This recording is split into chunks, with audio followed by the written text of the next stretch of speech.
matter.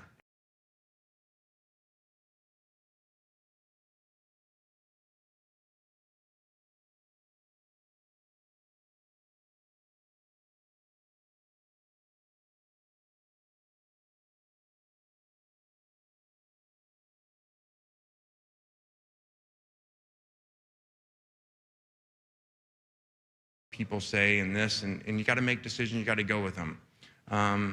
And you do things and you make really good decisions and you make poor decisions.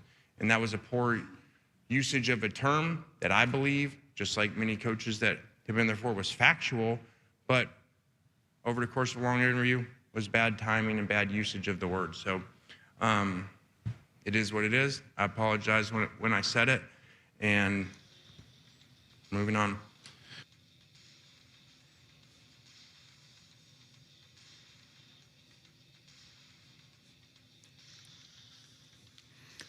Oh, Oh, really? Tell me more. Yeah? Okay. Okay. I hear you. It's going to be interesting today. Yeah. It's going to be interesting today. Yeah. Ashley just gives into it. Yeah. Has no idea what I'm talking about. Not a clue. Hey, great Friday morning to you. Welcome into the radio program. My name is Chuck Powell. Ashley Ryan here as well. We're going to take it until 10 o'clock here this morning, and I just want to give a shout-out right off the bat to all those overnight workers, all of those people, those truck drivers. Hey, truck drivers. Hey. All those late-night construction workers and road workers and everybody that not only gets up before the crack of dawn, and there are a lot of you out there listening, and we want to just give our tip of the cap, but those that get up before it's even midnight, because that's what I'm dealing with. What? I missed my nap yesterday, and so I ended up falling asleep early at like 8:30 watching The Agency, which you tipped me off to. Very good show. I'm on the 9th episode of the first season. 2 more to go, Excellent. or 1.5. And so I was like, kind of like showered in bed. Like if I fall asleep, I fall asleep. And I did. I fell asleep at like 8:30 last night because I didn't have my nap in the middle of the day yesterday. And in doing that, I'm like, that's fine. That's great. Except when you wake up at 11:30 and can't go back to sleep. Why? I mean, it's one thing to wake up early to start your day. It's another thing to wake up late to start your day. I mean, how many people's days start at 11:30 p.m.? Not a lot of people. What up, vampires? Yeah. What up, grave diggers? Oh. Yeah. That would suck. So that's what we're operating. Fortunately, it's a Friday. Okay. Fortunately, there's some coffee in there if I need more. I mean, I'm already hopped up on it right now, but I do definitely feel different. So if I overcompensate with energy and if I overcompensate with blabbiness, then I think you might now know. You might understand why I'm doing that. Otherwise, the whole engine just might shut down. Okay. Yeah. I think, you know what? You go for it. We'll wrap this thing up with some booze and put you back to sleep. Yeah, exactly. Yeah, looking forward to Be that. ready for your nap. But I'm also looking forward to today's show. So, I don't know if you're supposed to run a car in the red when it doesn't have any gas in it. Yeah, no, you're supposed to. Yeah, really? Okay, yeah. That's what they say. Is that what a lot of the experts say? I always hear the redder, the better. Yeah. That's what they say. You know what you should do, since you don't have any gas? Just pedal to the metal. That's it. See, Yeah. where do you think that phrase came from? Yeah, That's what they were talking about. Well, we're going to give it a go. So welcome into the radio show. And yes, shout out to all of you that work those crazy hours. I mean, we work crazy hours. We know that there are people that work crazier hours out there. Yes. So shout out to you today because I'm on your clock today. So we welcome you in. We'll start by trying to give away some money. Good luck. Rich is going to be your keyword at 93.3KJR.com. Rich, it is our $1,000 cash contest. Bonus bucks, they're calling it this time around because they're clever.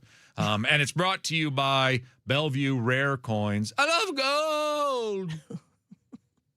Now is the time to sell your gold at Bellevue Rare Coins. 4 convenient locations, BellevueRareCoins.com. Rich at 93.3 KJR.com. Used in a sentence, Rich Moore makes me do this. I was going to say, is he going to work our boss into this one today? And you did it. And I'm proud of you. I'm going to do it. Thank you. All right. Well, we've got a lot of things to discuss today. I'll tell you what's going on, what's on tap coming up here in a little bit. Normally, like the first segment, I mean, I do trade talk every day.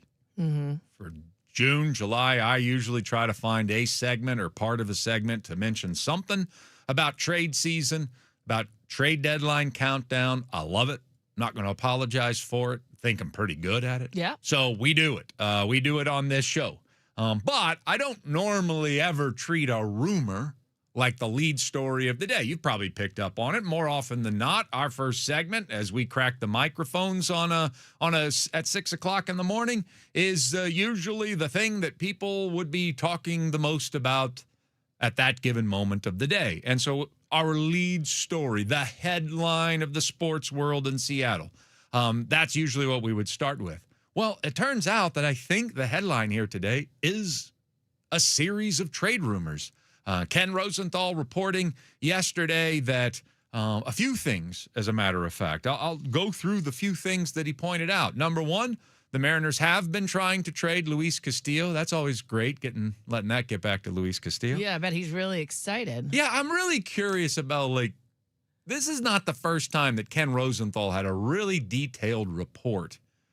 And sometimes executives want information to get out. Sometimes they drive the information that gets out. Sometimes agents like to get information out. I have a feeling the Mariners can't be too happy. I mean, Rosenthal's run with stuff before. I think there's a leak over there with the Mariners organization. Sounds like it. Because I can't imagine. I mean, didn't this happen with Scott Service's firing? It started with a Ken Rosenthal report? Well, I think so. And then that's why they had to, that's how he found out, right? Yeah. Yeah. So I can't imagine. I mean, maybe Jerry's giving him this information. I think Jerry was blamed for or accused, or maybe it was found out as fact that he gave Rosenthal the information on Scott, but didn't think he was going to report it before Scott could get back to town for Jerry to tell him, something like that. Yeah. Well, here's Rosenthal again, and I don't know, maybe it is Jerry that gives him the information, but I would think that the Mariners would not want Luis Castillo to find out that, yes, we've been actively shopping you. We'd like to get rid of you, but we can't. And then Emerson Hancock is then the other big part of the story, which we'll get to in a moment. And that is that, well, since we can't trade Castillo, we don't want to trade our core four, if you will, Kirby, Wu, Miller, Gilbert. No. So Hancock, with controllable years, we don't want to trade him, but because of the market being different this year and not a lot of sellers and not a lot of bats being available on the market, Jerry has acknowledged that they might have to trade a piece, a player that's contributing this season for another team's contributing player. It might not be a prospects for a proven player kind of market that they're working with. And so Rosenthal reports yesterday that maybe they have decided on floating Emerson Hancock out there in trades and seeing if they can get a proven bat in return, while his value is certainly at its highest that it's ever been in his entire professional baseball career. So those are the reports. Now, let's start diving down into it. And we'll start with Castillo. Okay. I don't necessarily want to be I told you so guy, but I don't mind it. I'll do it. I'll do it. I also don't want to be the, I never saw this coming when I repeatedly told you that there's not going to be a market for Luis Castillo. The only thing that you're going to get in return for Luis Castillo is the most marginal of prospects that you could imagine that is not going to help contribute to this team, or you're going to get a really bad contract, or actually a worse contract in return. Somebody's going to say, we'll take that off your hands, but you're going to take this bad contract in return. There was possibly a market out there for, we're a contender, we could use pitching, we'll take him and the contract because we need pitching that badly, but you would still have to take a bad contract in return and probably not get a good player in return. So it's just not something the Mariners organization does. I mean, you know this. I mean, they won't spend wildly on free agency. They certainly aren't going to take somebody else's crap contract. No.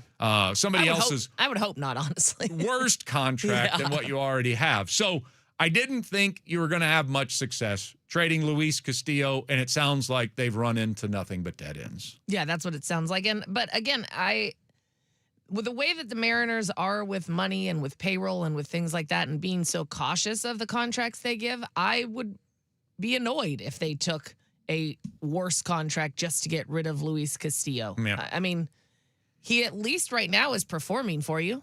So I know it's a problem to have six pitchers, but he's pitched actually, and that's really been an underreported thing, how much better he's pitched. Yeah. The piggyback unlocked something. He's been much better as of late. So, so I'd rather use that to our advantage. And, you just need to make a choice if he's going in the bullpen or not versus Agreed. Just to get rid of him, then you do something that is going to end up being worse or, that's going to end up being worse for us. Yeah, agreed. But it doesn't, I mean, barring one of those scenarios that I mapped out, which I don't think does anything for any Mariner fan. We get a marginal player with a bad contract or a low-level prospect that can't help. Castillo can help us more than a low-level prospect. Yeah. Whether he goes to the bullpen with a pouty attitude or not, it's still going to be somebody with the potential to contribute more than a low-level prospect. So I never really told you repeatedly that this was going to be an option. Doesn't sound like it's really going to be an option. Now, the Hancock thing is pretty fresh. That's pretty new. And this is done, I think, purely out of we don't have a traditional trade deadline market. There are really only 7 teams right now that are absolute sellers. There aren't a lot of bats out on the market that are available, particularly the type that we need, which is a proven right-handed hitter. They're just not out there. Byron Buxton would have been an interesting one, but, I mean, for those that were telling me over and over he's not going to waive his no-trade clause, I still think he might for the right team, but he certainly is doubling and tripling and quadrupling down on that sentiment. Not to mention the Twins won't go away. They are still kind of competing in this weak season that the American League is having. They're certainly not out of the wild card race. So it's a funky market. Even the teams that are out of it don't really have anything you'd want. I don't want anything from the Rockies. I'm not sure I want anything from the Giants because if it's good, it's got a really hefty price tag attached to it. Maybe Elliot Ramos, but why would the Giants trade Elliot Ramos when they're trying to rebuild? So it does sound like Jerry has acknowledged, hey, out of our depth at starting pitching, we might have to move an Emerson Hancock while his value is its highest, and we can get our hitter that way. Potentially. So let's talk about what you might be able to get. Okay. The name that keeps popping up, the Chicago Cubs. They're the team that from the beginning of the year, they can't keep a pitcher healthy, and they weren't very good with their pitching to begin with. They can hit the baseball. They're 12 games over 500. Looks like they're heading to the playoffs. They've been linked to Skubal. They've been linked to a lot of pitchers. Maybe this, because the Cubs really, not only do they need a starting pitcher right now, they could really use in their organization a controllable young starting pitcher as well. So that's the name that keeps popping up. And the name in return is Seiya Suzuki, which I said when there were Castillo for Suzuki rumors, I'm like, yeah, where do I sign? Yeah, please. Yeah, let's get that done right now before you change your mind. You know, before someone figures out that it's a really bad trade for them and a great one for us. Yeah. But obviously there wasn't any truth to that. That's, again, bloggers and podcasters not knowing anything and throwing out trade rumors out there. And so Seiya Suzuki, but he could still be at the heart of it. If the Cubs need some starting pitching and they get a guy who's performing right now at an all-star caliber level, I mean, he's got a 3.16 ERA through 19 starts so far this year. And I just said yesterday, Emerson Hancock has passed beyond that threshold of, is this real or not? Right. I mean, it is real. And I think that there's a great market for him because he's controlled for another 4 years beyond this one. They have him controlled through 2030, for goodness sake. So he's not even arbitration eligible yet. And so that comes with a lot of value.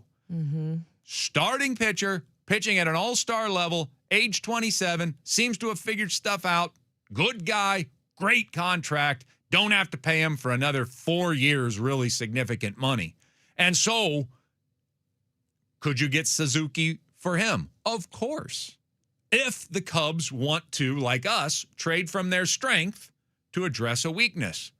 But here's the truth of the matter. Even though Suzuki right now is a better hitter, probably than what Hancock is a pitcher, there's still enough value, there are enough similarities in what they can contribute to a team right now that's not enough for an Emerson Hancock. Yeah, we'll trade you Suzuki, whose contract for Suzuki, his contract expires at the end of the year. We'll trade you Hancock for Suzuki 2026. But what are you going to give us for Emerson Hancock 2027 to 2030? Right. I also saw another rumor about Emerson Hancock. Would the Cubs give Matt Shaw straight for Emerson Hancock? Like, what the F are you talking about? I mean, number one, he's not even available. Matt Shaw is injured. We're not trading Emerson Hancock for a guy that can't contribute to the team. Do anything for us right now? Yeah, that seems really dumb. We've got to have a bat. Right. So he's out indefinitely with a thumb injury, and some fool last night says, would they be interested in a straight-up Matt Shaw? Okay, no, but you're on to something from this standpoint. Suzuki and Shaw for Hancock. So we get the Hancock for Suzuki, our depth, from our depth and from your depth, we just swap across the aisle. But Shaw is who you give us for Hancock 2027 to 2030. Because we don't, I mean, sure, I'd like to have two bats inserted into the lineup. But there's not a lot of room on this roster, quite frankly, right, once Donovan gets back. Suzuki makes a huge difference. So you plug Suzuki in for this year, and then you go into spring training. Even if Shaw can't contribute this year, which he'll be able to contribute by the end of the season, at least that when you report to spring training, it's Matt Shaw of the Mariners, who you have control over for the next 5 years, and they have Emerson Hancock. And that seems like a fair trade. So it's not Suzuki for Hancock. No, you're not paying us for the financial discrepancy between the two, and you're not paying us for the control that you get over Hancock versus the 3 months we would get out of, say, a Suzuki. Right. That would be a really terrible trade for us. Right. And we're not, well, it wouldn't be a terrible trade, but I don't think it's fair. It would be a waste, yeah. Hancock for Shaw would be a terrible trade because he's not even ready to contribute to the team right now. Yeah. That's nonsense. But let's take both your ideas and just smush them together. Suzuki and Shaw for Hancock, I'd do that. Well, because then, now, as you said, you're getting something at that point that's actually beneficial to the future.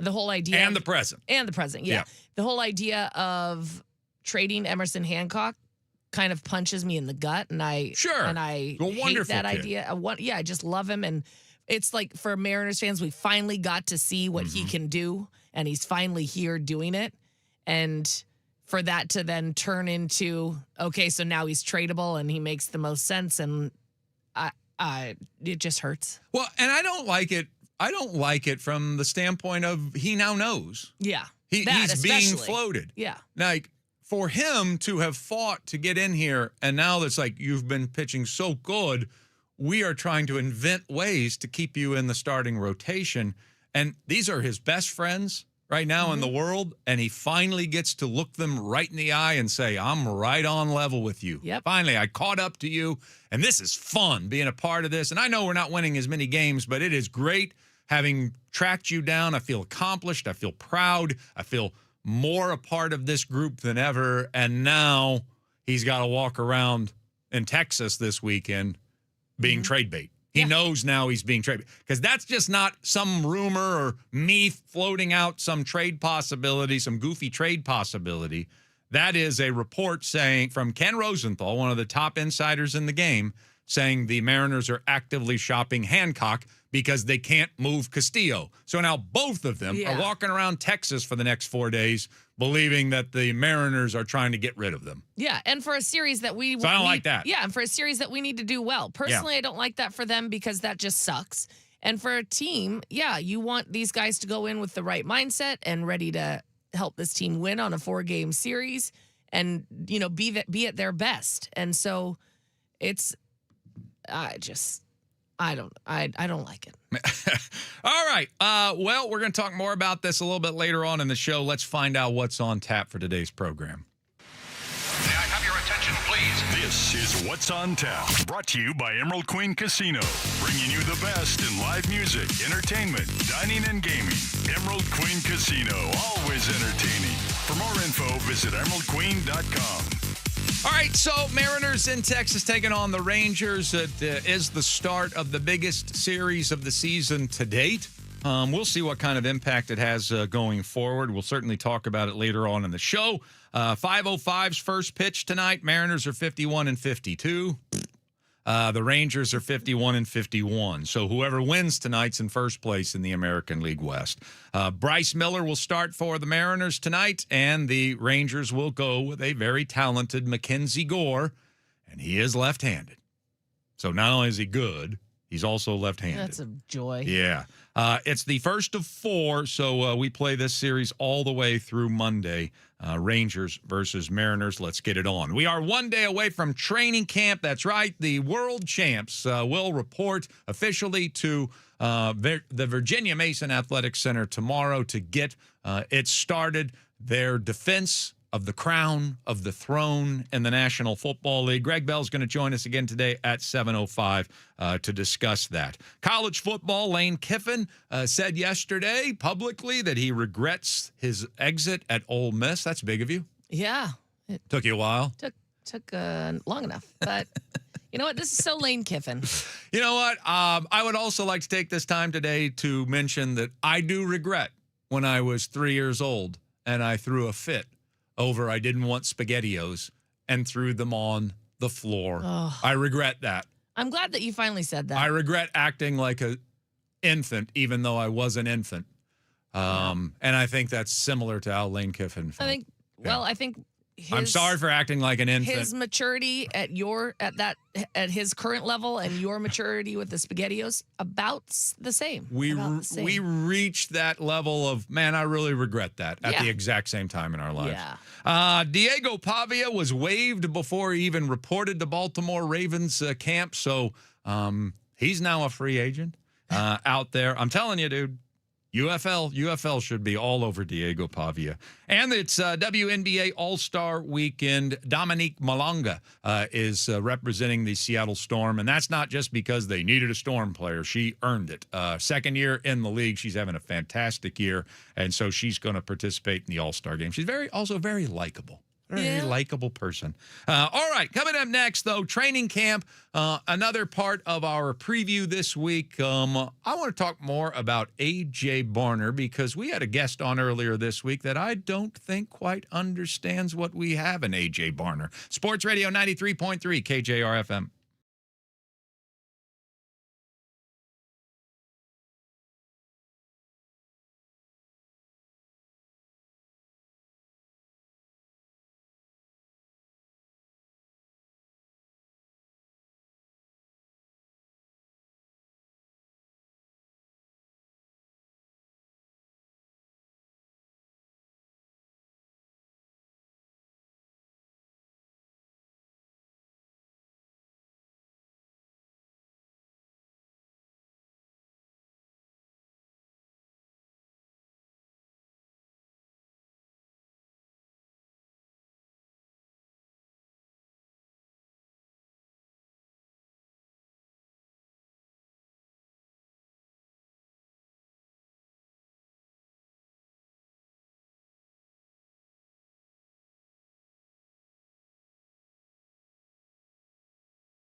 Now back to Chuck in the Morning.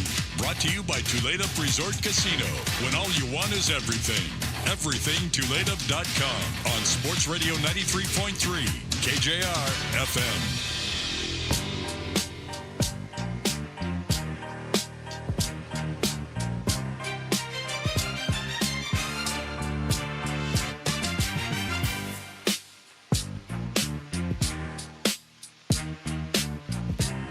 Hey, before we get into Seahawks training camp, I mentioned Lane Kiffin in the headlines. When did he decide that I'm going to do the? I've never seen anyone wear one of these types of jackets. Have you seen the jackets that he wears? The plaid? Yeah, but they're like squared off. Oh, I haven't seen how short it is. No. It almost looks like well, it's not that it's short. It's just it's not like your typical coat. It like hangs differently. It like hangs lower actually, and then it just and it's just like full. It's not like it frays at the bottom. You know how a coat kind of looks like it just gets held together by the button, but then it has some flow out, and then it has flow. His just goes straight down, and there's no gap in there. Oh, and it looks like you. Like a kangaroo's pouch. Like you could put your hands in there. Now I want to find it. Yeah, he's always wearing them. It's like, are you trying to start a fashion trend, or is that something that somebody else? He's the only person I've ever seen wear coats like that. And he's married to it, boy. He is married to it. Well, you know what? You got to, if you're going to go in with both feet. There's something about it, though, is like, that's a little bit different. And I'm going to own that. But he's a little bit different. That's going to be my look. Bear Bryant had his hat. I'm going to wear a weird coat. I've got this. All right, tomorrow Seahawks training camp gets underway. Our coverage will begin Monday morning at 6 a.m. It'll be Hugh Millen and myself from the Virginia Mason Athletics Center. And so get ready. And, of course, all shows will be broadcasting out there as well. Training camp is here. The champs are here, and they are ready to defend their crown. And so looking forward to that on Monday. And one of the players that I think could experience a breakthrough, as a matter of fact, when we discussed it earlier this week, I took A.J. Barner as my potential breakthrough player. And some would argue, well, he had a breakthrough a year ago. Sure, but I still think there's a lot more ceiling for him to reach. And I do believe A.J. Barner is going to have a terrific season this upcoming year. But when I brought it up to Dave Richard from CBS Sports, the fantasy football guy, he kind of acted like I had three heads, like for even suggesting that A.J. Barner should be somebody that people should keep on their radar as a breakthrough player in fantasy this year. Here's what Dave said. It's hard for me to get behind Barner when he didn't even average 4 targets per game last year. I know he had his moments, but a lot of those had to do with the 7 touchdowns that he scored. And for some tight ends, scoring a touchdown means having a great week in fantasy. But I don't think A.J. did enough on top of those touchdowns to warrant getting picked, especially at a time when we're coming off a year where 3 rookie tight ends were outstanding, and now everybody's clamoring to draft Colston Loveland in round 3 or round 4, Tyler Warren in round 4 or round 5, Harold Fannin in round 5 or round 6, and that's on top of Trey McBride, Brock Bowers. I know you guys have seen a lot of McBride, especially. There are a lot of really good young tight ends in the NFL, and by the way, there's still a couple of really good old tight ends. And so I think you're going to be able to get away with one in your drafts, Chuck. Okay. Because A.J. Barner won't be in demand, and you will be able to get him later on in your draft. And he could have some sleeper potential, and he is a name that I've thought about. Could he be basically what you're looking for from a tight end? Can he be first or second on his team in targets over the course of the season? And if a tight end can do that, they're probably going to have a big role in fantasy. And I'm a little bit worried that he may fall short of that in Seattle, given all the other pass catchers that they have in town. All right, so that's Dave's take on A.J. Barner. He wasn't too keen on the idea that I thought he could have a breakthrough and should be a starting tight end for teams this year in their fantasy leagues. I think he's wrong. I think he will have that breakthrough. And if his rules are that I need him to be the second favorite target of the quarterback, that's usually what starting tight ends in fantasy leagues they're usually the second favorite target. Well, he was second on the team in receptions last year. He had 52 receptions. He had more receptions last year than Cooper Kupp, and Cooper Kupp's a year older, and A.J. Barner is just now entering his prime. I realize that there's Loveland and there's Fannin and there's all these other young tight ends, but he's one of those too. He's 24 years old, getting ready to turn 25. He's in his third year in the National Football League. His production jumped up 22 catches a year ago. His targets jumped up 30 from the previous year. His yardage jumped up 250 yards from the previous year. His touchdowns went from 4 to 7. Like, we've already seen that growth. And with Brian Fleury coming in and his reputation for coaching tight ends and Barner's certainly moments at the end of the year where he seemed to be more involved in the offense, I think there's absolutely growth. I mean, I'm not going to put him in Trey McBride. I'll never put him in Trey McBride territory. JSN's just too in demand in our passing game for him to ever put up those types of numbers. But if you're going to bring up Colston Loveland's numbers last year, and I think he's going to be terrific, but 58 catches, 713 yards. That's like the 8th best season for a tight end a year ago. I certainly think A.J. Barner is positioned to go from 52 catches to 70 catches this year. I think he's positioned to go from 519 yards to 719 yards this year. I think he is positioned, especially because he's our short yardage, tush pusher. Yeah, barnyard. Tush pusher.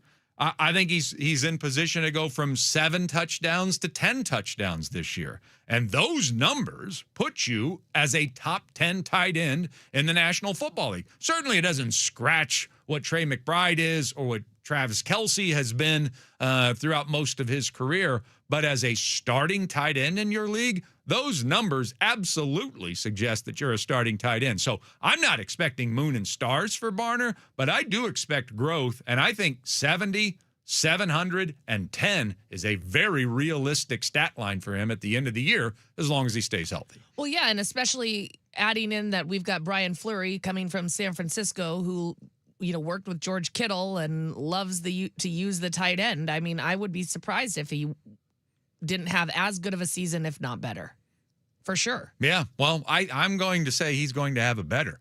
And so if he gets to 7,700, that's starting tight end worthy. That's a top 10 tight end statistically in the National Football League. And then beyond fantasy football, obviously brings a lot to the table. He's not scared about blocking whatsoever. He's good in short yardage. He's massive. And so he should be terrific in the red zone. And we know he's good on the goal line. So I think as a fantasy player, I think that's a top 10 tight end this year. And as an overall tight end in the National Football League, I think he's going to enter the top 10 this season in the league, statistically and overall as a producer this season for the Seahawks. So that's my expectations. Maybe I'm out in left field, but that seems like a reasonable jump from year 2 to year number 3 for A.J. Barner this season. Yeah, I definitely think seeing an increase is reasonable. I would love it if he can get to what you're hoping for and projecting. That would be amazing. Even six, getting halfway between his 54 and 70. If he got to 63, 62 catches, I'd be thrilled. All right, we'll ask Greg Bell about that at 7:05 here today. But we'll spend a little bit of time. Of course, we only have one more day to count down till training camp. And so more on the Seahawks coming up later on in the show. Also later in the show, Kevin Calabro is going to be joining us today at 9 o'clock. And really convenient that he decided to be such a big story here in the last 48 hours. And Kevin Calabro is a free agent out there. How's he going to play this? I wasn't sure if we could talk about his options, but now that it's being talked about everywhere, we certainly will gab about it next. Sports Radio 93.3 KJR FM.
Headlines at 7. Greg Bell at 7:05. 9 o'clock today. Kevin Calabro is going to join us now that Ashley and Calabro are golfing partners.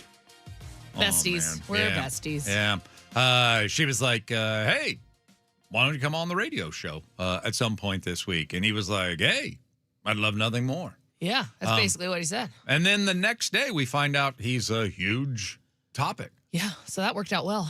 Apparently he was on his phone a lot. He was on his phone a couple times, during the round, and I didn't think anything of it because he's, an important guy with lots of phone calls, but it makes a lot of sense now. Yeah, maybe he Because he found out on Monday. Yeah, maybe he was hammering out. Maybe he was having some of those salty conversations with Dondon while you were out there on the golf course. I mean, who knows? Well, and if he was, if I knew it, I would have grabbed the phone and said, "Hey, Dundon, stop being an idiot."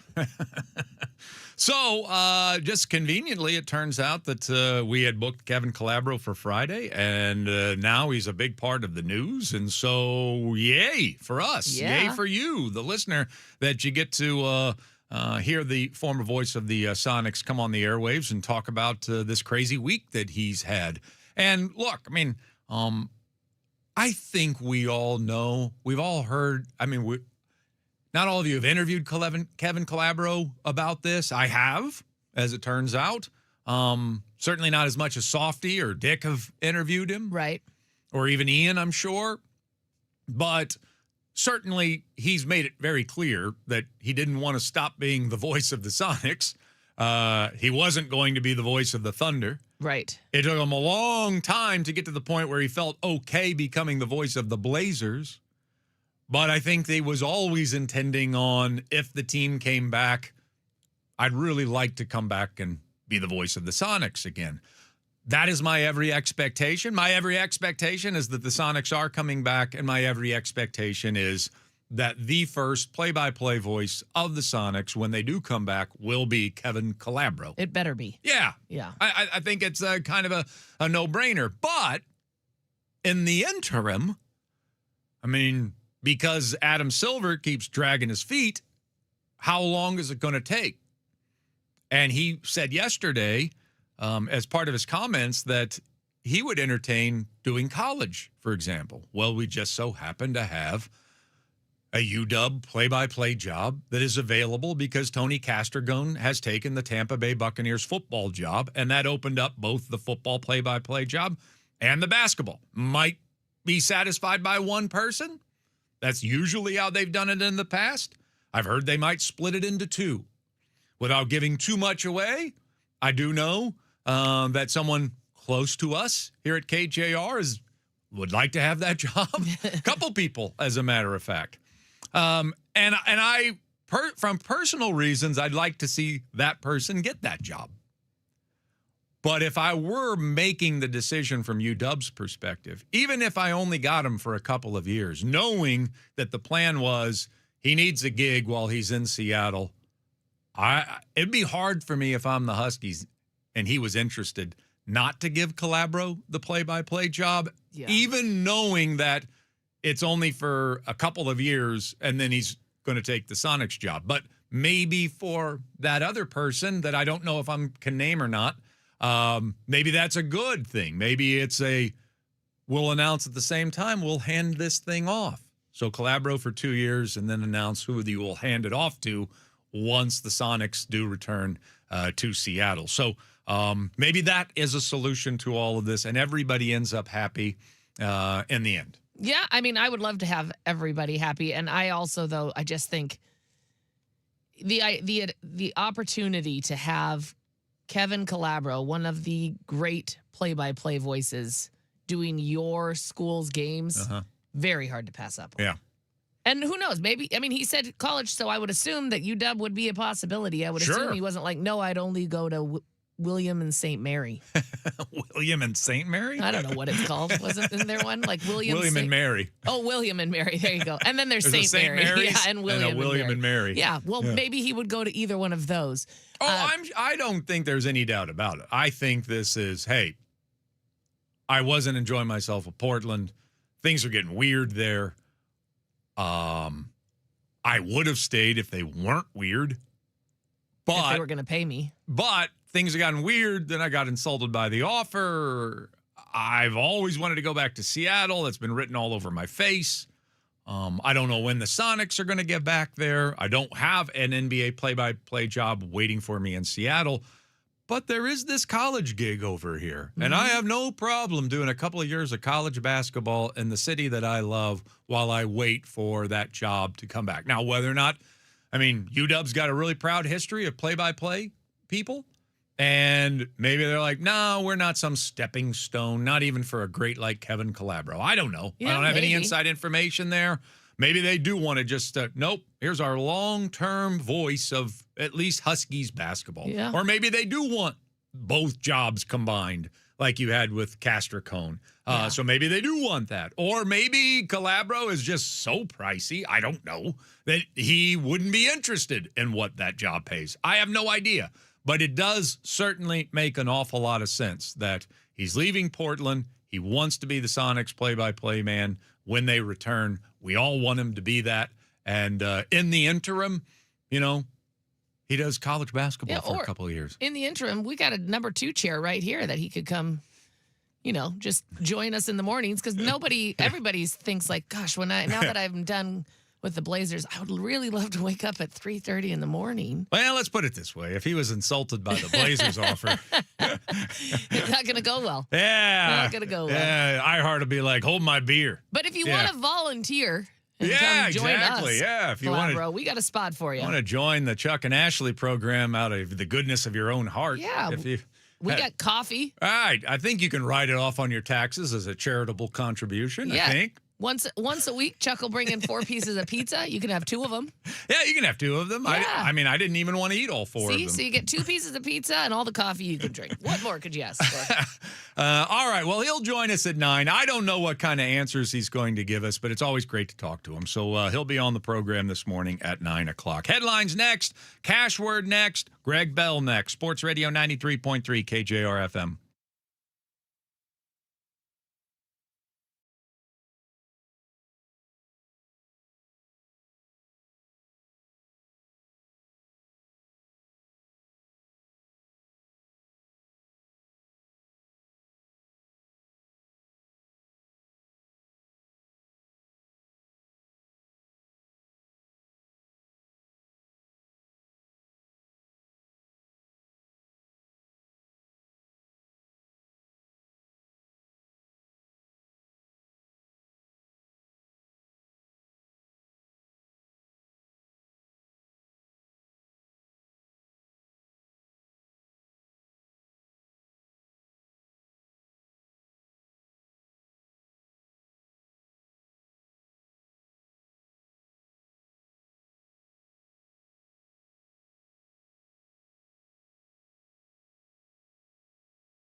Snohomish Little Leaguers are headed to Greenville, North Carolina. What a moment. Advance into the Little League World Series. Super special. The mom and me. Super proud. Community, just seeing the support that has been behind this team. Incredible to watch. 12 strikeouts for Locke, closes the door. 11-3 winners as they head to the Little League Softball World Series as we have a ticket punched here.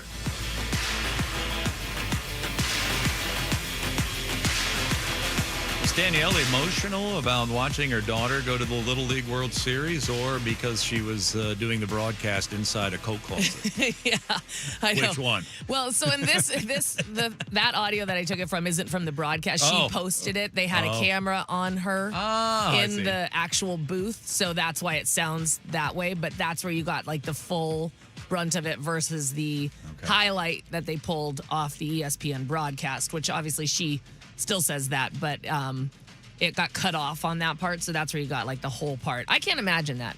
Calling your daughter heading to the Little League World Series. It's pretty awesome. Yeah. Yeah. Well, yeah. Congratulations, little Lori. Yes. And teammates. Yeah, she struck out 12 yesterday. No big deal. Yeah, well, it wasn't her 14 strikeout performance, so. Not a chip off the old block. Not at all. Nothing like not that. at all. Nope, didn't get anything from Mom. That dad must be one specimen. That's right. Yeah. That's right. Well, good morning to you. Hour number 2 here on Chuck and Ashley Sports Radio 93.3 KJR FM. Happy Friday to you all. We do have a cash word for you, fun, F-U-N. Enter that at 93.3KJR.com for your shot at $1,000. It would be fun to win $1,000, would it not? Yeah.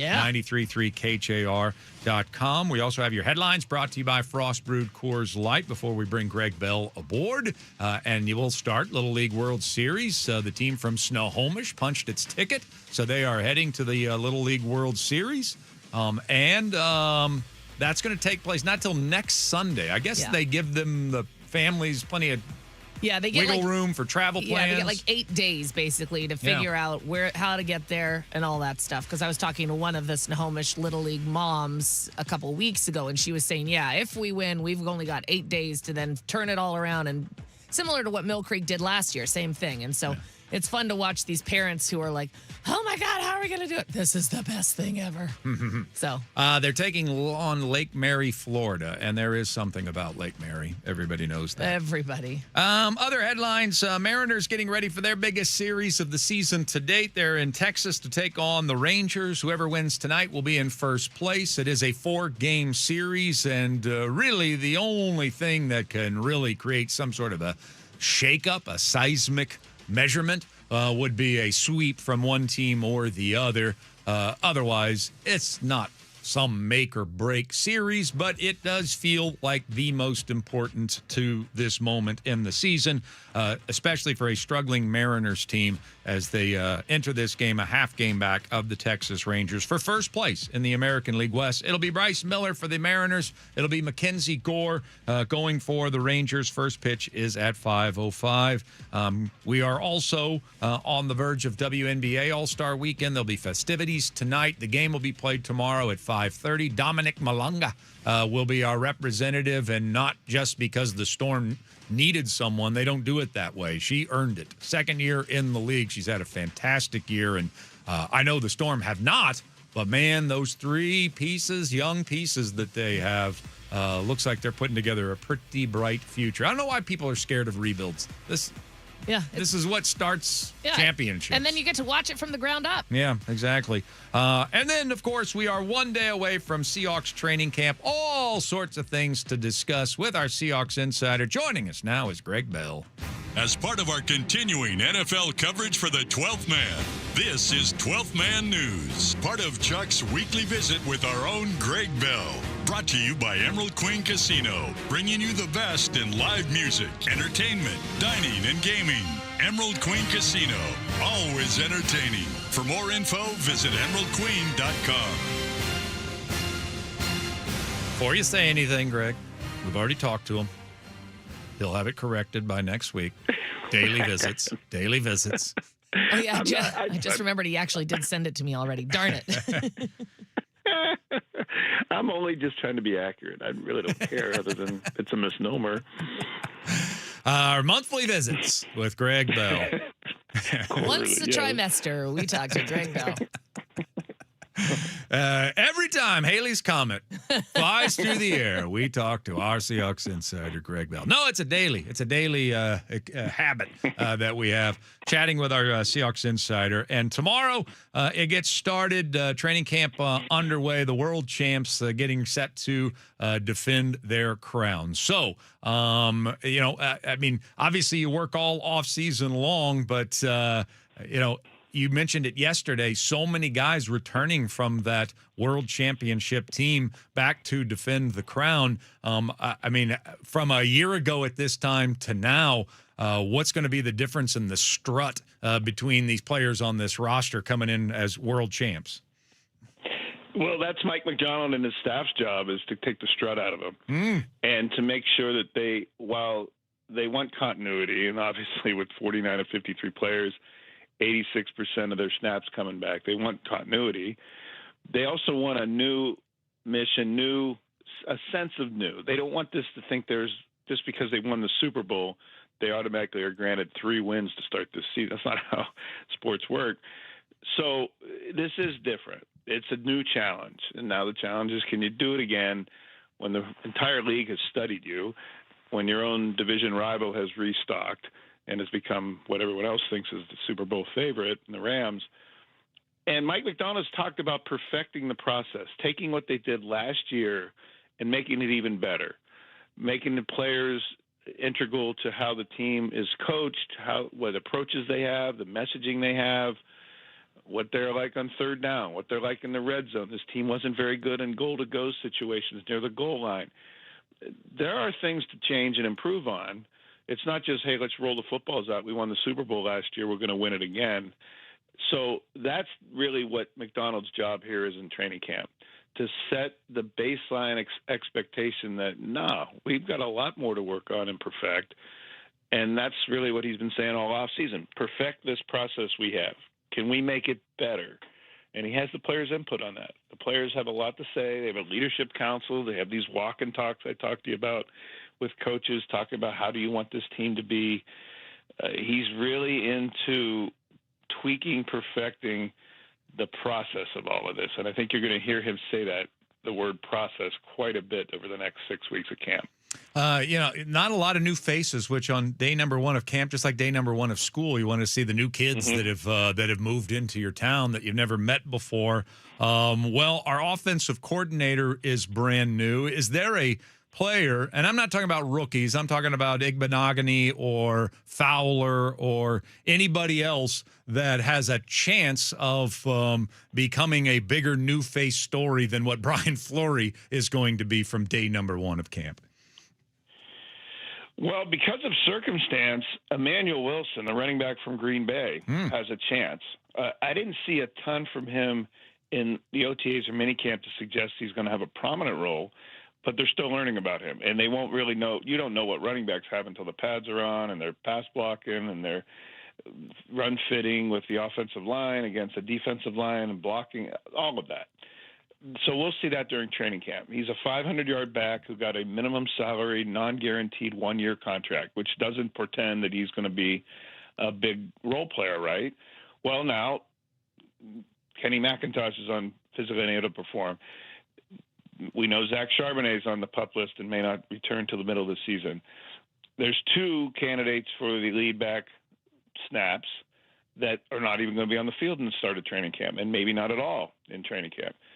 So Wilson will have a chance, but he'll have George Holani with him. Of course, the rookie first-round pick, Jadarian Price. Those are the guys that are right now in front of him. But we've talked about this and said this many times.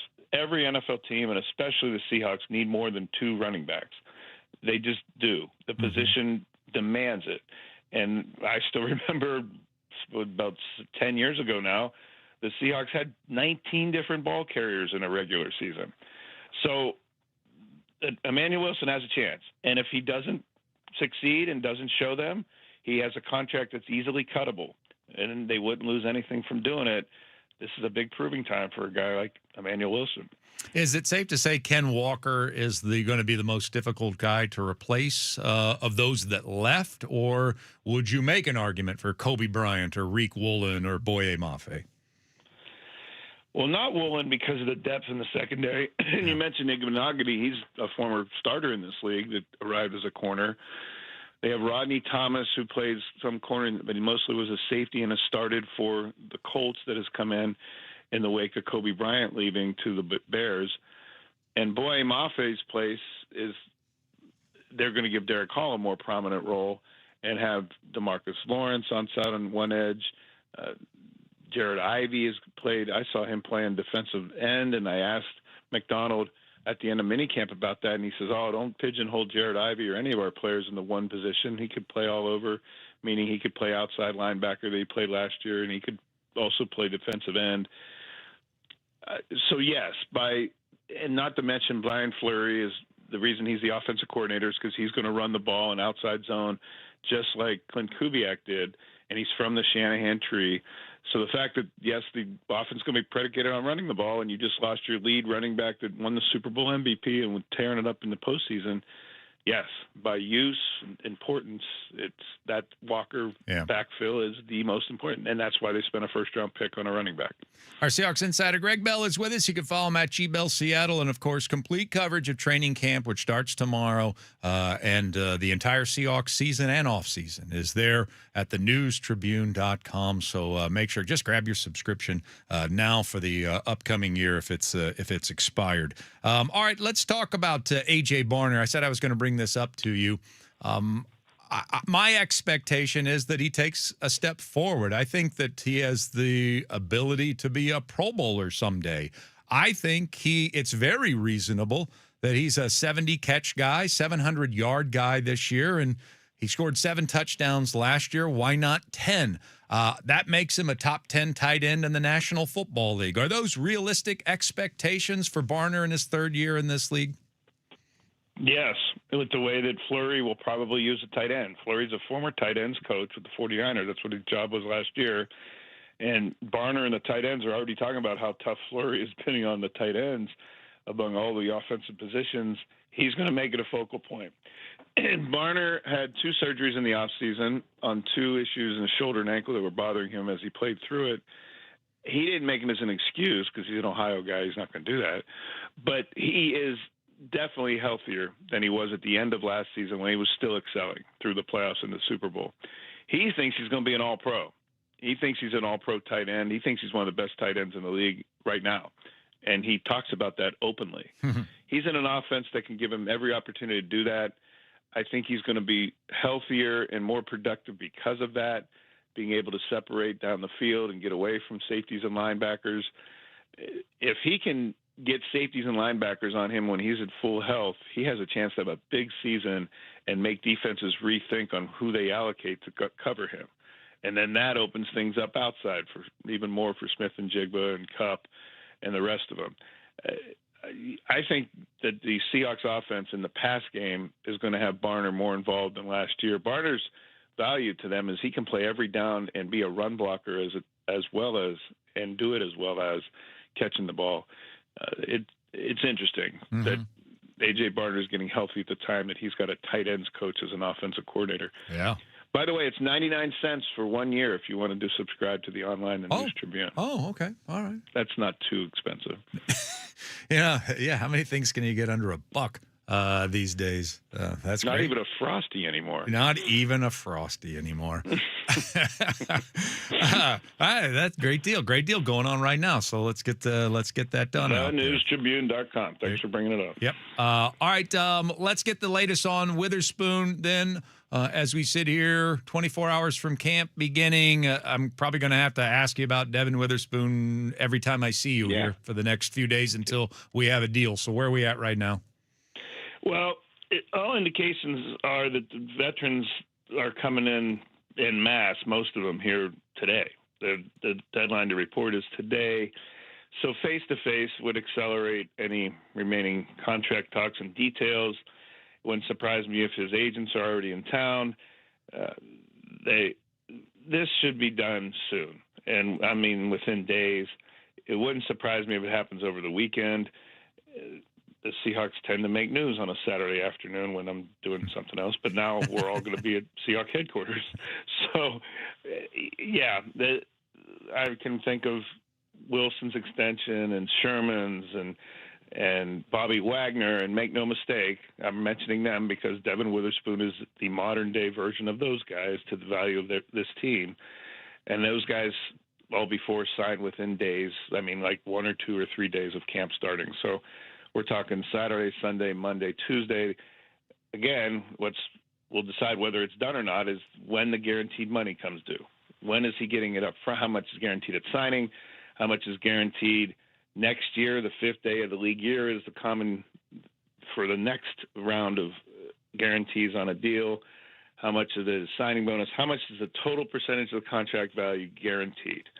Those are the metrics that mean everything to an NFL player in a league that nothing is guaranteed beyond your next snap. So that's the details. I expect it to be $31 million a year plus, which would eclipse Trent Duffy as the highest paid cornerback in the league, and I expect Christian Gonzalez in New England, who has the same agent as Devin Witherspoon, to be waiting and watch Devin Witherspoon reset the market here in a few days. When's Greg Bell's wedding anniversary? Let's announce the news then. Let's really shake.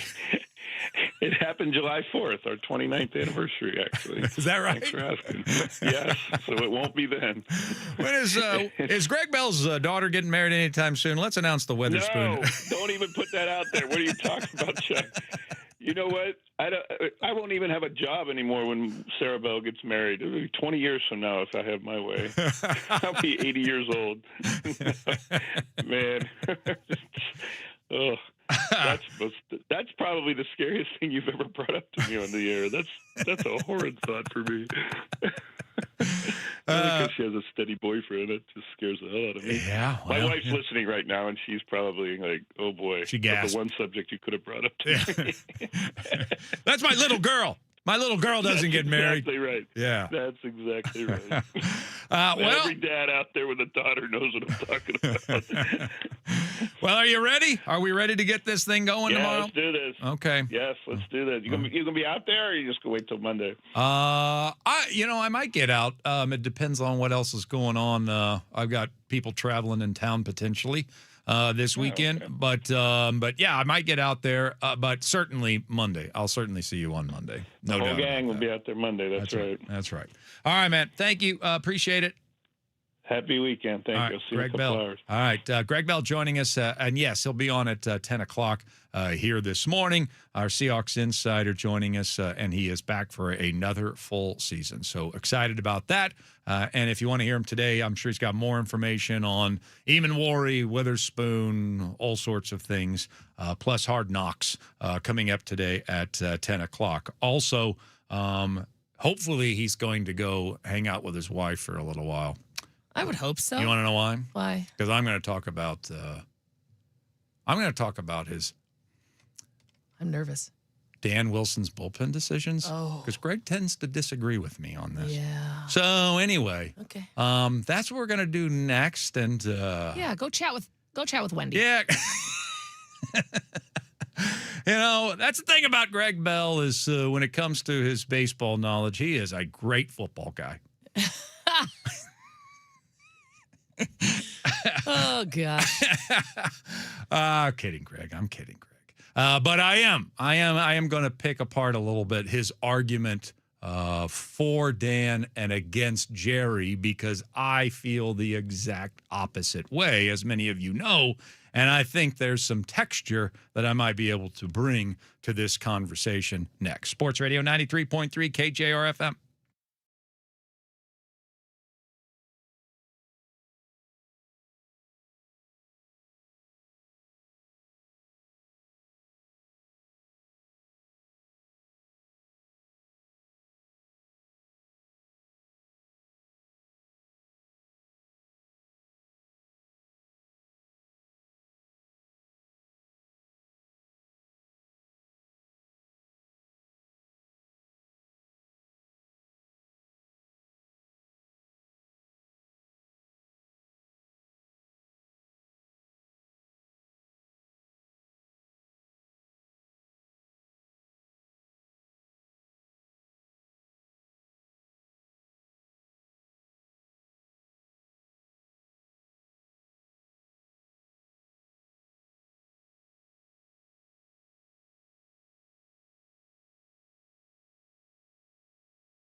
to Chuck in the Morning. Brought to you by Tulip Resort Casino. When all you want is everything. EverythingTulip.com on Sports Radio 93.3 KJR FM.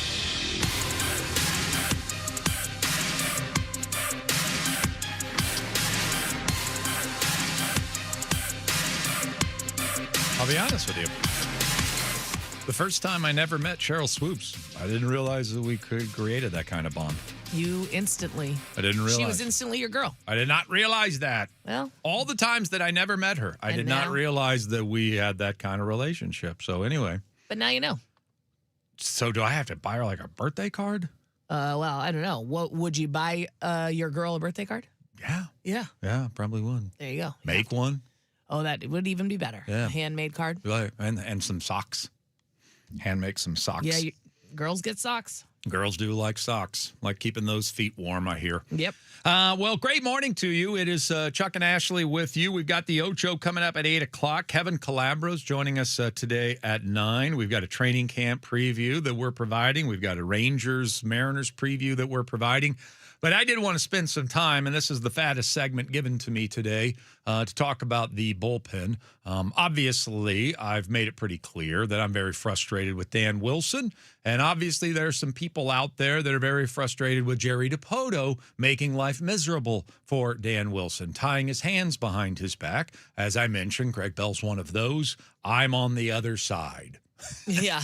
Very clearly on the other side. And I wanted to dive into it a little bit because I did hear Greg say something yesterday about how you only have 4 pitchers and everybody else is a AAA pitcher. Yeah, that's pretty much every team in Major League Baseball every single year. Right. I mean, that's kind of how it works. I mean, when we started spring training, Jerry did have, when we came out of spring training, the idea that everybody was a Major League caliber pitcher in our bullpen. But that was with Cooper Criswell, and that was with Carlos Vargas, who's not been healthy all season long, and then obviously with Matt Brash included in all of that as well. So you just can't sign 11 relievers in the offseason. You don't have the roster spots. And nobody who is of quality is going to sign a major league contract with a team unless they've got an opportunity to be on the major league roster. Mm-hmm. So it's impossible. It's literally like impossible to have covered all your bases, that when you lose a pitcher to injury, that you have another major league caliber, experienced, quality reliever ready to go, stashed somewhere in a closet down in Peoria. No, everybody does this. I mean, the Dodgers do this. The Dodgers bullpen right now is filled with guys named Klein and Hurt and Hernandez, who have been pressed into action because guys like Edwin Diaz and others are injured, and they had to reach down to their minor leagues to find guys to come up and help their major league team. There just aren't enough roster spots, and you can't stash that many major leaguers down in your farm system, and you can't trade for a replacement every time a relief pitcher gets injured. And so every team operates this way, and I think there are a lot of people holding Jerry Dipoto to an impossible standard when it comes to roster construction. Nobody constructs their roster to have an endless supply of major league caliber, really good relievers ready to go. This organization, I mean, there are a few things that you can't really deny about the Mariners. They draft really well in the Dipoto era, and they find diamonds in the rough all the time in their bullpen. Mm-hmm. I don't know if we found one this year. This doesn't seem to be. I kind of like Davila. I don't like Rucker. Hoppy, I thought, had some talent, but he just wasn't successful. No. I don't think he could control or command, and he needed to go down and continue his development. But that's why I keep saying this over and over. The roster is not the problem. We are 51-52, and Las Vegas still has the Mariners as a top 5 odds to win the World Series. What does that tell you? That means that people across the country are looking at this roster and saying, when that team gets it together, watch out. Yeah, sure. We have plus 1,300 odds to win the World Series right now.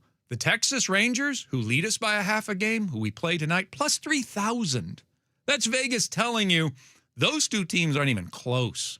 Why are they close in the standings? Jim Bowden just told us earlier this week. He says the Mariners should run away with this division, whether they make a trade at all before the trading deadline. Yeah, that's what he said. That's what he said. Jim Bowden knows this stuff. He's been a general manager. He evaluates this, and there's very few people that aren't putting the Mariners at this point in the season on their list of most disappointing teams this year. Why are they doing that? It's because people look at the roster, look at the talent, and cannot fathom why they are 51 and 52. The talent is there, and that's the front office job. Give me the talent, and then it is the job of the managers and the coaches to then get the most out of that talent, and that's where my Dan Wilson issue lies. The pen is good. We have a top 5 bullpen. For everybody that's running wild with the narrative that our bullpen stinks, it doesn't. We have a top 5 statistical bullpen over 100 games into the season. The pen is also not overworked. We Not have at the all. fewest innings pitched by our bullpen by 20 innings in Major League Baseball. So not only is our pen good, not only is it not overworked, why are we having such a difficult time filling games? It's the utilization of the resources that's the problem. High leverage versus low leverage. As I said, every single team out there is working with a few guys that they had to call up from the minor leagues to try to get them through this season. Everybody does it. And everybody has high leverage guys they count on and low leverage guys that they use. And sometimes the low leverage guys have to be used in high leverage situations because you're winning so consistently that the high leverage guys have been used up and you need to give them a break. And so a low leverage guy has to come through on occasion in a high leverage situation. But way too much this year for a team that's not winning consistently, that's bullpen is rested compared to everybody else.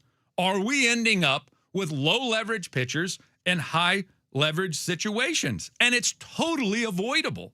Like 4 good relievers should be enough for any major league team. 4 reliable, I can count on that guy relievers. We have 4 of them. When Brash returns, we're going to have 5. We currently have on our roster, and this is according to Baseball References WAR. This isn't Fangraphs, and I like Fangraph WAR a little bit better, but from a research standpoint, it's easier to find the numbers that I need. But according to Baseball Reference WAR, we have 4 relievers with a .6 WAR or higher. 4 of them. Now, that might not sound like much to you. The Los Angeles Dodgers have 3. The Yankees only have 4. The Guardians only have 4. The Tampa Bay Rays only have 3, and that's what they're known for, is finding bullpen pieces. They only have 3. The Chicago Cubs have 2, and they are 12 games over 500. That we have plenty of talent in our bullpen. 4 guys that you can count on is a luxury. It's not a shortcoming. Very few teams have 4 reliable guys coming out of their bullpen. But it's how we use those 4 guys. Gabe Speier has pitched in 32 games this year. In 11 of them, a third of his games, he's worked less than an inning. That's absurd. Right? Yeah. And we've pointed out the games where he pitched to just one batter. Most of those are just to one batter. One of them was 1 pitch. Yep. And yes, Jerry and Justin, I believe, do have a rule. Spire's got an injury history. We don't want him pitching, sitting, and pitching again. Not yet. And we also kind of want to avoid him.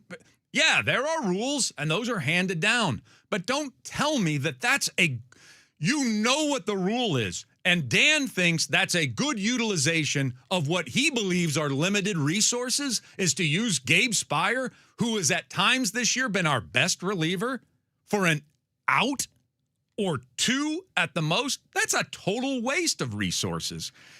Gabe Speier, in a 17-day stretch in the month of June, while healthy, not on the injury list, while healthy, was used a grand total of 3 times by Dan Wilson. A grand total of an inning and a third. That is an out every 4 and a quarter days that we got from our best reliever at the time when Andres was struggling a little bit. That's how much use we got out of our best reliever. Yeah. Matt Brash. Remember Matt Brash? Remember when I used to make this complaint about Matt Brash? Because it was happening? 20 games this year, 6 of them, he hasn't worked a full inning. Don't sit there and tell me that he doesn't have enough good relief pitchers when he takes the ones that he does have and he only uses them for a fraction of an inning. No wonder you're running out of bullpen pieces. If you're that strapped, then how on earth are you ending up with using just 1 out from Gabe Spire when you have 9 outs to get before the end of the game? The starting pitching has been brilliant as of late, and we're still running into this problem. The starting pitching has been better coming. Starting pitching's already taxing their bullpen the least in Major League Baseball, and they've been even better since we came out of the All-Star break, and we had 5 days off to rest everyone, and yet in a 1-run game, we're not using one of our high-leverage relievers. We're using Mike Rucker after deciding to use Jose Ferrer the inning before. 2 moves to suggest you're going for the victory. Let's bring Julio off the bench, even though apparently he's hurt. And let's use Ferrer in the 8th. But then when we get closer and those two moves work to get us within a run when we started down 3, well, let's abandon that and let's go with a guy that cannot succeed in high leverage situations in Mike Rucker. Who pitched the night before? Who did pitch the night before. And now we didn't end up using Munoz at all. Right. We didn't end up using Spire at all. Right. And we have a day off. We technically have 2.5 days off. Played Wednesday, don't play Wednesday afternoon, don't play again until Friday night. And I got a 4-game series with the Texas Rangers, which is important, but there was no amount of use in that series against the Cincinnati Reds that was going to keep Munoz, Spire, and Bizzardo and Ferrer from being healthy and ready to go because of that long stretch of 2 days without pitching. They were all going to be ready by Friday, whether you used them all 3 games of that Reds series. So this is what I'm talking about. I think it is a gross misuse. If I'm to believe, and I don't believe this, that we have a shortage of bullpen resources, boy, we sure are wasting those resources that we do have. Grossly wasting the resources that we do have. So that's why I'm saying, I'm not just picking on Dan Wilson. This is nothing personal. Dan Wilson's a very nice guy. He's very nice to me. He might be nicer to me than Jerry and Justin. But I'll tell you that there is no way that I'm going to place the blame at Jerry's feet. Even the rules that they come up with, and I'm sure there are a lot of them. I know that they don't want their guys to sit, then go back out and start another inning. But it's Dan that's choosing to use those resources for a fraction of an inning rather than activating them the next inning. I will say this for Greg. I do agree with this point. Like, if you're going to go to a 6-man rotation, you do have to ask your starting pitchers to do a little bit more since they're getting an extra day rest. And we're not doing that either. Right. And that's not coming down from on high either. No, we're pulling them after 5 innings and 80 pitches. We pulled George Kirby at 80 pitches. And then the next night, we thought, well, Castillo had the same amount of time, but he can go 100. It's just all over the place. Yeah, There's no consistency. logic applied to it. No consistency. That's a good word for it. Applied to it. And that's why I have a frustration. I think that there are probably too many rules. I'll give everybody that. And I know that but so does every major league team. Every front office has rules for usage. And by the way, our pitchers stay healthy better at a better rate than everybody else's. Mm-hmm. Everybody else is in the sport. That's why they have the usage rules. They want to keep them healthy. But I do believe we have too many rules. I think we are to the point in the season where somebody can sit, get back up, and start the next inning. I don't think that that's out of the question. As a matter of fact, not only out of the question, it should be happening right now. Andres should be able to get a 6-out save on an occasion when we need it. He could do it last year. We are to that point in the season. So I do think they need to loosen the rules.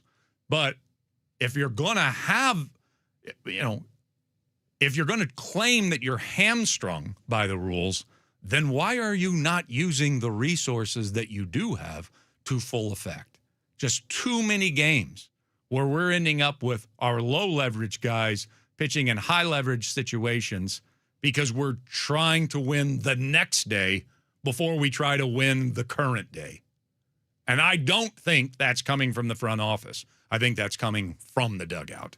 All right, coming up next on the radio program, we will preview this big series. What are the Rangers doing well, and where do they stink? Sports Radio 93.3 KJR FM.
Top of the hour. Looking forward to the Ocho today. Good stuff today in the Ocho. 8 top stories of the day coming up at 8 o'clock plus your cash word. You know what? I do want to say one other thing. There was one other part of that I wanted to cover. And as I was getting ready in that last segment to like bring it home, I'm like, I forgot it. So I pretty much just kind of abandoned it before I got to the final point that I wanted to make. And that was, I'm not really a results-oriented kind of host, analyst, whatever you want to call me. I mean, obviously, we all look at when you are what you are at the end of the day, right? I mean, we are a 51-52 baseball team right now. That's what we are. So it's all about results. But I'm talking about when you make a decision. Like, for example, if we had bases loaded, 1 out in the 8th inning, and Julio Rodriguez was coming to the plate, and Dan Wilson decided to pinch hit Logan Gilbert instead. And Gilbert somehow slaps a single through the right side of the infield. 2-run score. We win, close it out in the 9th, and we win the baseball game. That was not a good decision. Right. But it did work out. It worked out in his favor. Right. Same way it would be the other way around. Like if Mitch Garver was coming up and it was bases loaded, 1 out in the 8th, and Dan said, hey, they just moved to a righty. Jacob Junis pitches tonight. They bring him out of the bullpen, a right-hander, and he pinches Rayleigh, and Rayleigh hits into a double play. Yeah, the result was terrible, but the decision was the right decision. I'm more about analyzing the decision, and sometimes it just doesn't turn out that way. Long way of saying, like, I don't blame Jerry and Justin for Rob Refsnyder. The preponderance of evidence suggested that he could hit left-handers. He had this special ability to hit lefties. And it was the most recent opportunity we had to collect that evidence. He was still hitting lefties. There was no more evidence that was provided that he had stopped being able to hit left-handers. I don't blame them for that bad decision. Now, I will blame them if they don't recognize it's not working and they stick with it until the end of the year. Yeah. That I will blame. Now we're talking about okay, wasn't a bad decision. It turned out bad, but now you got time to make another decision and figure out how to get better. And I don't think you can trust that Refsnyder's going to find the magical cure here in the second half. No, doesn't seem like it. So I am a lot more about the time the decision was made. That's what I'm going to evaluate. And as opposed to waiting till I get the result and then saying, man, that was dumb. That was dumb not to trade Cal Raleigh in the offseason. I mean, when his stock couldn't have been higher, we should have traded Cal Raleigh in the offseason, right? There's probably people that think that. But there are. Yeah. You see it. But I'm using that as an exaggerated example. I know, but I'm just saying there's probably people that, would. For sure. Yeah. I see it. But that's what I'm talking about. Yeah. Like, there's no crystal ball GMing. You can't do it that way. You can't say Cal Raleigh just had maybe the best year in the history of Mariners baseball, but let's trade him because I know he's going to hit 160 next year. Right. He's going to fall off. I mean, could you imagine the outcry at that point? So I really am, when evaluating stuff like this, I don't wait till the result is over to judge whether Dan made the right move or not. I don't wait till the result is over to judge whether Jerry made the right move or not.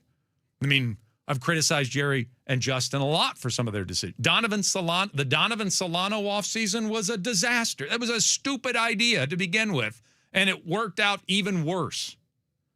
That was terrible. I'll be honest with you. Brendan Donovan was probably not a good decision. He's never hit right-handers consistently. He has been injured a lot. He was coming off an injury, and he doesn't have a defensive position, and we made him a full-time third baseman. And even though he hit well for us, he didn't play defense. Nope. He's not available to us right now, and we don't know when he's going to. That probably was not a great decision this offseason.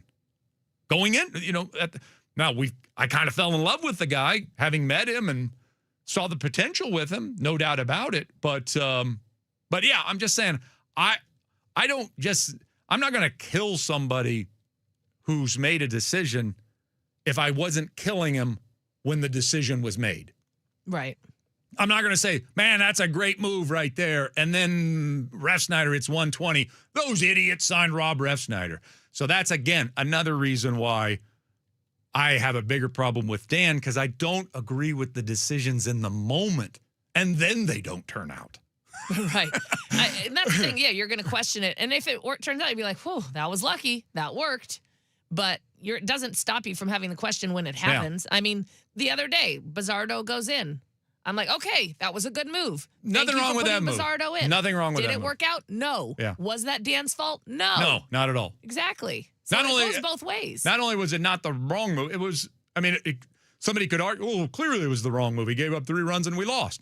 No, at the time, with the information that he had, it was the absolute move to make. And I would have been mad if he would have put someone else in. Right. Yeah. Yeah, so you get my point. Yeah. All right, Ocho's next. Sports Radio 93.3 KJR FM.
to you. Great morning to you. It is a Friday. That's nice, right? It's good to know. It's a lead I'm happy story about it. every Friday that it's Friday. We got a cash word for you. It's bonus 93.3 KJR.com for your shot at $1,000. Bellevue Rare Coins providing us bonus bucks here during this loop of the cash contest. So BONUS, enter it at 93.3 KJR.com for your shot at $1,000. The Ocho is your 8 top stories of the day.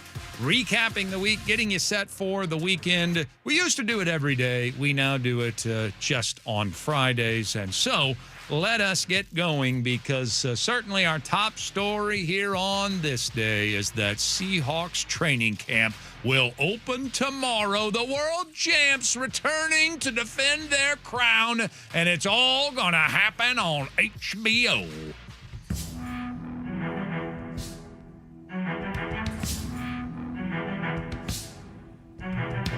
Patriots 16, Seattle first and 10, leading 12-0. Darnold under center, 5 on the defensive line. He gets the snap, turns right, fakes the handoff. Here comes the blitz. There goes the throw in zone. Caught, touchdown! Caught, touchdown, Barner, the tight end. And we've got our first touchdown of Super Bowl 60. The Patriots have a first down, and the clock is ticking at 4:38, and they trail 22-7. Shotgun snap, 44 Seattle. He's hit as he drops back. The ball free, picked up by Noosu, running down the side, 30, 20, 10, 5, touchdown! Seattle has scored on another turnover, and that will seal it, it seems, right now for the Seahawks in Super Bowl 60. The clock is ticking, 2, 1, and that's it. And the Seattle Seahawks have won Super Bowl 60 in pretty dominating fashion. 29-13, they win their second Vince Lombardi trophy in a win over the New England Patriots. And Mike McDonald, the Seahawk head coach, becomes the 3rd youngest head coach to ever win a Super Bowl. And tonight, with the confetti flying, wins Super Bowl 60 here in Santa Clara. Here we go. Got me a little fired up. Yeah. Kind of like the idea of maybe just hanging out with Liev Schreiber and Kevin Harlan at the at training camp this year. That'd be nice. I feel like that's what's going to happen. Then we can go hit the town and then probably become best buddies and maybe rent a casita together. You know? Obvi. The Super Bowl champs are returning to work. Starts tomorrow. And the defense of their crown is underway. It's the Game of Thrones, and right now they're sitting on the Game of Thrones. And all sorts of things, all sorts of stories heading in to training camp. We've got Zach Charbonnet on the PUP list. We got Nick Eamon-Wari on the PUP list. Charbonnet probably going to be there for a while. Eamon-Wari, we hope, is on course to start on opening day for the Seahawks. New faces, Dante Fowler Jr., Noah Igbenogany. Gosh, I had it perfectly earlier. Igbenogany. I love that name. I love saying that name. Emmanuel Wilson, the 2026 draft class, and a brand new offensive coordinator in Brian Fleury. And, of course, gone are Clint Kubiak, Reek Woolen, Kobe Bryant, Boye Mafe, Ken Walker, and a few others. Let's get it going. 2026 Seahawks defending their championship, and it's all going to be captured for us on HBO's Hard Knocks. First time the Seahawks have ever been featured. Only the second time a Super Bowl champion has been featured, or at least the first since the Ravens were Super Bowl champions. And so this is going to be an experience like we've never had before. It is, and I am so excited. Yeah. It's going to be just the whole thing. I'm an eternal optimist anytime going into a sports season. I think my teams are going to do really well. But there's just a different feeling when your team is the defending Super Bowl champs and you know they're still really freaking good. Yeah, no doubt. Yeah. Probably going to be better. And I've never covered a Seahawks training camp with them being world champs. I got here the year after they lost the Super Bowl. So I've never experienced this before. I don't remember that Super Bowl. And no one has experienced them on Hard Knocks before. Right. So the combination of the two, this will be a unique experience, no question about it. Now, Devin Witherspoon is in negotiations, so we've been wondering if this will be all summed up before training camp gets started tomorrow. Well, Greg Bell has the latest on Spoon and the negotiations. All indications are that the veterans are coming in mass, most of them here today. The deadline to report is today. So face-to-face would accelerate any remaining contract talks and details. Wouldn't surprise me if his agents are already in town. This should be done soon. And, I mean, within days. It wouldn't surprise me if it happens over the weekend. The Seahawks tend to make news on a Saturday afternoon when I'm doing something else. But now we're all going to be at Seahawks headquarters. So, yeah, I can think of Wilson's extension and Sherman's and Bobby Wagner, and make no mistake, I'm mentioning them because Devin Witherspoon is the modern-day version of those guys to the value of this team. And those guys all before signed within days. I mean, like 1 or 2 or 3 days of camp starting. So we're talking Saturday, Sunday, Monday, Tuesday. Again, we'll decide whether it's done or not is when the guaranteed money comes due. Said this earlier in the week, should be the easiest negotiation in the history of John Schneider's contractual breakdowns with his players. I mean, I would think you could do this multitasking. Like John Schneider could get an ab workout in while he finalizes the Witherspoon deal. Should only take 8 minutes. Good ab workout only takes a good 8 minutes. And you could multitask. It should be so easy to do. No need at all for this to develop into any kind of distraction. Not that I'm predicting it. I don't think that it will. But this should just get tidied up in no time flat. Easy. I think so. Yeah. Numbers are obvious. I think we're good. We got two willing parties that love each other. I hope this doesn't linger into training camp too long. Item number 3 on the Ocho. The Mariners are getting set to begin their biggest series of the season so far, and they'll be heading to Arlington, Texas for the first of 4 games against the first place Texas Rangers. Pretty flimsy first place status there, Texas Rangers. And you know what you do when you're a city slicker and you head into a rowdy bar of rednecks and cowboys. You do this.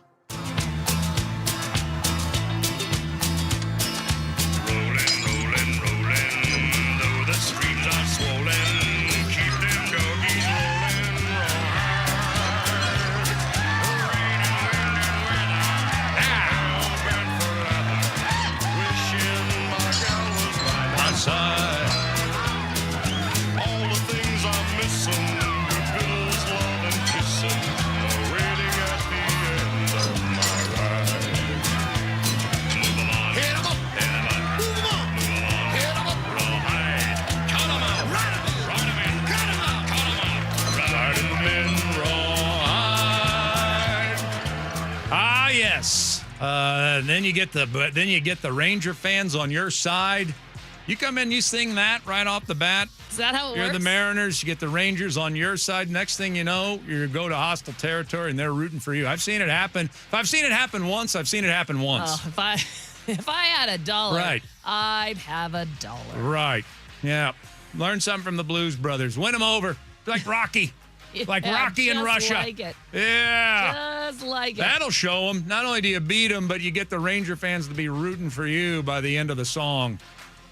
Yeah, do it. That's how you handle a hostile crowd of rednecks.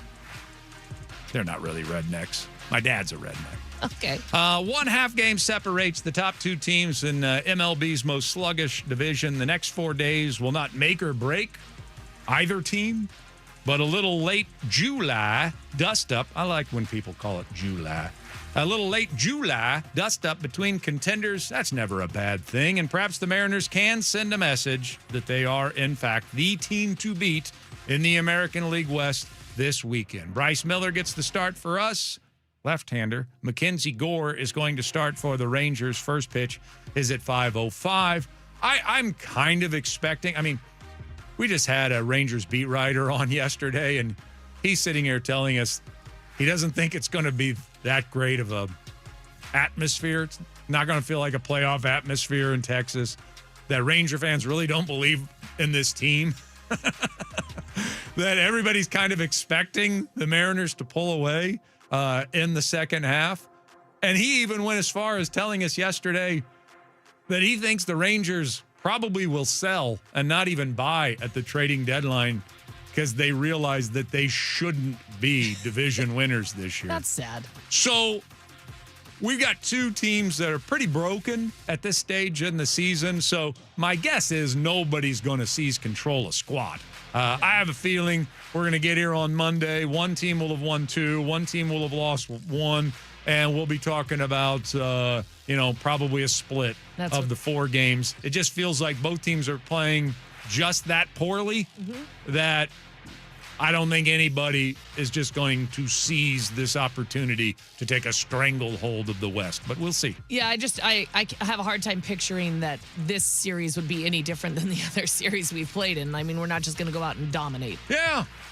I think we're going to play a game that's going to make us feel really great, and then we're going to play a game that's going to leave us going, what the F? Yeah. And then we're going to play a game that's going to be like, yeah, okay, there were some decent things, and we got away with some things. And then there will be a game that will just, someone will fart their way to a win. Yeah, that's probably it. That's probably it. In the meantime, it is trade season. Believe it or not, we're just 10 days away from the trade deadline, and we have not had a move of significance. The Dodgers added a relief pitcher from the Colorado Rockies, but he's not very good. Probably will become great for the Dodgers.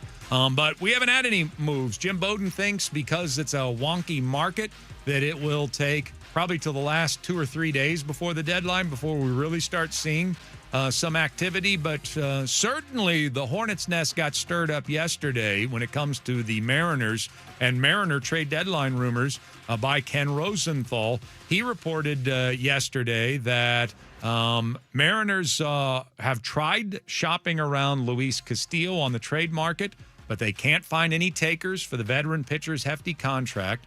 And according to Rosenthal, it has forced the M's to shop another starting pitcher 10 days before the deadline.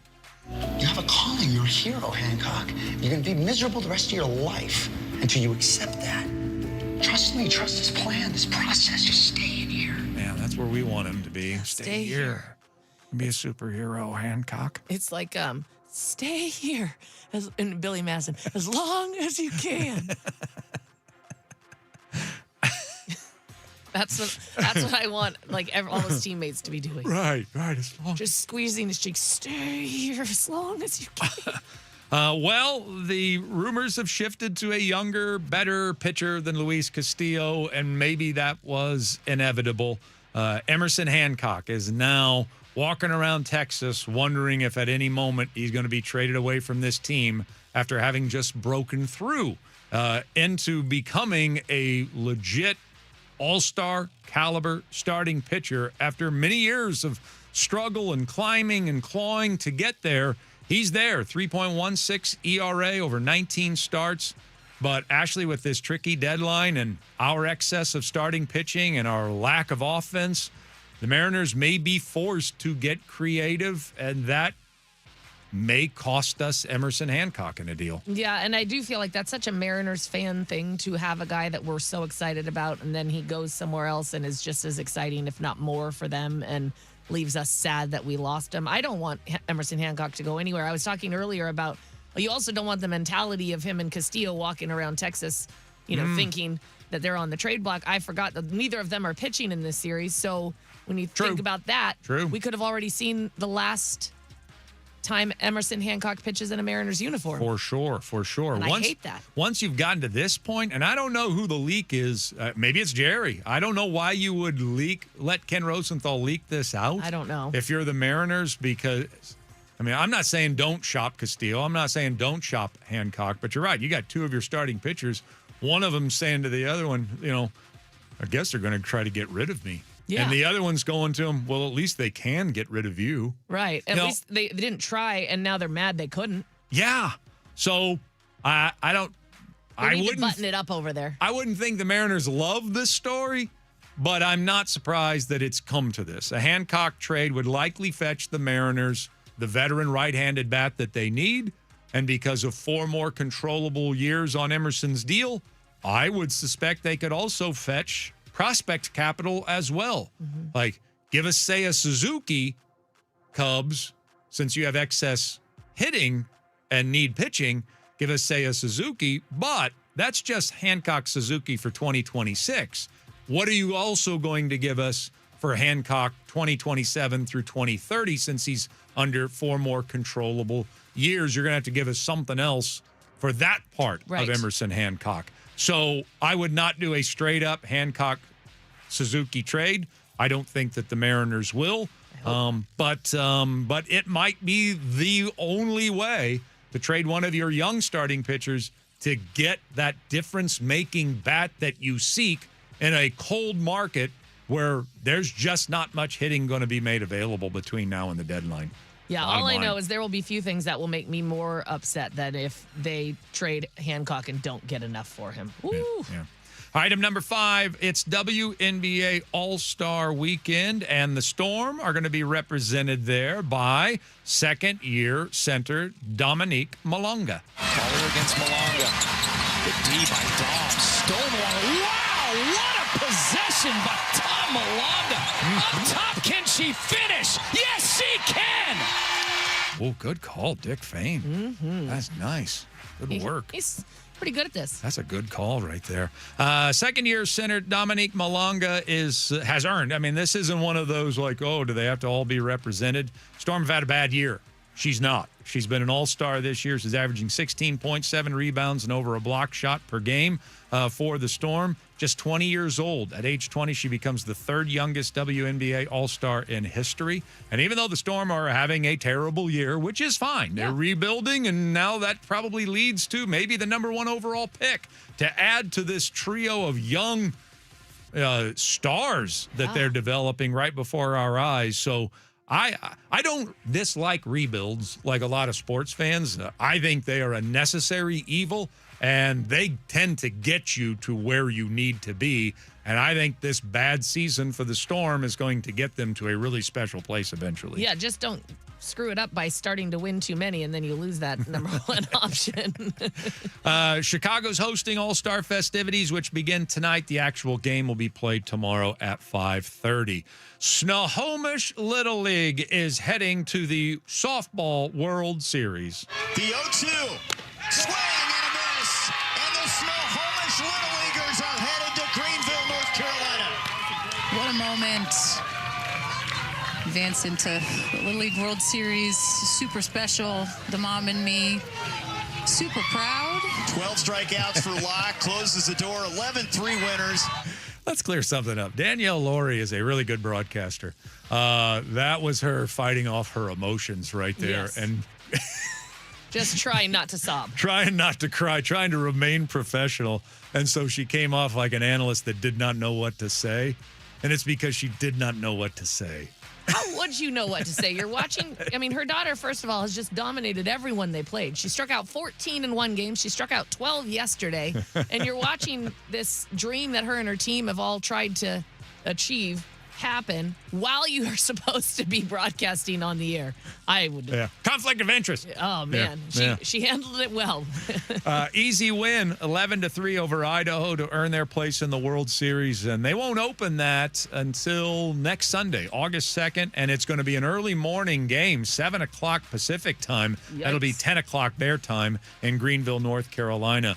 But 7 o'clock our time next Sunday against Lake Mary, Florida. And you know what they say. There's something about Lake Mary. There better be something about them losing. Yeah. Finally, Lane Kiffin yesterday, he addressed the media. Kiffin, of course, left Ole Miss in probably the scummiest way possible. You know? Yeah. Yeah, maybe that old Arkansas coach might say, here, hold my beer. But Lane Kiffin did speak yesterday on how he now regrets his exit from Ole Miss. I changed jobs. And as I get older and I go through things and losing both parents, I was actually talking to Ross Dellinger, and I kind of said something that might sound kind of funny to you, but you know, I watched the Hulk Hogan special, and I realized, and I was like, we're all gonna die. And so some of the things that we put importance on, we worry about, and what this person says and that, like, really aren't going to matter. And when I lost my dad, I started thinking that. And I really started thinking, when I grew up, there were two people that I thought just wouldn't die: my dad and Hulk Hogan. And then I watched that special and realized, like, Hulk Hogan died too. Like, there's no way Hulk Hogan was ever going to not wrestle and die. And he did. And so it just made me reflect really on, like, I can't be so concerned about little things and what people say and this. And you got to make decisions. You got to go with them. And you do things and you make really good decisions and you make poor decisions. And that was a poor usage of a term that I believe, just like many coaches that have been there for, was factual, but over the course of a long interview was bad timing and bad usage of the word. So it is what it is. I apologize when I said it, and moving on. Yeah. That was weird. Very weird. I don't think he's a normal guy. No. Well, Good and luck, especially, LSU. yeah, it's like his decision to leave, and then he's like, well, yeah, and then the fact that I dissed Ole Miss on the way out is like what he's talking about. Like, Right. yeah, I made a choice to leave, and then, yeah, I was a jerk, but I didn't ever think Hulk Hogan was going to die. Yeah. That's him saying, yeah, it's not really important that I was a jerk. Yeah, because But I will apologize for being a jerk. Because don't you feel bad? My dad and Hulk Hogan died. That's basically what he's saying. Weird. Ole Miss went to the Final Four without Kiffin, calling the shots in the playoff last year. The two teams are going to meet September 19th, so circle that on your college football calendar for this upcoming year. Phil Steele has Kiffin's LSU Tigers ranked number 21 in the country to start the season. Meanwhile, Ole Miss ranked 8th. This is a pretty easy one. Yeah, I'm pretty much rooting against Lane Kiffin and LSU. Yes, indeed. All year long. All right, coming up next, it is training camp time. We have more preview for you. Let's talk about the new faces. Sports Radio 93.3 KJR FM.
You just whip that together, young lady? Thank you. You're welcome. Yeah.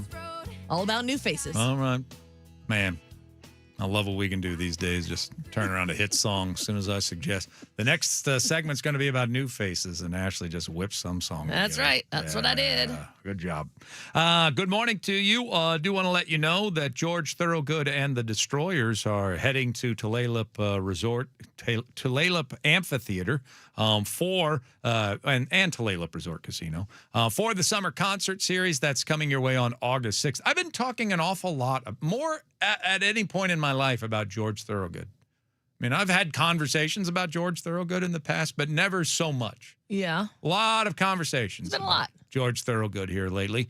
So August 6th, maybe go on, have a bourbon, one shot, one beer with George Thorogood on August 6th, the baddest show on earth. All sorts of great events coming to the amphitheater at Tulalip. So check out the details at Ticketmaster. Go ahead and buy the tickets, or you can go to tulalipcasino.com. I'd like to become an honorary destroyer at some point in my life.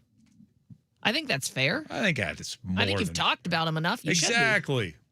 Yeah, spend this much time on Thorogood. I should get some sort of patch, some sort of deputy's patch, like a deputy destroyer. Yeah. All right, let's talk training camp.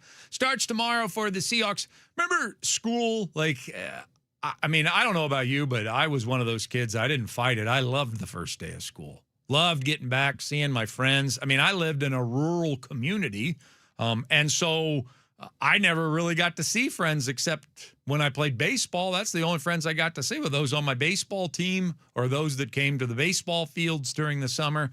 But getting back, especially seeing the girls, see how they changed. I mean, that was probably number one. If it was Family Feud, what was the best thing about the first day of school when you were a kid? Probably was number one answer, seeing how the girls changed over the summer. Yeah. And then number two, though, I would argue it's new faces. I would say when you get to meet the new kids at school and find out, hey, what do we got going here? Do we have another athlete that's joined the group that, I'm going to play high school ball with somewhere down the line? Do we have a new cute girl that has come into the the year that Chad Stanky moved into town? Oh, man.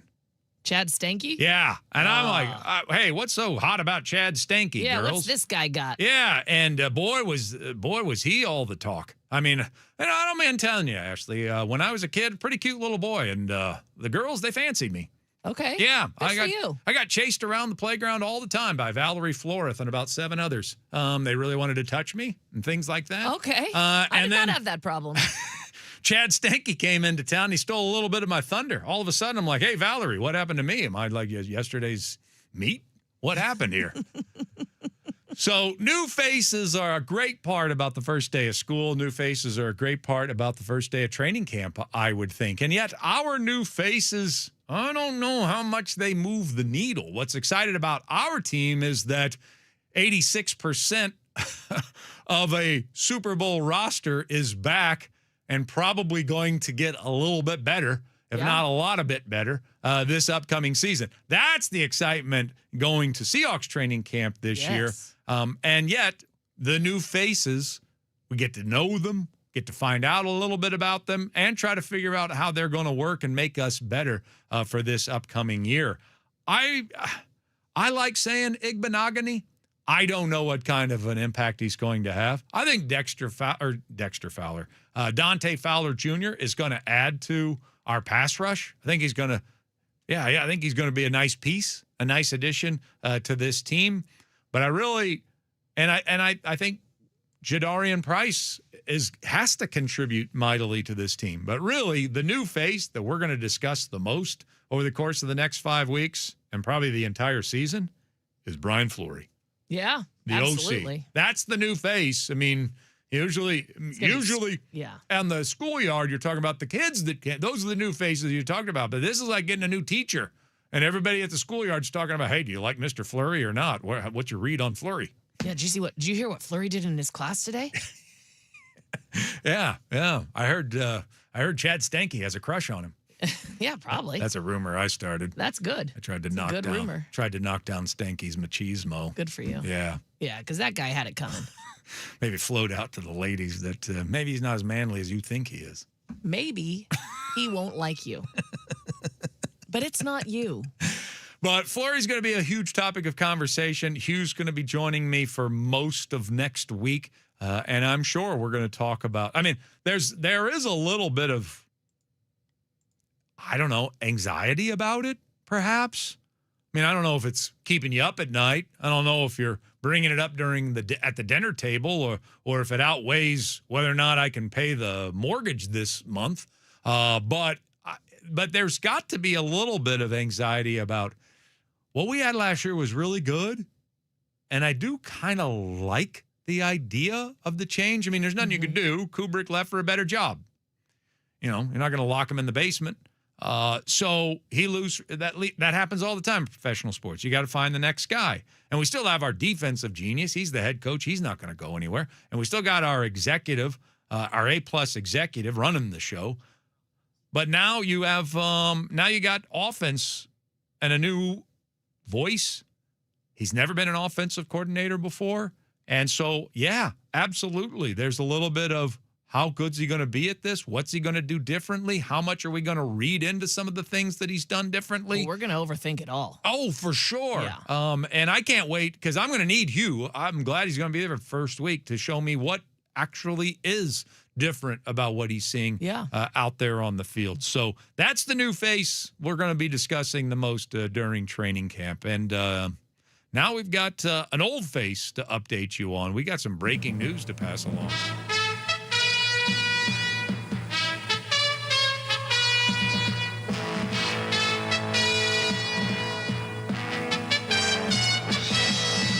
Old face in a new place. LeBron James has made his decision. Ooh, where's he going? I am pleasantly surprised by this. I was kind of hoping that this is where he was going to go. I did not like the idea of the Warriors, the old farts trying to, let's band together. Mm-hmm. You know, we can do it. It's like a Clint Eastwood movie. I didn't like that. I didn't like him. I actually didn't like him going back to Cleveland. I think you've done that twice. Mm-hmm. I don't think you need to go. Yeah, you've done what you needed to do there. You don't need to go back and try it again. I wouldn't risk any of that story of yours by going back there and possibly it blows up in your face. You know, Philadelphia 76ers. Yeah, there you go. LeBron James, 2-year, $8 million deal. So very obvious he didn't sign for the money. Nope. He was just trying to find the right fit and where he could help an organization the most win a championship. I'm pleasantly surprised. I didn't think he would choose that, even though it's what I was kind of pulling for. So I think it's terrific. And I think the addition of Jaylen Brown and LeBron James to Maxey and to Edgecombe and now you don't have to rely so much on Joel Embiid, not that you can. That's a pretty dangerous combination of players. He doesn't have to carry the load for sure. He doesn't have to be a superstar. I think he blends really well with that group. So I'm pleasantly surprised. Good choice, Bron. Yeah, I like the choice. And I also would love to have $8 million be obviously I didn't do it for the money. Like if I made a choice and someone was like, oh, she only got $8 million. Clearly she didn't do it for the money. Wouldn't that be nice? Yeah, that would be good. God. Yeah. Well, at least Different LeBron worlds. and I finally have something in common. Yep. We don't do this for the money. That's right. That's right.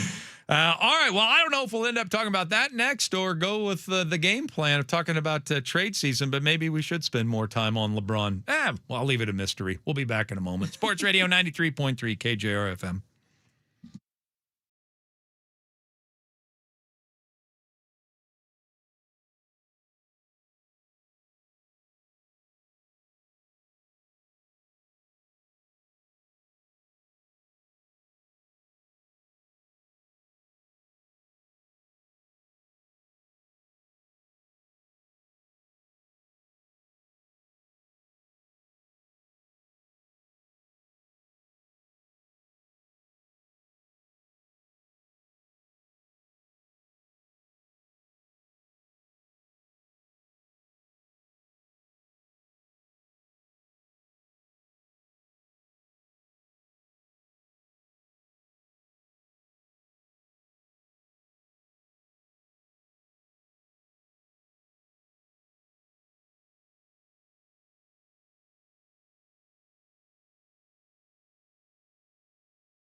We'll save the Mariners ABCs to the M's coming up at 9:30, and Kevin Calabro is going to be joining us next. So with this LeBron James news breaking, I suppose we could stay right here on that. And I do think it's of monster significance. I realize there are a lot of people here in Seattle that, basketball, I don't want to hear about until we get Sonics back. I get it. And I realize that half of Americans hate LeBron James. Don't know why it's that intense, but I do realize that. And they are already tired of the story of LeBron James and felt that he milked this free agency process. I mean, if there's a way to criticize him, people find a way to criticize him. He didn't need to be in any hurry because he only took $8 million over 2 years, which is pretty much league minimum now in the NBA. So the only reason there's any reason to be in a hurry is before the money dries up. Like you want to make sure that who's ever's got money to spend are going to spend as much as they possibly can on you before they've capped themselves out. Now that's the only reason to be in a hurry as a free agent. If you were in his situation and you're already a billionaire, you can sit there and say, well, let's see how the market plays out. Let's see what kind of moves are made. What team do I want to join? And he decided to join the Philadelphia 76ers. So I do believe it's a really big deal. I think back to when I was on the air when Wayne Gretzky was traded. And before you joke, I'm not that old. Not the first time. When he was traded at Edmonton to the Los Angeles Kings, that stopped countries. That shut Canada down. I mean, that was the best hockey player ever in his prime, heading out of not just Edmonton, but heading out of Canada, going to America. I bet that went over well. And not just to America, but to an organization, to Hollywood, to glitz and glamour, to L.A. Why are they even playing hockey in L.A.? It's a valid question. And certainly no history whatsoever. Had he gone to the Boston Bruins or the Detroit Red Wings, maybe a Canadian could understand that, but he went to Los Angeles to play for the Kings and be with his wife. And, that's the move. That's who we're losing Canada's favorite son to. Now, that shut down countries. But I'll tell you this, even when he was old and way past being Wayne Gretzky, the great one, when he got traded, I was on the air when he got traded from the Kings to the St. Louis Blues. People don't even remember he played for the St. Louis Blues. I didn't remember that. I thought you were going to say Coyotes. No, he got traded to the St. Louis Blues, and I was on the air. And believe me, and hockey wasn't even as popular then as it is now. Mm-hmm. And think about how little compared to football and baseball we talk about hockey. So back then it was even less. But I can tell you this, from a national host perspective, everything shut down. Like everything else that was happening in the world, we stopped covering. And for the next 24 hours, it was nonstop Wayne Gretzky's going to the St. Louis Blues. That was the journalistic decision at that point that was made, and it's all anyone wanted to talk about or hear about. And he wasn't even the same player. So same thing applies here to LeBron James. He's not the same player he was when he went from Cleveland to Miami. Right.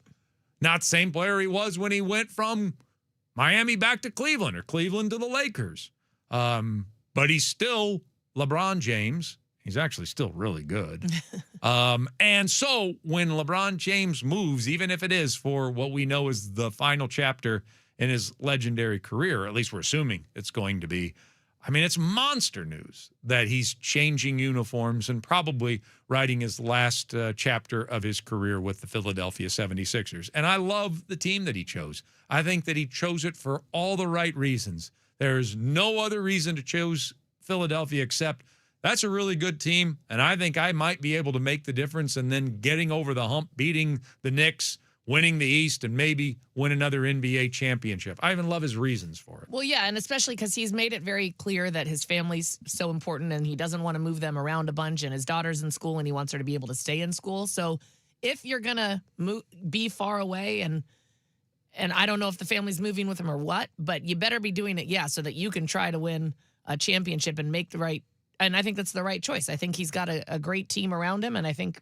they'll be real good and real fun to watch. Yeah, I think so. I don't think Cleveland, I think he realistically looked at that and like they've got a good team. And they've got Harden's a really good player and Mitchell's a great player, but they're so limited defensively, and I'm not the defensive player that I used to be. And if I try to be the defensive guy, I'm 42. I'm going to end up banged up. I'm not going to make it through the season.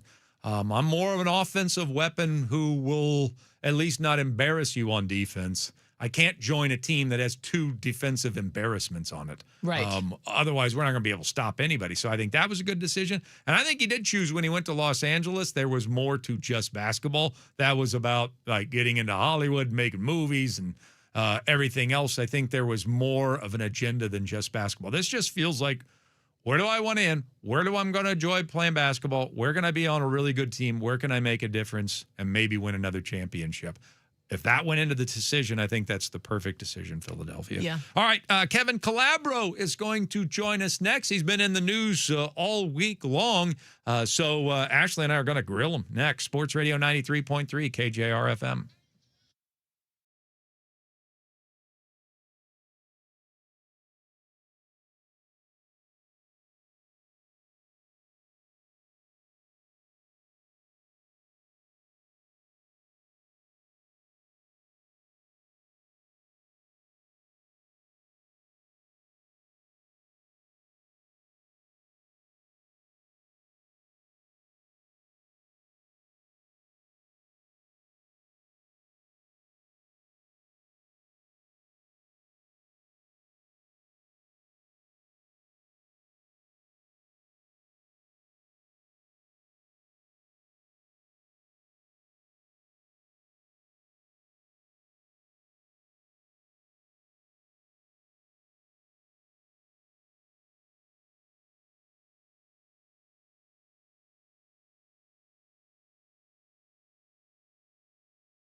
Friday to you all. Final hour of the show today, final hour of the week. And so I have been handed the baton, and I am sprinting toward the finish line with you. And boy, do we have some entertaining stuff for you before we close it out. Booze News at 9:45. We've got ABCs of the M's at 9:30. I got a cash word. It's preset that you can enter at 93.3KJR.com for $1,000 in cash. And the thing you've been waiting for all morning long, joining us here on the radio program, Ashley's new golf partner, the former voice of the Supersonics, and hopefully will be again someday. Joining us on the program, the great Kevin Calabro is with us. Good morning, sir.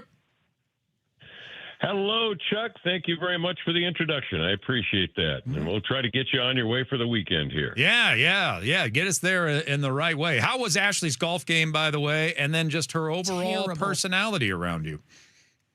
She was good. She didn't throw any clubs. There was no cursing. Couldn't figure out how to putt to save my life. Could not dial in the distance on the putts, which is unusual because that's her home course out there. So it was.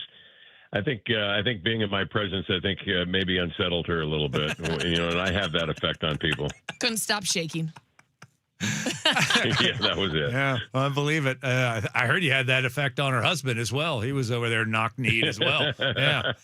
No, Mark was on fire. He was terrific. He carried us the whole afternoon. He was great. He was showing off in front of Kevin Calabro. That's why. He said the coolest thing was when Kevin would comment on his shots, and he's like, it's like I've got the voice of God just narrating how I'm doing. I was doing a little bit of Jim Nance that afternoon. Yeah, it was awesome. He said it was the best day ever. He loved it.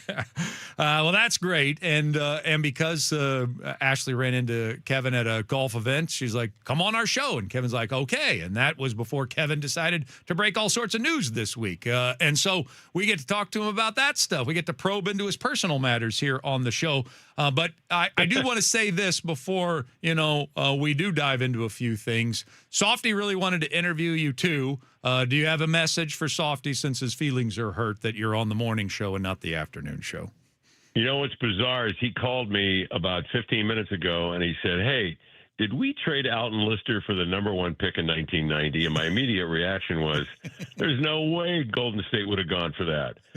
But indeed, the Sonics did trade Alton Lister for what would be the number one pick in 1990, which was Gary Payton. He was taken second in the draft right behind Derek Coleman.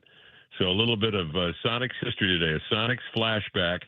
Alton Lister, who was 30 years old at the time, traded to the Warriors, being run and coached by Don Nelson, who had actually drafted Alton Lister, and Milwaukee loved Alton Lister, but gave up what would be the number 2 pick overall in the draft in 1990. And the Blazers get Gary Payton, and the rest is history. I mean, Payton's number, he's a Hall of Famer. He's got the gold jacket. His number is probably going to be retired when the Sonics come back. It'll be out there in the arena, hopefully alongside Sean Kemp up there in the rafters, up there in the old barn, the old Coliseum, the Climate Pledge. So you have that relationship with Softy? He just shoots you trivia questions and things of that night? Yeah, I mean, just out of the blue, he called me. Hey, man. I know it was 40 years ago, but did the Sonics actually trade Alton Lister for the number one pick? I said, I know. There's no way that happened, but it did.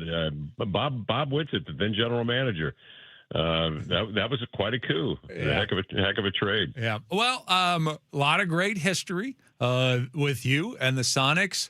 I'm just going to go ahead and ask it now. It feels appropriate. Are you looking forward to making more history with the Seattle Supersonics? Well, I think you gotta get. My status on that is I'm back in the back row with the trombones and the piccolos in the parade. I'm not going to get ahead of the parade. I'm going to let the leaders lead, and I'm going to the back row, and I'm just going to try to contribute in any way I can to the Sonics coming back. So anything I can do to get them back, that's job one. And of course, there's not much I can do other than just send out some positive vibes and encourage people to hang in there, because I think it will happen. I don't think there's any question NBA basketball is coming back to Seattle. But I'll say this: I've been saying that since about 2008. People would ask me. I said, I think it'll be another 3 years before the Sonics come back. But I really mean it this time. Obviously everything is aligned. The commissioner is saying the right things. I think the powers that be here in Seattle have been very, very patient. And I think everything is lined up to bring the Sonics back. I'm very positive about that. I am as well, but it is understandable that Sonics fans who've been dragged through this don't want to just count on it happening and are going to wait to celebrate when the deal is actually done and we've got verified information that they're coming. Why do you think it's dragging on so long? And I'm talking about just in the last 2 or 3 years. Like Silver has been promising an announcement every 6 months for the last 2 years, it feels like. Why is something that looks so obvious seeming to drag on so long? Well, I think they were waiting for a few things: the collective bargaining agreement, to get that done with the players, and then the television contract. They had to get that ironed out. So now that all those issues have been put to bed, I think the owners now can sit down and take a look at it analytically. It all comes down to money. If this works out well and the expansion numbers are right and commensurate with what the owners will carve out of that lucrative TV contract. See, that's what they're weighing is it going to be more profitable for us to bring on 2 expansion teams in great markets? And, Adam Silver, of course, has made no secret of that in Seattle and in Las Vegas. Or is it better to just remain as we are, 30 teams, and just reap the benefits of the national television contract? So I think those are the big issues that they'll be looking at. And I think that's why it's taken so long, is because you've had those 2 big dominoes that had to fall: the collective bargaining agreement with the players and then that incredibly lucrative television contract. And I think now they can they've got all the data they need to make that decision. And then, Adam Silver has indicated publicly that this fall there probably will be a vote. There'll be a determination as to whether or not they're going to move forward. Maybe he's waiting for LeBron to sign. So maybe that was the last thing we needed to have happen. Boy, that was big. Yeah, LeBron to Philadelphia. That's amazing news. Philly is going to be just a fun team to watch this year. No doubt. Kevin Calabro is with us. How do you feel? I mean, let's say it doesn't end up being expansion. There is talk about maybe relocation. How would it set with you, having been the Blazers' voice and then obviously the Sonics' voice, that if the Blazers ended up moving up north to Seattle?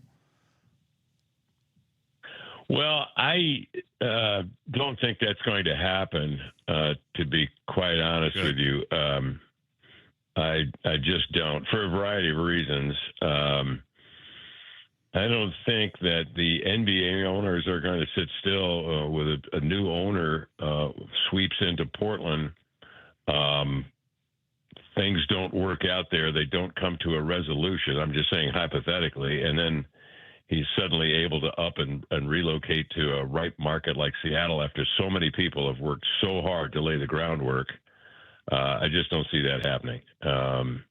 I think what will happen, this is a hardball negotiation going on in Portland, but I think at the end of the day, it's going to get done. The Blazers are Portland, and Portland is the Portland Trailblazers. And even though they have a new owner who may be dispassionate and really doesn't know anything about the market yet, in terms of really diving in there and getting to know the community. I mean, he obviously knows all the numbers. I think it's going to happen down there. I think they're going to be around, and they're going to be an exciting team. They've got a terrific roster, very dynamic team on the floor. Damian Lillard is back. Ja Morant is joining him now. Denny Advia had a terrific year last year. He's borderline All-NBA. I mean, there's a lot for the fans to celebrate down there once they get by this business of getting the building done. And, look, to the city's credit, they're looking very carefully at this. It's going to be a huge investment. The state has already made it known that their contribution is there. It's on the table, and it will be until December 30th. The county is getting on board as well. They're going to have a vote soon. The city's going to vote on August the 12th. There'll be 12 members of the council, and then the mayor will have the tie-breaking vote. And I think it's going to be a close vote, but I think it's going to get done. Why could you just not continue with them? What is it that just was not going to make it tenable for you? Well, we worked very hard during the course of the year to get an extension on the contract, and we were just met with disinterest. And we continue to work hard on it. And the contract deadline lapsed on June 30th. And at that point, I was free to do whatever I wanted to do, and we still hadn't come to any kind of resolution at all. But I told my agent, let's hang in there. We gave them another couple of weeks, and finally they came back with an offer that frankly was, it just wasn't serious. So the inference I got was that they didn't want me, and so at that point, I just decided, I just step aside because, I want to move on. There are other projects out there that are interesting, and I want to get into those. I may retire, I may not. I may retire and do projects on the side. We'll see. Woodworking always seemed to be pretty fascinating to me, Chuck. So I may get a lathe and get to work in my basement. Yeah, well, I'd start with like a shoe, like a wood shoe, maybe like a kazoo or something like that. Wood shoe. Yeah. How does one make the wood shoe? That would be interesting. Yes. Well, that Dutch craftsmanship. That Dutch craftsmanship. I mean, it's probably harder. I'm probably not giving enough credit. So, well, obviously, everybody here in town knows and loves you as a play-by-play broadcaster, and I'm already envisioning you being the Sonics play-by-play broadcaster. And I've already kind of asked a question along these lines. I don't mean to make you uncomfortable or put you in a bad position, but, I mean, is that something, like, legitimately that you see yourself 2 years from now, if you got asked to be the play-by-play voice of the Sonics, that's absolutely what you'd like to do to close out your career? Oh, Chuck, you've put me in a very bad spot. You've made me feel very uncomfortable. No, well, I mean, sure. I mean, who wouldn't? But, we can't live in the past. We can't live in the 90s as much as we'd love to, given today's current climate. But, look, what I want to do is help in any way I possibly can a new team here in Seattle, a new NBA team here in Seattle, in any way possible. So, that's kind of my mindset is if I can help in any way, I certainly will do that. And I'm going to be listening. But, again, one step at a time. We got to let that parade roll out, and I'm just going to kind of be in the back and play a little backup here on my trombone and just hope that the basketballs are bouncing again. It is, I tell you what, it is very, very encouraging, though, to see all the signs and to see all the former Sonics come back to the various events and charity events that are going on this summer. We saw Sean and Gary show up at the Rising Academy golf tournament that Ashley and I played in at Mill Creek. And by the way, they were just great hosts. It's just a beautiful layout there and a great club. I've always enjoyed playing over there over the years. And, Sean and Gary showed up, and there was a line around the golf course, waiting to get their picture with Sean and Gary. What a unique opportunity. Jack Sikma, Detlef Schrempf, we see him, at all these events giving their time. And so that's always encouraging to see the old Sonics show up at the community events. Well, let's not shortchange the idea about just reuniting the 90s. I mean, expansion teams are always bad anyway. We'll just suit up Peyton and Kemp and everybody, and we'll just play. Well, we definitely need to get those numbers up there in the rafters. Yeah. There's no question about that. I mean, those two guys brought so much excitement and life to it. Detlef Schrempf got his number retired, of course, at UW finally this year. It would be great to see his number hanging up there as well. I mean, just bring them all back. Why not? What a joyous occasion that would be. Would you? I saw that you'd have interest even doing college play-by-play. We have a vacancy here in Seattle. I mean, is that something that interests you? Huskies play-by-play guy? Yeah, I saw that. No, I think they need to get a young guy there that's going to kind of grow with the program. And my sights would be, I think, on maybe doing some television here on the West Coast and doing some college basketball on the weekends. That would be fun. But no, I think UW, they probably need they need another young Tony to bring along. He did an excellent job, and wish him the best out there in Tampa Bay.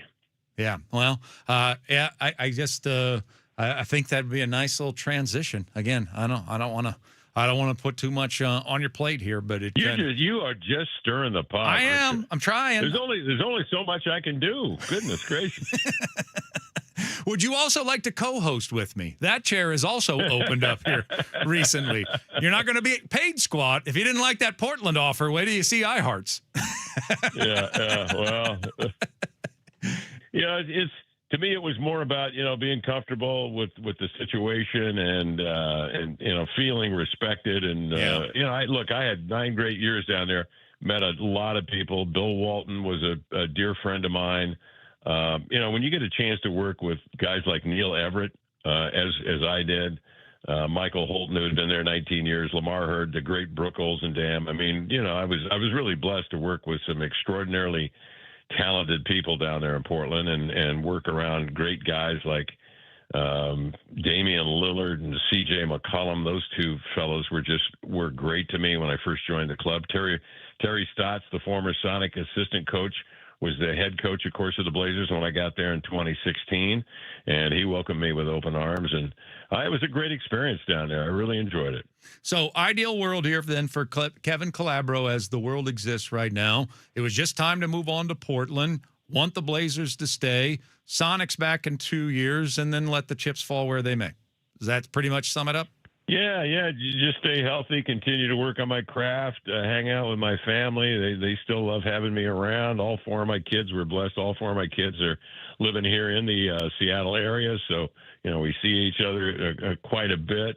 Hang out with my granddaughter. She's 5 and full of energy. And so, life is good for us. No complaints. Everything's good. As George Karl used to say, the basketball gods have been good to us. Mm-hmm. And woodworking. I didn't mean to leave woodworking out of the current situation in your life. I'm going to learn how to make a clog. Comfortable shoes from wood. Who knew? Well, the market's dying for one. I'll tell you that. Finally, absolutely, yeah. Need a comfortable wood shoe that you can use on the basketball court. That would be fantastic. Well, hey, thank you very much for taking the time with us. We greatly appreciate it. And yes, we do have our wish list here for your future, but we'll work on it one day at a time. How's that sound? Chuck, thank you very much. You've made me very uncomfortable, and I appreciate that. Kevin Calabro joining us right here on the radio program. Ashley's new golf partner, of course. They've become fast friends, are now going to vacation together, I'm betting. And Calabro will think of clever ways to describe all the things that 5-iron does on vacation. Yeah, I should just have him. I'm going to have Kevin record some stuff, and then when he does it, I'll just play it for him. Yeah. I mean, Harlan, like when Harlan's those crazy moments and he just decides to lend play-by-play to them. Yeah. Like when a fan runs out onto the field. I mean, he's sort of become famous for that. Yeah. I mean, Calabro, I know he's probably playing possum with us on his plans for the future. That said, it would be that could be a business venture for him where he just does play-by-play. People send in videos and he just does play-by-play of you like cooking dinner. I'm telling you, 5-iron thought it was the greatest thing on earth. He's like, oh, and a great shot from the big guy. and 5-iron was just like, oh my God, I could listen to this all day. All day. That's great. Well, we appreciate him coming on. I mean, I know he took it well. I felt I had to ask him all of those questions because it's the questions that's on the lips of every single person listening. And I don't know. I mean, I get it. I get what he's saying. They should probably go with a young person. But it kind of feels like, it'd be a nice little smooth transition. Mm-hmm. 2 years. Work. 2 years there. His reasoning was good. It's great. But I got another dog in the fight. There's another person I'm rooting for to get the Huskies basketball job. So I'm a little torn on that, but it just does kind of make sense, does it not? I don't know. I wouldn't say no to it. Just a thought. All right, coming up next, ABCs of the M's come your way. Sports Radio 93.3 KJR FM.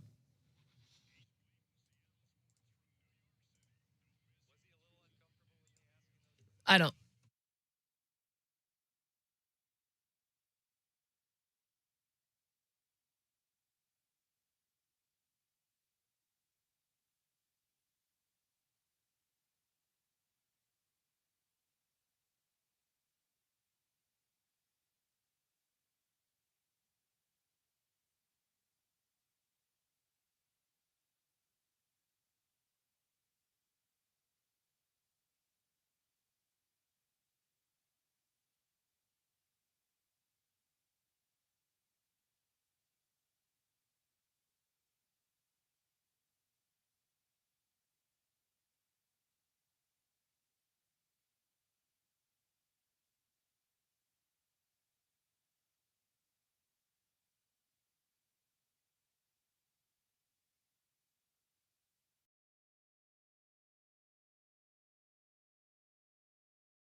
always entertaining.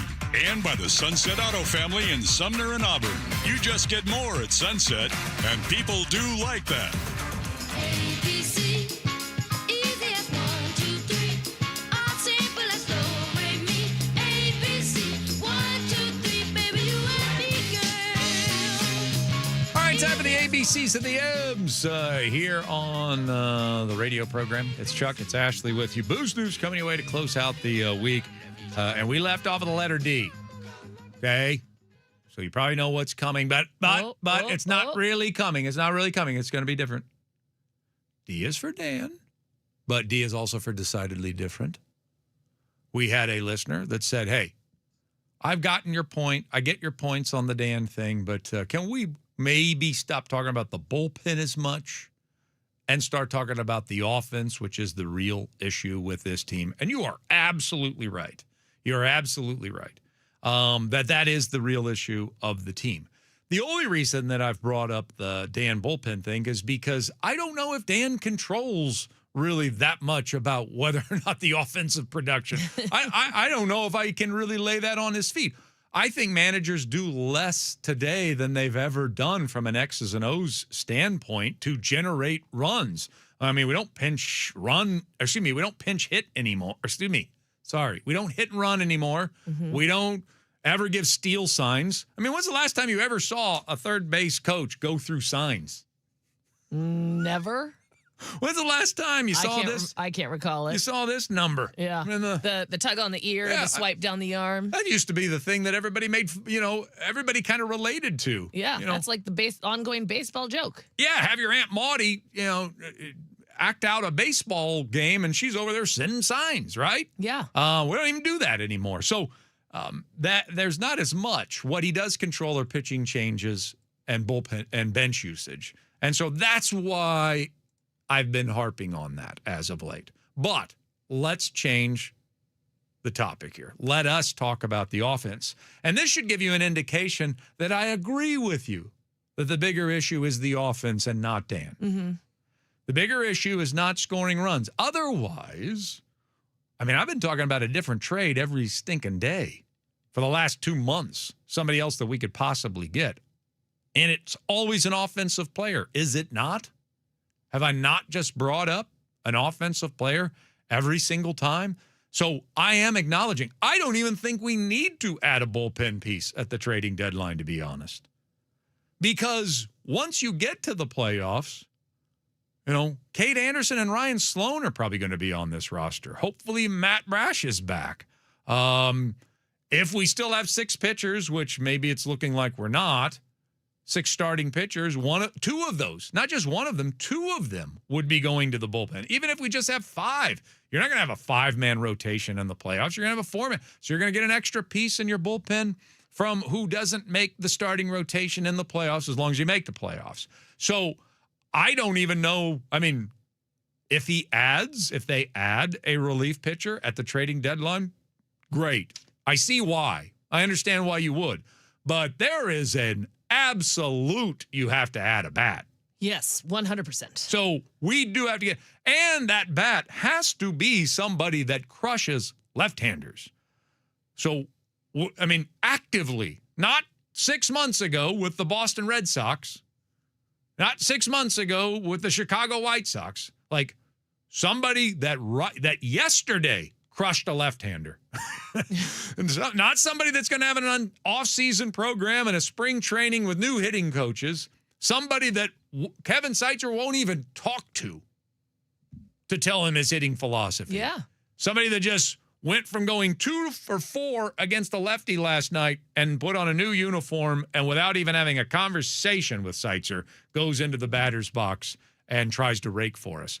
Seiya Suzuki is the big name this 24-hour news cycle that keeps coming up. Emerson Hancock now possibly part of the trade deadline equation. Sounds like, according to Ken Rosenthal, the Mariners are shopping Emerson because they couldn't get a trade partner for Luis and his contract. Mm-hmm. And so trade one of the younger guys, a lot more trade value right there. He's under control through 2030. Also, It's not like you're giving somebody a prospect. You're giving somebody that can pitch right now. He's pitching at an all-star level right now. And the Cubs keep coming up prominently in possibly an Emerson Hancock trade. And Seiya Suzuki's name keeps coming up. I don't know why the Cubs would even trade Seiya Suzuki. He's that good. He's a middle-of-their-order guy. They're trying to win the playoffs. Probably they should trade some prospects and get a pitcher. They traded some prospects to the Angels for Jose Soriano. That makes a lot more sense than trading Seiya Suzuki for Emerson Hancock. That said, since that ball is in play, I'll play it. I would absolutely love to have Suzuki. Not only does he hit both lefties and righties, he is actively crushing left-handed pitching right now. And that's somebody you put fourth in your lineup right there every single night. Righty, lefty, doesn't matter. So, yeah, and I would trade Emerson Hancock in a move with Suzuki, but not straight up.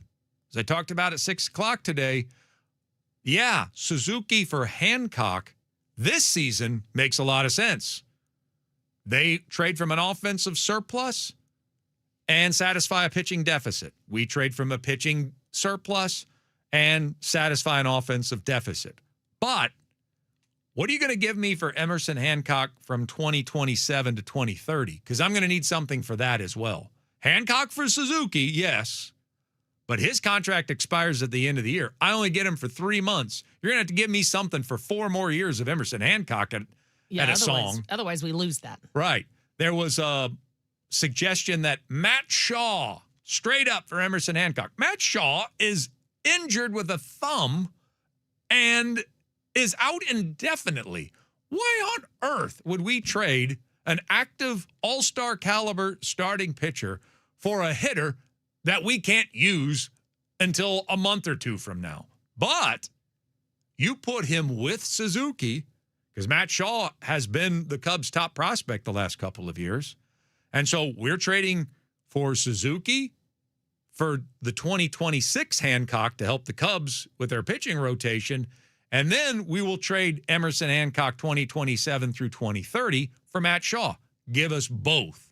I'll do that deal. Shaw and Suzuki for Emerson, as much as we love Emerson. Now, that makes sense to me. So, to me, it's about whatever trade we make. If we get a relief pitcher, I get it. I understand. I'm in on that. But just to hammer home the point that texter was making, you're right. The bigger issue is offense more so than Dan. But in a lot of ways, I've kind of been forced to talk about Dan a lot more than I've been forced to talk about the offense. So, yes, let's get this offense fixed.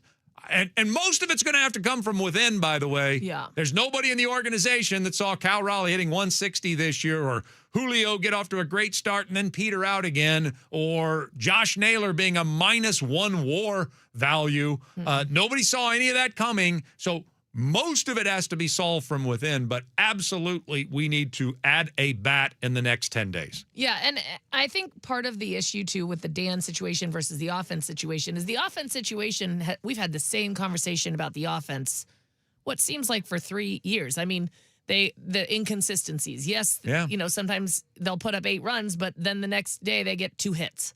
And it is that same roller coaster that we've ridden as Mariners fans for the last 3 years, probably. 5. Okay, yeah, so longer. So it feels like... going all the way back to the Seager-Haniger team. Yeah, you're right. I mean, they didn't hit in that first half either. They got hot in the second half. But we always have a tear in the second half, and maybe it's coming. Maybe, but that's why I think the Dan thing is more of a focus versus the offense thing, because the Dan thing is more glaring in our face as a newer issue. Mm-hmm. That's it. Well... And I mean, we had major offensive issues last year. That's why we went and got the two big bats at the deadline. Naylor and Gino. Yeah. I mean, Gino was a 40, 50 homer season last year. We added that at the deadline a year ago. Yeah. So, I mean, we were having major offensive issues last year. Right. Yeah. So that's why it doesn't seem like as much of an everyday topic, because it's like pulling hair. E is for even. Are we even with the Texas Rangers? I mean, the standings kind of suggest that we are. We are a half game back starting this 4-game series. They've played better. They are 22nd in runs. Not great, but we're 29th. They're 12 and on base percentage. We're 24th. They're 15th in slugging. We're 29th. I mean, they've underachieved by their standards offensively. Corey Seager's hitting 182 this year. Corey Seager's having a Raleigh year. Evan Carter, who, man, I thought was going to end up being a star, is hitting 191. Wyatt Langford, once again, not available, injured all the time, and he's injured right now. So he's not going to be in this series. So even with all of that, they've still been a lot more productive than what the Mariners have. ERA, though, we're top 5. By the way, we're top 5 in relief pitching, too, for all of those that think our bullpen stinks. We're in the top 5. We're 5th. And we're top 5 in ERA. They're 21st. And they have an all-star closer. Jake Latz has been phenomenal this year, unexpectedly. And then they've got, they're going to have Gore, Eovaldi, DeGrom, and Rocker in this series. I mean, that's at least 3 out of 4 really good pitchers that we're going to have to go up against. Now, I believe they're going to have to go against 4 out of 4 really good pitchers over the course of the next 4 days. The statistics suggest that the Rangers have had a better first half in a lot of ways, but I still think we're a lot better than them. I don't think we're even. Vegas still has the Seattle Mariners as top 5 best odds with a record under 500. Still top 5 best odds to win the World Series. And our number is plus 1,300. The Texas Rangers plus 3,000. That is a monstrous gap. So Vegas is telling you, I'm telling you. But no one wants to believe it. National analysts are telling you. Mariners are. Jim Bowden told us earlier this week. Jim Bowden said the Mariners could do nothing at the trading deadline, and they should still run away with the American League West. We just had the Rangers play-by-play guy, beat writer yesterday, tell us on the show that that most people associated with the Rangers think they should sell at the trading deadline. They don't even in first place and a half game up on the Mariners. They feel that the Mariners will get it together and that the Rangers are this. This is what the Rangers are, a 500 Midland team, and that the Mariners should pass them. And so for those reasons, the Rangers, a lot of people think that they should sell at the trading deadline and not buy, where we are undoubtedly buyers. If we sold, I think there would be a riot. Yeah, exactly. So yeah, I don't think we're even. Standings say that not only, even is looking at it glass half full. I mean, we're actually a half game back of them. But I don't think this is an even matchup. I just think the Mariners are a lot better than the Rangers. And then finally, and this is quickly, F is for first. Keith Law, who a lot of people love his analysis of prospects, particularly. He has a list that he sends out every year that people gobble up, baseball fans gobble up. And then halfway through the year, he updates that list. Well, he updated his list this week, and his number 1 prospect in all of baseball is Cade Anderson. Whoa. Cade Anderson. Cade Anderson's ready. And that's another thing with the Hancock trade. Like, even if you moved Hancock, and we all like Emerson and we love his story this year, but if you moved him, even if something happened to one of your 5, injury-wise in the second half, you probably are upgrading the rotation because Cade Anderson, he's probably our 3rd best starter in the entire organization. Yeah, and he's still in Arkansas. And he's just in Arkansas, not allowing a hit every night.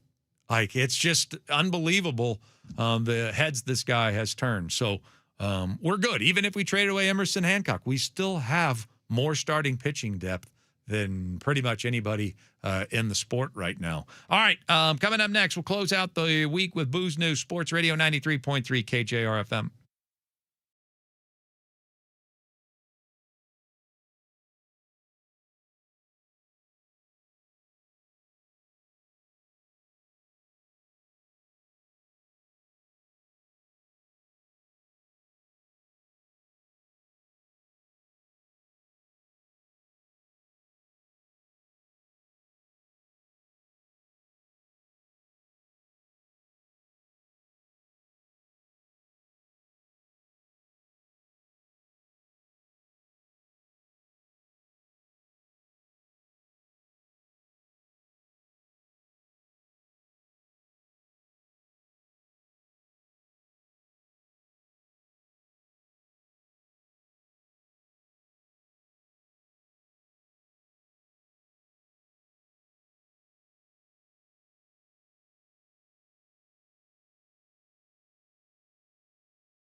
Oh, yes.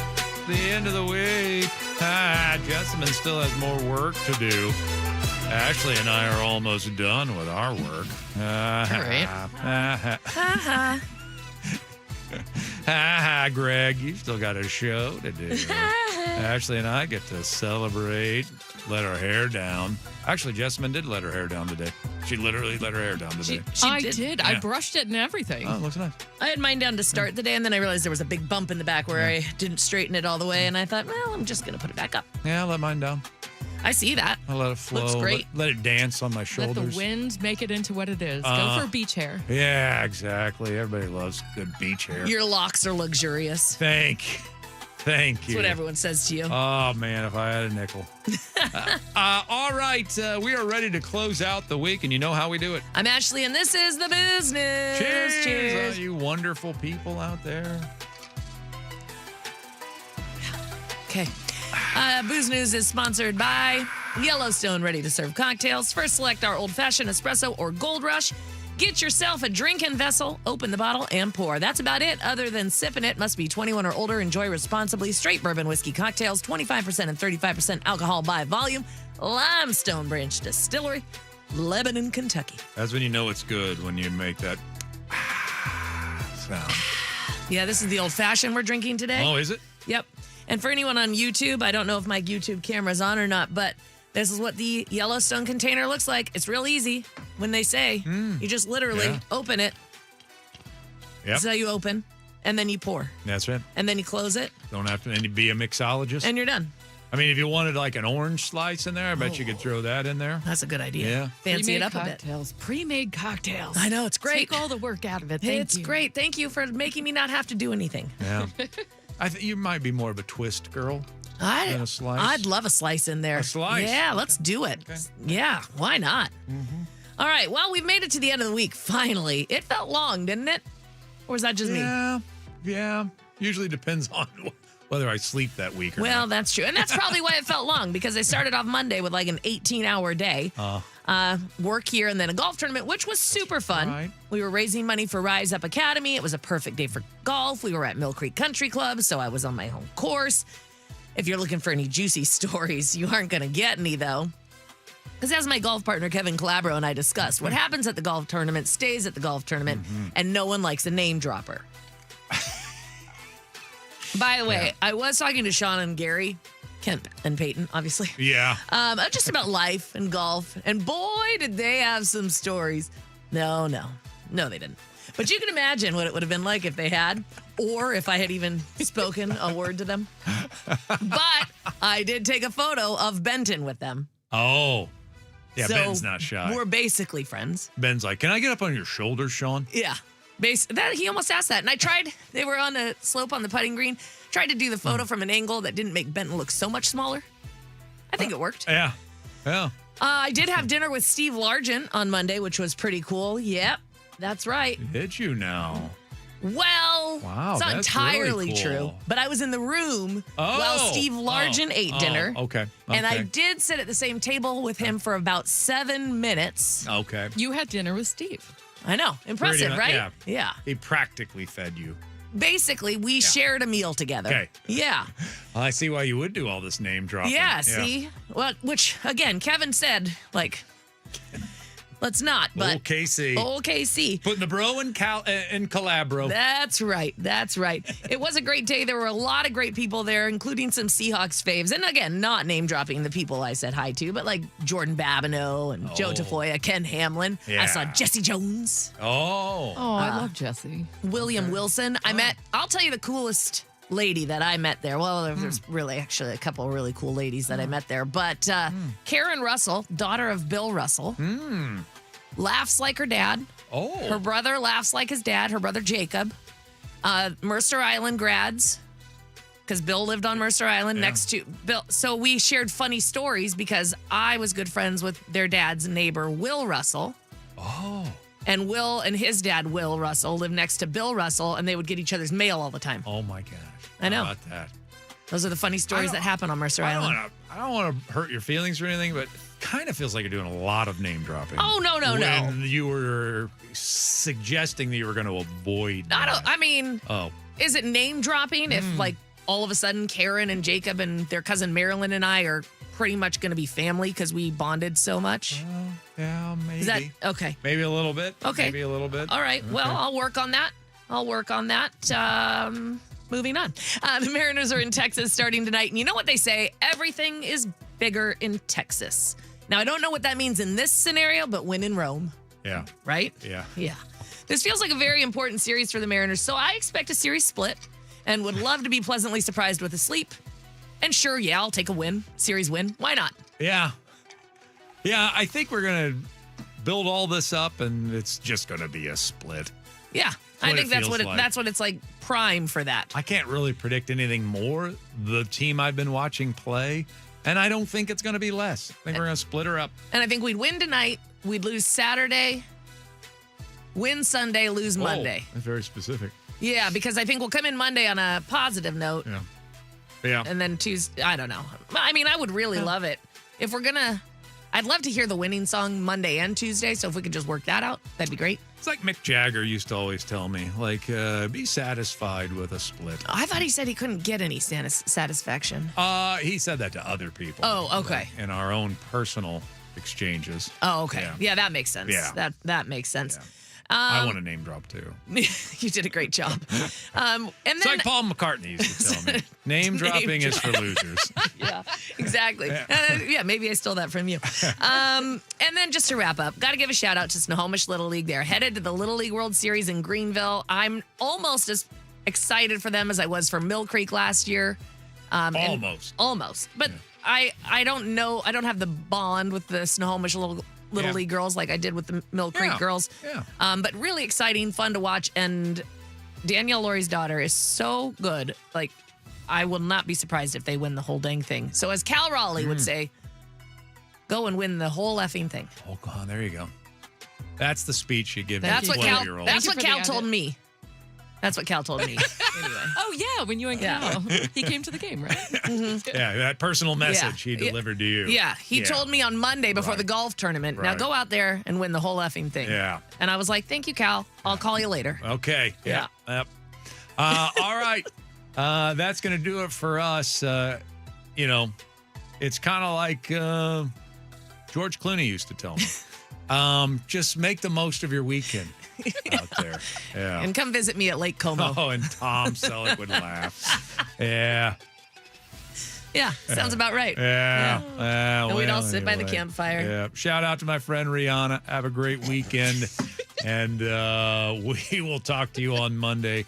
Coming up next, Greg Bell and Jessamine McIntyre. Sports Radio 93.3 KJR FM.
your 93.3 KJR FM sports headlines. Good morning. Happy Friday. Hopefully it's as beautiful as it is here in the Pacific Northwest on Friday, July 24th. Headlines brought to you by Frostbrewed Coors Light. Choose chill.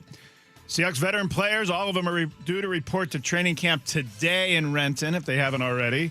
First practice is tomorrow at the Virginia Mason Athletic Center in Renton, along with Washington. I'll be out there all weekend for the News Tribune.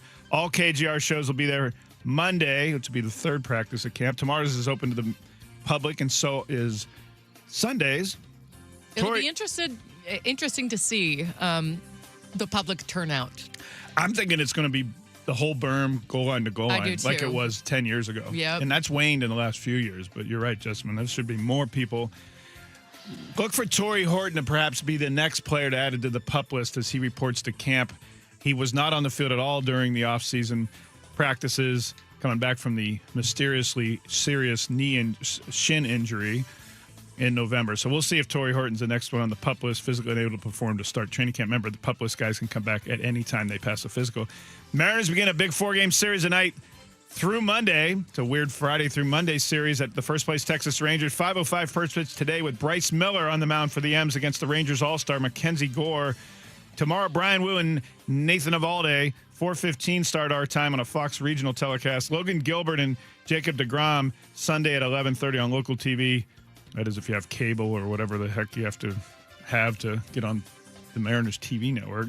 George Kirby, Kumar Rocker, Monday in the series finale at 11:35 a.m. Mariners half game back of the Rangers beginning the 4-game series. Some NFL training apps have already begun in Arizona. The Cardinals. Gardner Minshew was the starting quarterback over Jacoby Brissett. Go Cougs. Go Cougs. Brissett and the Cardinals are negotiating on a new contract because Brissett, a 10-year journeyman, wants to get paid like a starter because he thought he was going to start, and now Gardner Minshew's starting. By the way, Brissett's making $4.9 million in base salary for 2026 right now. Now on with the Friday show.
Good morning. Happy Friday, July the 24th. My last day of summer. Last day of the Seahawks summer.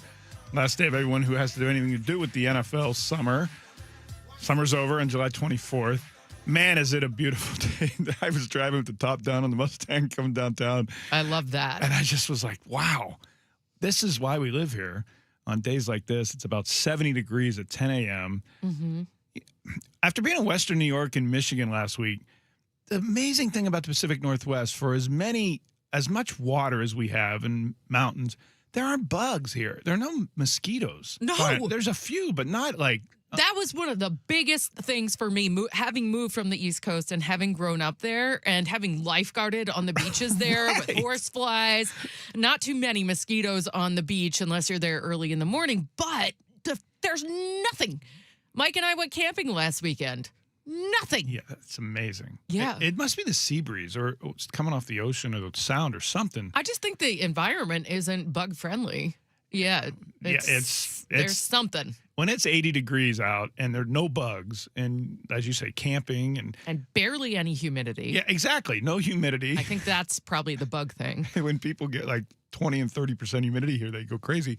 But yeah, that's the other thing about the East Coast. 90% humidity and 90 degrees. It's not like that out in the Pacific Northwest. So when it's so expensive, this is why. I mean, it's idyllic. Yes, it rains here, but I don't know. I'm preaching to the choir. You can walk in a lot of that rain. That's another thing. True. Yes, you can be outside and go do stuff in the rain that we have That's because the true. majority of the time it's more of a mist. The Pacific Northwest, if you don't live here, we mow our lawns in the rain out here. That's just another day that ends in Y from October to May. But May or June, well, sometimes July 5th, through into October. I mean, September, October here is even crazier nice. But yeah, this is why we live here. So hopefully you are enjoying and hopefully have the same weather. I know it's mighty hot at other places, but not here in the idyllic Pacific Northwest. It was warm this week, but not hot. It was warm, but that was like, whoa, there's heat warnings. And I'm like, okay. Sweltering 80. At my parents' house, it was 106 and with like a cloud on the house. Yeah, I chuckle on our station when the weather updates from Fox 13 Seattle say a sweltering 82 degrees. It's pretty good. Yeah. Well, my favorite too is about out here is those like 10 p.m. sunsets. That too. You get so many more hours in the day. That too. And then sometimes when we have to wake up early, I'm going to bed like I'm a kid that got put at bed, like in bed at 7:30 when I was like in elementary school and hearing people play outside.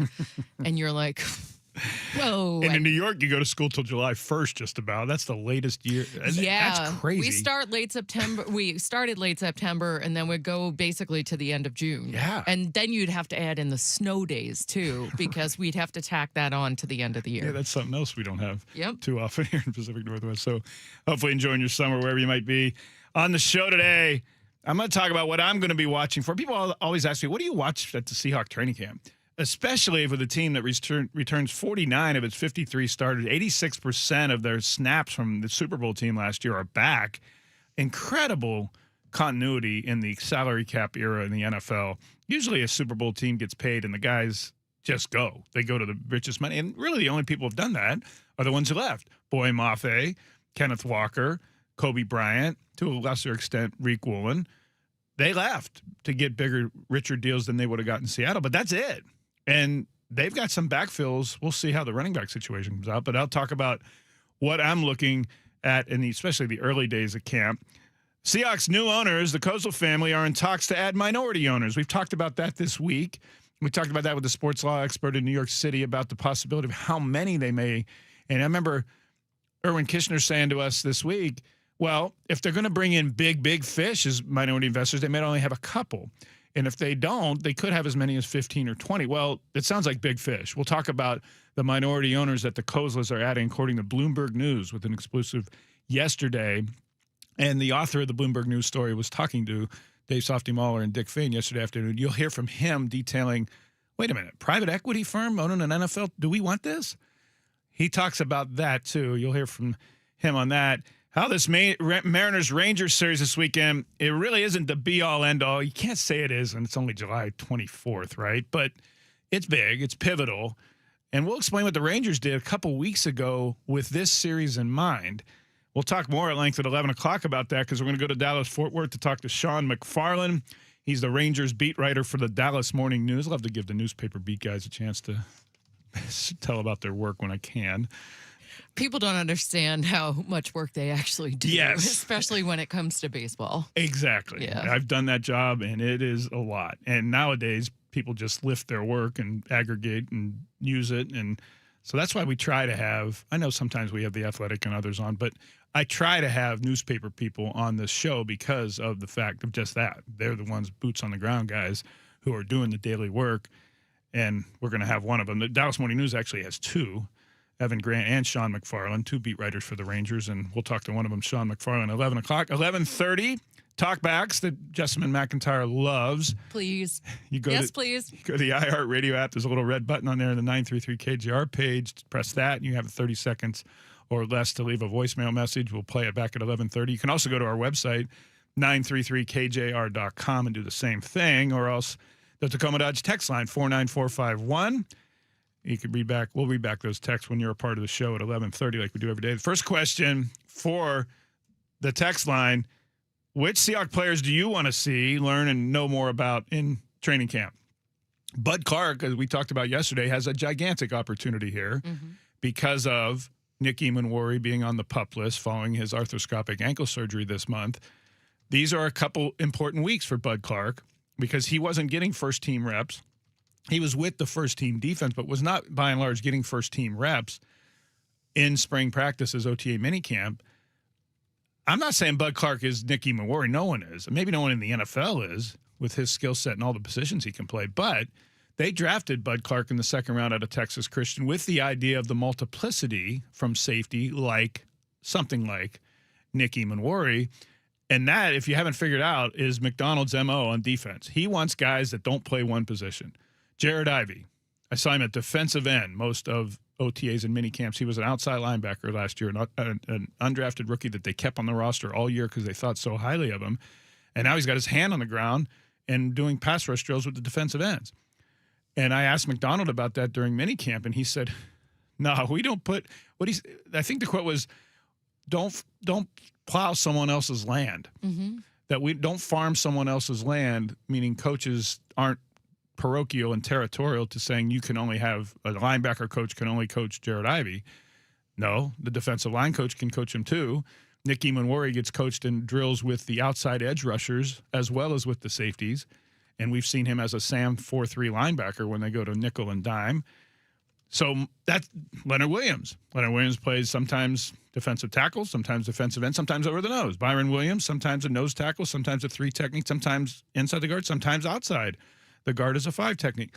That is the MO for Mike McDonald. I'm really interested to see how Bud Clark multiplicity shows up without Nicky Mawarre on the field. Bud Clark would be, if someone asked me the question, what players do you want to see, and you're curious to see what you see from, Bud Clark might be number one now that Nicky Mawarre is down. But the Seahawks plan is that is temporary, of course. We talked about that this week, that Nicky Mawarre, the team does expect he will play in the opener September the 9th against the New England Patriots at Lumen Field, the NFL kickoff game. And again, that's because of the fact that Mawarre had the surgery in July, and not after he reported to camp here in the last week, but before that. And the arthroscopic nature of the surgery, a smaller incision, a pencil-sized camera that did the work rather than a very more invasive and extensive surgery. So we'll see. 4 to 6 weeks is what I've seen some experts say arthroscopic ankle surgery, sometimes the recovery time for. We're what, 9 weeks out from the, well, not that much. We're what, August the Oh, you're talking about 9th would be preseason? 4 or? weeks. Yeah. Or about 6 weeks from the opener. Yeah. So that would be on the back end of that recovery time. So we'll see. Well, and you explained the pup situation as well, I think pretty well. And so let's say he goes in there and still hasn't played. They could take him off the pup and still not play him. Correct. And then he'd be fine to return whenever, as long as it happened before that deadline. Correct. Yes. If he's on the pup list at the end of training camp, he is eligible to be on it to begin the regular season, which would mandate he misses the first 4 games, but then could then return. It's different than injured reserve, because if you're on injured reserve to start training camp, your season's over. Yeah. You don't have the opportunity to come back. If you go on injured reserve to begin the regular season, recent NFL rules in the last decade, you can come back, be designated to return after missing a minimum of 4 weeks. Those are all the nuances of the list of the injuries. But, yeah, the Seahawks weren't going to put Nicky Mawarre on the injured reserve list because the season would have been over. And the PUP list means he can come back at any time during training camp. What else I'll be watching in the first days, writing it for the News Tribune here Saturday, Sunday, Monday, Tuesday, Wednesday, Thursday, Friday. Rookie Bo Stevens, remember him? The 5th-round pick from Iowa? Yeah. He's an All-American left guard. The last time he played right guard was as a sophomore for Kirk Ferentz in Iowa City. Well, he was at right guard in OTAs and minicamp. Of course, that's where Anthony Bradford starts, and Anthony Bradford's into the last year of his contract.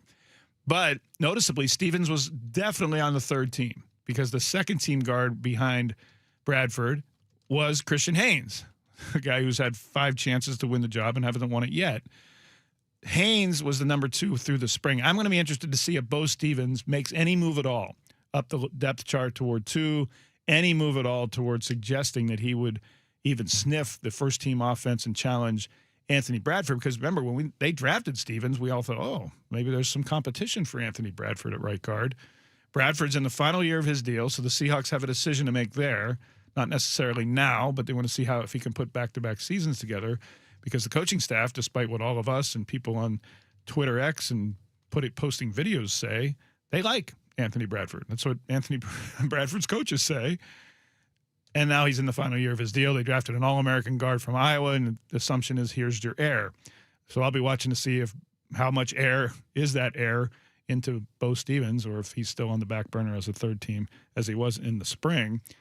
And then Torrey Horton's return. I mentioned at the top here, it would not surprise me at all that as Torrey Horton reports to camp, presumably here in the last 24 hours before the deadline today, that he goes also on the physically unable to perform list. He had the shin injury at the 1st of November. And remember, the very fortuitous timing of the trade for Rashid Shaheed, who basically replaced Horton as the punt returner, kick returner, and wide receiver deep threat speed guy. And we all know how that worked out pretty well, to the tune of a new $51 million contract for Rashid Shaheed to stay in Seattle. But the idea is, even when Horton's healthy, they want 2 of those type of guys. They want 2 speed guys to open everything up on the defense for Jackson Smith and Jigba and Cooper Kupp and everybody else. A.J. Barner. By the way, I was asked by Chuck Powell this morning at 7 o'clock. I think A.J. Barner could have an all-pro season in this offense. I mean, he's shooting in with momentum. That's for sure. And he's right. And he's had 2 surgeries to correct what pained him. He played with a bad ankle and a bad shoulder. Mm-hmm. And he's got that swag. Yeah, he's got the We all cowboy saw hat him persona. at the Super Bowl. But you know what's funny is the way he actually talked about the outfit that he had. So he had like a faux fur Yes, he did. vest on, a cowboy hat, aviator sunglasses. And he's like, I don't know. I think he thrifted most of his outfit. I thought that was awesome. It looked like a Macklemore video. He absolutely did not look like a guy from Aurora, Ohio, which is an hour from where I grew up. It's not that type of place, and more of a blue collar type of town. And there he is, former Indiana and Michigan guy. He says he thinks he's an all-pro right now. He thinks he's one of the best tight ends in the league. He's not shy about saying that. That's better swag than an outfit. True. Now they have an offensive coordinator in Brian Fleury, who was a tight ends coach for the last half dozen seasons in the Kyle Shanahan tree offense in San Francisco. The tight ends are also already talking about how the new OC Brian Fleury is tough on them. They think unfairly tough against tight ends versus the rest of the positions on offense. Well, of course, he knows tight ends better than any other spot. But I think the upshot's going to be that Fleury is going to get the ball more to A.J. Barner. Part of the reason that Barner hasn't had a 70-catch type season yet, 1, he played hurt last year, but 2, he's really valuable as an inline blocker. And he plays every down. And he's not just in there to catch passes. Arroyo, the rookie tight end from Miami last year, the opposite. Arroyo's more of a Jimmy Graham type of split out wide and let him run down the field. Mm-hmm. Arroyo has some proven to do. He had some injuries last year, and Mike McDonald has mentioned they want to see a leap from him. We've often talked to the old Pete Carroll truism. The largest leap between the first in an NFL player's career is between the first and the second year, and that's what they're expecting out of Arroyo. But the point on Barner is now he's got an offensive coordinator who used to coach tight ends. And the Seahawks think they've got good tight ends, for sure. Remember Nick Vannett? Yes, I do. The Seahawks gave him a tryout yesterday. No way. Yes. 7 years after they traded him to the Pittsburgh Steelers. Wow. Nick Vannett was back in the Seahawks building, reportedly, to get a tryout. And that's interesting because they just cut Hunter Bryant, a veteran tight end, that they had signed in the offseason to get Brandon Johnson, the cornerback, from the Philadelphia Eagles, who they had waived after a rookie season last year. They waived Hunter Bryant, the veteran tight end, and now they're reportedly trying out Nick Vannett. Interesting to see if they add him to the roster, too. 90-man preseason roster. We're at the point where they cut guys at the bottom of it to add guys. That's what you do. What is that date? Now it's the end of August. Excuse me. It's only It used one. to be, because it used to be 2. There used to be an incremental cut to 75. Right. Yeah. And then down to 53. Mm-hmm. Now it's just 90 to 53, and it becomes a swap meet at the end of the preseason of all those guys, 37 guys on each team becoming available and on waivers and whatnot. So, yes, the deadline, I think it's August 30th on top of my head. It's before the Labor Day weekend this year rather than during it. I spent many Labor Day weekends out like camping on the ocean shores or something, bringing my laptop and having to find Wi-Fi service to. I was going to ask, did you bring one of those little MiFis or something? My kids are like, "What are we doing, Dad? Let's pitch the tent." No, I got to put these Seahawks cuts online. Yeah, the life of a beat writer in summer. Yeah, but I love my job. It's just sometimes it's funny to think how the sausage is made. Yes. The other thing I'm looking at is Jared Ivey at defensive end. I talked about it. He was there. It was noticeable. McDonald didn't want to cop to that when I asked him about it. He acted like, well, sure, we're going to play multiple positions. Maybe there's a competitive advantage there.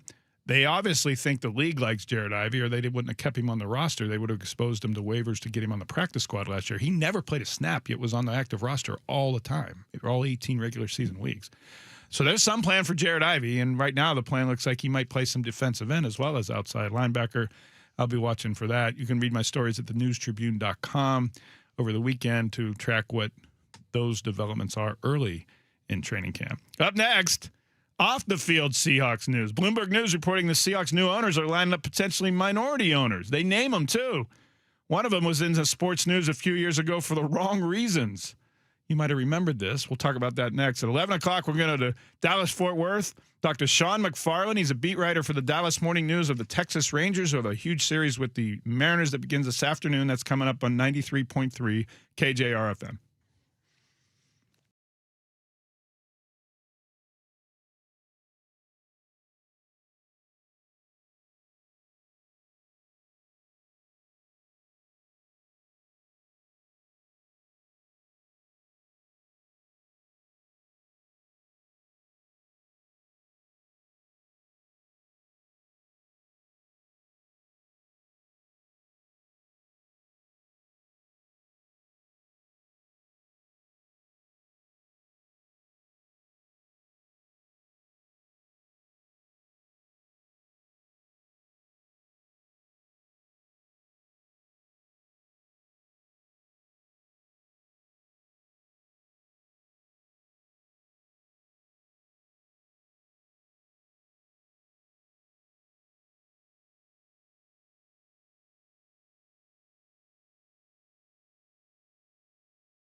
Happy Friday, 93.3 KJR FM. Greg Bell, Jessamine McIntyre with you as we are every weekday, 10 a.m. to noon.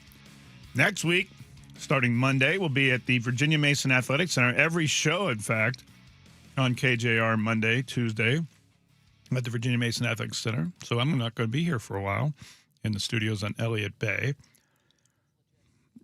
Yeah, that'd be fun. That'd be good. You know, Jessamine back out there, the fans. Jess and I were talking about the fans, they have not packed like they used to. And it's okay. It's summer. It's sometimes weekday afternoon. Sometimes it's hot. There's no shade. You have to park at Renton Landing and take a bus in and pay $10 and pre-register, all that to watch training camp.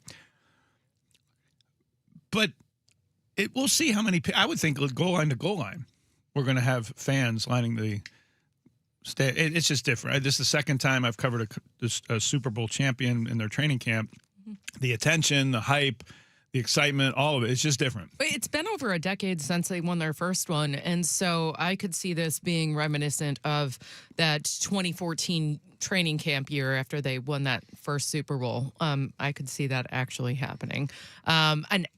What I love is I think that there's a lot of respect. I saw it in the first Super Bowl parade that, there's exaggerated numbers, I'm sure, that came out, but hundreds of thousands of people were out on the streets. Oh, yeah. And no arrests, no mayhem, no greased up Philly poles, no nothing. And people just really enjoying this team. And I think that, Pete Carroll was very... I wouldn't say he was bombastic, but allowed his players to be. And this team is just buttoned up. He lets them let loose at the parade, but you didn't see any of that. Different personality of players for sure. Compared to the Legion of Boom. And definitely different from that. I do appreciate Ernest Jones's comments when it came to the criticism of Sam Darnold throughout the season, but that's about as spicy as it got. Yeah. That was in the post game in Inglewood when we asked him about that was the day that Darnold threw 4 interceptions.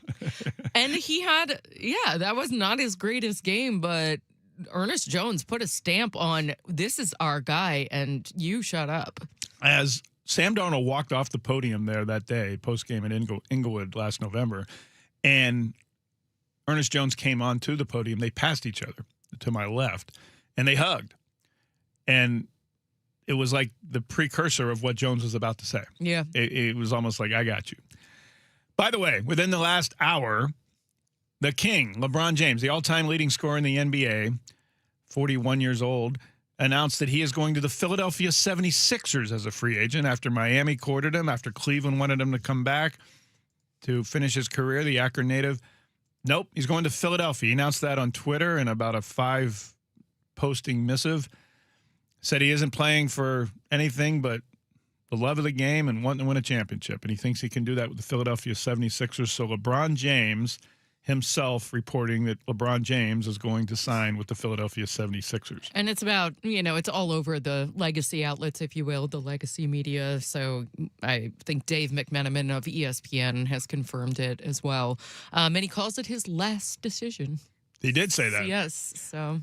LeBron James, quote, I believe I can help make the Philadelphia 76ers a championship team, and I'm so excited to energize a new fan base and start this incredible journey one last time. Yeah. He said that when he played his last game this past season, he thought he was done. Mm-hmm. He said, I was pretty sure I played my last game. He wrote this on Twitter this morning, LeBron James.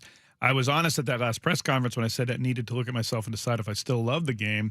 I still truly love this game, and I have more to give, and he's going to give it with the Philadelphia 76ers, Joel Embiid and friends in Philly. Well, it helps that Jaylen Brown is there, too. That's right. Jeez, oh, man. Just traded by the Celtics, too. Exactly. Yes. That doesn't hurt. Yeah. No, it doesn't. I know that Jaylen had some comments about Bronny in the past, but I'm sure that'll go by the wayside once they're playing on the same court together. So LeBron James says he's signing with the Philadelphia 76ers. Back here at home, Bloomberg News reported yesterday the Seahawks' new owners, Vinod Nehru and Neil Kozla, are in talks to add minority investors. Remember, we talked to sports law expert on the franchise sales in New York City, Erwin Kirshner, about this week, and he said the Kozlas could add up to maybe 15 minority owners or maybe just a couple, depending on how big of pockets these minority owners have. Well, Bloomberg News is naming some big pockets. Bloomberg reported the Kozlos are talking to 3 private equity firms about investing in the $9.6 billion sale of the Seahawks. They include Sixth Street Partners from San Francisco. Of course, the Kozlos are Bay Area rooted. Sixth Street Partners, San Francisco, plus a minority bid, a joint bid from Carlyle Group and the Dynasty Equity Partners, 2 more private equity firms. Kozlos are also talking to Mark Stevens about a Seahawks being a co-owner, Bloomberg reported. Stevens owns part of the NBA's Golden State Warriors. Forbes says he's worth $11.2 billion. Where have we heard Mark Stevens' name before in sports news? Can anyone remember 2019 NBA Finals? Wow. Toronto Throwback. Raptors at the Golden State Warriors. Yeah. Mark Stevens, a co-owner, was on the sidelines during Game 3, and he pushed a Raptors player, Kyle Lowry, during Game 3. Onto the court, he pushed him. Not a good look. A co-owner of a team pushing an opposing player's team during the championship series. The NBA fined him $500,000 for that and barred him from attending games for a year. He co-owned the Warriors, but he couldn't even get in his own building because of pushing another player. Yeah, you can't actually do that. Maybe if he co-owns the Seahawks, he'll be up in a box and he won't be anywhere near the sidelines. I think they're a little more buttoned up than the NBA when it comes to that kind of thing. Proximity of fans to players. Sixth Street Partners own stakes in the San Francisco Giants. Yes, the New England Patriots, the Seahawks opponent in Week 1 and Super Bowl opponent last February. Sixth Street Partners also own stakes in the Boston Celtics and the San Antonio Spurs in the NBA. Carlyle and Dynasty Equity, who Bloomberg is reporting is considering a joint minority bid. They don't own stakes in an NFL team, but Carlyle does own a stake in a Seattle sports team, the Reign. A couple years ago, the private equity firm purchased a stake in the Seattle Reign of the National Women's Soccer League. Dynasty owns a stake in Liverpool of the English Premier League. And NFL rules, we've talked about this during the sale process, but a couple of years ago, the NFL changed its rules, allowing private equity firms to own up to 10% of a single NFL team.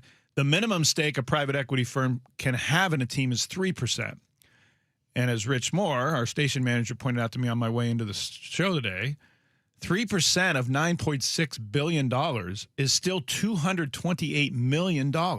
Is it 228 or just 28? 228. 228. I didn't do the math. That's what he said. Radio math isn't good radio. That's what he said off the top of my head. Yeah. But suffice to say, that puts in perspective that this is not an insignificant involvement of private equity firms. And I hear you. I hear you right away. We don't want private equity firms into the Seahawks.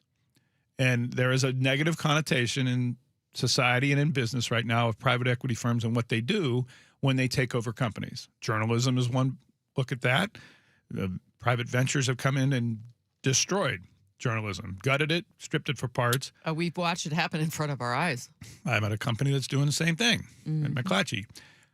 But private equity firms are here to stay in sports ownership. They are blank checks. They're cash on the barrel to owners. And they could use, the Kozlos could use the private equity money to perhaps expand Lumen Field, as we've talked about, close the north end, the downtown side, and make it a complete bowl and add to capacity of over 70,000. They could, I'm theorizing here, private equity could provide the cash to, let's say it, put a grass field permanently in Lumen Field and having to replace it during the season. And everyone says, well, that's impossible. No, it's not. It's not impossible. They have grass fields in Seattle on the Seahawks training facility, 3 of them. And they practice on them in December and January in the rain and the mud. And McDonald has them out. He's out there it's supposed to rain this weekend a little bit during Saturday and Sunday. McDonald will have them outside. 1, because fans are going to be there, but 2, because he always has them outside when it's raining. He had them outside in January during the playoffs when it was raining. I remember that, yeah. Pete Carroll, if it was cloudy, went into the indoor facility. Yeah, he was big in the IPF, yeah. Like he didn't want to get his Air Monarchs dirty, but not so with McDonald. But point is, the cash flow, it's straight cash. If you're going to bring in private equity firms, they're going to give them $200 million in cash toward this sale. But importantly, they don't have controlling stake, meaning a say in what goes on. Yesterday, the Bloomberg News reporter who broke the story about the minority interest and whom the Seahawks' new owners are talking to, He talked to Dave Softy Muller and Dick Fain about this yesterday. How new is this phenomenon that private equity is getting involved in sports franchises, and how prevalent is it in the sports world?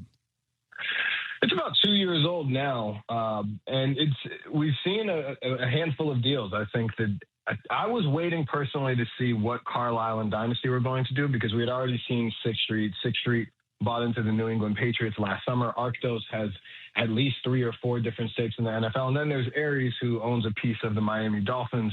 They broke that story a couple of years ago, but now everybody's in the dance. And so what owners are doing is they're having a lot of conversations, not only with limited partners, but with private equity firms to properly value their teams and then sell off to whoever they'd like. So, okay, I'm going to ask this question, Randall, and I'm doing it at risk of me coming across as a complete ignoramus, all right, which I am. So it shouldn't be a surprise to anybody. So the Kosla family, before they agreed to purchase the Seahawks, need to get rid of their shares in the San Francisco 49ers. If the Kosla family needs to dump their minority stake in the Niners, why does this private equity firm in 6th Street, why are they allowed to own a portion of both the Patriots and the Seahawks?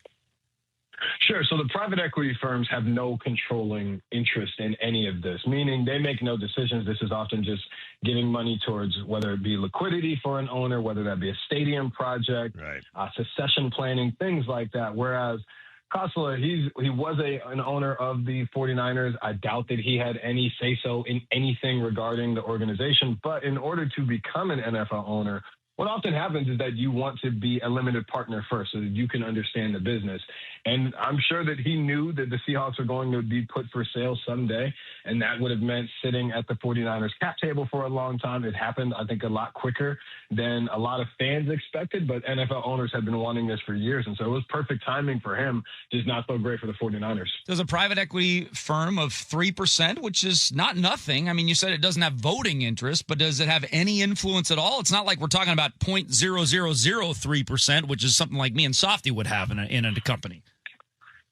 To my knowledge, no. I have not heard any conversations between ownership and private equity where, an owner is asking for private equity advice. These are essentially checks going towards a project. And you got to remember that only families can sell to private equity. It is not a situation where, let's say that a limited partner who is a non-family member of the Seahawks could just sell. Only family members and original ownership people can sell to private equity, and so that's a very limited amount of ownership. And I think that private equity, we'll see long term if that changes, if they do have some control. But right now, the NFL is very strict, and I think it'll stay that way.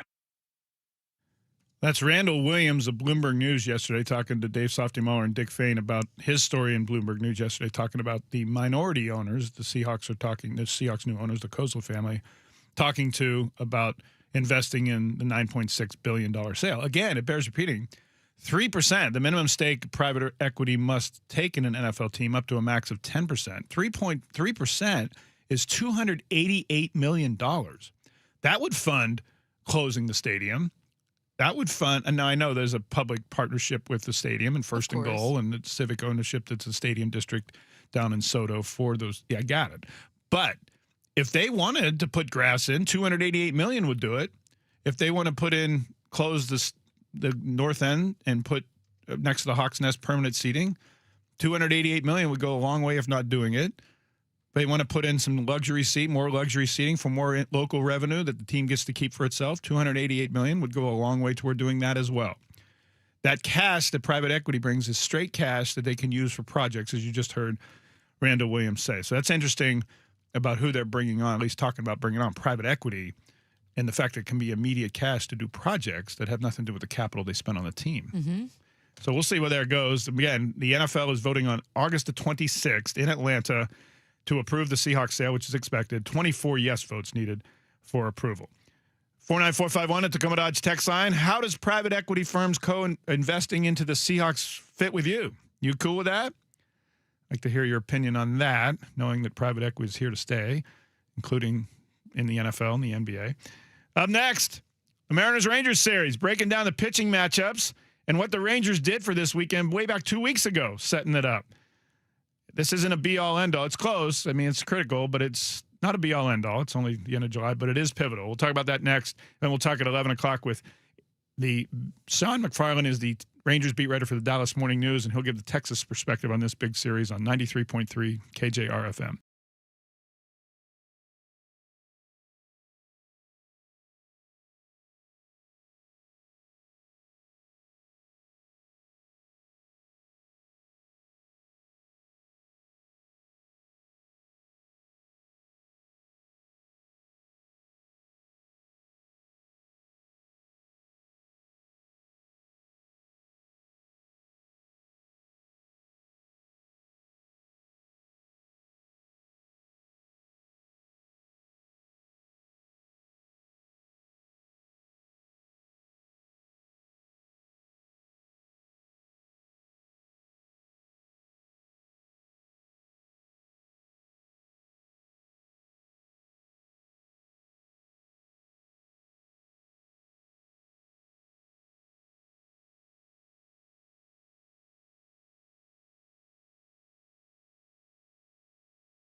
Welcome back. Happy Friday to you. Happy summer Friday in the Pacific Northwest.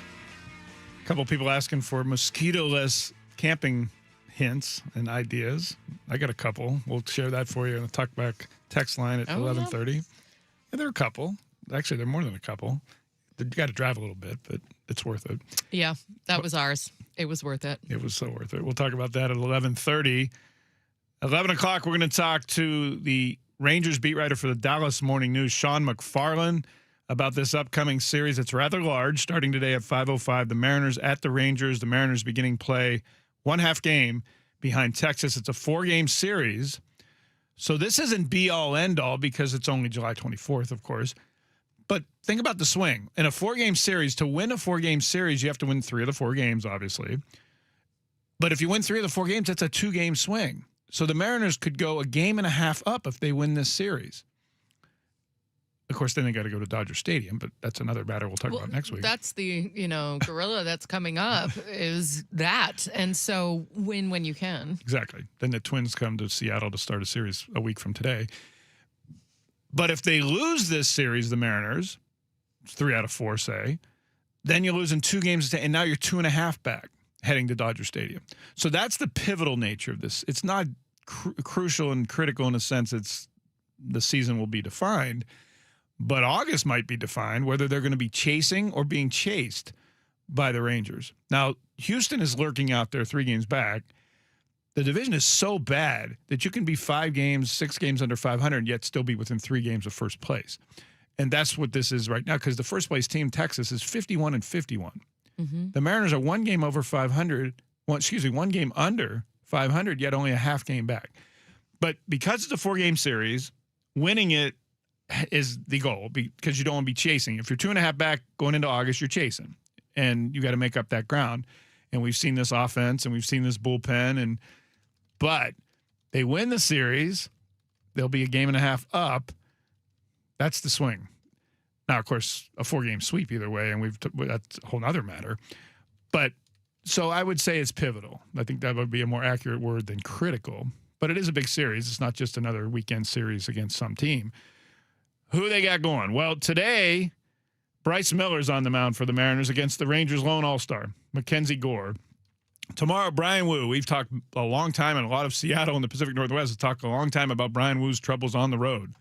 I heard Chris Crawford talking about it yesterday with Ian Furness yet again. Yeah, that has to change. And that's going to be tomorrow against Nathan Eovaldi, who is not what he used to be with either the Boston Red Sox or the Texas Rangers, at least not so far this year. That tomorrow game is not on Mariners television. It's on Fox 13 Seattle as part of a Fox national telecast, a regional split telecast. I think they got Dodgers and Mets or some big market teams. I can't remember the feature game tomorrow as the main national game, but the secondary game is Rangers and Mariners. So that makes that a 4:15 start tomorrow. Then it's a Sunday morning, our time on Mariners TV. Logan Gilbert against Jacob deGrom. deGrom's been injured this year. He's not quite the Jacob deGrom of Mets lore, but he's still potentially good, and he's been good against Seattle in the past. And Logan Gilbert has been good by and large. I know he's had those cold spells as well, but this pitching staff by and large has been good, of course, and starting pitching anyway. George Kirby on Monday against Kumar Rocker at 11:35. It's interesting that reading reports, the Rangers rearranged their rotation during the All-Star break to put it up just like this. They wanted Gore, their All-Star, to start the first game of this series against the Mariners. So they rejiggered their rotation a week and a half ago 2 weeks ago. When they're looking at this as a pivotal series. Right. And they had 2 series before this, including at Atlanta. They've gone 2-4, the Rangers have. So it's not like this is typical American League West. Nobody's running away with it. But just they looked 2 weeks ago at this Mariners series and made sure they lined it up so that Gore would start the first game of the series and Eovaldi would start the second and deGrom the third. And then Kumar Rocker will start on Monday. We're going to talk at 11 o'clock to Sean McFarland about that and how unusual or surprised he was that they made that decision to do that. Of course, you do that if you're the Rangers because of the Mariners starting pitching staff, and you want to be able to match that. And if it's not obvious now, the idea when you play the Mariners is get to their bullpen. Get the starter. I drive up their pitch counts so that the Mariners can adhere to their starting pitching rules and get the guy out in the 6th or 7th inning or 6th inning so they got 3 innings to play with the Mariners bullpen that has imploded in high leverage situations this year. So that'll be the key to the series. Can the Mariners starters get 7+ innings so you don't have to see the likes of Michael Rucker in a 7th or 8th inning of a high leverage situation against the Rangers this weekend? That, to me, is the key to the series. Can these starters get 7+ innings to minimize how much the bullpen has to carry the game through to the 9th inning? And will they let them? Correct. There's that. Maybe relax the rules for a weekend, huh? Let them pitch 100 I think pitches. in this series they would.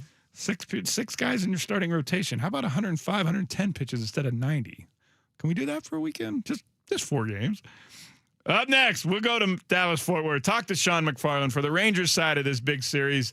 Your text and talkbacks at 11:30 on 93.3 KJR FM.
from the Star Reynolds Sports Desk, your 93.3 KJR FM sports headlines. Good morning. Happy Friday. Headlines are brought to you by Frost Brewed Coors Light. Choose chill.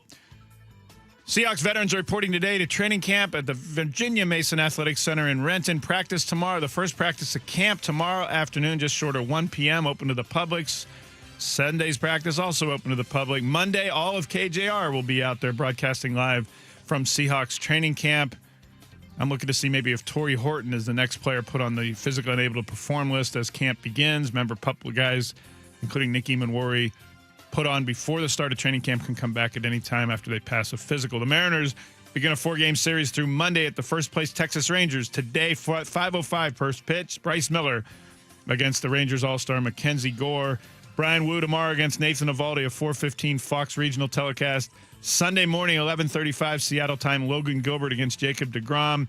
Monday, George Kirby against Kumar Rocker, another morning start, 11:35 Seattle time. The Mariners are 1/2 game behind the Rangers for first place in the American League West. Some NFL training camps have already begun in Arizona. Gardner Minshew, friend of Jessamine McIntyre, was the starting quarterback over Jacoby Brissett at Cardinals camp.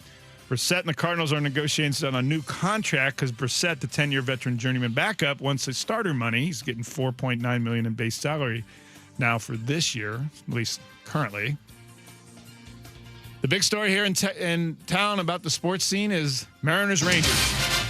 A little bit larger than a normal regular season series. So large that reportedly the Rangers rejiggered their rotation during the All-Star break to line up their All-Star pitcher tonight against the Mariners in the first game of the series. They wanted Mackenzie Gore to go first, and so he is. And then Eovaldi tomorrow and deGrom Sunday. To talk about that and this series, one of the Rangers beat writers for the Dallas Morning News. We're pleased to have on the air Sean McFarland from the Dallas-Fort Worth Metroplex. Hello, sir. Hi, how we doing? Well, very well. Thank you. Let me ask you, the Rangers have kind of been sneaking under the Mariners for a couple months of the first half of the season, and now they're in first place. They've had their own injury issues. deGrom hasn't been the deGrom they signed him to be. Does it surprise you, or does it speak to the mediocrity of the entire division, the Rangers, the way they find themselves?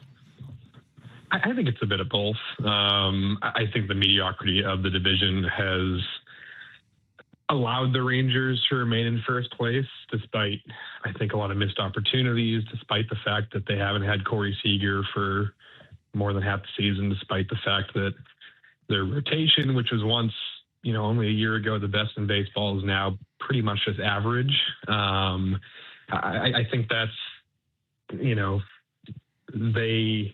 the only reason they're in this position right now is because the American League and the American League West is just, I don't know, average, weird, mid. I don't know what word is best to describe it, but it's kept this team afloat. I think in most years it might be a different position.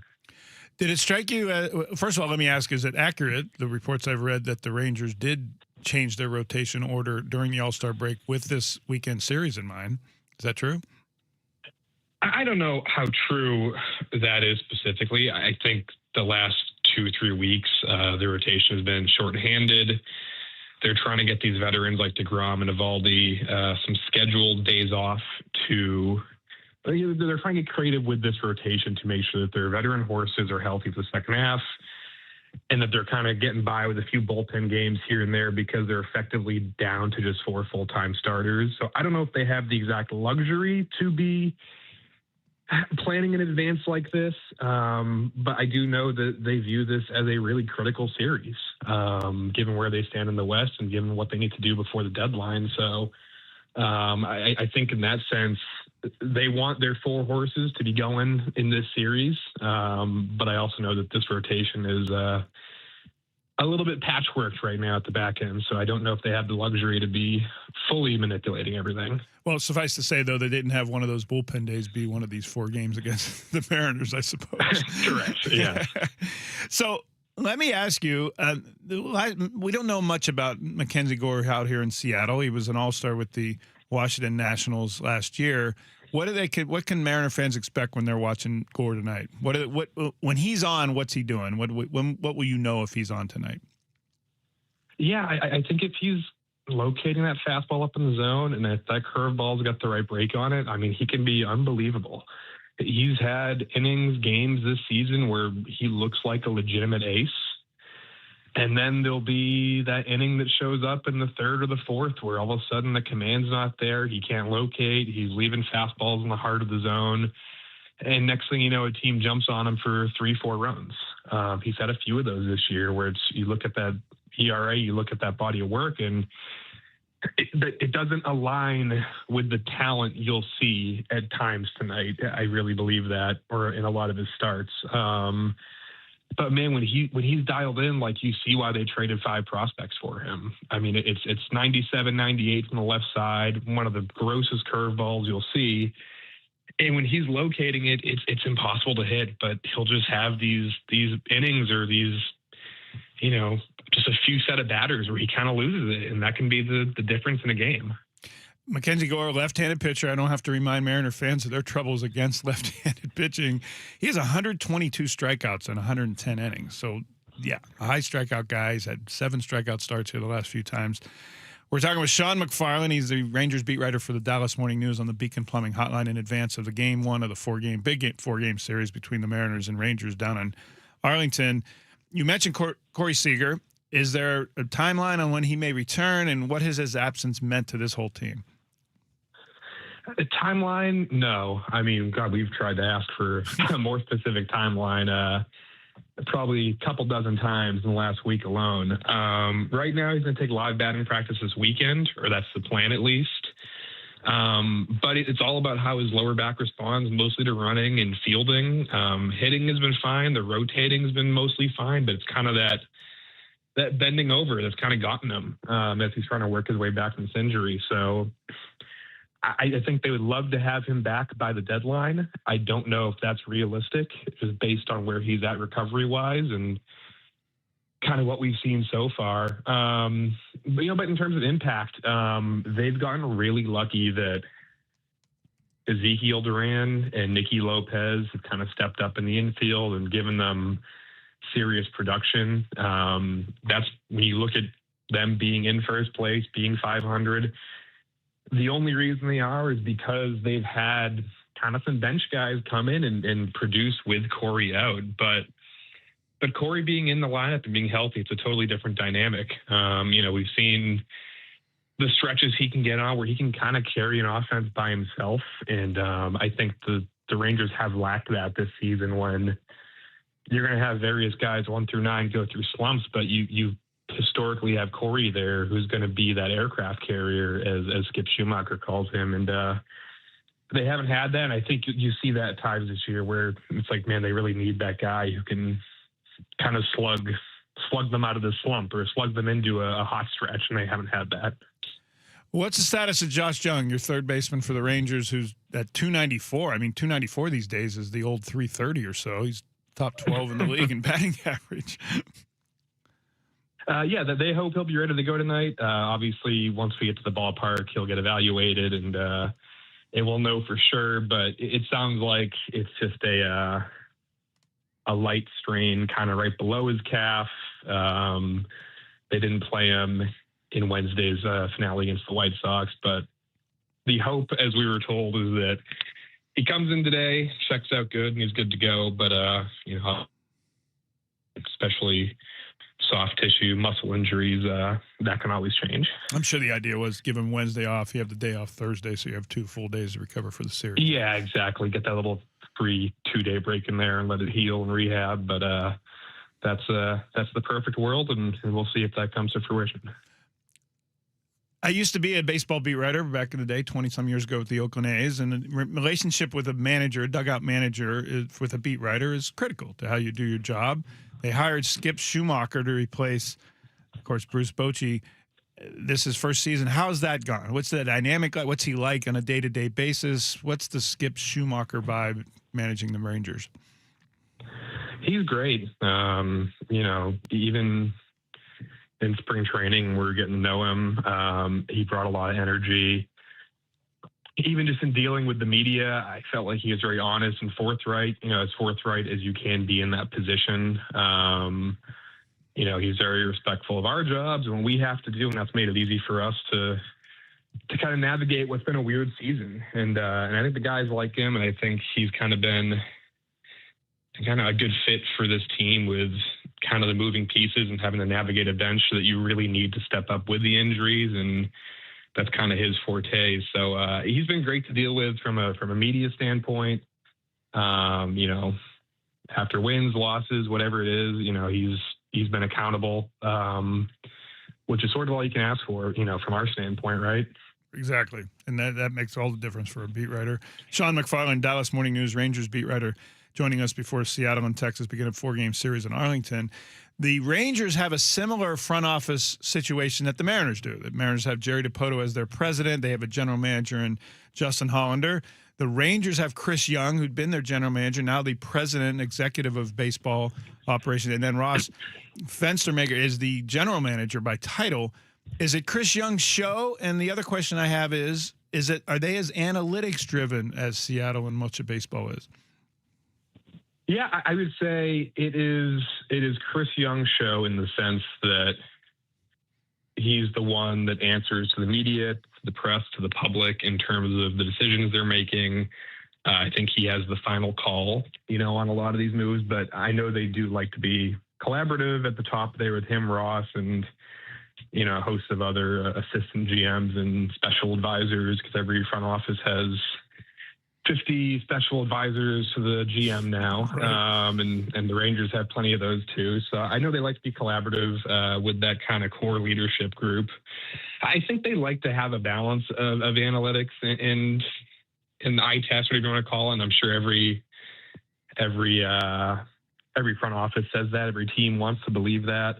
I think Skip is a very analytical manager, and I'm sure that's the Rangers hired him knowing that. But he's very big on the analytics and the numbers and the heat zones for pitchers and hitters. And that's, I think drives a lot of his decisions in game. And I imagine that also comes from the top down too, and conversations he has with the front office and the decision makers. But yeah, that's kind of I'm sure every team wants to say that they're the perfect blend of old school and new school. But that's kind of where I think the Rangers hope to be, at least.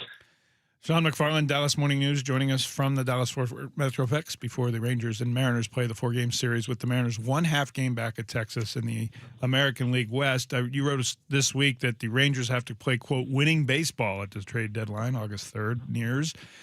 Where are they? 51-51. They're in first place, but are they going to try to add?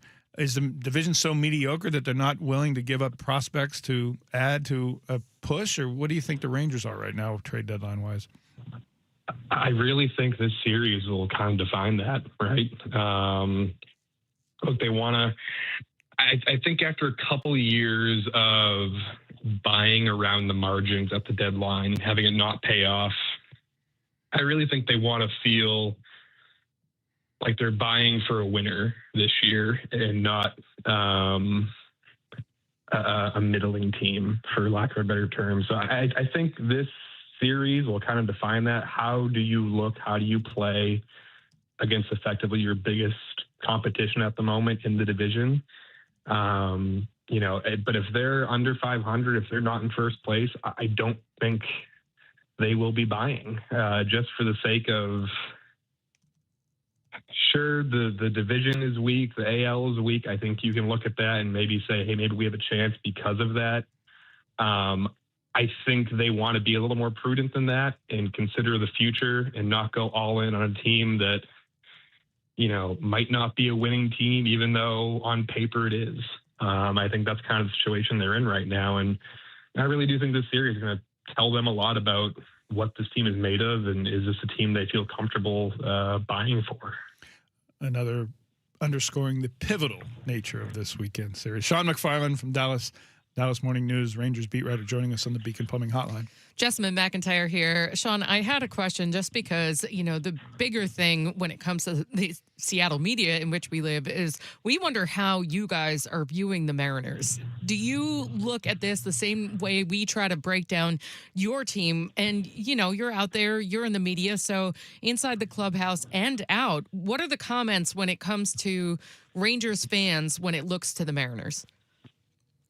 I think it's probably very similar to how I would imagine Mariners fans feel about Rangers right now, which is like, I think a lot of people are looking at the Mariners and to some extent the Astros in this division and saying, like, is anyone going to take this division? Like, is someone going to? I know the Rangers fans have been frustrated. Like, this is not what's like a winning baseball team, but they keep looking up and they keep remaining in first place or a game out or a half game up, or they're right there with the Mariners. And I think fans say, like, okay, does anyone want to win this division? Does anyone want to go to the playoffs?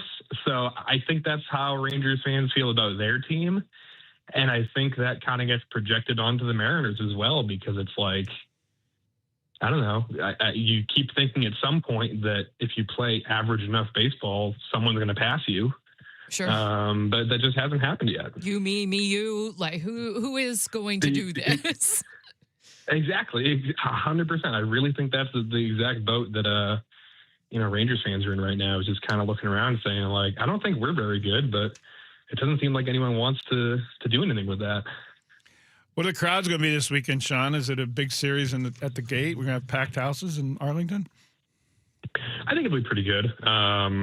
We just had the White Sox in town for a midweek series, and that drew pretty well. And I know White Sox are in first place, and a lot of Chicago transplants in the area. But fans come out when Jacob deGrom pitches and Nathan Eovaldi pitches. They know those are special moments, especially in kind of a tight race right here as we head to the deadline. So I think between the opponent, the matchups, it being a weekend series, I think it'll be a pretty good crowd out there. Plus, the Cowboys are still in Oxnard, California for the next few weeks, so they don't have them to distract. Yeah, we get a few more days where we have to worry about Dak Prescott and Jerry Jones, so and we'll enjoy it while they can. Spoken like a true DFW guy. Sean, I know you got to get to the yard. I appreciate you joining us. Enjoy the weekend and the games this weekend. Thanks for coming on. Appreciate you guys. Thank you. Sean McFarland, Dallas Morning News. The Rangers beat writer ahead of the Mariners-Rangers series for first place in the American League West this weekend. Interesting that he says that they see themselves as potential standing pat or even sellers if they don't win the series. Because if they don't win the series, they're not going to be in first place. It's a half-game lead. If they split, of course, 2-2, they'll still be in half game in front. But he says trade deadline-wise, this weekend will decide that. It's coming up. It's right around the corner. I don't think Mariner fans want the Mariners to think that. No. Because if they lose this series, they want bye. Instead, I don't think they'd want to sell off the farm if they fall 2.5 games back this weekend if they lose the series. So it was interesting to hear him say that it was almost like this faux contention that the Rangers consider themselves. And well, yeah, and that was the exact words that he used were, I think they'll be more prudent than that. Right. Like the front office does not believe this is a series winner. And I'm talking, championship, like even like maybe even moves. Division. Right. But obviously the World Series is the goal. But he said, nah, it's not their year. But that's interesting. So what do we do? It's very like purgatory of a division. Yes. Good way to put it. But that's interesting because we think the opposite here in Seattle. This is their World Series window. Go for it. Yeah. So in that sense, I don't see this series as season defining on whether the Mariners will try to add at the deadline. I mean, if they lose the series, they still need a right-handed bat and a reliever. And if they win the series, they still need a right-handed bat and a reliever. Mm-hmm. But no, Sean McFarland says the opposite in Texas, that this series will define whether the Rangers are buyers and at what level. He said in recent summers, they've been fringe buyers, not making big impact moves. But to your point, Jessamine, he doesn't think that there's going to be a big selling or big trade of some of their top prospects to go for it this year because he didn't think the teams would go for a team. Yeah, exactly. That's some good bulletin board material right there for the Mariners. It's this series or bust when it comes to the Rangers. So in that sense, this series means more to the Mariners than it does to the Rangers. What is it? Mortal Kombat. Finish him! Yeah, exactly. Do it. And then you got the trash cans still hanging out there. Like I said, only 3 games back. Right. The mediocrity. Again, if they win 5 or 6 in a row, well, sometimes the division is so good and sometimes it's so bad. I mean, we've seen it in football. We've seen it in multiple leagues. And it is there for the taking. And it sounds like the Rangers aren't going for it. So go kick them. Yeah, that's an interesting perspective from Dallas. If you missed that, you can go to the iHeartRadio app and listen to Sean McFarland talking to us about the importance of this series and the Rangers trading deadline status being determined by this weekend series. Go to the iHeartRadio app, 93.3 KJR, or 933kjr.com. Jessamine will post the podcast after the show. Next, your chance to be a part of this operation. You can talkbacks, and we'll play that back in 30 seconds or less. Go to the iHeartRadio app or 933kjr.com, hit the red talkback button, or text 49451 at the Tacoma Dodge text line. We'll read back your text next on 93.3 KJR.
Why in the world did the Mariners fire the Dwight Schrute of the coaching staff, the assistant to the assistant coach?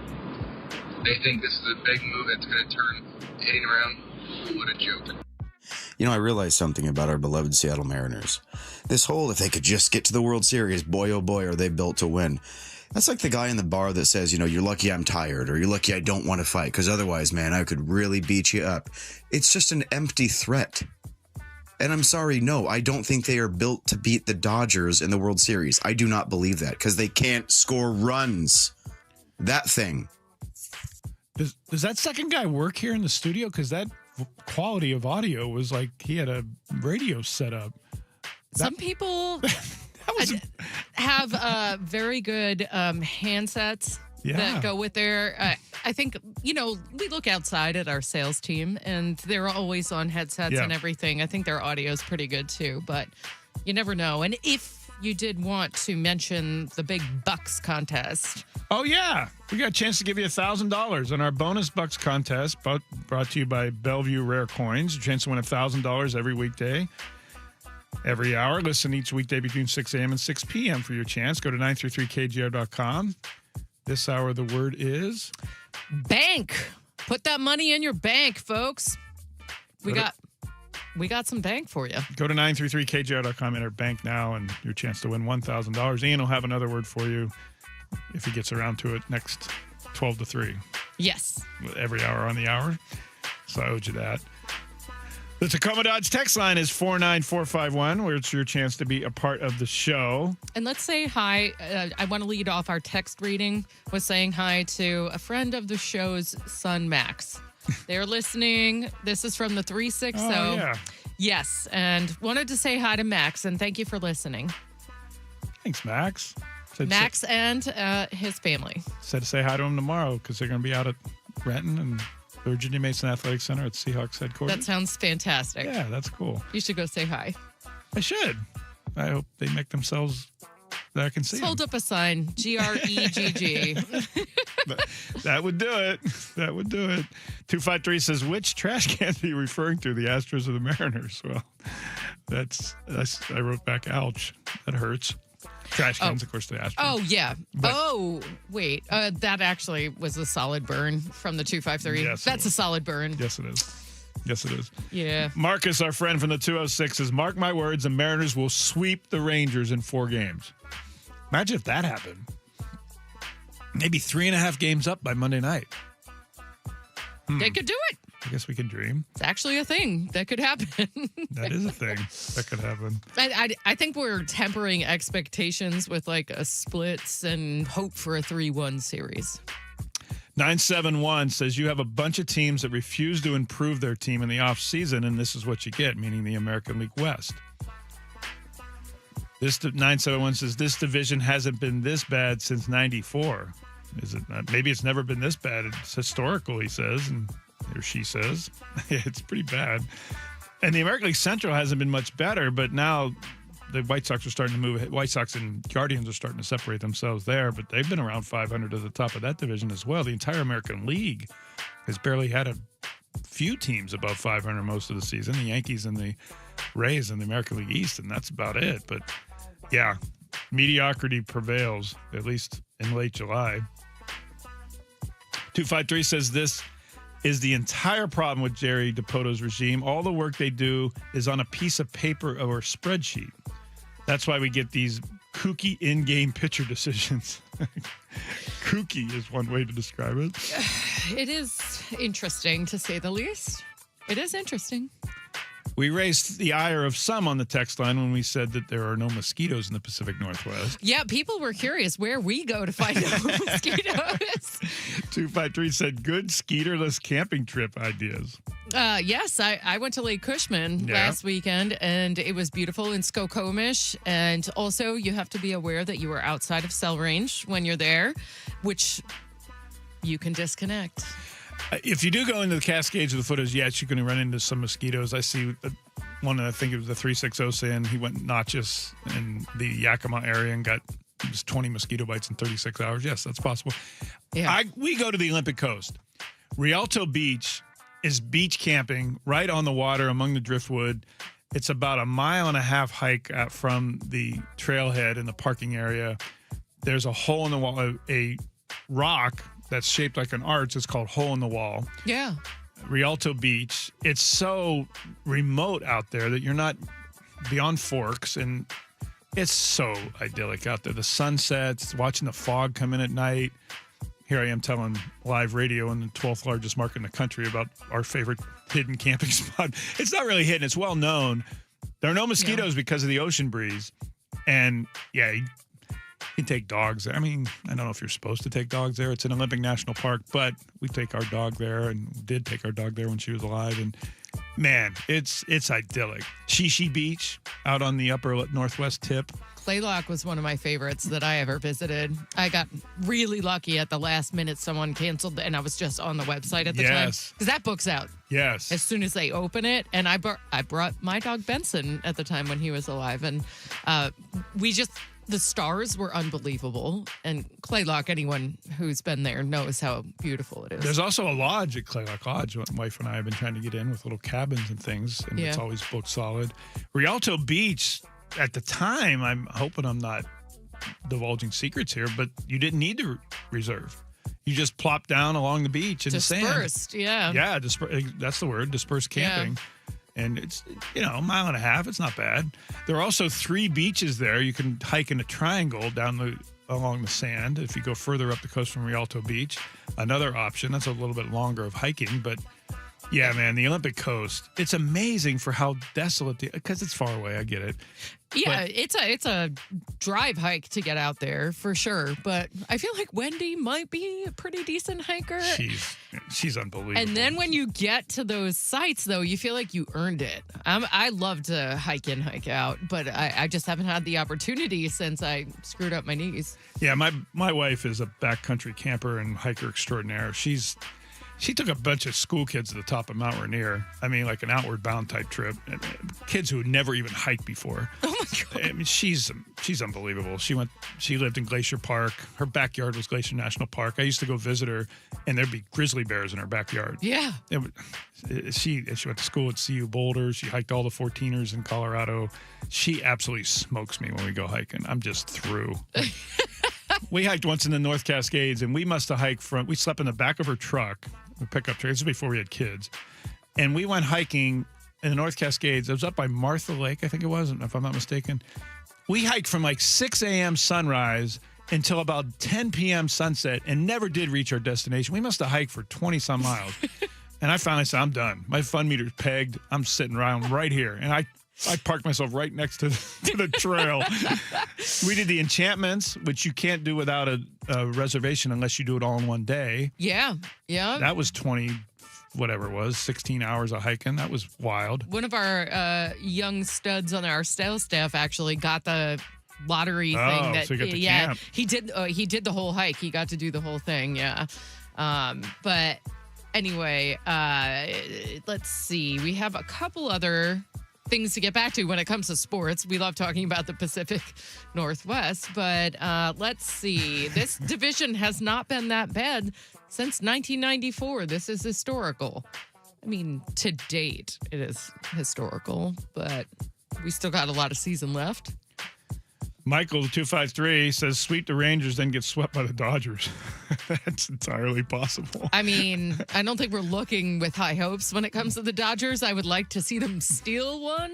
The thing about that scenario, though, would be that you're going to gain 2 games in the standings for each win of this Rangers series. Right. Instead of losing a game, you gain a game. In the Dodgers series, if you lose that Dodgers series, the way the American League West goes, you may not lose any ground if you get swept by the Dodgers, because the Rangers may lose 3 straight in their next series, or the Trash Cans, or the Angels, or the A's. That's the beauty of this series this weekend, is you have a direct impact on the standings in every game. And if you lose 3 to the Dodgers, that won't be nearly as debilitating as if you lose 4 to the Rangers, because there's a good chance the rest of the American League West is going to lose while you're losing at Dodger Stadium. Anyway, that's how I see it. One subject that has been a constant talkback item on this text line is the grass at Lumen Field. Yeah, people are more passionate than I thought they would be about this subject. there are a lot of people who must be hydrologists or grass experts who say you can't do it because of the shallow nature of the water table right down on the water at Lumen Field. I mean, that's why the seismic event happened during Marshawn Lynch's touchdown, as many people came out and reported who are seismologists and naturalists who know about the area on which it was built. But I don't know if that prevents them from grass. I don't know enough about the subject. I've been told that's part of the reason that Paul Allen, after he talked, those of you that were in town back then, in 97, 98, when they opened Lumen Field, and we're talking about building it, I should say, he promised grass. Or he didn't quite promise it, but he said our intent is to have a grass field so we can have international soccer and the Seahawks play on grass field at Lumen Field. And it didn't come to be. And so I've been told some of the reason is because how low the water table is below the surface of the stadium, because it's right down next to Elliott Bay. But I've also been told it's not impossible and that you can do it. And whether you tray it in off trays like they do in Arizona, Las Vegas, you can do grass. You can. And it takes money. It takes perhaps redoing it in the middle of the season, but it can be done. It would take an owner willing to spend money out of his or her own pocket to do it. And as Ian pointed out yesterday, then you're running the risk of not having as many non-football events there, like concerts and tractor pulls, Right. because you'd have to replace the grass again. Yep. I would stand to say that you have enough revenue coming into that stadium for a Taylor Swift type concert. It's worth putting the grass back in. But the local ownership, the local municipality that owns the stadium is not the same as the Seahawks owners that would have to replace the grass. And So- there's also, with anything like that, depending on how they do it, an environmental impact study Of that course. will, of course, have to happen. Of And course. so that could take years to actually come to fruition with what I've seen in multiple projects in the city. James from the 360 says, how long until Bronny James, LeBron's son, tries to sign in Philly? That may already be talking. They may already be trying to make that happen. That could right be part of the deal. Hey, I'll take $8 million over 2 if. I feel bad for that kid, though. I honestly do. He didn't do You've said that anything before. wrong. Yeah. I don't think that kind of pressure should have been on him. And I mean, how obvious was it for that kid that he got drafted? He was a G League guy. Like, that's where, and awesome to build your skill within that. Go for it. But he was not a draft pick guy. He was not a draft pick guy at the time at which he got drafted. And then I think LeBron wanted all the good things for his son, but he definitely put him back in his shadow. My opinion only. 206 says, grass is a no-go, in caps no-go, for a reason that a Midwest transplant who never studied Washington State history would not understand. You have to understand Washington State history to understand a water table? I don't know. The geological reality of where the stadium sits, was built, is the 800-pound gorilla, besides all the other points Ian raised to you yesterday. Well, thanks, 206. I'm aware of that. I'm also aware that money will buy you anything. And if you wanted to buy a grass field and bring it in on a tray, like they do in they do it in a freaking desert. I know, but we don't have the room to That's true. do that out here. Like, you're talking about wheeling it in from what essentially is the parking lot on the north end. That's true. You'd have to build a garage and put it underneath the ground like they do in Arizona. An entire new structure in an already compacted area. That's correct. And the geography of the stadium is much different than it is in Las Vegas, aside of a freeway, in Arizona, out in Glendale in the desert. Right. It's possible. It's not It very is feasible possible. in what they have, but I just don't see it happening. it's probably not going to happen. But I will tell you that there are a lot of players in the Seahawks locker room that wished it would. And no matter what the statistics of the NFL pushes out, there are players who are really, really, really adamant that grass would really help their long-term health of their legs and how they feel throughout the course of a season. Yeah, that would just be a major construction project. That would be something, wouldn't it? If we tried to build a tray in the north parking lot, that would be wild. Where it would have to go, I think. You're right, because you can't put it south. Lumen or T-Mobile Park is right below. Exactly. Unless you got rid of the WAMU Center, the WAMU Theater. They're not Then gonna do that. where would Kid Cudi go when he comes to town? That's a good show, by the way. Kid Cudi. I got to meet him Cleveland. at the New York Super Bowl. Cleveland guy? He's Yeah. he's a fun dude. He's I like his music. That may surprise some of you listening. I'm a good Kid Cudi fan. Wiz Khalifa, too, by the way. Pittsburgh guy. Up next, not a Pittsburgh guy, not a Wiz Khalifa guy. Ian Fournette. I don't think he's a Wiz Khalifa guy. Ian Fournette's the mayor of Maple Valley to tell us what's on his show coming up next on 93.3 KJR FM.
you want me to start? Are you okay. Hi, welcome in. This is the Greg Bell Show. Greg with 2 G's.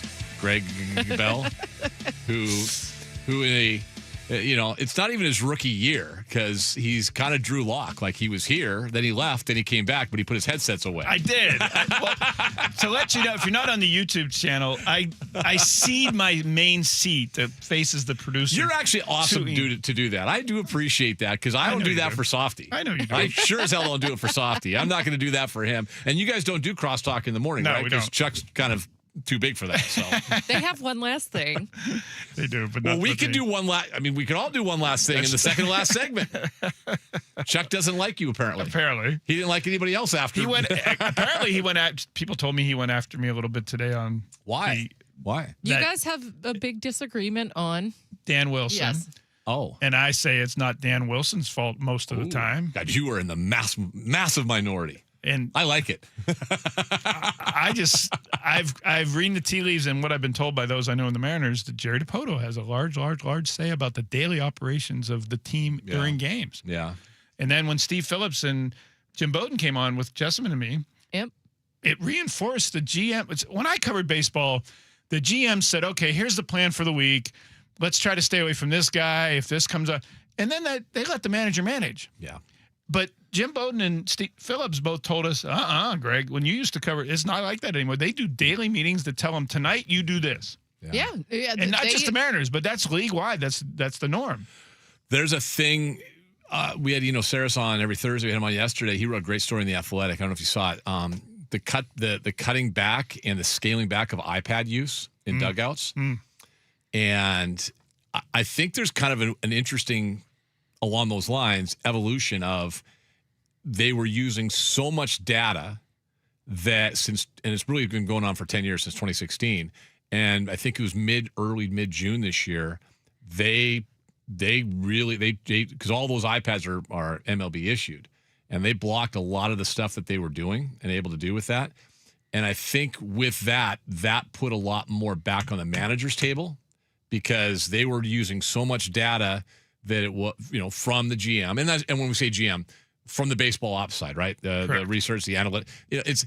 There's this weird, I think there's folks that think, and I don't want to insult anybody's intelligence, but it's not just Jerry and Justin that do the analytics. I have no idea how big their department is. I can speak on the Kraken's part. It's an office of like 10 people for hockey analytics, and that's 82 games. Yeah, right. 84, I guess now. I can't imagine how big the department is for the Mariners. It's massive. Like there's a guy that used to do the website is on there, right? David, whatever his name is. So, there's a whole bunch of those guys. A lot of that data has been cut back. I'm wondering this out loud. I wonder if some of the power has gone back to the managers in the last month and a half that didn't exist before. Before they were just hitting like Eno was saying, they just hit the tab on all the stuff that they were Why told. did baseball restrict that? Because they saw an increased number. His story was interesting. There was an increased number of teams starting to call pitches from the dugout. And it's almost like reverse sign stealing. They were AIing themselves to death.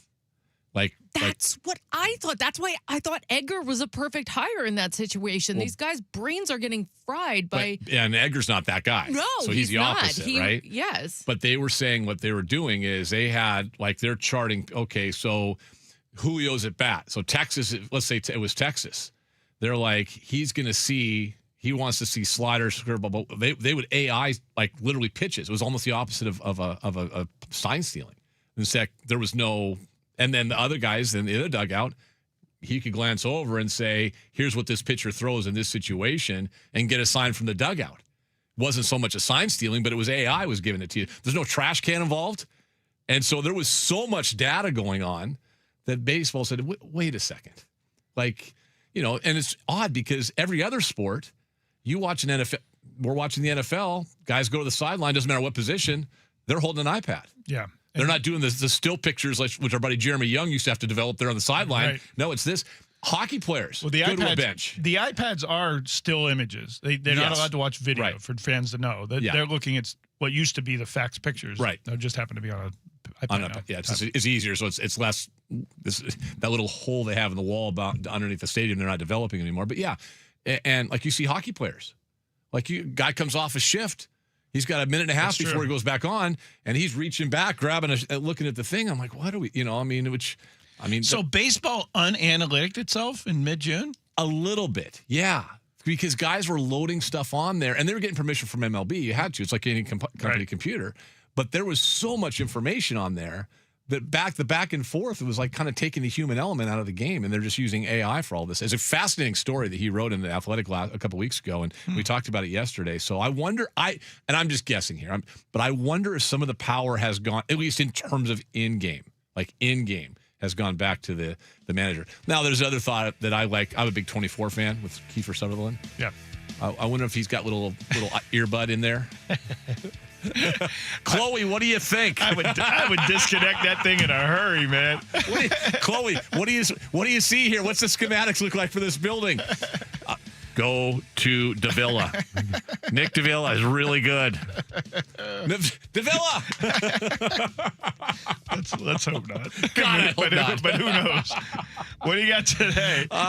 Corbin's last visit pre-training camp. Happy training camp eve to you, beat Thank writer, you. sir. Appreciate it. We're going to commemorate tonight. Yeah, that's Corbin 1220 today. We're going to talk a little bit about Jalen Milroe. Yeah. Didn't look great during OTAs and mini camps. Missing a lot of throws. We're hoping to see some progression. Maybe we will. It's still very early. Year one of a 4-year deal. He's the developmental guy, but we'll talk about him. Kind of the quarterback room as a whole. Drew Lock, kind of the perfect NFL backup in a lot of ways.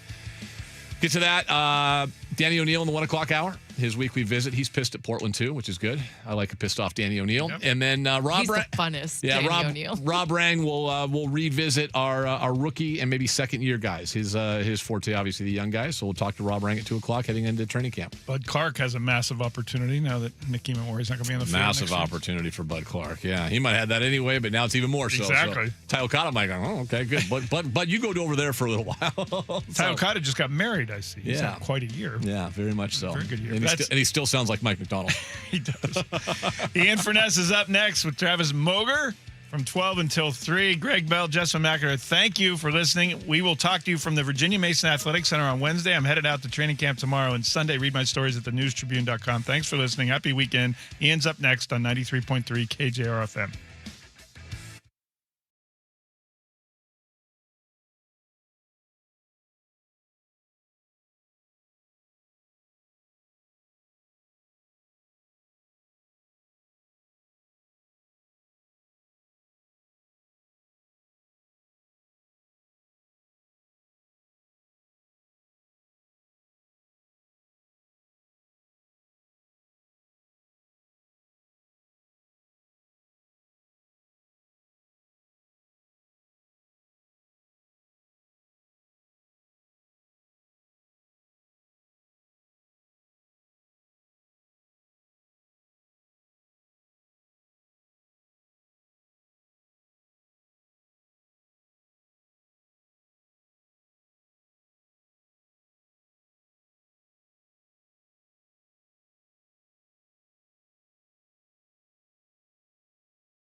Mason Athletic Center in Renton. Veterans reporting today, if they haven't already. Rookies already reported last week. Third season under Mike McDonald.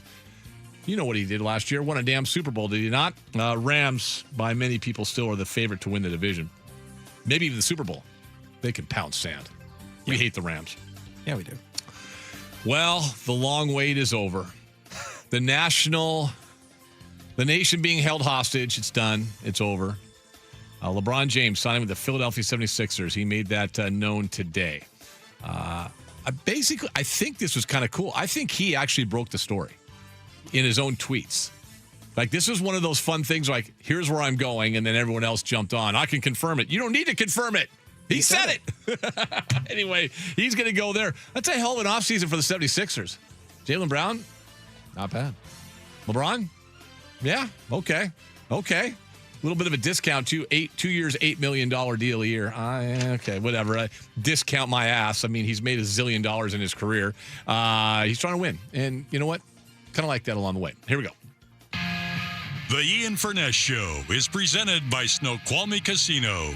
Text us at 49451 and hit the talkback mic on the iHeartRadio app. This is the new Sports Radio 93.3 KJR FM. All right, here we go. By the way, Sports Radio 93.3 KJR FM brings you your bonus bucks presented by Bellevue Rare Coins for your chance at $1,000. Listen each weekday every hour between 6A and 6P for the nationwide keyword. Enter our website at 93.3KJR.com. The word this hour is check. Check. Well, happy training camp eve, one and all. And I think when I say that, mostly it's for the media that I say that to, that are out there covering it every day, us included. We'll be out there on Monday. I'm going to head out there tomorrow anyway, but we'll be out there as a radio station on Monday, and then be out there when they're practicing. We're going to be doing shows there, starting at 6 a.m. with Chuck Powell, and then into Greg Bell, myself, and Softy and Fane. So we're going to be out there Monday morning. Chuck will be out there at 6 a.m., and away we go. Here we go. Training camp is going. Haven't seen anything. Keep an eye on things with other rookies reporting. I think I heard Greg mention this earlier. It'd be interesting to see what Torrey Horton's situation is. Is he on PUP to start things off? We'll figure that out. Corbin Smith's going to join us here in about 10 minutes or so. We'll get Corbin on and we'll talk all things CX. We've been doing this all week, kind of a preview of training camp with the Hawks with Corbin from Emerald City Spectrum, emeraldcityspectrum.com. And one of the things that we are going to discuss will be Hard Knocks. Just have a little bit of fun. Who to watch, who are the guys you want to be excited about.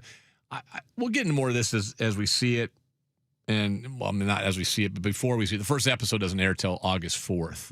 But we'll get more into that a little bit next week, kind of see what the production looks like and guys running around. It's been a while since it's been a little bit of a circus out there.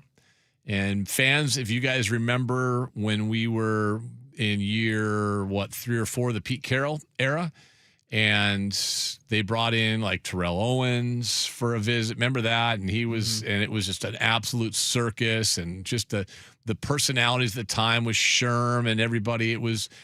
It felt like just bigger than life at times out at training camp. Did he bring celebrities in too?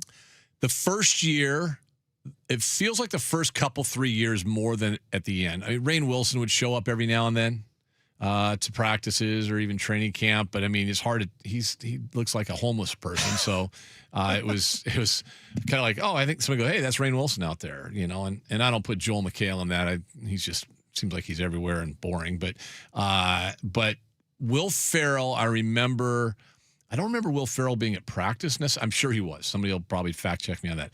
I do remember, I believe it was the first year we were covering a game. I'll have to ask Danny if he remembers, because it was the year that before Danny quit drinking. We went on a little bit of Eric Williams was still here for the News Tribune as their beat writer before Greg. We were in New Orleans and for covering a game in Pete's first or second year, and Will Ferrell was in the lobby of the hotel, and it was a little bit of a smaller hotel in New Orleans. And I remember we're going out to dinner. And like, there's all this commotion. What's going on? There's Will Ferrell hanging out with Pete and everybody else in the tracksuit and doing his thing. And so I was like, oh, hey, this is like USC North. Right. It feels like that kind of died down a little bit over the years, but I'll ask Danny. Danny will remember more because he was on the beat back then too. So, but yeah, kind of cool seeing Will Ferrell. Anyway, it was a circus for a while. like just bigger than life. When this team was on the 2012, 13, 14, 15, Marshawn was a bigger than life figure. Richard Sherman was a bigger than life figure at times, and it kind of has been quiet the last few years out there at the Virginia Mesa Athletic Center. Now you got Hard Knocks coming in. Now, I believe, I guess just the TV person in me, the morbid curious, I'm curious what it looks like. I feel like those guys really do a good job of kind of hiding. Like when you watch a Hard Knocks, you never see the cameraman in the background, yet there's like a zillion of them out there. So we'll see what that looks like. I'm excited to see what the crowd looks like. And I say that for this reason. One man's opinion who's been at every of these camps since since the Mike Holmgren era, it feels like the last few years it's been a little more subdued. And no team in this market has the same passion or feels the same passion from the fans that these guys do. Not the Mariners, not the Kraken, not the Storm, the Husky. I mean, it's a different vibe with Seahawk fans. But it has been a little more subdued. There's been times when you look out on the berm and it's an open practice, and yet you look out there and you know what? It's still there's empty spaces where you didn't see that before. So I'm curious to see what that looks like when it's all said and done tomorrow. But it all gets going. You're the defending Super Bowl champions, and that's all that matters. You're the defending champs. You got a target on your back. You've got some questions that have to be answered. You got some guys banged up. Even worry top of the list. You got Charbonnet, and I'm kind of with Hugh. The Charbonnet injury, I don't worry about that as much. I think he's a good player. I don't think he's truly a 1A guy that you're just going to lean on. And I don't think. Listen, I don't think that's something out of the context, because they went out and drafted a guy in the first round to play that same position, and he's never shown you that. No. So, but they have questions with injuries and some other things. But let's go. Let's get this thing going. It's time for some football, and get your thoughts too. 49451 on the Tacoma Dodge text line. Started training camp. Is it really the start of football season for you as a fan or not? It is for us. For us in the media that are out there, like I said, we're out there every day on the radio station. Be out there tomorrow. For many of us, it is the start of football season. But for you as a fan, is it the start of football season? I don't know if you look at it that way, or how do you look at it? Is it like, here we go? No, this is the start of the season. This is the start of the season. Yeah. It's and with they had pretty high expectations last year internally. Externally, there weren't those same expectations. No. They were coming off a season in which they were good, winning record, but didn't go to the playoffs. It's a whole different vibe this year, so I can't wait. Mariners, meanwhile, they are in Texas. That was an interesting conversation.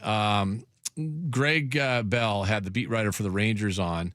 Sean McFarland's his name, from the Dallas Morning News. And I was just talking to Greg a little bit off the air. It's a very different approach that the two teams have kind of going in and coming out of this series. We here in Seattle have been pointing to this series and saying, this is a massive, massive 4 games. And I think, it's not going to determine necessarily who wins or who loses, although let's say one of these two teams probably is going to win the division unless Houston really gets hot. And if it's a 1 or 2 game difference, then this weekend would be that weekend. But Sean McFarland was telling Greg, this is interesting, that if they come out of this series and they don't win, they may be sellers at the market. They may be moving some guys. Well, that makes this even more important for Seattle. Because if you think of it in those terms, in some ways you could put these guys away. Go take 3 or 4. You could kind of literally put them away. How awesome would that be? Like, not officially put them away, but if you put that in their mind of like, okay, and they're not treating this like a season that's like Seattle's treating this as a season like we got a chance to win it. Texas, according to Sean McFarland, they're not treating it the same way. Yeah. Very different approach. Now, what happens if Texas takes 3 or 4, or God forbid they sweep Seattle, whole different mindset. Then what do you do if you're Seattle? I'm going to paint this because I think there's 2 extreme pictures here. One, Seattle puts it in the mind of the Rangers that, you really aren't a contender this year. Let's go ahead and sell by winning a series. That'd be phenomenal from our standpoint. The other side of it is the worst case scenario. What happens if Texas sweeps you? All of a sudden, now you're 4.5 back, And if anybody heard the interview on Tuesday, I believe it was, with Monday or Tuesday, with Scott Boras, Randy Rosarena, he's the agent for a bunch of guys, but Cade Anderson being one of them, and of course their first round pick, old Ace baby. But he's also a Rosarena's agent. And the guys asked him, Dick and Softy asked him about Randy Rosarena, and when I listened to his answer and I listened to Fane and Softy, both said the same thing after. I was like, God, it sounds like Randy Rosarena is not going to re-sign here. Well, if you're 4.5 out and you have a question about whether or not he might re-sign, do you deal with him? Like, do you make a deal with him? Maybe. Do you sell in a year in which everyone expects you to at least go to the ALCS? So there's a lot. There's a lot to this series this weekend. All right, we got to take a break. Corbin Smith standing by. We're going to talk Seahawks training camp on the eve. Continue our preview with Corbin Smith, Emerald City Spectrum next.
for Emerald City Spectrum. All Seattle sports, all the time. Brought to you by Jim Elliott with Windermere Real Estate, helping home buyers and home sellers in Western Washington. Whether you're buying or selling, contact Jim at 206-769-5466 or at jim@soldbygym.com. Now with Corbin Smith, here's Ian.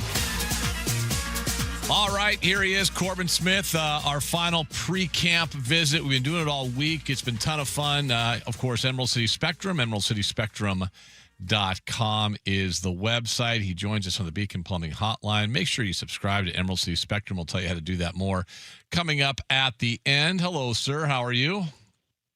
I'm good. Thanks for having me again, as always. Well, here we are. We're on training camp eve. It's training camp eve, Corbin. We're ready to go. We've been talking about a number of things this week. We're going to get to some other things right now, including we'll have a little fun with Hard Knocks at the end, too. But before we get down that road, I want to. We've been kind of effusive in our praise this week with the team, and rightfully so. Last I checked, I believe. Correct me if I'm wrong. They're the defending Super Bowl champions, are they not? Yes, they are. So there's a reason for that, for sure. One thing I want to touch on, and when you and I were at minicamp and OTAs and so forth, we spent a lot of time. We were watching a lot of different things and a lot of different people. One of the things that we did kind of keep an eye on, and I remember. I was kind of in and out of the room doing radio shows. They were basically practicing when we were on the air, so I'd come out during commercial breaks or what have you.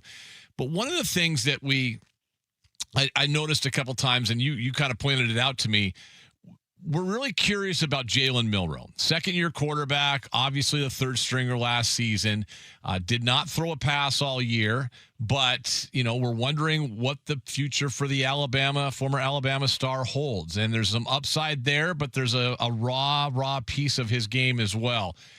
He didn't throw a pass. He had a couple runs. We know it didn't end well, fumbles, all that fun stuff. Let's just talk about Jalen Milroe year 2. It's so early. And it's OTAs, and it's mini camp.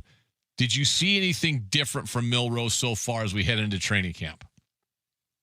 Yeah, I wish that I had a more positive, and again, this is just my assessment, but I just felt like he, at best, was stagnant compared to a year ago. I felt like the accuracy issues, particularly the short to intermediate throws, and a lot of times it's been throwing mechanic based more than anything. That's been on his tape since his Alabama time. It just seems like he kind of took a little bit of a step back there, at least in the open practices that we got to watch this spring. And he had several throws that got away from him that he either threw into the ground or threw behind receivers.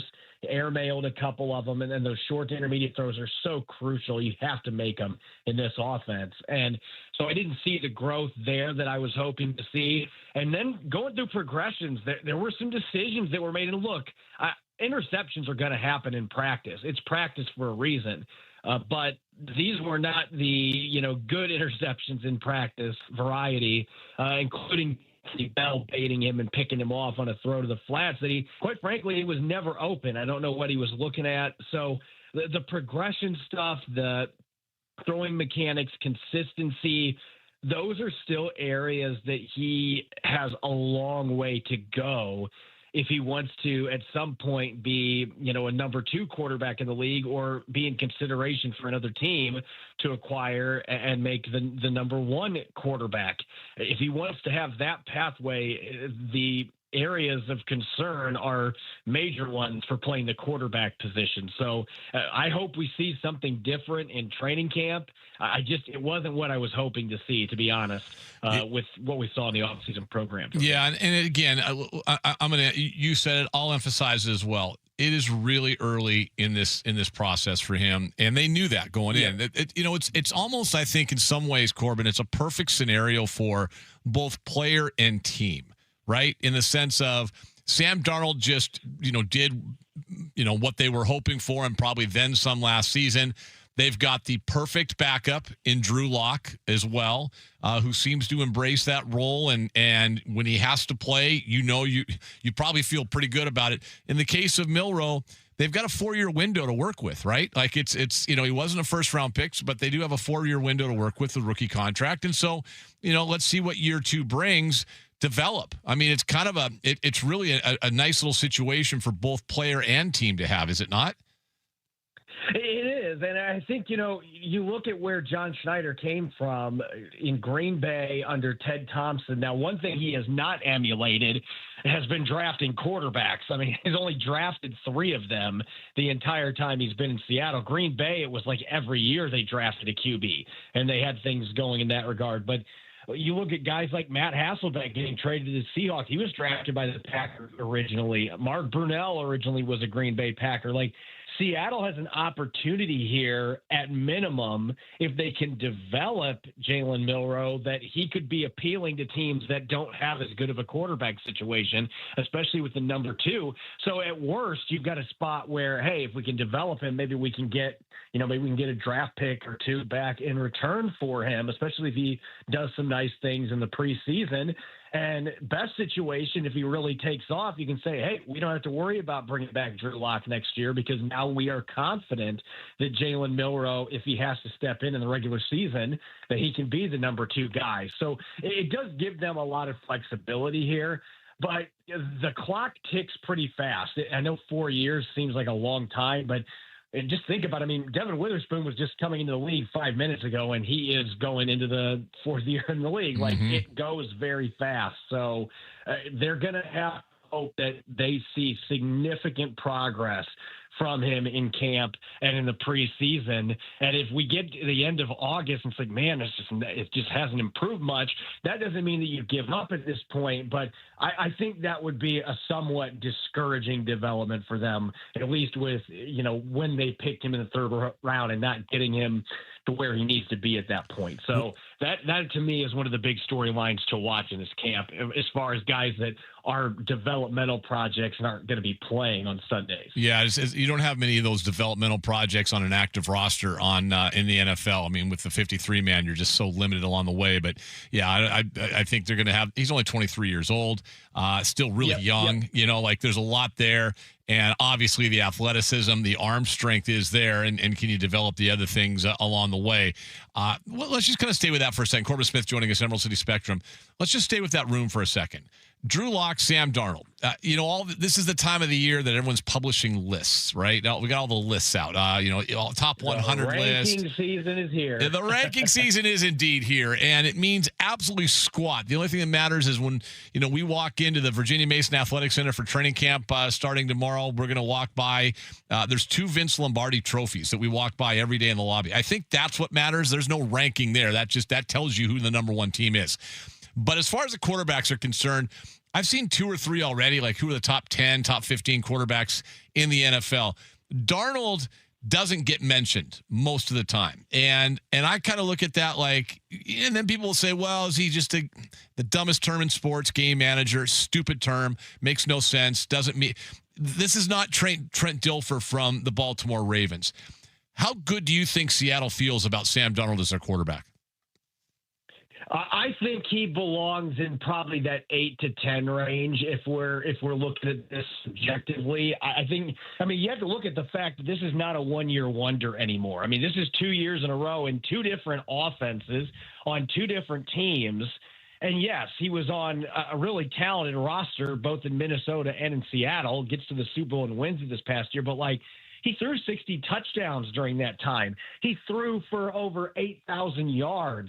And I know there's been some interceptions, but he didn't have any turnovers in the playoffs. So you're seeing growth towards the end of this 2-year window. And, oh, by the way, he's 29 years old. I know it feels like he's been in the league for a long time, but he's only 29 years old. So I think the Seahawks are feeling incredibly good about where they're at quarterback. And having a guy like Drew Lock, who has shown you that he can win big games, that Monday nighter against Philadelphia a few years ago, having a guy like that who is loved in the locker room. I mean, Drew Lock is as popular as anybody in that locker room. They love him.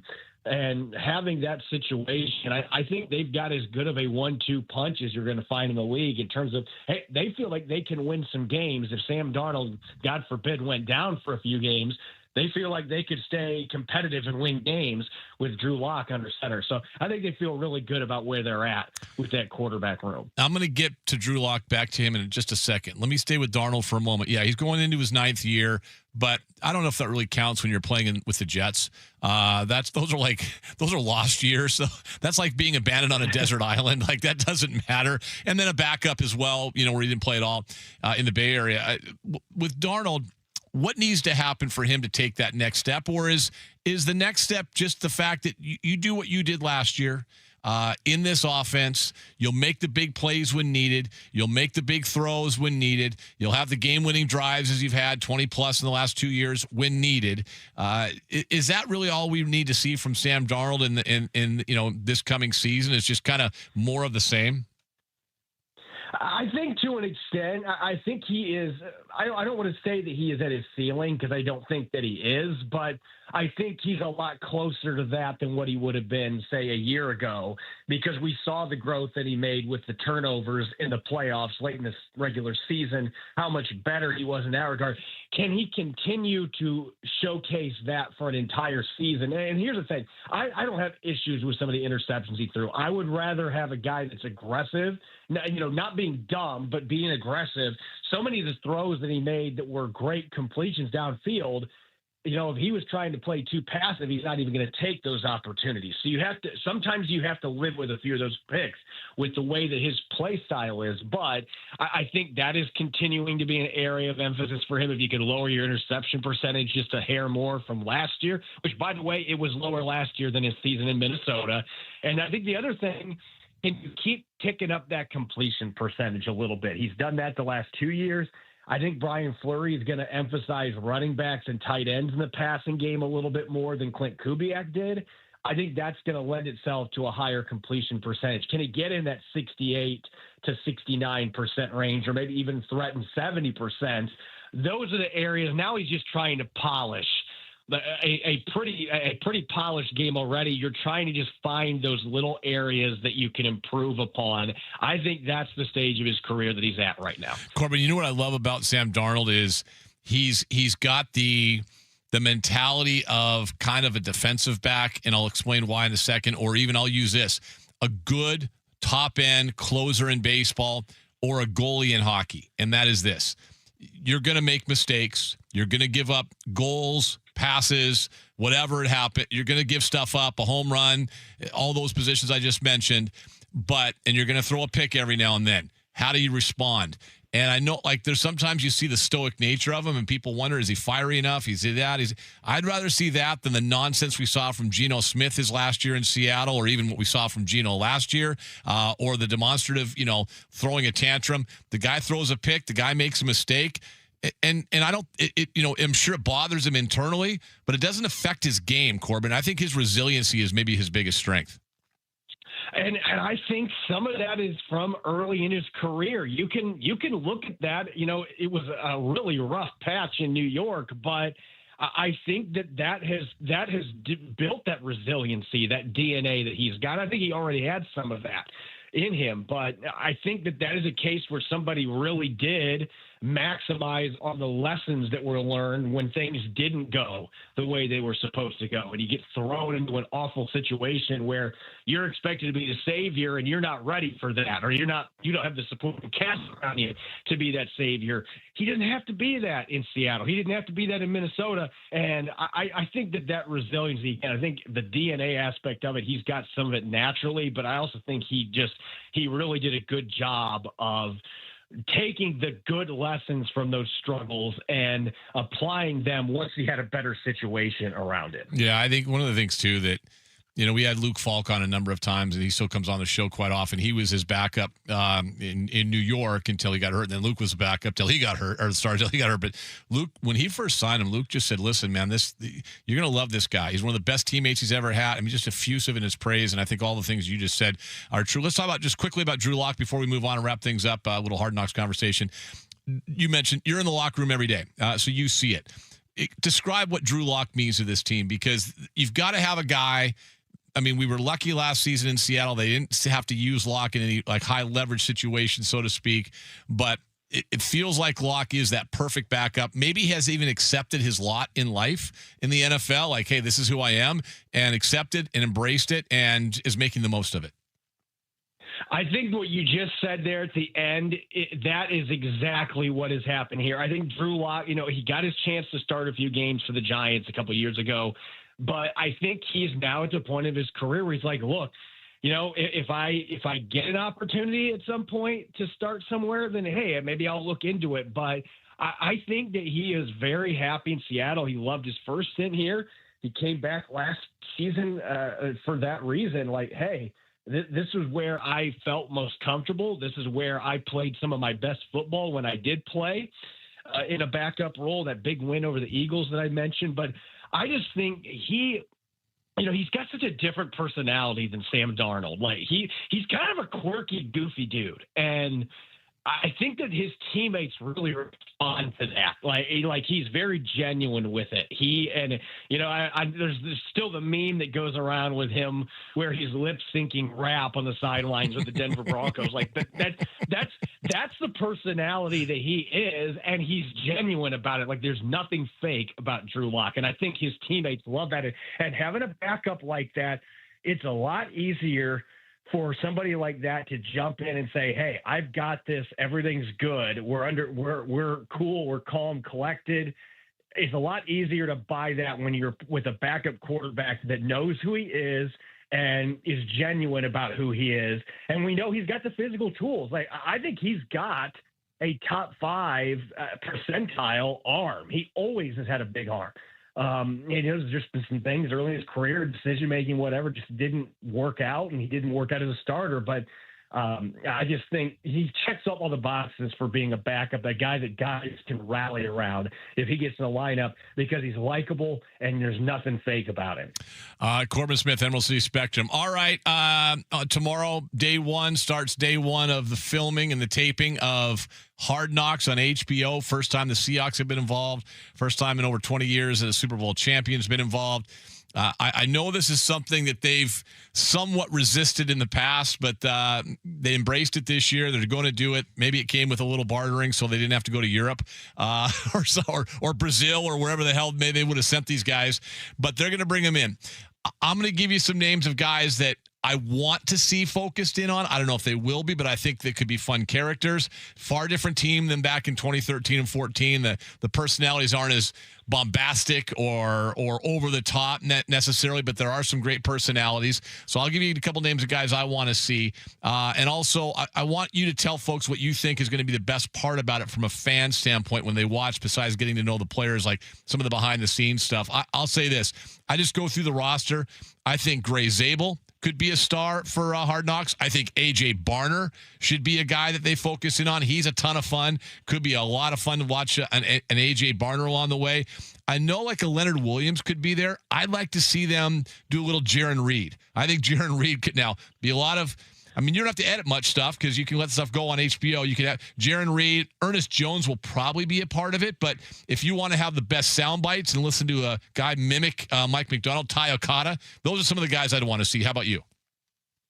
Yeah, well, look, Devin Witherspoon's got to be at the top of the list. Yeah, Devin Witherspoon for sure, yeah. Not just because of the contract situation, but just like Spoon is the most fun player on the practice field that I have ever covered. Like watching him sprint across the sideline, even when he's not in, going over to their big screens that got looking at plays and telling the refs that are out there like, hey, you missed this one or whatever. Like he is so much fun. He's so loud too. So they won't have any issues with their cameras picking him up. Devin Witherspoon would be on my short list. And I actually think Cooper Kupp is going to be a kind of a fascinating character because of his football acumen and just the way he talks the game. I think there's going to be a certain set of fans that are going to be really drawn to him. And he's also been on it before, I believe. He's mentioned that earlier, I believe. So he already knows kind of what to expect going into this, but I think Cooper Kupp is one that would be fascinating. And you know, I'm trying to think about on the defensive side anybody else. Derek Hall would be another one that I think, they talk about him being the biggest trash talker on the team. Now you get to maybe see it on camera here. So those would be a few names you didn't mention that I think would be really fun, and HBO should be trying to get some good sound bites on them. Yeah, there's no shortage of guys for sure. Like I said, it's a different personality than the team back that won the Super Bowl in 2013, but there's no, they're not as over the top. It's just a different vibe. But these guys, there are plenty of guys. Witherspoon for sure. Witherspoon, the interesting one with him is I bet they're really hoping he gets the contract done. And because I think if the contract's not done, you're going to see a lot of Devin Witherspoon standing around with his arms folded in a hold in, right? Not really participating. Yeah, and that's not going to be the personality thing that you want to see from him. But at all. We've had that conversation with Jake Bobo and a couple of the other receivers over the years, how it's like, Witherspoon just never shuts up. And you and I have stood next to each other and witnessed it and heard it plenty of times. There are very few players, Ian, you and I, like, at least from my standpoint, like, when guys shout stuff on the field, like, there's a lot of really funny stuff. Yep. But like, I generally try not to like bust out laughing or whatever. It's like, I'm trying to be a professional. It's really hard with Devin Witherspoon. It really is.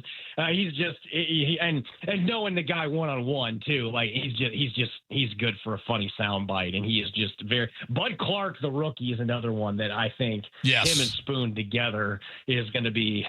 That's going to be pretty fun to watch in HBO too. Yeah, well, and they always focus in on a rookie, so that Bud Clark might be the guy as well. Listen, I think all those things are true. It's going to be fun. I'll see you when we're out there for the first time on Monday. I'll see you out there. In the meantime, let's tell people about Emerald City Spectrum. Let's go, folks. Let's subscribe right now. Now is the time with training camp starting. As Corbin and his team will be all over training camp. What do you got? Yeah, I'm going to have a couple of awesome preview articles today that are going to be going up this afternoon with predictions for camp battles and some of the biggest questions going into the 2026 season. And right now through the next week, you could get Emerald City Spectrum annual plans at $50 instead of $60. All you have to do is enter in the code CAMP 2026. That's CAMP 2026 at emeraldcityspectrum.com. That's $50 instead of $60. That is under $4.15 a month for the next year to subscribe to all Seattle sports all the time. Camp 2026. Let's go. Get that code in there right now. See you Monday, my friend. Can't wait. Yep. See you then, Ian. Thanks. That is Corbin Smith, Emerald City Spectrum. Go subscribe right now. We'll take a break. Still to come, Danny O'Neill and Rob Rang, all on 93.3 KJR FM.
Huskies, Kraken, and the 12th Man. Brought to you by Seattle's closest Snoqualmie Casino and Hotel on Sports Radio 93.3 KJR FM. All right, we'll wrap up hour number one real quick.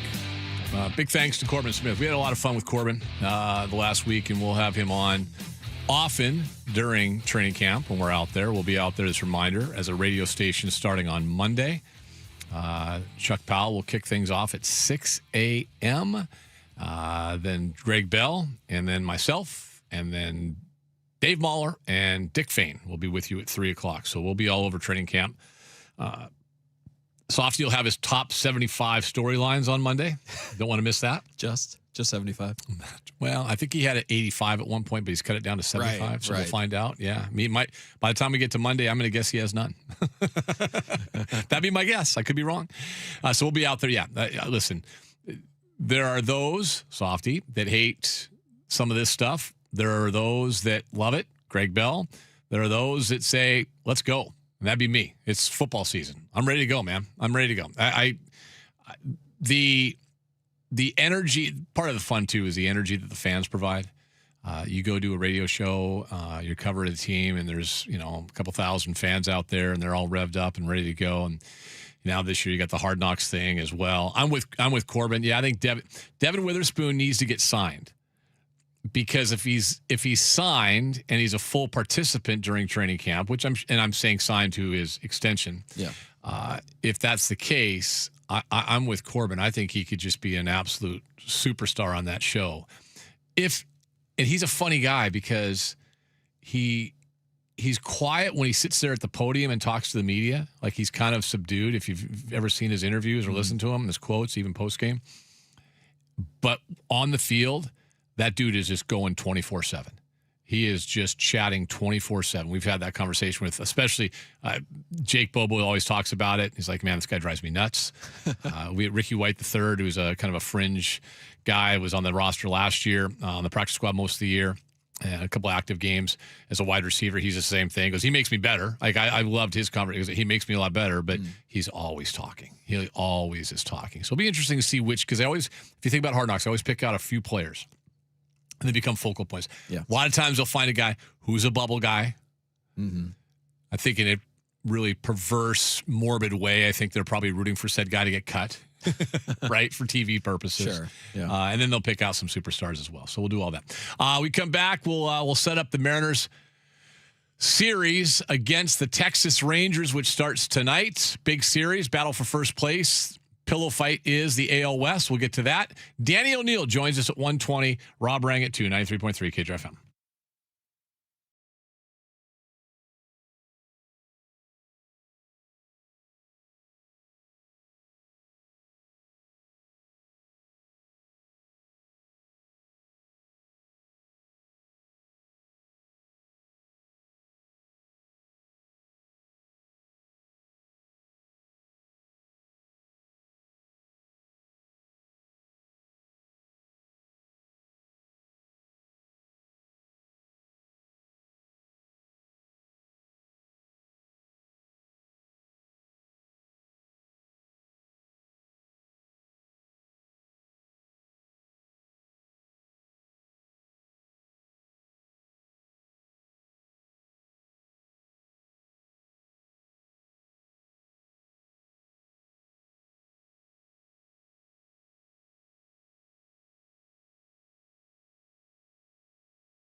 Here's your 93.3 KJR FM sports headlines. Okay, headlines brought to you by Frost Brewed Coors Light.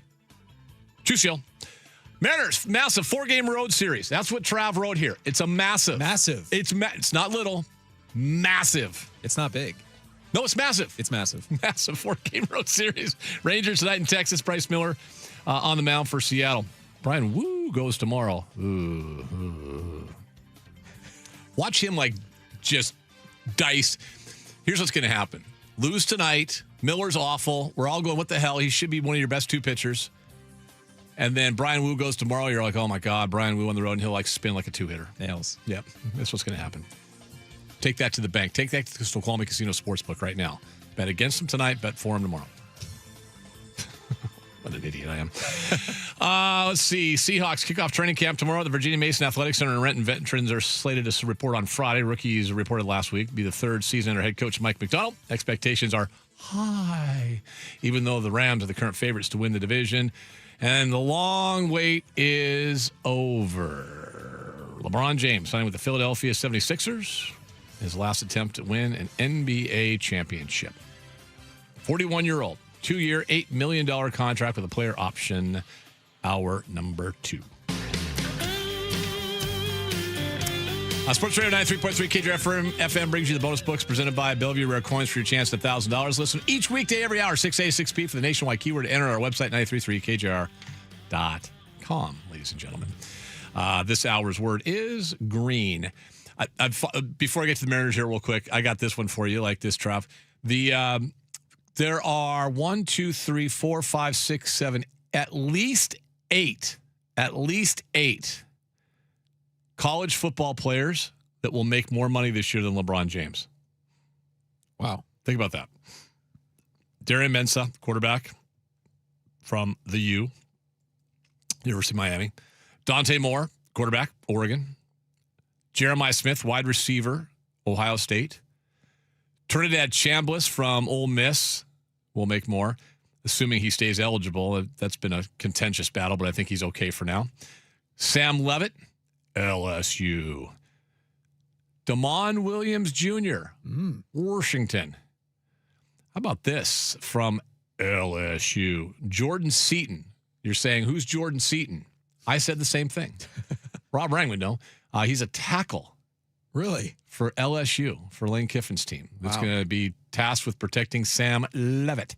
And Josh Hoover, the quarterback at Indiana, are all making more than LeBron James.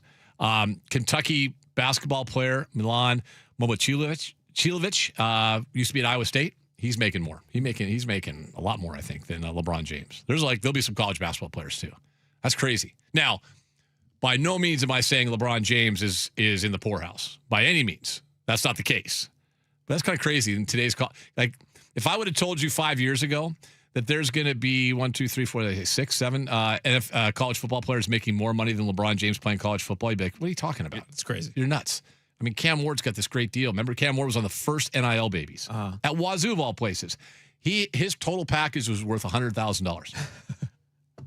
He got a little bit more when we went to Miami, by the way. Yeah, I bet. But it was $100,000, and there were people, I'm raising my hand, me, that didn't think he was worth a penny of it. Especially when he messed up that 4th down play against Washington and Apple Cup and everything else. But yeah, no, I mean, now these guys are making millions and millions and millions of dollars along the way. So there you go. That's that. All right, Mariners tonight taking on the Texas Rangers. I'm going to be on this bandwagon until he proves me different. And it's kind of a blame game thing, but I'm going to play the blame game a little bit more. The story in the Times today that I read with great interest. I'm trying to see. I should give credit for whoever wrote it. Is it my? Oh, it's Adam Jude.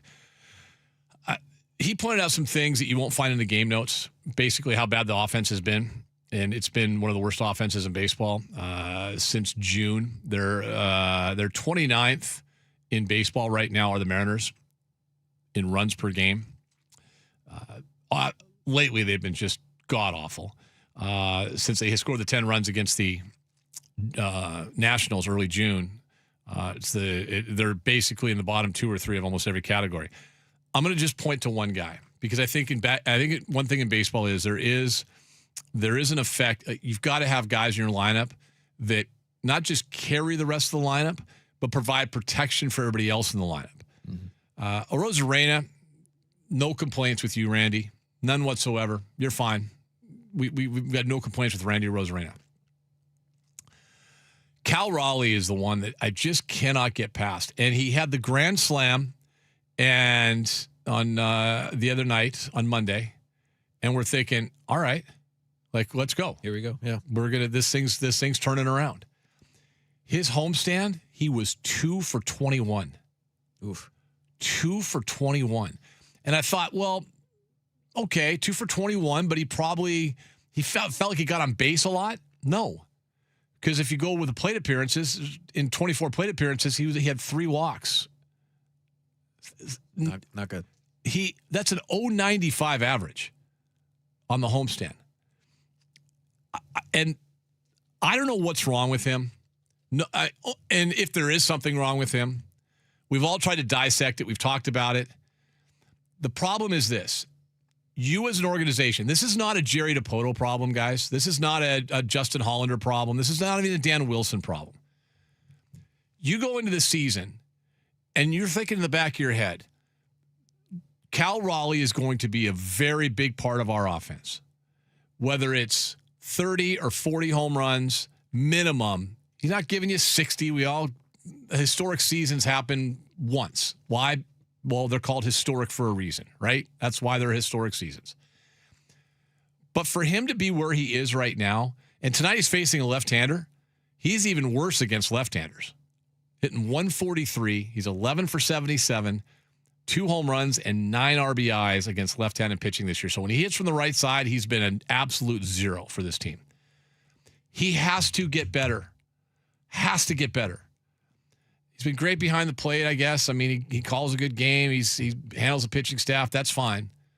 I kind of believe that Mitch Garver could handle the pitching staff, to be honest with you. Hell, what's his face? Pareda could handle the pitching staff, or AAA catcher that was up here for a while. He's got to hit. He just has to. And I feel like in some ways, like, oh, you're picking on Cal, you're ripping on Cal. It's not that. It's imagine if Sam Darnold just produces nothing this year for the Seahawks. Imagine if Sam Darnold this year is a bottom. If there's 32 starting quarterbacks in the NFL, imagine if you look at Sam Darnold and say, boy, Sam Darnold he's in the lower third in quarterback rating, passer rating, touchdown to interception ratio, not touchdown, but just the ratio. If his third down completion percentage is bottom third, of all those numbers, if that happens with Sam Darnold, guaranteed we're going to be blaming Sam Darnold for a lot of problems with the Seahawks this year. Cal kind of gets a pass. He can't get a pass anymore. He's got to get going starting this weekend. I said that last weekend. I might say it again next weekend. But Cal Raleigh has to get going. Whatever's going on. If it's health, put him back on the damn DL, get him out of the lineup, and get him healthy. If it's health. We don't know that. Only they know that. Sorry, Justin Hollander, lunatic fringe here. We don't know. But you got to figure out how to get this guy going. Because this team is not a World Series contender with one of the worst offensive players in baseball that plays every day. And at worst, he's 5th in the lineup. We'll see where he is later today. He's got to get better. Naylor's funny. Naylor's numbers are odd. He's hitting 261. You're like, okay, well, in today's baseball, 261 is pretty good. And he's actually heating up a lot. He hit 391 in the homestand. So maybe he gets going. Yeah. Maybe he gets going. But again, overall this season, he hasn't been very good. Where would this team be without Luke Raley and Randy Rosarena and Cole Young with his clutch hitting? He wasn't good, by the way, Cole Young in the homestand either. Had a couple home runs, but he was 4 of 23. So he wasn't great either. We know what Emerson's been a problem. We'll see what Julio gets going. Julio's been maybe the one unlucky guy. You can say, he's barreling up. All the other numbers, underlying numbers tell you that Julio's should be hitting better and should have better results than he's been getting. But then you ask yourself, why'd you pull yourself out of a game? Why'd you then sit out the first 3 or 4 or 5, 6 innings the next game? What's going on? Just, there's so much there. Let's wrap it up into this. This weekend, in the pillow fight that is the AL West, against the team that's a half game ahead of you and probably unless the Astros really turn things around, you're only threat in the division. Take a series. Things feel a hell of a lot better. Now, the Dodgers are after that. I get it. But don't worry about that. We're not worrying about the Dodgers series that starts on Tuesday. Take 3 or 4 this weekend. See if a couple of these guys get going in the heat of Texas, although they're indoors basically, but you get the point. Let's get it going. All right. Danny O'Neill's going to join us next. God, I haven't talked to Danny in a couple of weeks. We've had soccer on. I was off last week. He wrote a great story today. He worked in Portland for a while. We're going to touch it on Blazers, Sonics, NBA expansion, a lot that's going on in the world of sports. Danny O'Neill, always fun to have a conversation with him. He joins us next.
Apostrophe, the best Seattle sports writing you'll get out of New York City. Brought to you by Northwest Handling Systems.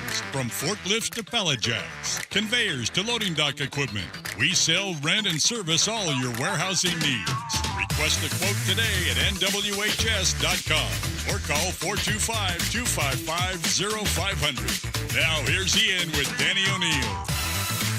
All right, time to check in. Our weekly visit with Danny O'Neill, Dang Apostrophe, longtime beat writer, Seattle Times. Also worked someplace else that I'm not really sure where it was. I think it was across the street with Jessamine at one point, but he joins. It's been a while, Danny. It's been a couple of weeks. How are you, my friend? I'm doing very well and very excited for the Nick Vanette era 2.0 with the Seattle Seahawks. Let's go. I saw that. Did they officially sign him yet? I think I just saw the announcement, or maybe not the announcement, but the reporting from Bob Condotta and Corbin Smith. Condotta and Corbin? We had Corbin on a while ago. I don't want to shortchange. There might have been other people who tweeted it, but that's who I saw it from on the Twitter. Well, if you saw it on the Twitter, sir, if it was on if it was on the Twitter, then we're going with it. Nick Vanette was one of my favorite guys to talk to. I'm sure for you too, right?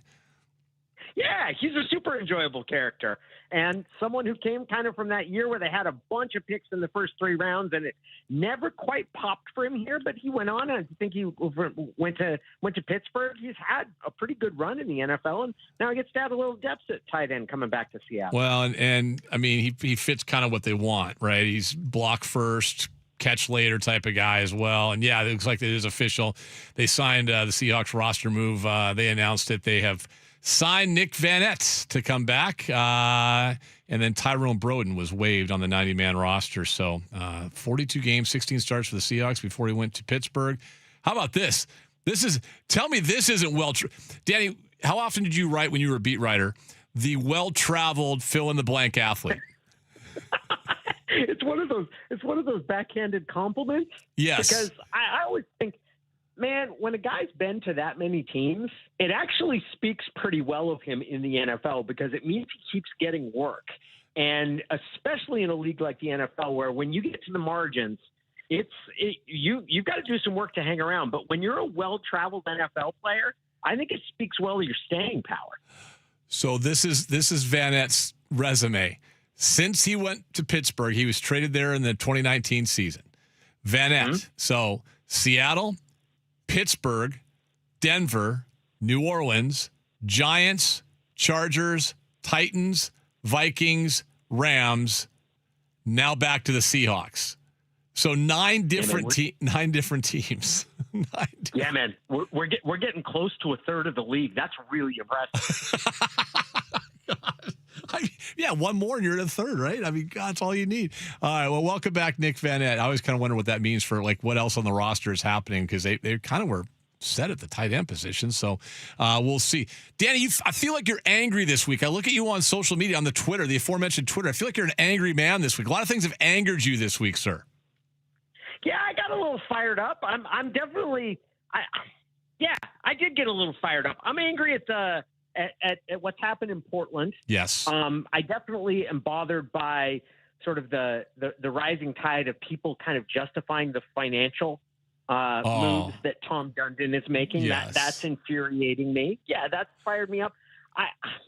I'm a little sick of some of the Dan Wilson, not the criticism of Dan Wilson, but I'm not a big fan of the people trying to talk about whether or not there's too much criticism of Dan Wilson. I kind of feel like it is what it is. That's part of the job when you're the manager in a disappointing sort of so-so season. You end up catching a lot of flack. I don't feel like he's catching more necessarily than you would expect given the situation. Well, let's unpack that. We'll get to Dan in a second. The Mariners, they got a big series this weekend, as you know, against the Rangers. Before we get to that, speaking of the well-traveled, but you weren't well-traveled necessarily, but you worked in Portland, right? You worked in Oregon? I lived in Oregon. So I grew up in Klamath Falls on the feral half of the state, sort of the untamed, the southern armpit of Oregon, Klamath Falls on the wrong side of the Cascades. But yeah, I lived there for 15 years.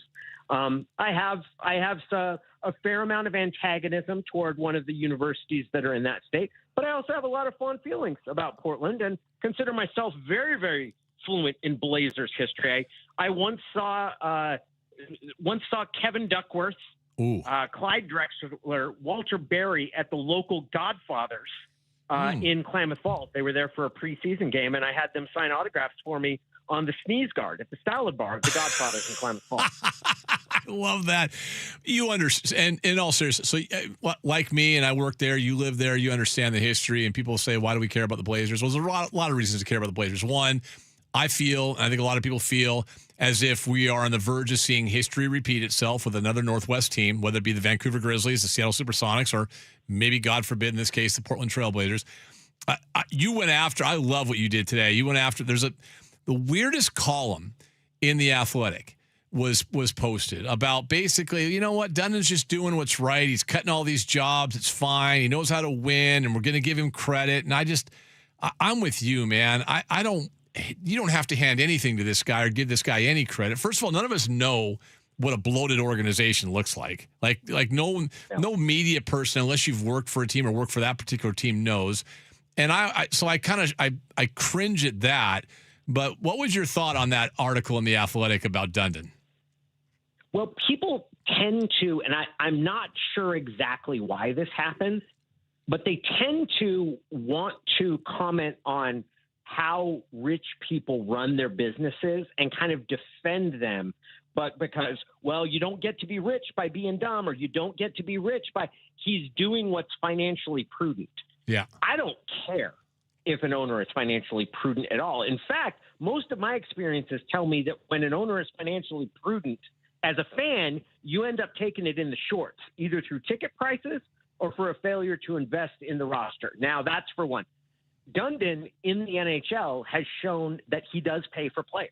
Mm-hmm. He saves on everything else and doesn't treat sort of long-term employees, especially in the broadcast part, particularly well.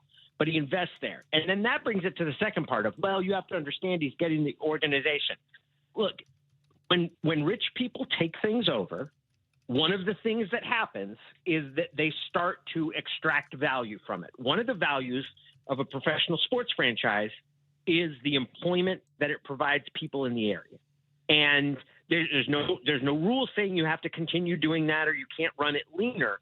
But anybody thinking that it is a benefit to the local area to have a financially efficient or prudent owner is lying to themselves, because any money they save is not going back into the community. It's going into the rich dude's pockets, and also the top level salaries that he's going to be paying the top level executives that he employs. So that part really makes me mad. I think we should bring back shaming of rich people who do things to make themselves richer in sports. I think it's okay to look at it and say, like, he's being a jerk. He went and cleared out the way he cleared out his broadcast staff. And I'm partial. I love Kevin Collab. Yes. And so, and there are other guys, like I know Neil Everett a little bit, and reading the stories of how that happened, it's not a surprise that he did any of this. But I'm certainly not going to say, like, well, that's the sort of thing that happened. No, he's being a corporate cost-saving jerk, and I believe you should shame him for it. The hurricane comparison, I just hate on every level when people bring up the fact, well, look, his team won the Stanley Cup and they've been successful. There's been a lot of bad owners. I'll point you to the former Expos owner / now former Marlins owner that won a couple World Series. Did you watch the Expos thing on Netflix? Yes, I love the Expos. Yes, yes, I did. Jeffrey Laureate and who's he's got it. The guy that was the president, David Sampson, I think was his president, right? David Sampson, who now works for freaking Dan Levitard, who's in the media. Yeah, and he was greasy, so greasy. He's the worst. He's the worst. I think he's the stepson. I don't even think he's actually related to the owner. I don't think it's. I think it's his stepson, and we were foisted onto him. Bill Bavasi is not going to be well remembered by anyone in Seattle because he didn't do a particularly good job as a general manager. He does have the best quote ever about that dude, David Sampson, which was, my mom told me that the only thing you have to say is that David Sampson is a freaking idiot. You should say no comment. So no comment. Isn't my mom the greatest? Well, mean, when he said it, he mispronounced frickin' too. It was wonderful. I wonder how he mispronounced that. Don't say it. Danny O'Neill joining us, Danny Apostrophe. I mean, that's the thing is like bad owners. Reinsdorf was a bad owner. He had Michael Jordan, right? I mean, that's like by all accounts. I mean, there's been a lot of, the Benson family. Like you can go through a lot of owners that haven't been very good in the history of sports that have won titles because somewhere along the way they hired the right GM or the right GM hired the right scouts or they got lucky in a lottery. However, there's a lot of ways to win, right? You can have a lot of great owners that don't win a championship too. That does happen as well. The Carolina Hurricanes are praised because they manage the salary cap in a hard cap league. Let me emphasize that. A hard salary cap league, not one like the NBA where you can go into the thresholds of luxury tax and pay more. The NHL is like the NFL. Remember when the Seahawks had to cut Dwight Freeney because they were 100,000 over the cap? Like, that's how the NHL operates. You put guys, there'll be guys inactive or sent down for 3 days to the AHL because that's how hard the cap is. They manage it well, but they're not spending more money. They're on the players. They've been lucky in terms of who they've been drafting. They did get Sebastian Aho. They've done some nice moves. That has nothing to do with Tom Dundon at all. Like outside of the fact he also has a coach that's a lifer that has decided to stay there forever in Rob Brindamore. Sometimes it's like, winning the sperm lottery, right? Like sometimes you just, it happens for you. And so I'm not going to give the guy as an owner much credit for what he's done because he did the exact same thing in Carolina that he just did in Portland. You have and even more so because John Forsland was highly thought of when he finally decided to lowball him, and we get him here in Seattle, which has been a blessing for the Kraken and their fans, but he let him go there. And then I'm still pissed off because I worked for Comcast Sportsnet when they were on the Blazers, and so did Travis, our producer today. And almost every one of those people that got laid off, I worked with at one point. And I know how it's been because when they laid off the 70 people, Danny, at the end of the season, the people in the broadcast department knew it was coming. But they kind of waited, and then they let their contracts expire, and they didn't talk to them, and then they lowball guys. Travis Demers was a producer for us at The Fan, worked his way up as an NBA announcer. He does a great job. My understanding is I had a source down there tell me that he was told to take a 67% pay cut to do the exact same job. That's not a good owner. That's a cheapskate. And then when the guy wrote the thing in the Athletic, and I want you to comment on this about, well, maybe the organization was bloated. How do you know that? Are you telling me those 70 people that were let go, including all but one person in the PR department, including people that are selling corporate advertising? If you're not producing as a salesperson, you get let go anyway. All you did is make everyone else's job easier. Danny, is that a good owner? No, it's not. And here's the other thing I think this is one of the reasons that I'm specifically angry about Dundon's situation is because he is acting like he wants to move the team. Mm-hmm. And I think he would like to move the team. I don't think there's any chance the NBA is going to let him. And I think he realizes he's got a very narrow window of time before expansion happens in which he can inspire a certain amount of fear. And so he's going to pretend and be as much of a tough guy as he can to try to get the very best deal he can out of Portland. And it's probably going to work to a certain extent. He is going to end up driving the hardest bargain possible, but that sort of behavior as a sports owner just should never be lauded. And I agree with you on the bloat, because when it comes down to it, if you end up really looking inside an organization, the real bloat often occurs with executive salaries. Like this, the people that end up getting cut in these cost-saving measures are people that are at lower rungs where, look, man, like if you want to applaud eliminating people and having people in your community lose jobs, I think that's scummy behavior. I'm not saying that you're obligated to continue employing them, but praising it as some sort of practice in fiscal discipline, or I think the line was it's not necessarily pretty, but it's surprising more owners haven't done it. Man, owners shouldn't do this, and they should be shamed when they do. What'd you call the guy? A bootlicker? Was that what it was? Yeah, I think I called him a bag of butt cheeks, and then the other guy was a bootlicker. Dundon's the bag of butt cheeks, and the other dude is the bootlicker. Oh, it's funny too because for the same medium, the Athletic, which I think does a great job. Jason Quick's written 3 articles about what a scumbag and what a cheapskate and how he's trying to fight the city and everything else that Tom Dundon is, and then this guy comes out, also an NBA writer, and says, "Oh no, he's a really good dude." I'm going to tell you, I talked to Jason this week. He's going to be on our show next week. And Quicker. He's like, yeah, man, this guy's not a good dude. Like, this guy is not a good dude at all. It is Danny O'Neill joining us. I want to urge people, if they haven't seen it, go to Danny's X or Twitter, whatever you call it, account, because you put the picture up there of Chip Kelly. Can you explain? Can you explain, please? He looks like the girl from Charlie and the Chocolate Factory, the blueberry girl, when she ate the. He does look like the blueberry girl. There's this picture that pops up, and it took me a second to recognize him. I will admit, I didn't realize that Chip Kelly was now the offensive coordinator at Northwestern. Yes. But by God, there he is, and he looks so short, and he's wearing a hard hat. It's the strangest picture. And when I looked at it, I thought it was a graphic of like how you'd look if you were on Jupiter, because the higher gravitational pull would make you more compressed. He really, he kind of looks like Ram Man from He-Man, like just this barrel of a human.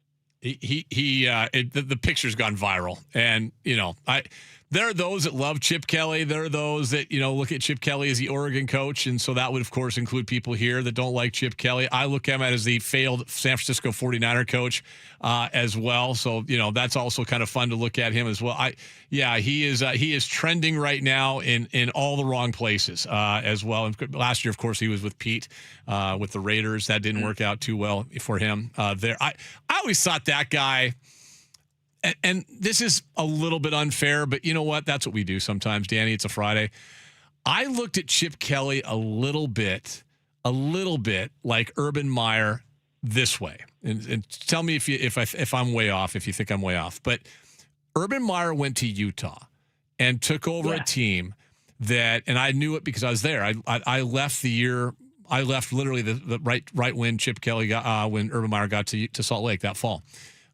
He took over a team that Ron McBride had put a roster together that included Alex Smith, who he redshirted, Eric Waddle, a whole bunch of NFL guys. And Kyle Whittingham and a bunch of his other assistants had recruited those dudes. And Urban Meyer comes in and wins a net. Now, he won it. He had that great success. Then he goes to Florida, which had a bunch of pieces in place and won there. Chip Kelly, he went there with Mike Bellotti, man. Mike Bellotti had that thing humming. Like Bellotti took it from Rich Brooks and had that thing humming, and then Chip Kelly took it to a different level. I get it, but it was already in place. I don't give Chip Kelly the credit that some people do. Maybe I'm just a Chip Kelly hater. I don't know. No, he's puzzling to me because I thought he was kind of a doof when he got the job. Mm-hmm. And then at the way they played, I was, and in retrospect, I would say really impressed with the speed they had, both the speed of the players and then the tempo that their offense played at. But then he went to Philadelphia in the NFL, and that really kind of progressively got worse over his time there. But he wasn't terrible right out of the gate. And maybe he's taken over from Andy Reid and what was there. And then when he went to UCLA, then it was, I think it was just pretty clear he didn't want to recruit, so he wasn't really trying anymore. And he ends up leaving that for an offensive coordinator. He's had an exceptionally strange career because for someone who was, before he took the Philadelphia job, the year before that, he was going to go to Tampa Bay and then kind of waffled at the last second and didn't end up going. But God, now you look at it and he doesn't do anything particularly well, let alone being a guy who was once so well thought of that he ended up getting multiple NFL head coaching gigs. And maybe it is that there was more about he has to have somebody picking the right personnel for him. And when he gets in charge of the personnel, it's been bad. What they traded LaShawn McCoy, I think, for Kiki Alonso. Yeah. They definitely did some goofy stuff. He also, if you remember when he was with the Eagles, this is what I remember players talking about. He was obsessed with their urine. He would make sure to collect the first morning's urine to test it because he was like really into sports science. Mm-hmm. So he was like after guys about making sure that they turned in their pee samples, which doesn't exactly inspire confidence within your players if what you're most focused on is their pee. By the way, it's Victoria Beauregard is the blueberry girl. That's who. But Daddy, I want it now. I want it now. Whoa. Now I'm obsessed with this. I wanted to get to who was the guy. Was Chip the coach with the Whizzinator? Was that LeGarrette Blunt? Who was that with the Whizzinator? That's Ontario Smith. Ontario Smith, that's right. That was before Chip Kelly, I think, right? When you start talking about, I think so, but it's right there. The one I remember with Chip Kelly is that he had the recruiting consultant. I think his name was Willie Lyle. Yes, and yes, Willie, yes. I think lived in Texas. Yes, and it was very questionable the quality of information that Willie Lyles was providing, but he seemed to be very close to some players that came from Texas, including LaMichael James. And when he provided his scouting reports, and they started pointing out how much money that the Oregon program was paying to Willie Lyles for his scouting services, one of the kids he prepared a scouting report for had unfortunately passed. Yes. He was not an eligible recruit at that point. They had recommended and created a scouting portfolio of a dead kid, which did not speak well as to the quality of information being provided. As we sat here and tried to defend the great state of Oregon, I feel like everything has come back to there's a lot of greasy things going on in the great state of Oregon. Before I let you go, Danny O'Neill, Dag Apostrophe, I'll let you riff and just and make a statement on one Dan Wilson. I don't know if Dan Wilson is the right guy for the job. I have some very serious questions about the way he adjusts mid-game in handling the bullpen. And it seems that when their ideal plan for how the game goes off track, he does not adjust particularly well. I also have some questions about how he communicates to the team. However, I believe that the problems that this team is facing this season have nothing to do with Dan Wilson and really have to do with Cal Raleigh having a steep drop off, possibly because of injury. The fact that the right-handed bat that Rob Refsnyder was supposed to provide it's performed more like a corpse, and there has not been another solution that has been deployed. And perhaps that's another situation that Dan Wilson has not adjusted quickly enough to. It seems that Terry Francona respects Dom Canzone more against left-handed pitchers than his own manager does. But on my list of problems, Dan Wilson is not at the top. So I'm not going to lay down on the tracks to avoid him being run out of town. However, I don't think that that's something that, if you ask my opinion, I don't want him fired. But I really want people to stop saying that Dan Wilson is the most unpopular manager of the past 20 years, or that he's getting so much undeserved grief, because that's only true on a very small corner of Twitter, and that is not indicative or represented entire world. So does he need to go? Potentially. And some people feel he does right now, and that's okay. But this isn't a witch hunt. It's not a witch hunt. In the meantime, people can go Google Violet Beauregard and Chip Kelly and see if those two pictures match up. When you can have some fun with that. There's AI stuff. I'm sure people can have some fun with that. All you Husky fans, go get it. Go have some fun. Tell people about the dang apostrophe, sir. It is at DannyO'Neill.com. You enter your email address, and I send it to you. And if you remember what happened to Violet Beauregard, maybe I will provide this in the next update because they sent her to the juicer. So perhaps Chip Kelly needs to be sent to the juicer, and we'll get him back to normal shape by juicing him. Oh, God, I forgot about the juicer part of the story. Yeah. Oh, God. Yeah, Chip Kelly, Nick Van Ed. I mean, we'll have to do a comparison next week. Who's been more places along the way? I will check with you next Friday, my friend. Have a great week. Take care, Ian. Great to talk to you. That is Danny O'Neill. We'll come back and wrap up hour 2 next.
S on your home for the Huskies, Kraken, and the 12th Man. Brought to you by Seattle's closest Snoqualmie Casino and Hotel on Sports Radio 93.3 KJR FM. Reminder again, our text line 49451 and Tacoma Dodge text line 49451. Your thoughts, your comments, your questions, your concerns. We wrap up the week. We've got Rob Rang coming up here in about 10 minutes.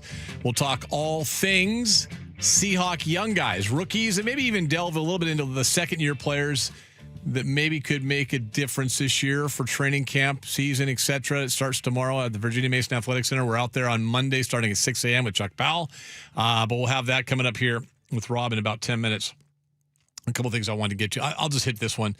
So, Moger, have you watched? If you flip around the TV, you can't miss it. There's like we're in Little League World Series time now. Yeah. The boys, I think, kind of get going a little bit more regionals and stuff like that next week. The girls, Little League Softball World Series, are in the regional tournaments right now. Shout out to Snohomish. They made it from our neck of the wood. Yeah, they're the representative of the West, I guess it is. So good for them. I think Daniel Laurie is their coach, former UW star. Well, that tracks. Yeah, it does. And it wasn't her daughter pitching in the clincher. It was somebody else that was just dominant. So good to see. I'm going to make the assumption they're doing things the right way, but that's not always the case, shockingly, in youth sports. A story just came out a little while ago.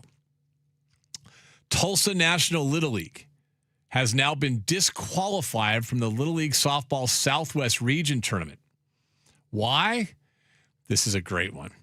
The Little League International Tournament Committee determined that the adult volunteers and parents did not provide, quote, sufficient documentation to verify that all players were eligible to participate in the international tournament based on either their school enrollment or bona fide habitation within the league's official boundaries.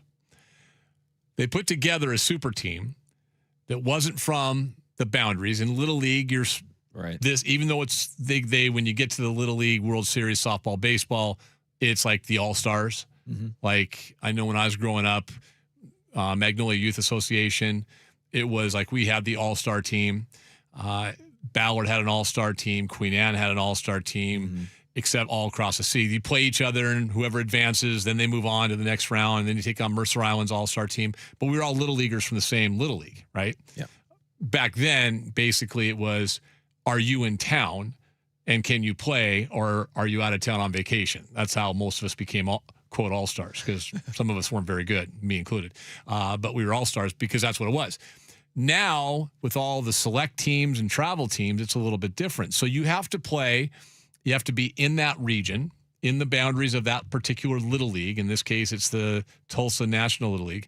And you have to attend like a school in that area if it's not a private school, like one of the public schools. And and you have to play, quote, regular season Little League games. Mm-hmm. Apparently this Tulsa team for the softball, for the 12 and under girls, let me emphasize that. Take the girls out of it. For kids playing ball, 12 and under, they had kids from out of state. Wow.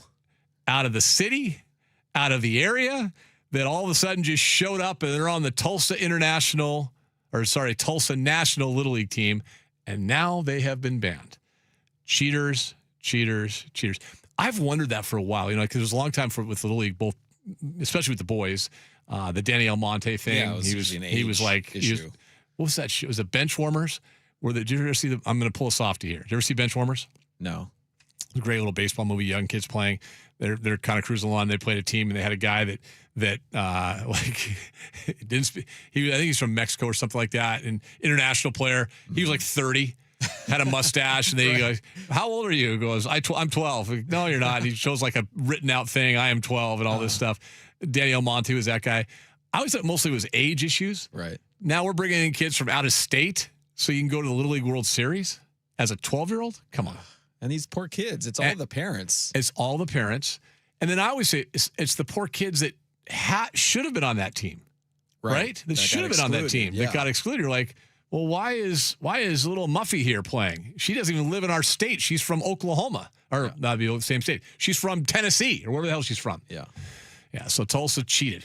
Snohomish didn't cheat. Go Snohomish. Right. Go Snohomish. All right, go Snohomish County. They need something good to happen up there. All right, we'll take a break. Come back. Rob Rang joins us. All things Seahawks rookie class a really small, like very small rookie class, by the way, by their standards. Starts training camp tomorrow. That's next.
Seattle Sports Desk, your 93.3 KJR FM sports headlines. Headlines brought to you by Frost Brew Coors Light. Choose chill. M start a massive 4-game series with the Rangers tonight in Texas. Bryce Miller's on the mound. The lineup is out: Rosarena, Rodriguez, Canzone, Raleigh, Naylor, Young, Garver, Weston Wilson playing third, hitting eighth, and Colt Emerson. J.P. Crawford still out with a sore wrist for Seattle. Seahawks kick off training camp tomorrow. Virginia Mason Athletic Center in Renton. Veterans slated to report today. One of those veterans that reported is a guy they just picked up. That would be Nick Vanette, former tight end for this team. Traded back in 2019. He's played for basically a third of the league, but he's back where it all began. Nick Vanette back with the Seattle Seahawks. The wait is over. LeBron James signing with the Philadelphia 76ers, his last attempt at winning an NBA championship. 41-year-old, 2-year, $8 million contract. We talked about it earlier. There's at least 6, maybe 7 college football players making more money than LeBron James will this year. Sports Radio 93.3 KJR FM brings you bonus bucks presented by Bellevue Rare Coins for your chance at $1,000. Listen each weekday every hour between 6A and 6P for the nationwide keyword. Enter on our website, 93.3KJR.com. This hour's word is credit. Let's get to Rob Rang.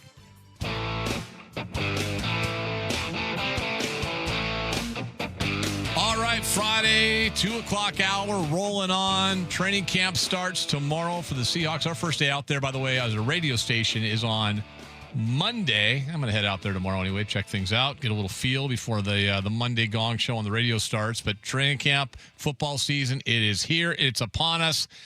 We won't do this maybe every Friday from now on, but it's a Friday tradition at 2 o'clock. We get our check-in during football season with our friend Rob Rang from Fox Sports. He's our draft insider, all things NFL draft. He spent way too much time, he told me, with our KJR crew once again this year at the NFL draft at Seahawk headquarters, but I somehow convinced him to come back again this year. He is with us right now. Hello, sir. How are you? I'm doing great, Ian. It's good to talk to you again. Listen, and big thanks. Our friends at Forelli's are back on this year. I should mention they just opened up a brand new location in Enumclaw. It's out there right next to the fairgrounds, and I think there might be, is a rodeo this weekend? Or maybe it was last weekend, but right next to the fairgrounds, right close to the golf course in Enumclaw, in the Claw, as we call it, and next to the high school football stadium as well. I think called Pete's Pool. It is a great location, great facility. I go to the Maple Valley one, but I did check out the one in Enumclaw. Sensational. Rob goes the one down in, not Tumwater. Where do you go? Tumwater. Tumwater. Okay, it is Tumwater. Tumwater, yep. Tumwater, Lacey, Tacoma, every place I can find at Forelli's, I'm going. I love it. Well, we're excited to have them back this year, and Rob as well. During the football season, college season, every Friday for those that are new, Rob comes on and we talk about the big college games coming up that weekend and some of the draft prospects to talk about as well. Today, I want to get you on today just to look ahead. Training camp starting tomorrow. Monday we'll be out there. We'll be talking about a lot of these young guys for the Seahawks as we go to training camp. What I wanted to get with you with is let's kind of revisit the draft class, but also just some of the other rookies that I know when you're out there, whether it's for foxsports.com, for KJR, or for your other gig as a BC Lions guy, is who are some of the guys, you're keeping an eye on that maybe will fly under the radar as a dish, Jadarian Price for sure, but others. But we'll go through that class in a second. The first thing that jumped out at me, though, Rob, is this. The 90-man roster. 13 of the 90 are rookies. That seems like a fairly small number compared to years past, and certainly in terms of undrafted free agents. What is that, only 5 or 6 undrafted free agents? That's very strange for this team, isn't it? It is. I mean, it's almost minuscule compared to what we've seen in the past in the John Schneider era with the Seahawks. They had such great track record of bringing in undrafted free agents or late round draft picks and making the roster, and in some cases becoming the absolute stars. And, I think one of the latest examples of that is we can just think of last year's team. Now, granted, these weren't rookies, but they were undrafted free agents, but they became starters in a Jalen Sendell at center, a Ty Akata at safety. They were really important parts of the team. This year, however, you are talking about the defending Super Bowl champions, so jobs are going to be difficult to come by. And I think that the representatives for all of these players of this recently concluded draft if they weren't selected by the Seahawks. I think that they were thinking, hey, the Seahawks only lost 5 players really from their Super Bowl run. There's just not going to be that many jobs, and so I think that's one of the reasons why you see the lesser numbers. And I think that John Schneider and his team basically anticipated as much, and that's one of the biggest reasons, Ian, why they traded as much as they did on day 3, and acquired the draft picks to get those players into camp, because that's the lifeblood of every franchise. You got to have good young players on the rise, and they were able to do that without relying on the undrafted free agents of the past. Yeah, and as mentioned, I mean, they only have 1, 2, 3. Is it 6? I think they only have 6 undrafted free agents. 1, 2, 3, just 1, 2, 3, 5 undrafted free agents that are on the 90-man roster right now. Let's just talk about some of the draft picks and kind of revisit that a little bit. And we'll start with Jadarian Price, the first-round pick, 32nd overall in the draft, the running back out of Notre Dame. You were really high on him going into the draft. He was available at 32. They took him on draft night. We talked about it. You were high on him then, even though he never started in college. What do you want to see from him during training camp and the preseason? I want to see improvement in the passing game, not only as a pass catcher. I think that that he showed plenty in his limited opportunities as a pass catcher at Notre Dame. He only had about a dozen catches, but he, I want to see more improvement in pass protection. Obviously he was a kick returner, and so I feel confident that he has the hands to be able to handle that role in Brian Fleury's offense. But we've talked about this so many times over the years, Ian, that running backs at the college level, high school level, they're being paid essentially at this point to run the ball. Crazy thought, and not be in pass protection. And so that's one of the things that Jadarian Price is going to have to prove that he can handle, because the backs that he is replacing, whether it be Kenneth Walker III, certainly Zach Charbonnet, and even George Halani, they all showed that they could handle that responsibility. And so if he's going to get himself onto the field, then he's going to have to be good at that way. What's interesting about Jadarian Price is that this is not a dynamic athlete. I mean, Kenneth Walker III, you could just see the explosiveness in just the way that he moved. So I thought that immediately he was going to get a whole bunch of the looky-loo fans from the berm to get excited about him. Whereas Jadarian Price, he doesn't have that same kind of elite speed. He is faster as a football player than he is on the track. He ran a 4.49, which is plenty fast enough on the track, but wait till you see him actually when the pads are on, when the defense is trying to actually tackle players. That's when you're going to see Jadarian Price and how he's special. I feel very confident in that when it's all said and done, Jadarian Price, what I'm justifying the number 32 overall selection. He's going to be Seattle's runaway leading rusher as a rookie. Corbin, you've heard of this name before. Corbin Smith is his name. I think you might be vaguely familiar with him. We talked about him the other day. He said the same thing. It's just like he's football fast. He's not necessarily track fast, but he talked about his vision. Is that what jumped out at you when you watched him, is just his vision, and how does that fit with this scheme, do you think? Yeah, vision and anticipation.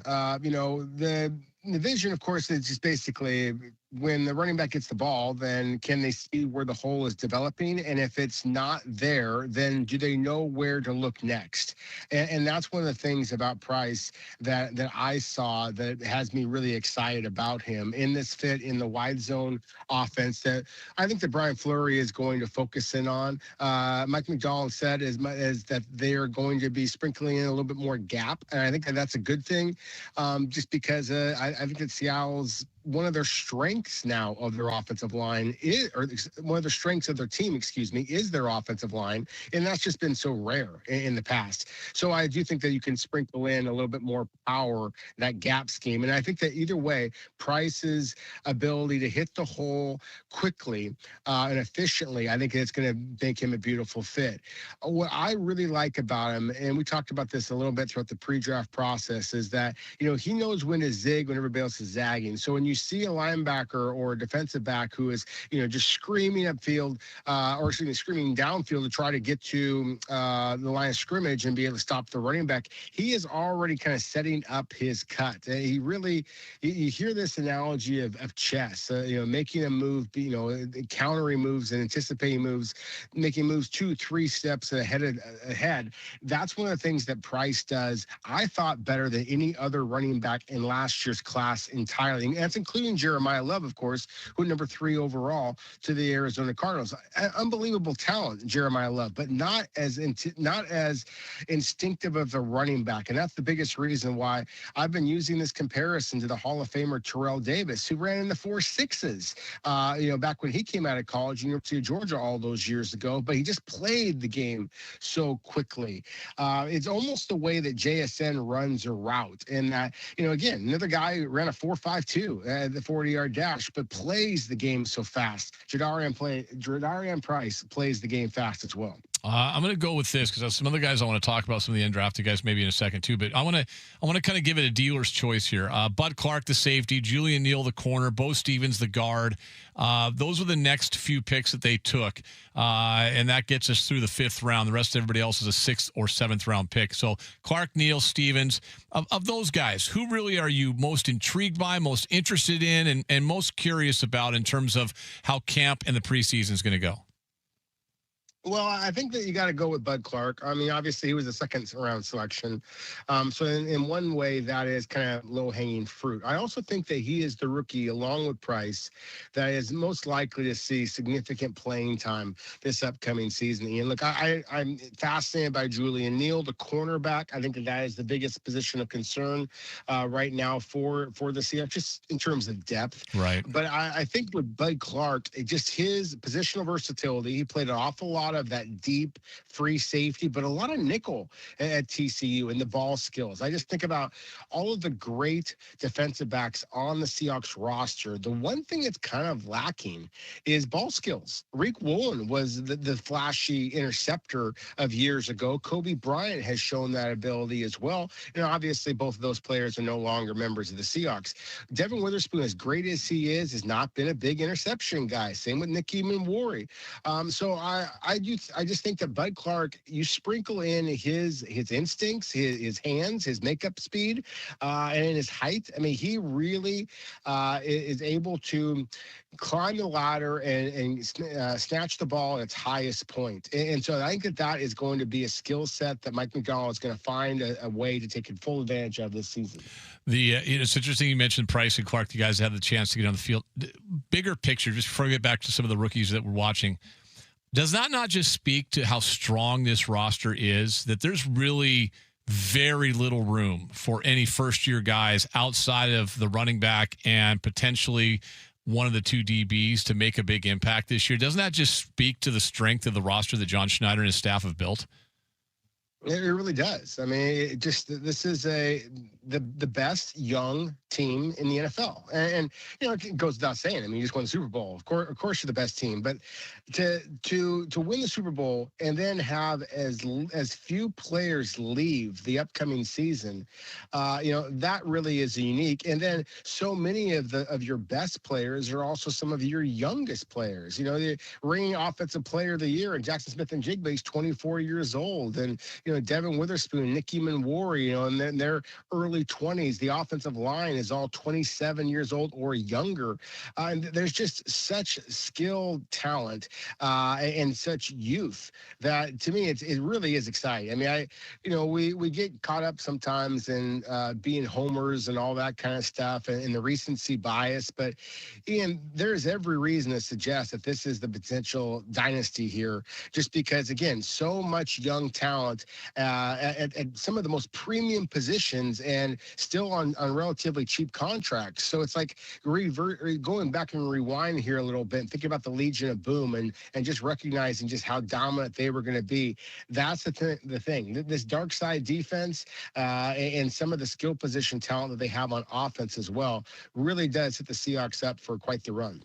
Somebody said the other day, I was talking to or saw this from somebody like, well, Bo Stevens with the fifth-round pick, the guard out of Iowa, was a little bit of a disappointment in OTAs and mini camps. And I'm saying, like, what are you talking about? Like, it's now, and then I thought, well, it's because of the rotation. He was like third string, I think, at best ever during some of those summer workouts. And I'm thinking, well, first of all, he's a fifth-round pick. The pads aren't on. You can't do too much. So I would reserve judgment on anybody saying that, hey, I want to see Bo Stevens when the pads go on, the one-on-one pass brush drills. And I think, help me out here, Rob, Bo Stevens it's probably big for him to see what happens during the preseason. Oh, no question about it. I just look. I'm very high on Bo Stevens. I believe that he can be a starter in the NFL. I just think that there's two guards ahead of him that are at right guard that are also quality starters in the NFL. And I know that Anthony Bradford is a player that when he makes a mistake, he's so large, and some of his mistakes are so obvious that he's going to draw the wrath of Seahawks fans forever and ever. But the reality is that he's entering the final year of his contract, and whether it be at the Seahawks or some other NFL team next year, when he gets a $10+ million payday, per season after this upcoming season, then you're going to see that the NFL clearly values him. And so again, Anthony Bradford is somebody who's talked about a lot. The young man I want to talk about is Bryce Cabledew. And I was really impressed with what I saw from him a season ago. He had previously played right tackle at Kansas, and they asked him to play inside at left guard and right guard position. So he's shown the ability to play on either side of the line. He's a guard in the NFL, not a tackle. He doesn't have elite length, kind of like the aforementioned Bo Stevens. That's the only knock that you have on him. But I really like Cabledew's athletic ability, even more so than Stevens. And so to me, it's not that I'm not high on Bo Stevens. I'm just very, very high on Bryce Cabledew. And I think when it's all said and done, it doesn't really matter. Anthony Bradford's going to be your starter at the right guard position. Gray Zabel's going to be your starter at the left guard position. And everything else is going to work itself out in the wash. Rob Rang, brought to you by Forelli's Pizza, Forelli'sPizza.com for a location near you in the South Sound area. Let's talk about some of the guys we didn't talk about on the 85 hours or whatever it was of draft coverage we had out there at the Virginia-based Athletic Center in late April. And I want to start with a guy that when they signed him, I think you and I talked about him the following Monday. Marvin Jones Jr. is a linebacker out of Oklahoma. They signed him as an undrafted free agent. He'll wear number 59 in camp. I think you like this player, right? Well, I love the bloodlines. I love the potential. This is a guy who is as hyped as you possibly can get, because his father was number 4 overall selection, about 25 years ago or so, to the New York Jets, Marvin Jones. And he was an absolutely dynamic player. And Marvin Jones Jr. has, just kind of failed to live up to all of the hype so far. He's bounced around. He was at Oklahoma. He was at, that's where he came from most recently, but began his career, I believe it was at Georgia, and then went to Florida State where his dad played, and it just hasn't clicked for him. But my goodness, there's expression that some of the scouts use. We say body beautiful. They're just guys that look the part. I mean, he's 6'5". He's 245 pounds. I mean, he is just as cut up as it gets. You see the initial quickness. You see some flexibility. You see some power. You just don't see all three at the same time. And so that's one of the things. I think the Seahawks just see a player that's got all the traits in the world, and they're just waiting for something to click. And I think, again, with all of the talent that Seattle has, it's kind of a pressure off type of a situation. I think that he is a perfect practice squad candidate, and somebody who, is a little bit of a lottery ticket, frankly.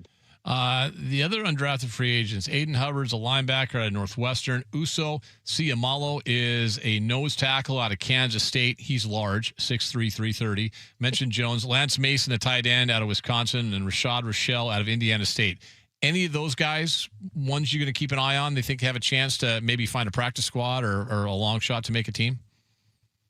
Oh, they're all interesting guys in a lot of ways. I think that just the contrast with Aiden Hubbard compared to what we just talked about with Marvin Jones Jr. Marvin Jones Jr. again is going to be wearing, I believe he said, number 59. Yep. And with Aiden Hubbard, you look at number 93.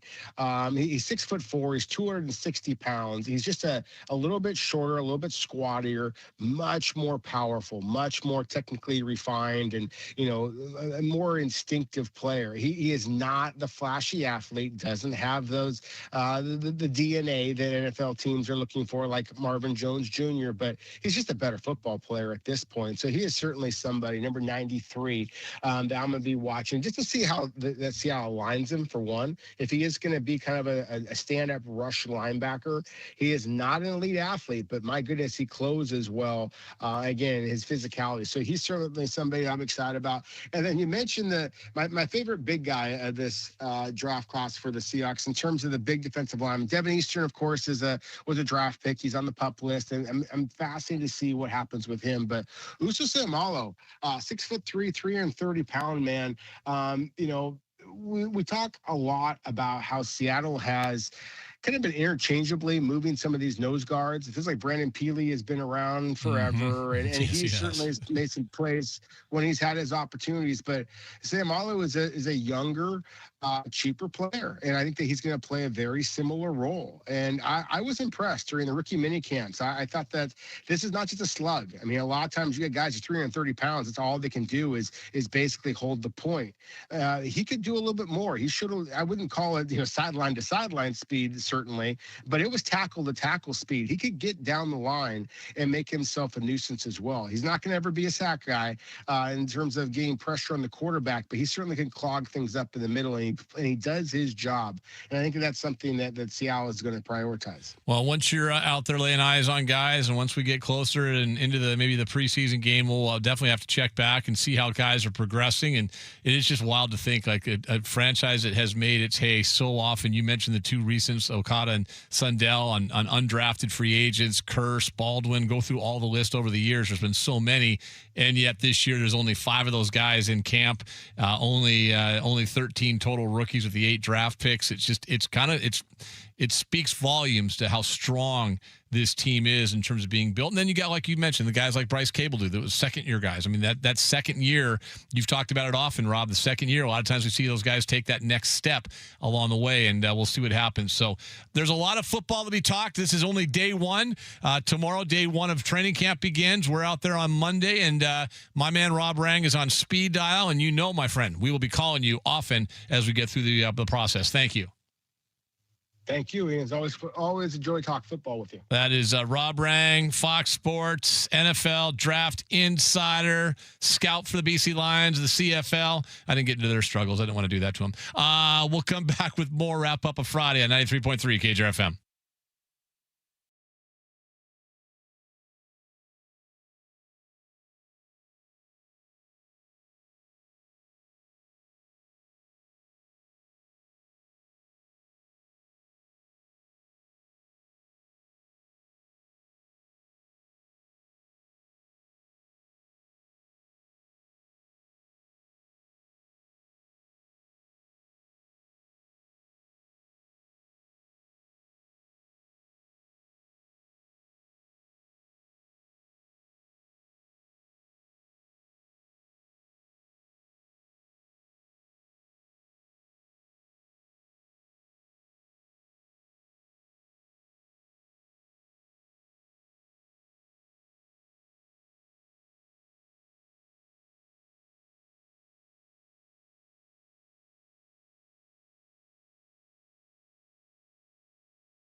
Home for the Huskies, Kraken, and the 12th Man. Brought to you by Seattle's closest Snoqualmie Casino and Hotel on Sports Radio 93.3 KJR FM.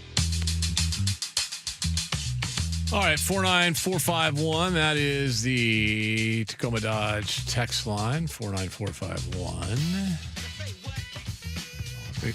I was going to get to this real fast. Greg Woods from the Spokesman Review. He's the Washington State beat writer. Tweeted out an hour ago that officially the Apple Cup of basketball is no more, at least this year. Wazoo, this is from Greg Woods. Wazoo and UW will not play each other in men's basketball this upcoming season per source. Wazoo wanted to play, I'm told, but instead they will play an exhibition in Seattle. I'm going to insert this myself. Why bother? Cougars and Huskies have played each other every year since 1917 in one of the country's longest series. So every year since 1917 no more. That's sad. According to Greg Woods from the there was a couple stories, rumors, stuff about that in the last couple weeks that it was going to be the Apple Cup of basketball was not going to continue. But Greg's saying it sounds like it's official now. I haven't seen anything from either school. This will cause two things to happen. Every Washington State fan will blame the former Washington State athletic director who now works at Washington as the athletic director there. Mm-hmm. Everybody at Washington will say, well, Wazoo's afraid to play him. They don't want to play him. It doesn't, or it's not worth our time, blah, blah, blah, etc. All right. Neither program has any room to talk about being good because they both suck right now. So any argument about I'm better than you is dumb. There's the other one saying, well, Sprinkle doesn't want to play it this year in Seattle because there'll be more Wazoo fans there than UW fans, which I guess was the case the last time 2 years ago. We can play the blame game and point fingers and yell and scream all you want, but it's too bad they're not playing. I'm okay with it. I really didn't want to play the Apple Cup of football anyway. I'm just kind of done. It's not the same playing it in September in a non-conference setting. It just, for me, my one guy's opinion. I didn't want to include either one of the series anymore. For Wazoo, I would tell you, you want to play a game in Seattle, play a real game in Seattle that counts. If you're going to play Seattle Pacific or somebody, stupid. Like nobody, and when I say Seattle Pacific, that would be an exhibition game, D2 school. Right. Then don't play. Wazoo's got a lot of problems enough. We got to get Harlow on again. I'll have to talk to Jess. I don't know what they're doing. Anyway, that's it. But it sounds like they wanted to play and Washington didn't. So according to what Greg Woods said, we move on. All right. The juicer might work for Chip Kelly. look at Softy. He de-juiced and hasn't been re-juiced since. That's true. Softy's skinny. Skinny Softy. What timeline is this where the Seahawks' strength is the O-line? Keith, your thing didn't make sense today. Keith might have done a text like I do to Jess and Anders all the time with the voice to talk. I might have done that to you this week, so if I did, I apologize. Yeah. If that's it. Jeremy, what is more annoying? Megan saying wee or swoops? Swoops. Man, Megan Rapinoe, I don't know if you're keeping track. The Megan Rapinoe, Sophie Cunningham transgender debate is going strong right now. Women, or I guess biological men and women's sports. I would urge people to listen to Jerry Brewer's segment yesterday with Softy and Fane. I thought it was they hit on that along with a lot of topics. Really good. Like it was a really, really good segment with Jerry. The only thing I disagree with Jerry yesterday is he did say along the lines of transgender athletes playing in the WNBA. He goes, well, it's never happened. It never will. I think there was one example of one doing it at one point, like briefly. That aside, that's not what Sophie Cunningham's talking about. What she's talking about are younger, like grade school, high school kids that identify with being a female that may or may not be a female, playing against biological females. That's what Sophie Cunningham is. I don't think it's a WNBA issue, but it's an issue that has people divided. It's also an issue that's interesting because there's such a small amount of people that are involved that we're talking about. It's not like there's hundreds of thousands or even thousands of transgender athletes wanting to participate and maybe not wanting to participate in what they were biologically born as, but what they identify as or what they've transitioned to, what have you. It's in some ways, to me at least, it's, I don't want to say it's a much ado about nothing, but sometimes we focus in on the few as opposed to the large. Does that make sense? Blown out of proportion. Maybe it's just. Softy said it yesterday, and I think Dick mentioned it as well. It's one of those topics where every situation can be different. They're not all the same. There can be a gray area, but you better pick one side or the other. And if you pick the wrong side, then the other side is going to come at you with, hell and brimstone, right? Yeah. So whatever side you pick, you're going to have blowback, one way or the other. Megan Rapinoe is going to have blowback. Sophie Cunningham's going to have blowback. Riley Gaines is going to have blowback. But I would urge people, the segment with Jerry Brewer yesterday was really good. Really, really good with those guys. They did a terrific job. And Jerry tackles a lot of topics. Hey, Ian, the biggest Seattle sports star that you mentioned a while back, Cal Zanino. I like that, Cal Zanino. Oh, God. Cal Zanino. Should we have bars selling their beers at his batting average like Dave Valley back in the day? Two things. One, the Cal Zanino one, I shouldn't laugh, but I kind of like that. It's kind of apropos. Right now, it kind of is. The Dave Valley, that was, what was that? That was Swannies, I think it was doing that. And Valley was pissed. And rightfully so. But I actually mentioned this to the guys at the Queen Anne and Occidental Beer Halls. I mentioned this to Juice and to Gary. I said, you know what you should do is you should do that. Like well drinks or something, certain time of the day. Yeah. Like a well drink for Cal's batting average. I'd go get one. Hell yeah, under $2. Yeah. Yeah. Now I'm spending their money and they're going to lose money on the proposition probably, but yeah, what the hell? Buy some food, you'll be fine. The Seattle's biggest sports star. Jerry mentioned that yesterday. I know what he's referring to because Jerry brought that up, that I had brought that up. I forget what the context was. God, I wish 49451, if you remember. I remember bringing up that I thought Cal was the most important athlete in Seattle. This was months ago. Mm-hmm. And I don't remember what the context was or why I brought it up, but I do remember bringing it up and talking about how I thought he was. And this was before the season started. Coming into this season, I thought Cal was our most important athlete in Seattle.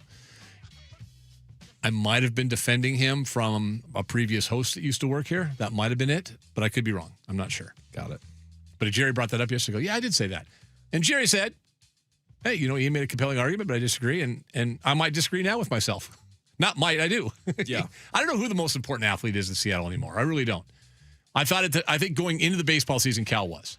He was the biggest star. Well, I think he was name. I think he was the most important too, because I think my point was without him, the Mariners don't do and aren't who they were last year, an ALCS team.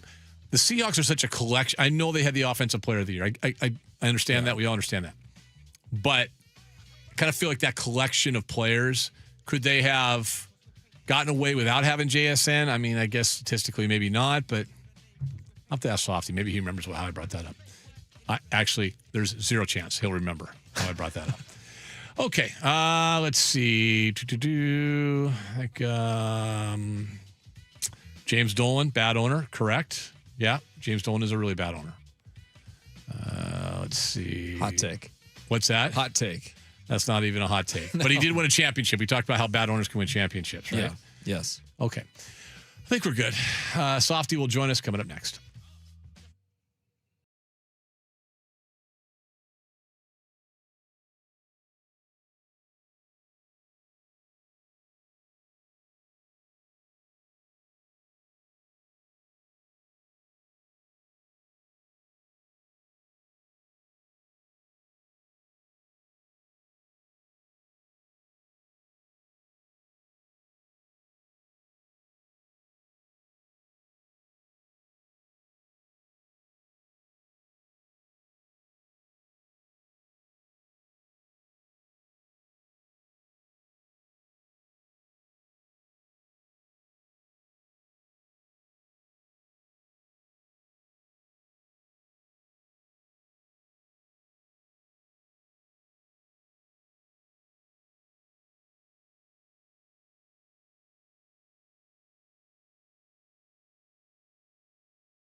All right, here he is, Dave Sotomayor.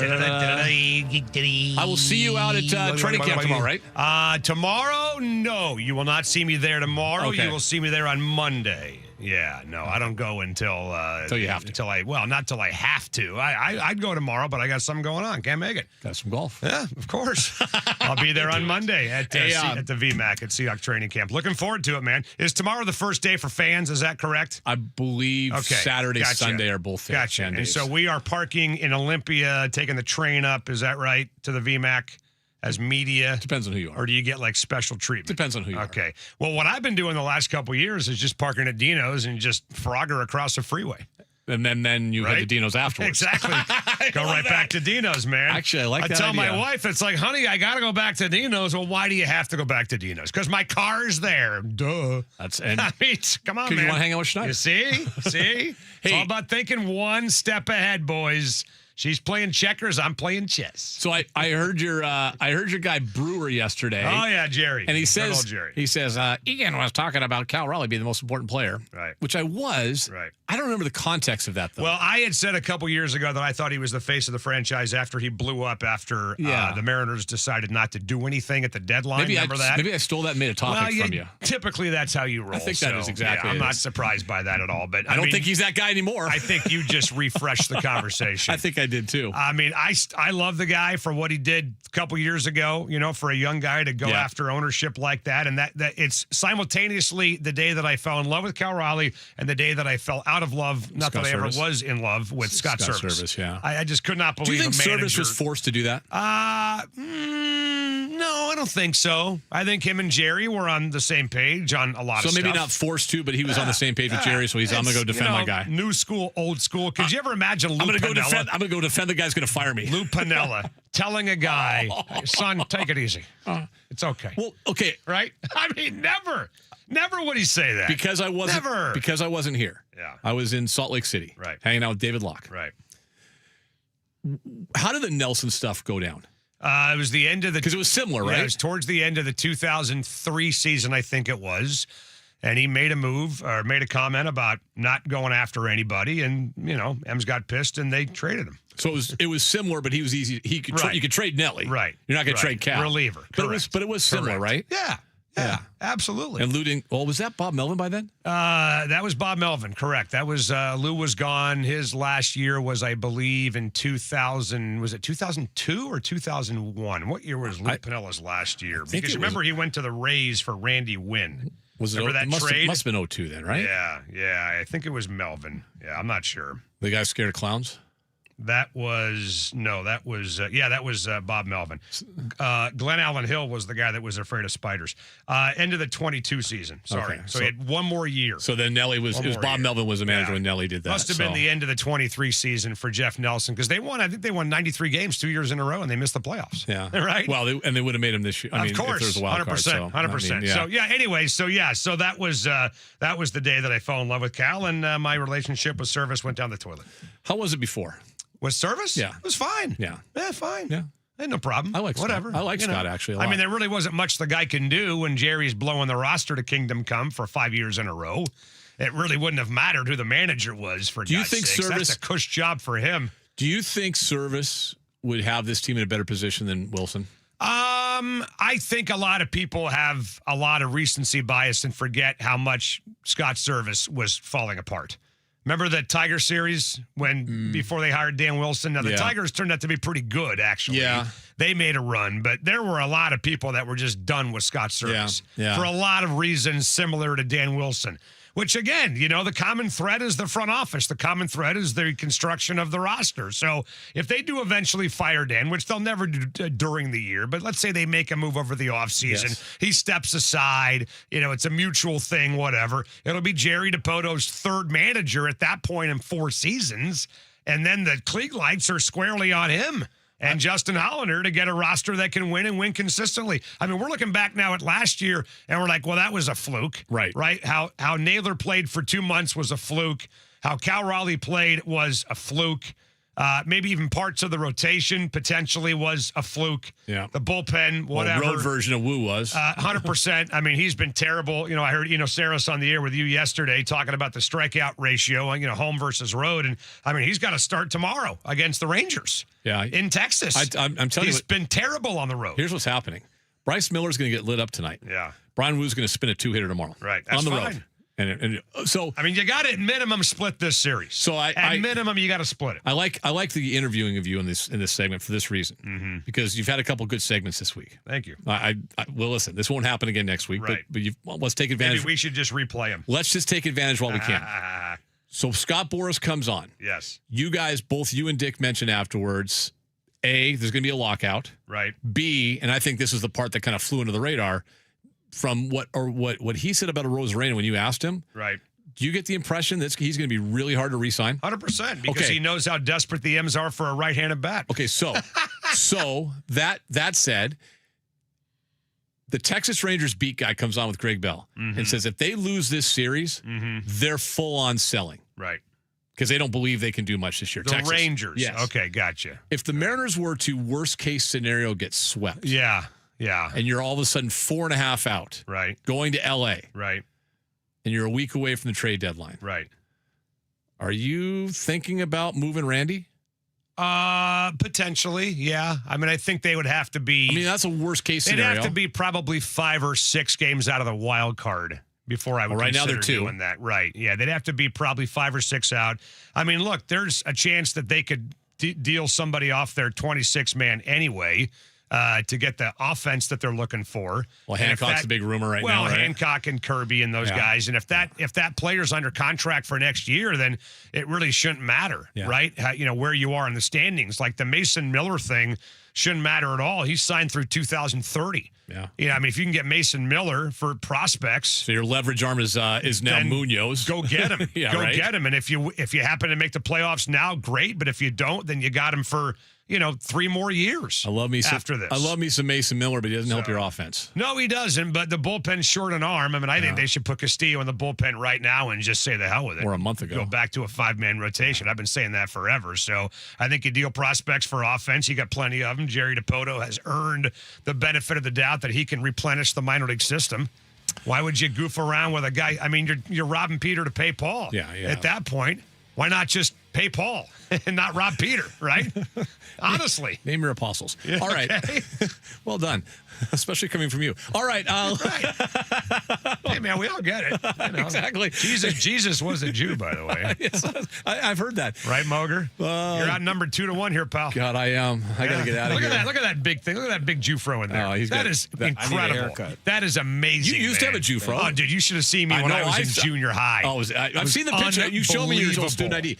All right, listen, it's been well established. Great shows this week. Yes. Today will be terrible. Okay, so today's going to be terrible. What's terrible show look like today? Well, we have a bracket today at 4:00. Oh, I know. On the radio Jackson's show. all excited about Best it. Seattle trade of all time. So you tell me just real quick. I went through it with him. Mark Langston for Randy Johnson trade versus the Darren Bragg for Moyer trade. Which one? Randy. Okay. The Fred Young. Now the Fred Young thing's interesting. It got Tez. He went to Indianapolis. They gave him a bunch of picks, and they turned those picks into Cortez Kennedy. But what it's going against? Lenny Wilkins to the Hawks, or excuse me, Walt Hazard to the Hawks for Lenny Wilkins. Lenny. In 1968. Tez never did want anything. Okay, Russell Wilson to Denver versus Matt Hasselbeck for a 3rd rounder. Devin Witherspoon, you win a Super Bowl. Okay, and then Steve Largent for an 8th round pick from the Oilers versus Marshawn Lynch for a 4th round pick. You don't win a Super Bowl without Marshawn. Okay, there you go.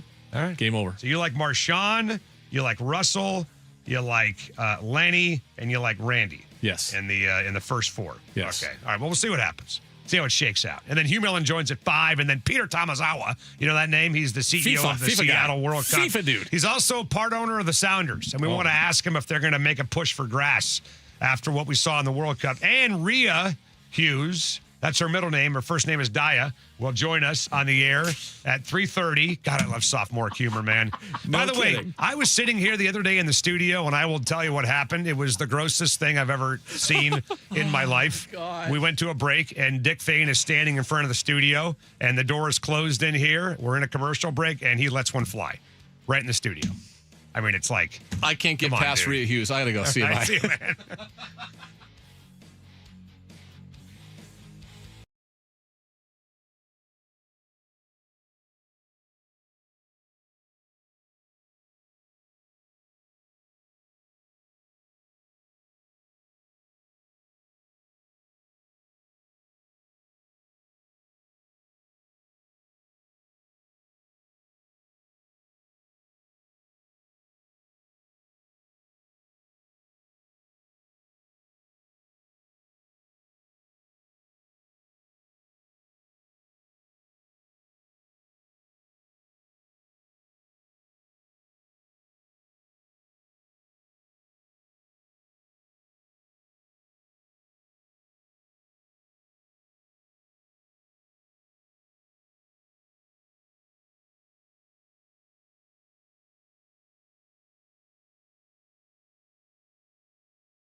All right, boys and girls, it's time again for the $1,000 bonus bucks cash contest brought to you by our friends at Bellevue Rare Coins every hour, every day.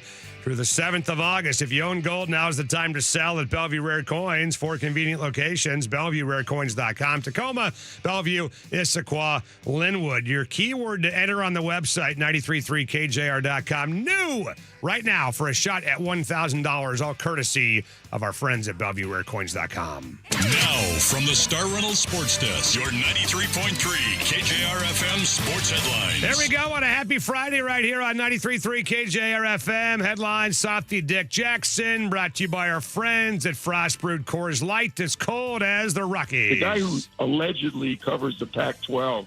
The long LeBron James watch is over. How about that? 2 years, $8 million with the Philadelphia 76ers. It'll be his fourth team since 2003. He's going to be 42 years old this December. And LeBron did say in a social media post that he seriously considered retiring before joining the Philadelphia 76ers. And Joel Embiid, LeBron James, is heading to Philadelphia. Senate Majority Leader John Thune said today he does not expect the Protect College Sports Act to reach the Senate floor before the month-long August recess. Mariners are back on the road tonight against the Rangers. Big 4-game series. They're a half game out in the West behind Texas, 51-52. Bryce Miller. How about these pitching matchups? Bryce Miller versus Mackenzie Gort tonight. Wu versus Evaldi tomorrow. Gilbert versus DeGrom on Sunday. And George Kirby versus Kumar Rocker on Monday. Going to be a fun series starting tonight in Texas. And Michael Kim joined the 59 club today, firing a 12-under par to take a 3-shot lead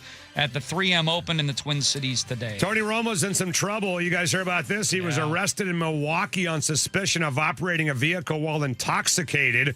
He's got a court appearance in Milwaukee on the 21st of September. And here we go.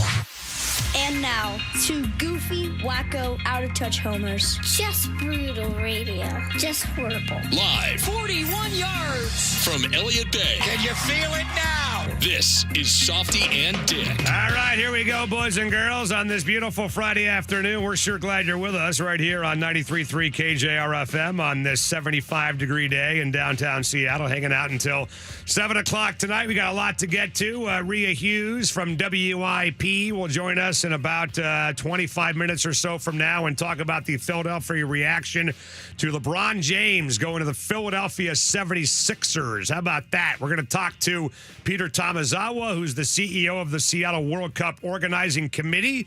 No pressure on him, but just get the World Cup back here again very soon. That's all we ask, right, is to get the World Cup back. And we want grass at Lumen Field full-time as well. So we'll talk to him about all that coming up at 6 p.m. Hugh Millen's going to join us at 5 o'clock. A lot to get to. Nicky Manwari's injury, Devin Witherspoon's contract situation. I'm certain that Hugh is going to want to chime in, too, on LeBron going to Philadelphia at 5 o'clock tonight. We might even mention Sophie Cunningham with him as well at 5 p.m. You want to get him really fired up, don't you? It's his segment. He can do whatever the hell he wants at 5 o'clock tonight, live at 5 with you. But 4 o'clock, we have our Friday bracket. We're going to go over the best trades in Seattle sports history. A lot of good ones on there. And, you know, it's one of those deals, guys, when you only have 8 options, somebody's got to go, right? You think about the Jay Buhner for Ken Phelps trade, which honestly, from like a national perspective from Seattle, might be number one because of Seinfeld. Absolutely. Right? But it's not on there. It's not on there because we've got Mark Langston, Brian Holman, Gene Harris for Randy Johnson. We got Fred Young going to Indianapolis for a bunch of picks that they eventually turned into Cortez Kennedy. We got Walt Hazzard going to Atlanta for Lenny Wilkins in 1968. Russell Wilson to Denver. Matt Hasselbeck for a 3rd rounder. An 8th rounder to Houston for Steve Largent, a 4th rounder to Buffalo for Marshawn Lynch. We didn't even have Randy Johnson going to Houston for Freddie Garcia, Carlos Guillen, and John Halama, which I agree with you, Dick, given the context of the whole thing, actually turned out pretty well. We got Jamie Moyer, Darren Bragg on there. So you guys want to chime in with your thoughts? I mean, in the end, the three of us, we will officially make the call, because you people cannot be trusted with this kind of obligation. But if you want to try and influence us at 49451, go ahead and text that's us. more than fine. All right, give us your thoughts on all that stuff. So check out the Twitter post, right, Jackson, on the website, 933kjr.com, and look at the bracket. So we got all that going on. The big news, LeBron James going to Philadelphia, Pennsylvania, 2 years, $8 million total. He wants to go out with a bang. He wants to win a ring. Probably could have made more money somewhere else, but he decides to go to Philadelphia to hook up with guys like Jaylen Brown and Joel Embiid and Tyrese Maxey. Nick Nurse has already won a championship, right, with Toronto, obviously, and Kawhi Leonard. So you got some championship pedigree there already in Philadelphia. But I was telling Jackson off the air that this is going to be phenomenal either way. It's going to be great because either A, he wins and he becomes a legend in Philadelphia, or B, he falls on his face and they kill him from the start. Because Philadelphia, you know how those fans are out there, man. They are ruthless beyond compare in a lot of ways when it comes to sports fans around the country. So I think it's a great spot for him. I think just the theater, Dick, of where LeBron ended up from that perspective, he could not have gone to a better spot. You're exactly right. I love it. When you were gone, I did my top 5. I don't know if Jackson was here that day. I did my top 5 places that I wanted LeBron to go. Not that I thought he was going to go, but I wanted him to go. Philadelphia was number 1 with a bullet for one simple reason. It was the only place he could go where they could legitimately win a championship. That was not happening in Golden State with the geriatric crowd. Right. It wasn't happening in Cleveland, as good as Donovan Mitchell is. It wasn't happening in Miami. LeBron would have had to do heavy lifting. I mean, for anybody that thinks that, LeBron just wants to go where he can be the man, well, he should have gone to Miami then because he would have been the man. Right. He's like the 4th man in Philadelphia here. Yeah, I don't think he, I don't think he is the man in Philadelphia, and I don't think he should have gone to a place where he could have been the man because he's not good enough anymore. That's right. To carry a basketball team. So I guess that really does bring up a question that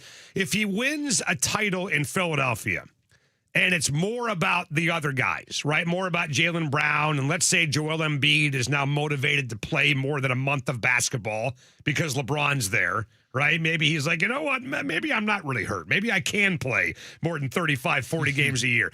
If he's kind of, I don't want to say a bit player, Dick, because that's probably unfair. But if he's clearly the 3rd or 4th option, how much should winning a championship in Philadelphia add to his legacy if he was not the number 1, 2, or 3 reason why they won? It all depends on your perspective. If you are a LeBron apologist, then winning a championship is going to be huge. Okay, what category are you in? Oh, of course, I'm a LeBron apologist.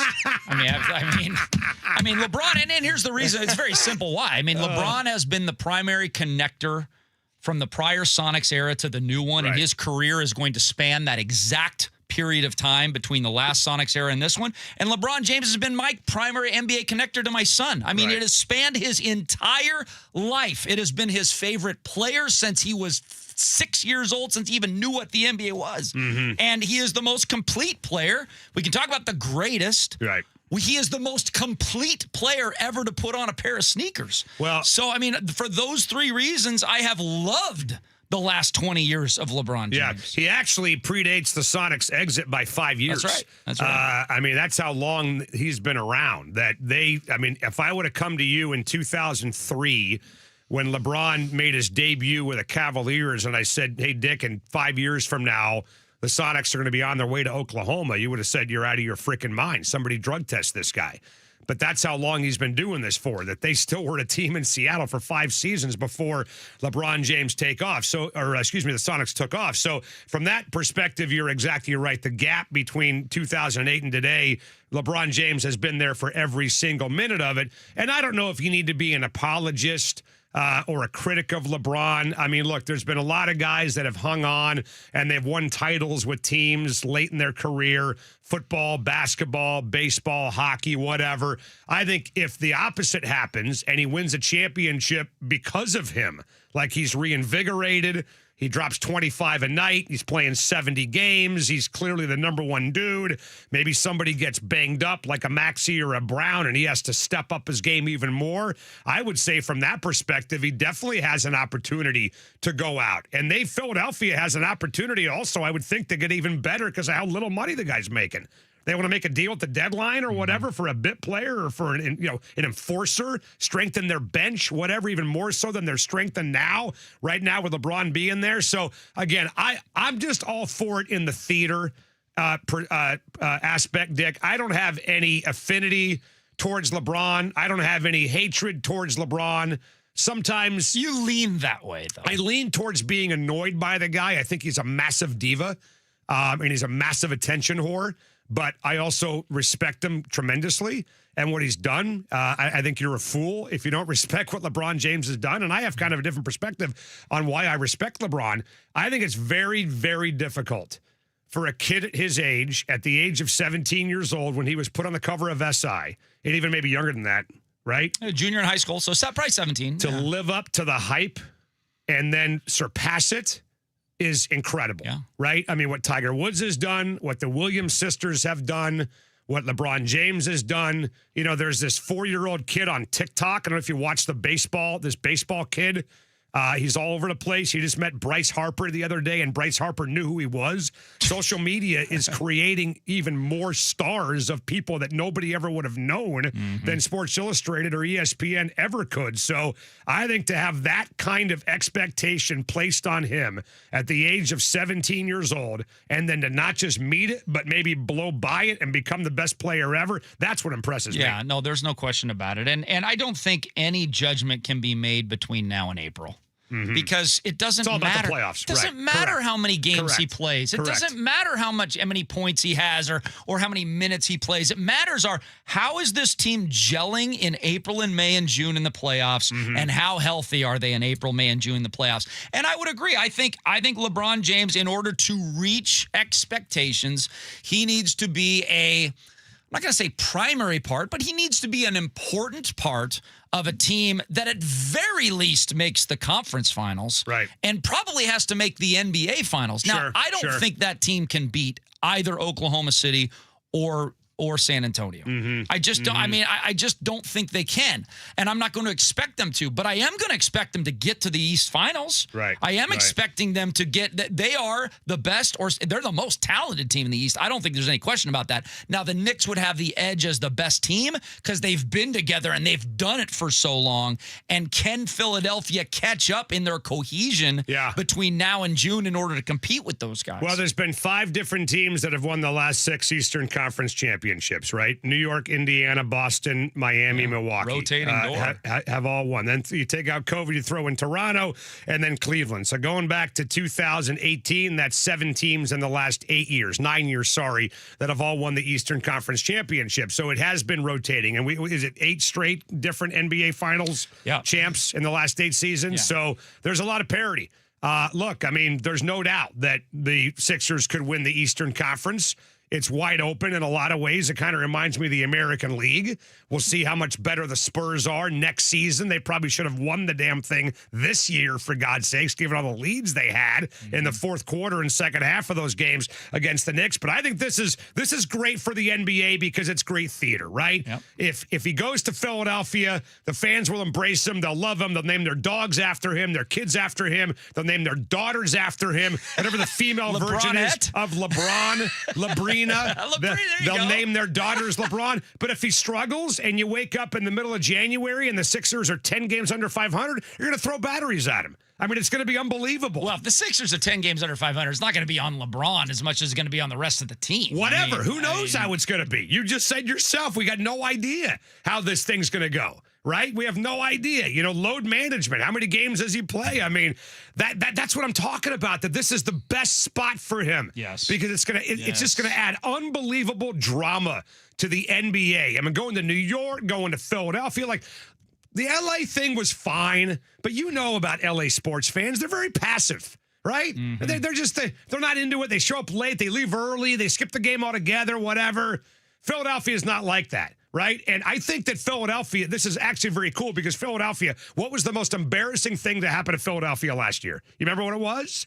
Remember the finals or the playoffs when the Knicks fans took over the arena in Philadelphia? Yes. And Sixer fans were just ridiculed and drugged through the mud by everybody. Now they have a chance to go the exact opposite way and get some of that manhood back. So I freaking love this dude from a drama perspective. And it's awesome. It's what the NBA does best, right? No doubt. I mean, you don't have any of this in baseball. No, you don't. Like, you don't have, and really in the NFL, you don't have the drama per se. People are more in tune with what's going on in the daily work work of the NFL and the games itself, where the NBA is a soap opera for 82 games, and then people really pay attention to what's going on the floor in the playoffs. And this soap opera is going to be awesome for 6 months in a row. Well, totally. And, look, I mean, it's one of the reasons why you want the NBA back, because of all the drama and all that stuff. I mean, I've never been in locker rooms before and dealt with media relationships before and coach relationships before where there's been more drama between the media and coaches and players and coaches and players and media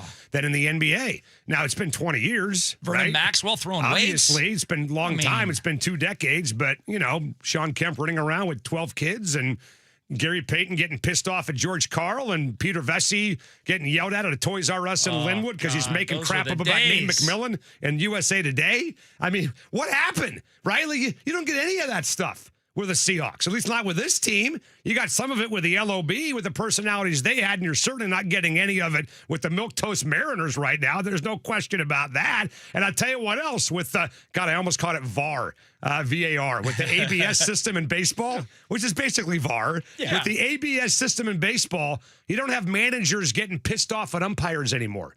You don't have screaming matches between coaches and umps anymore because the ABS system just decides everything for you, right? Maybe every now and then you get a brawl. Every now and then maybe a manager gets pissed off.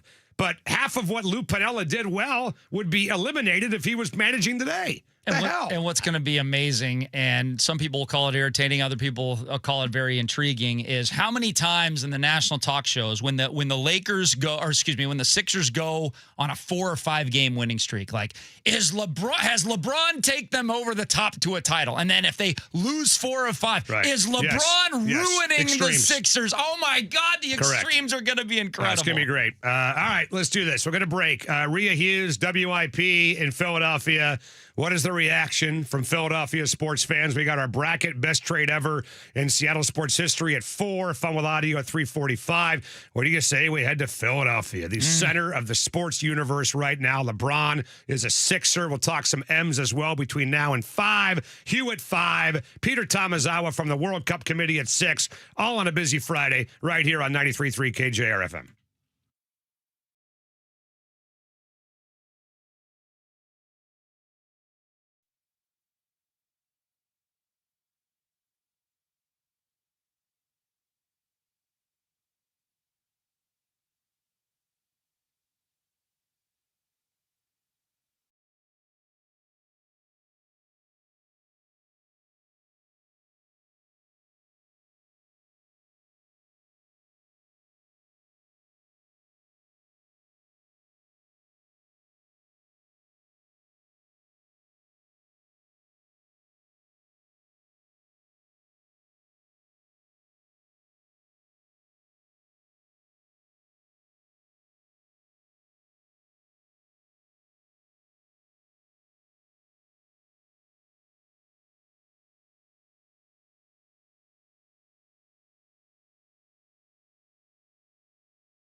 Now back to Softy and Dick, brought to you by Emerald Queen Casino, bringing you the best in live music, entertainment, dining, and gaming.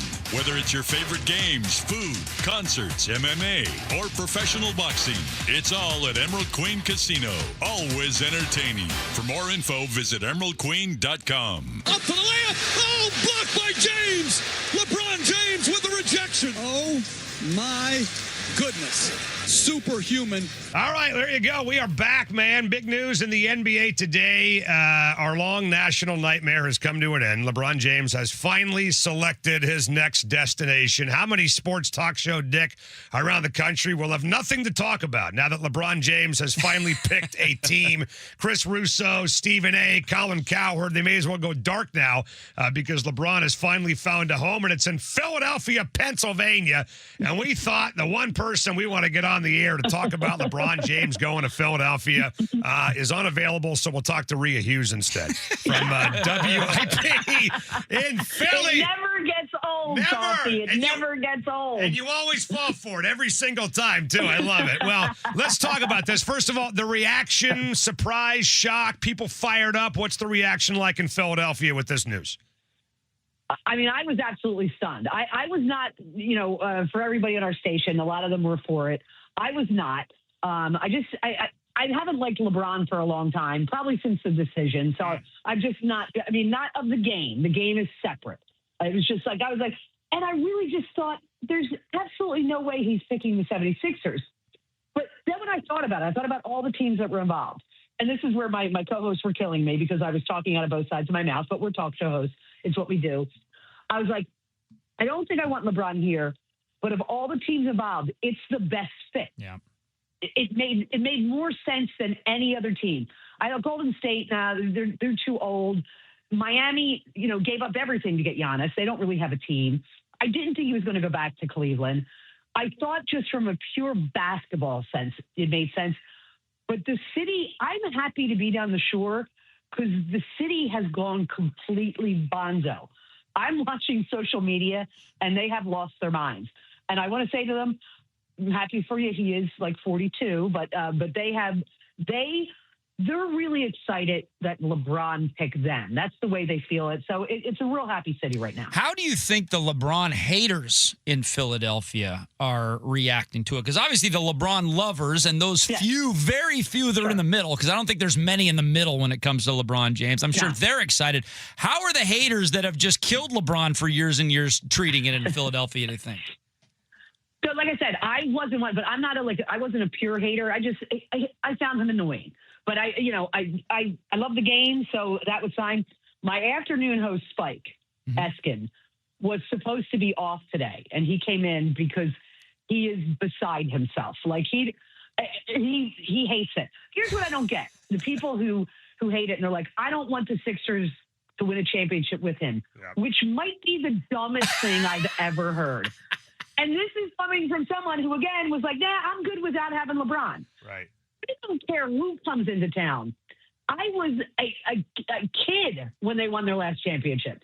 So to me, it doesn't matter. And it gives them here's the problem is where this started with. I think the Sixers are lucky they got swept by the Knicks so awfully. See, I was never a Daryl Morey fan. I wanted Daryl Morey out of here a long time ago. So they beat the Celtics in 7 and everybody's on a big high. And then they get steamrolled by the Knicks, on their way. The Sixers didn't have a team. Tyrese Maxey was playing like 100 minutes a night. Right. Because there was no one else to play. Now you have a team. With the other pieces, they got Anthony Simons, Wade. They actually have a basketball team now. So the fact that Bob Myers, Joshua Harris, the owner, Bob Myers has been helping him out with all his other stuff with the Washington Commanders, which I hate that Joshua Harris owns the Commanders, but that's another story. But the fact that he gets him and then gets Gansey. Gansey played against LeBron James in high school. He was with him with Cleveland. There were all kinds of connections, Tyrese, but they have actually built a true basketball team that not just has a starting 5. Right. It has a bench, which you need a bench. I mean, the Knicks proved that more than anything if you watch them play this year. So that's what excites me is they've actually built a team. You think this will motivate Joel Embiid to get off his ass and maybe play more than 10 games? God, thank you. I mean, honestly, because, look, I mean, this is all great, right? But you mentioned he's 42. Sure. He might be the third option on this team. Who knows? I mean, Jaylen Brown, maybe Maxey, Embiid, maybe fourth when it's all said and done. So, this may not be about him. They're going to need Embiid to step up if they're going to win a title. Will this fire him up to get off his ass and actually play a few games? You're talking to the head of the non-Joel Embiid fan club association. I wanted him traded 3 years ago, and I was right. But here's what I think it does. Now you are going to, I believe, see load management like you've never seen before. And I'm talking about Joel Embiid and LeBron James. That's right. Because he's 42 years old. But now because you put these what got this done was getting Jaylen Brown. Now you can play games where you can sit Joel on a back-to-back. You can sit LeBron. And you can still win games because you've got other pieces. So it actually kind of makes sense. And I know you are not going to like this. You can rest Embiid more. And then when you need him, when Embiid plays and he is healthy, he is still a joy to watch. But he hasn't been healthy. Last year, the appendix, it was insane. He'd actually gotten through a season healthy, and then his freaking appendix goes. It's like, what? You've got to be kidding me. So I think from this aspect, they can manage this team through you're playing a bad team. Let Joel sit tonight. Yeah. Let LeBron sit tonight. So I think that's how they're going to manage it. Oh, I totally with you. But let's fast forward to June. Let's fast forward to, you've had a good season, 50 wins. You've rested LeBron. You've rested Joel Embiid. And you're playing the Knicks in the Eastern Conference Finals. Who takes a step back? Because not everybody can take 15 to 22 shots on that basketball team. Who steps back and who becomes the go-to players when you have to win a playoff series? Well, I think when you get to that point, you have to rely on the two people who have actually done it. And that is Jaylen Brown and LeBron James. This Sixers team, this iteration, dating back to when Joel first got here, now Maxey's been here a couple of years, they have never gotten past the second round. You got a Jaylen Brown who was a finals MVP, LeBron James, all the championships he's won. You got two pieces now who are like, we know what we're doing when we get to this spot. And I think that's critical especially for Maxey being so young and VJ going into his second year. I think that those are the two guys that, it's experience. And I think that will matter at that point. Yeah. Well, Rhea Hughes, WIP with us. And, you talked about, and Dick talked about the LeBron haters. And look, I'm just, sometimes this stuff doesn't work out, right? We saw what happened with Russell Wilson in Denver a few years ago. They were losing their minds down there, and it turned out to be an absolute disaster for them with Russell Wilson. I think we knew he was kind of a little bit cooked. LeBron is not cooked. Yeah. Hang on, though. The way he played last year. Yeah, I'm not a really great player. 100%. I'm not making comparisons to LeBron and Russell. I totally agree. I'm just saying that sometimes the hype doesn't obviously come to fruition. This is a win or bust. You got to win a title with these guys. This is championship now expectations. And I just wonder, and I was just going to look at the schedule, which apparently is not even out yet. The season starts in 3 months. Because they were waiting for LeBron. Right, and there's no schedule. For King LeBron to make his decision. Correct, but there's two things. Number one, you're saying, hey, look, if you want to see LeBron James on the road, don't get suckered into buying a ticket because the guy may not play, number one. And then number two, how long will it take for the fickle Philadelphia fans to turn on this guy if things don't go well and he gets off to a slow, difficult start in Philadelphia? I give it about 3 to 4 weeks. But Rhea, what's the chances of that? You know how we are. No, I think if people were all the different places, and again, I was one of those people who didn't want them here. This made sense from this team fits together. Now you're right. Somebody needs the ball. That's going to have to be worked out.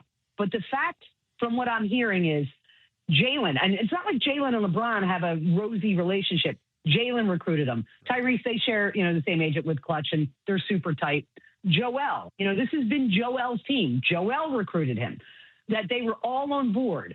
You've got a really solid coach in Nick Nurse. You've got Bob Myers. You have Mike. I think for the first time in a long time in the Sixers, They have a structure that could create a culture. That's where I think that it could be. But yeah, if this gets off, I mean, listen, if it gets off to a slow start, it's not going to be good. You know who I think probably isn't thrilled with this thing? And I'm going to drag football into it. Yeah. The Eagles are, you know that. You got, and by the way, congratulations on your Seattle. I haven't spoken to you guys since. Thank you. That was a great win. I was rooting for you guys because I despise the Patriots. The Eagles are going to have to share some of the limelight, and that will be unusual for them because they own the town. But now LeBron is in town, and that's a completely different stratosphere. To piggyback on what Softy asked, what are the Sixers fans expecting of LeBron? They're savvy sports fans like you. They can't be expecting him to come in and score 22 points and 9 rebounds and 8 assists a game and play 80 games, right? They're expecting him to come in and get them past the second round and hopefully to the NBA Finals. I mean, that's when you're asking what I've gleaned from today from my 89-year-old mother who lives in Ohio. Cleveland can't be happy about that. You know, they're expecting to go to the championship. That's their expectations right now. Yeah. They haven't seen these guys play together. Right. But the expectations is they make a deep playoff run. That is I think the least that they can expect because this team hasn't done it. They haven't gotten past the second round. Crazy. Well, congratulations. We're very happy for you. All right. That LeBron James is now a member of the Sixers. I'm a Sixer fan now. So listen, enjoy it while it lasts. And if it goes down the toilet, we'll call you with an update on that around Christmas time. All right. Here's what I know. When I see Jackson's number pop up, I go, oh, I guess something must have happened today. Yeah. I never hear from you guys. No hello, no text. How you doing? You know what I'm doing next, guys? What's My that? son is in Australia. My 16-year-old son is in Australia. He hasn't woken up yet because it's just about 7 a.m. Oh, you're going to call I get to call him and tell him. I love it. Because he told me I was an idiot for not wanting LeBron James. Well, so he gets to win one. He's going to be really happy. We'll just start texting you out of the blue just to say hello now. All right. If you you got it, guys. If you're that needy and that lonely, we'll shoot and text to you every now and then. All right, and say hi. Hey, enjoy it. You Thank got it, you. guys. We'll talk soon. All care. right, Rhea Hughes, You got it. 94 WIP. LeBron is a Sixer. How about that? We'll get a break. Fun with Audio next on a busy Friday on 93.3 KJR FM.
It's time for Fun with Audio, brought to you by Emerald Queen Casino. Bet, watch, and win at the EQC Sportsbook. Visit emeraldqueen.com for details. Emerald Queen Casino, always entertaining. And by Bloometry Experts, trusted and certified pros specializing in tree pruning and tree removal. Contact one of their arborists today at 206-714-9835 or bloometry.com. Now, Fun with Audio. All right, we're back on a busy Friday right here on 93.3 KJR FM. Softy Dick Jackson with you until 7 o'clock. Another day where we should be doing the show from somebody's patio. How long have I been saying this for? Somebody's deck, somebody's patio. How about yours? That's fine. You want to come on down? Hey, look, if Rich would agree to let all of us do the show from my deck, and Jackson, you just stop on the way from Tacoma. You come down from Normandy Park. I'm already home, so I'm wearing my PJs. I got no problem with that whatsoever. If they would agree, I would agree. Why don't you guys take care of that? Why don't you go convince the boss? Jackson, you got some pull around here. Convince the boss to let us do the show from my house. And then, you know what? And then you be the one to tell my wife that we're inviting strangers over to hang out with us, too, and party with us. Huh? Oh, Why yeah. not? A show party? Would you guys be into that? Come by Softy's house. We'll hang out. We'll have some Bars Duke's, open? Duke's seafood, some taco time waiting for you. Ooh, that's Maybe okay. some Twin Peaks, maybe some beer from the Ram, There you whatever. go. We could provide a lot. We could absolutely Right? could. I mean, what the hell? If she would agree and the boss would agree, I'd go for it, but there's zero chance of that happening. All right, here we go. A little fun with audio / hey, did you hear that? Hey, Dick, did you happen to hear that? What's that, Dick? Jackson, where do you want to start with these things, by the way? Just in order, you think? Yeah, I want the LeBron stuff. All right. Day after the MLB All-Star game last week, the Phillies were playing the Mets, and ESPN mic'd up Bryce Harper, who had this response when asked about LeBron James. Questions comes from Charlie. He said, "Do you have a message for LeBron James to come to the Sixers?" I don't know. I think he's going to the Cavs. I think he's going back home to end his career there. But you never know. I think obviously they got a couple guys over there that are pretty fun to play with. Got Jaylen Brown. So I don't know. You want to come to a crazy city and have some fun. I mean, this is it.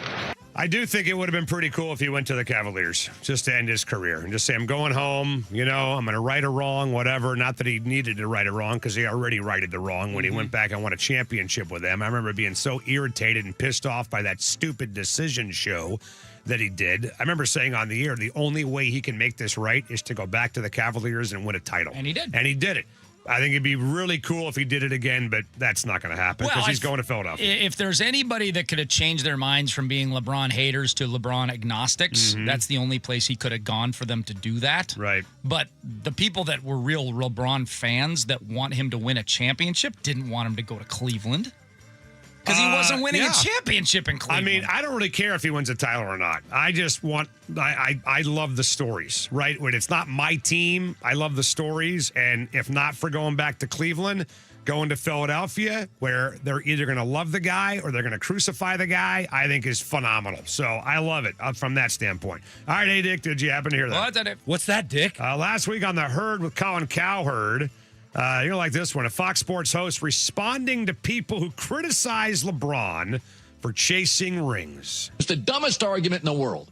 If you took a job at NVIDIA, would your buddies, your wife, your friends say, oh, what a ring chaser. That's the easy way out. Ohtani goes to the Dodgers. He selects the Dodgers. He's not called a ring chaser. If you're a high school football 5-star recruit, you decide, I want to go to Ohio State instead of Purdue. We celebrate it. NIL. Kid goes, I want to go play for Michigan and Dusty May. We celebrate it. But in professional basketball, it's the only part of America. If you join a better option, oh, what a ring chaser. We punish pro basketball players in ring chasing. We don't punish stockbrokers that go to the better firm, or lawyers that go to the better firm, or a surgeon that goes to a better, more capitalized, more supportive hospital. Okay, so I agree with his take on the ring chasing thing. I think his analogy is the dumbest analogy he's ever made in his career.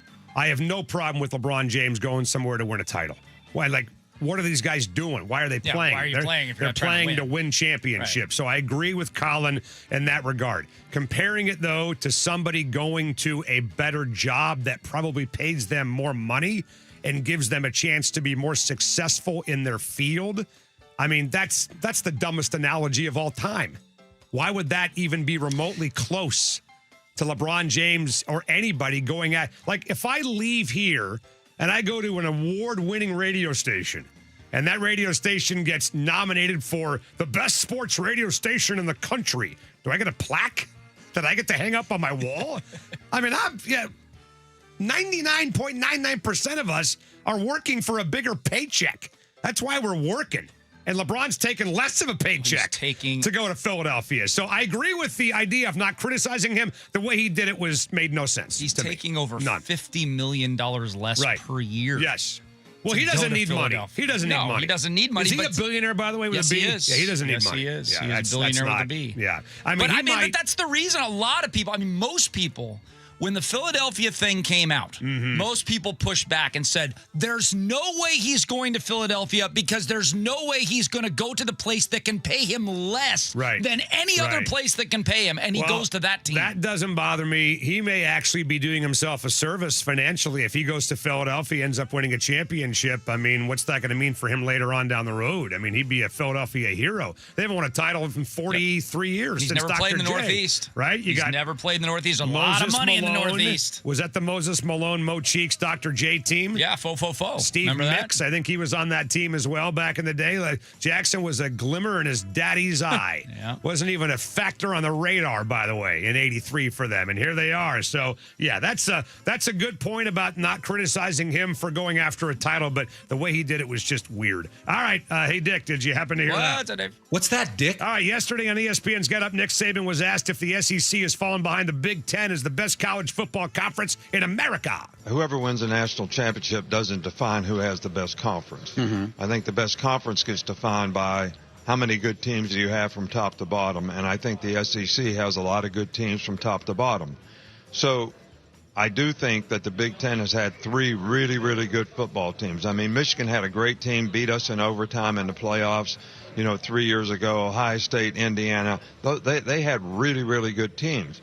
We continued last year. We had 5 teams in the playoffs, as an SEC conference, which says that there's, pretty good depth in this league. A couple other teams, Vanderbilt and Texas, could have got in. I would tell you that the average SEC fan says Nick Saban is full of crap. This is about winning championships. That's how we measure how we do things in the SEC. That's how Alabama does it. That's how Georgia does it. That's how Texas does it. That's how Oklahoma does it. That's how Florida does it. You think they're concerned about just being one of a few good teams that end up in the top 25? They're about winning titles. You think Nick Saban would have been okay when he was coaching Alabama, finishing 4th in the SEC and being one of 9 teams that was ranked that year? Of course not. He's full of it, man. Of course it's about winning championships, and even more so in the SEC. This is him moving the goalposts, man. Yes. This is him moving the goal. He's just changing the rules because he knows they can't compete. Well, and SEC fans, what did we hear for a decade in a row? Oh, my God. It means more. We win the championships, therefore we're the greatest conference. And now what are they saying? They better not be saying they're the greatest conference because they're the deepest. Are SEC fans really stepping up and saying, our conference is the best because our 11 through 16 is better than the Big Ten's 11 through 16? Well, the SEC had 7 teams in the final CFP ranking last year. Indiana, Oregon, Ohio State.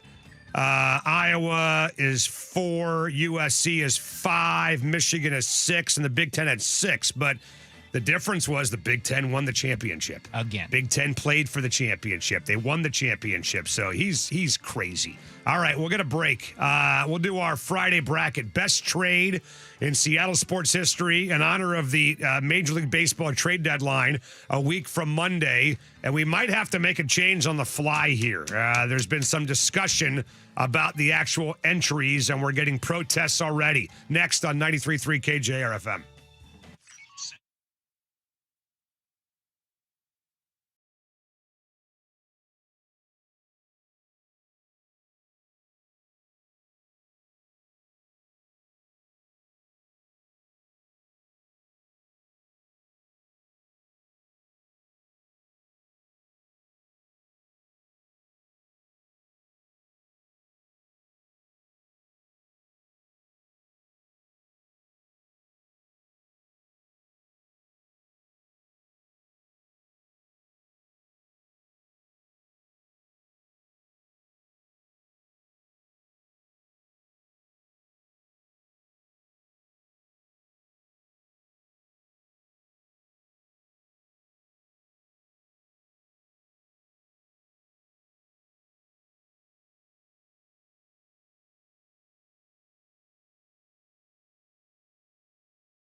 You're guaranteed to enter to attempt to win $1,000. Rich at 93.3KJR.com right now. All brought to you by our friends at BellevueRareCoins.com. All right, headlines, of course, are brought to you by our friends at Frost Brewed Coors Light, as cold as the Rockies. Naughty, naughty Cal. Naughty Cal. Big news in the NBA. LeBron James is going to Philadelphia. 2 years, $8 million. It'll be his fourth team since 2003.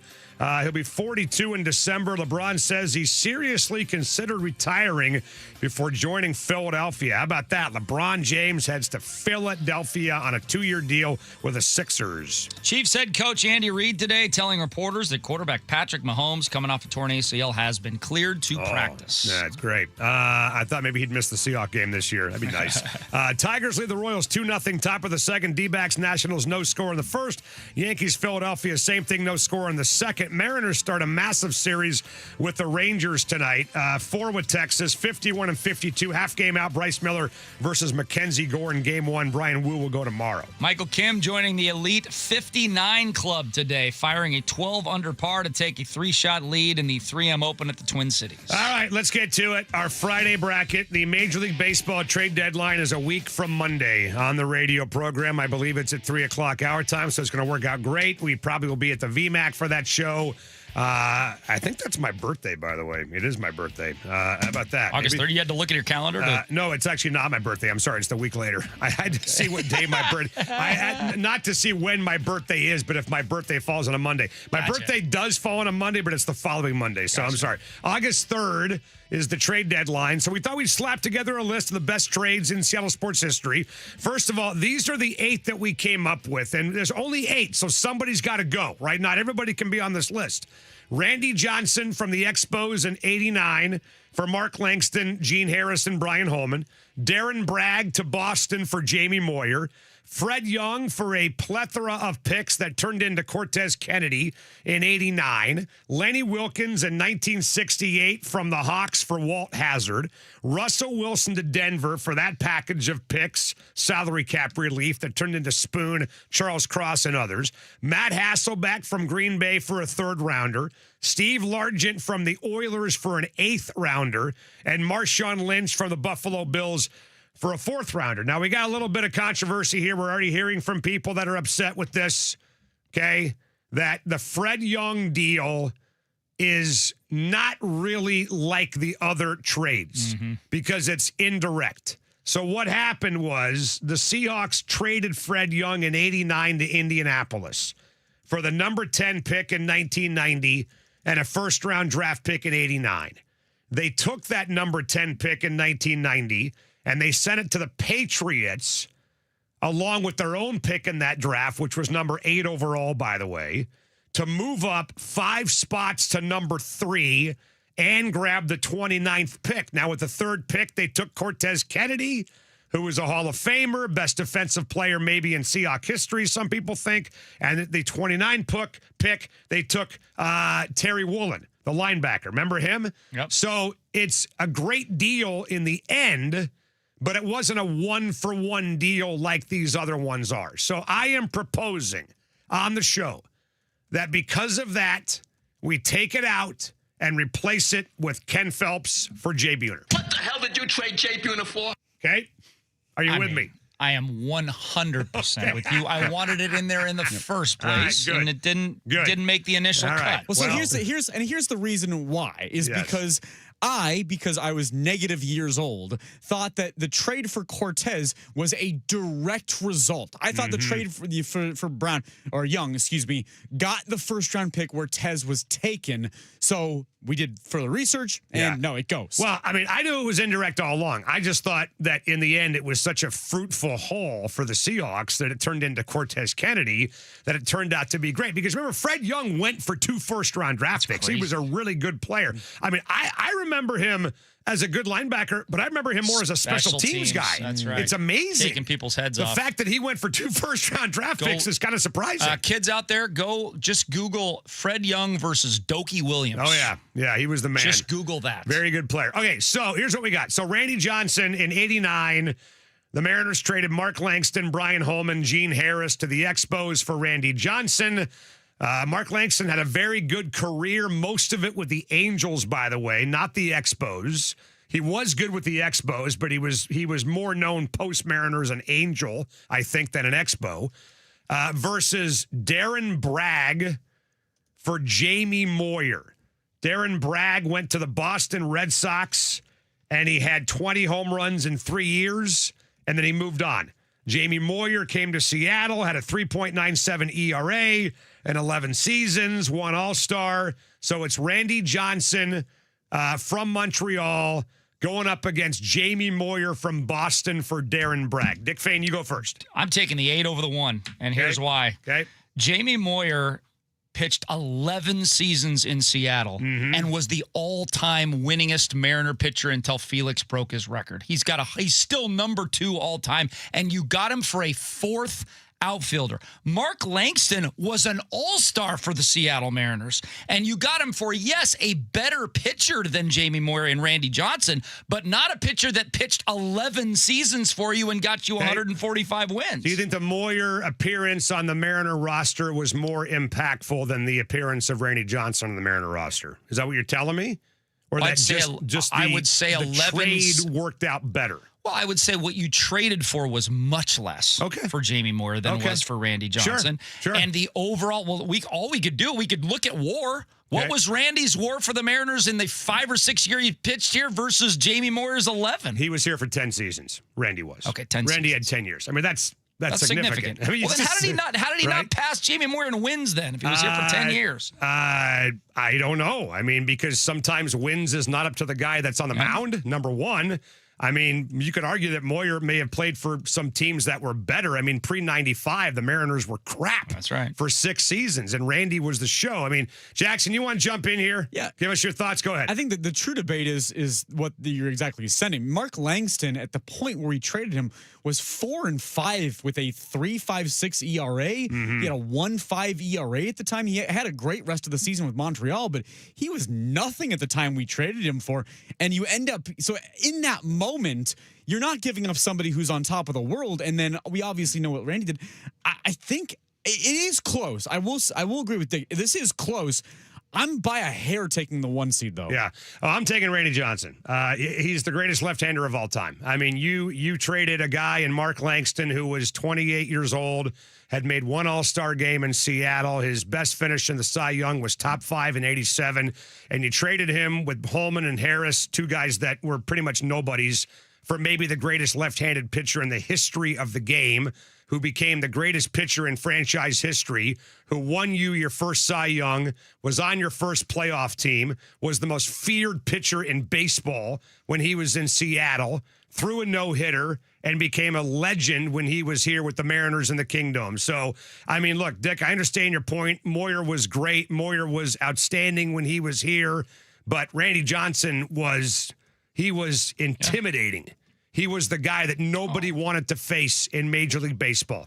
Nobody was peeing their pants to face Jamie Moyer. They were pissing themselves to face Randy Johnson, including John Kruk in the All-Star game. So it's not crazy, but I'm going to go Randy. So, okay, so Randy moves on, right? Randy moves on in the bracket. Let's go then Jay Buhner and Ken Phelps for Walt Hazard for Lenny Wilkens. Jackson, you go. Major bonus points in this bracket if you directly or even indirectly led to a title. Lenny Wilkens obviously won a title as a coach. Would Lenny Wilkens have coached for the Sonics in 79 if the Sonics had not made that trade in 68? Correct. No, absolutely not, I don't think. So by that mark right there, and Walt Hazard was a nothing, and he was pretty solid, but he did nothing after that trade. I'm going the 5 seed Lenny Wilkens. Yeah. Well, the point that you brought up is actually a good one. They traded. Well, it's a good point for reasons you don't even know about. So they traded for traded for Lenny Wilkens in 1968. Lenny got his feet wet in Seattle for 4 years, and then he went to the Cavaliers in 1972, and then he went to the Blazers in 75. So your point is that because of his experience in Seattle, they created this connection that made it possible for him to come back and take over for a 5-17 basketball team in 1977 and 78. Otherwise, he would not have had that connection to Seattle. Yeah. Right? And so they brought him back, and he ends up going to the finals, and he wins the NBA championship, and maybe ends up in the Mount Rushmore of Seattle coaches. Jay Buhner, though, on the other hand, comes to Seattle for Ken Phelps, and he hits 300 home runs. Ken Phelps goes to the Yankees and hits how many? 17 in 2 years. Yeah. But the fact that Lenny established that connection to the 206 and eventually was comfortable enough because of that relationship to come back and coach the team and win a championship, I got to go with Lenny. Yeah, I think what takes it over the top is what Jackson mentioned, the fact that he probably did coach here because he played here. If you're just looking at the trade on its surface as player for player, I'd vote for Ken Phelps and Jay Buhner. Right. 300 home runs with the Mariners. What the hell did you trade Jay Buhner for? Top 5 Mariner maybe of all time, right? At the time, I mean, we can argue he's been passed, but all right, so we're going to go with Lenny Wilkens moves on to take on Randy Johnson, right, in the next round. Is that correct? Yes. Do I have that right? All right, let's go to the other bracket, the other corner. Russell Wilson to Denver versus a third-round draft pick to Green Bay for Matt Hasselbeck. This is a hard one for me, man. Really? It really is. Yeah, because I think people forget the Seahawks going to 3 Super Bowls since 2005 has made people forget about that 2005 offense. They led the league in scoring. They were number 1 in the NFL in scoring offense, and a big reason why, obviously, was the quarterback. The biggest reason why was because of the offensive line. And Sean Alexander. And Sean. But because of that, as much as I love Matt Hasselbeck, I don't think he did anything that would have been considered to be elite that season. The fact that the Seahawks dumped Russell Wilson at the exact right time, got salary cap relief, never got stuck with that fat contract, drafted Charles Cross and Devin Witherspoon with the picks they got back, and they won a championship. If they hadn't won the title a year ago or even made the Super Bowl, I might say Hasselbeck. But because that was maybe the springboard, Dick, to them winning a championship, I'm going to go with Russell Wilson. And I love Matt Hasselbeck, but I'm going Russell Wilson. Yeah, they're both phenomenal trades, but the haul that you got for Russell Wilson is absolutely unbelievable. And the fact that you got a first, a second in 2022, a first, a second in 2023, which equaled Cross, Spoon, Mafe. I mean, plus you got players in the deal. It supersedes what you had to give up to get Matt Hasselbeck. The players they got in the deal were kind of like secondary behind the draft picks because, I mean, you know, Shelby Harris, Drew Lock, Noah Fant, they kind of turned out to be, whatever. Those 3 guys didn't do much here. It was the cap relief and the draft picks that they got. And the way that they used the draft picks. This is what happens when a 2 seed beats a 15 seed, like 120-40. Right. This is for my money, this is a blowout. Well, honestly, just real quick, how much would our thoughts on the Russell Wilson trade be different if they did not draft Spoon and Cross? Like, let's say they drafted 2 bums. Let's say they blew time different. It would look different. If they just blew them, and I don't know who went after those guys, but if they had taken somebody else, like wasn't who's the guy from Florida, the Colt, the quarterback, Richardson. Wasn't he in the Spoon draft? Yes, he was. And the they pick wanted him before Spoon, and they had taken him. reports were that Pete Carroll was going to draft him. All right, so Russell Wilson to Denver moves on. Steve Largent for an 8th round draft pick. The Seahawks traded an 8th round draft pick to the Houston Oilers for a guy who eventually, for a small period of time, was known as the greatest receiver in the history of the NFL. He had all the records, right? Receptions, touchdowns, consecutive Triple games crown. with a catch, all of that, versus the Seattle Seahawks in 2010, halfway through, sending a 4th round draft pick to Buffalo for Marshawn Lynch. This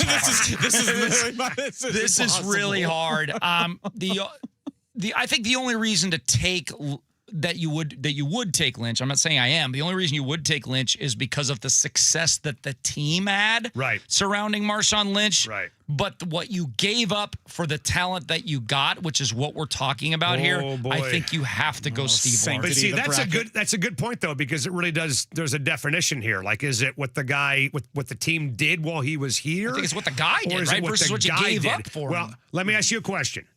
Steve Largent, was he ever considered the best receiver ever in football? Yes. Was Marshawn Lynch ever considered the best running back? No. Jackson? I said earlier that you get major points if it directly leads to a title. Wow. And here's the thing. Yes, the LOB led that 2013 team, but I think that defense and that, overall feeling of that championship team was birthed from the Beastquake. That play and that win, I think, established this is Seahawk football. We are going to burst through, and we are going to throw 8 guys off of us if it means going 67 yards to the end zone. That play, that player, and if you don't have Marshawn, I don't think you win that Super Bowl, obviously, but you don't have the type of team you get and the personalities and the openness to be what the LOB was. I'm going Marshawn Lynch. Wow. I sanctity of the bracket says Largent, but you lead to a title directly. I'm going the 6th seed. See, I think though that there's a massive unfair angle here, and that Marshawn Lynch had the LOB and Steve Largent never did. That's exactly right. And I think if Steve Largent had the LOB, they would have done some damage in the playoffs too. I mean, to if me, Marshawn was on the late 70s Seahawks, people would have been like, he's a really good player, but we'd never be voting for him in this poll. I mean, again, you're talking about a guy who is probably still today a top 10 wide receiver of all time. Obviously, the passing offenses, everything's changed. I get that. But there was a point, he's a Hall of Famer. We're not sure if Marshawn's a Hall of Famer. We know Steve Largent's a Hall of Famer because he's in the Hall of Fame. And he was the greatest receiver in the NFL for a while. I got to go with Dick. I got to go with Largent. I mean, again, Marshawn may be remembered for more recently. He may have reached more people, right? Because he played in an era where I think more eyeballs were on the NFL. Absolutely. But Steve Largent, again, I don't think you can compare Steve Largent, the wide receiver, to Marshawn Lynch, the running back. They're just two different cuts of meat and two different classes of player. So as much as I love Marshawn, I got to go with Largent. All right, so that puts Randy Johnson, the trade for Randy Johnson, up against Lenny Wilkins in the semis. I am going to go, oh my God, I'm going to go with Randy Johnson. I'm going Randy. I realize that, again, Jackson's point's a good one, that because Lenny got a taste of Seattle, because he established that connection, bringing him back was a lot easier to be the coach when they were 5-17. But any trade that ends up bringing the greatest pitcher in franchise history and the greatest left-hander in the history of baseball to a town for 10 years. You talk about identity that Marshawn had with the Seahawks. Their identity as a rotation, was a lot about Randy Johnson. He was must-see TV every single day he was out there. He was the most feared pitcher in baseball. So I just think the trade itself, 1-for-1, because the Lenny Wilkins thing paid off kind of indirectly later on down the road. The 1-for-1, or 3-for-1 in this case for Randy, I'm going to go Randy. Jackson? If Randy had won anything here, they get to a World Series. Right. And we have a banner up saying American League champs, I would vote for Randy here. Okay. The problem is he just didn't win anything here. Everything he won came after us. Lenny won us a title, and he wouldn't have coached in Seattle had he not played in Seattle. So by that mark, I'm going Lenny Wilkins. Okay. Are we certain he never would have come back here? I'm certain. Certain? I am certain. I mean, do we know that Sam Shulman, Zolly Volchuk didn't have some relationship with him that they could have called him anyway, and he would have showed up here? I mean, it probably made it easier that he was already here. I would think so. That he had a connection here. But are we certain that that's the only reason why he came? Anyway, I'm going Randy. Jackson's going Lenny. Dick, your take. I hear Jackson's point. I didn't even vote Randy Johnson ahead of Jamie Moyer, but that doesn't mean I don't think Randy Johnson's trade was amazing. Right. And I do think it's more amazing than the Lenny Wilkins trade. I mean, and he was here 8 full seasons and 2 half seasons, so 9 years total. Right. But, and I did do the war, by the way. Randy edged Jamie Moyer by 3.5 WAR in his time here with Seattle. Jamie Moyer was really damn good. But I'm going Randy Johnson over Lenny Wilkins. So Randy's into the final against Russell Wilson, the trade that sent Russell Wilson to Denver versus an 8th-round pick to Houston for Steve Largent. For me, it's blatantly the Russell trade because Charles Cross, Devin Witherspoon, Derek Hall. Yes, I get it. The trade was for draft picks, not those actual players. But in my mind, that absolutely counts for this bracket. So it's directly leading to a title in my eyes. Russell Wilson trade. Okay, Dick. because they directly drafted those guys, and it wasn't like the Fred Young situation where it was Russell Wilson for this pick, which turned into that pick, because if it was that situation, I would vote for Steve Largent. But Russell Wilson got us a championship. We don't win the Super Bowl this year without trading Russell Wilson. We are not in the position that we are in right now without trading for Russell Wilson, so I'm going to go with Russell Wilson. I agree with you. Much as I love the Largent deal, and I'll go down as one of the biggest heists in NFL history, everybody was mocking the Broncos for years for what they did. It was glorifying. Right? I mean, and you know what? The thing about it is it fell apart from the beginning. Like day one when Geno Smith beat him. It was awesome. Right? It could not have gone better. Like none of this. It's like draw the perfect scenario of a Russell Wilson trade for the next 5 years. And no Seahawk fan could have drawn up how it went. You bought a car. You drove it off the lot, and it exploded. I mean, that's exactly what happened with Denver. So they were like, oh, my God, dude. Like, you know what? I mean, they decided to not get on the plane before it flew into the side of a mountain. It was unbelievable. The timing could not have been better for John Schneider. And you're right. That was the one big door that they had to walk through to get through a championship. Starting left tackle, salary cap relief, not making a horrible signing, starting corner, maybe the best corner in the NFL. All right, Randy Johnson for Brian Holman, Gene Harris, and Mark Langston versus the Seahawks trading Russell Wilson to Denver for Drew Lock, Noah Fant, Shelby Harris, and a plethora of draft picks. Which one will win? We'll decide it next. You text in your thoughts, too. 49451.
Now back to Softy and Dick, brought to you by Emerald Queen Casino, bringing you the best in live music, entertainment, dining, and gaming.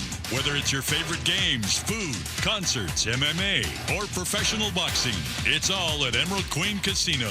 Always entertaining. For more info, visit emeraldqueen.com. Seattle has always been a big part of my family and my career, and it always will be.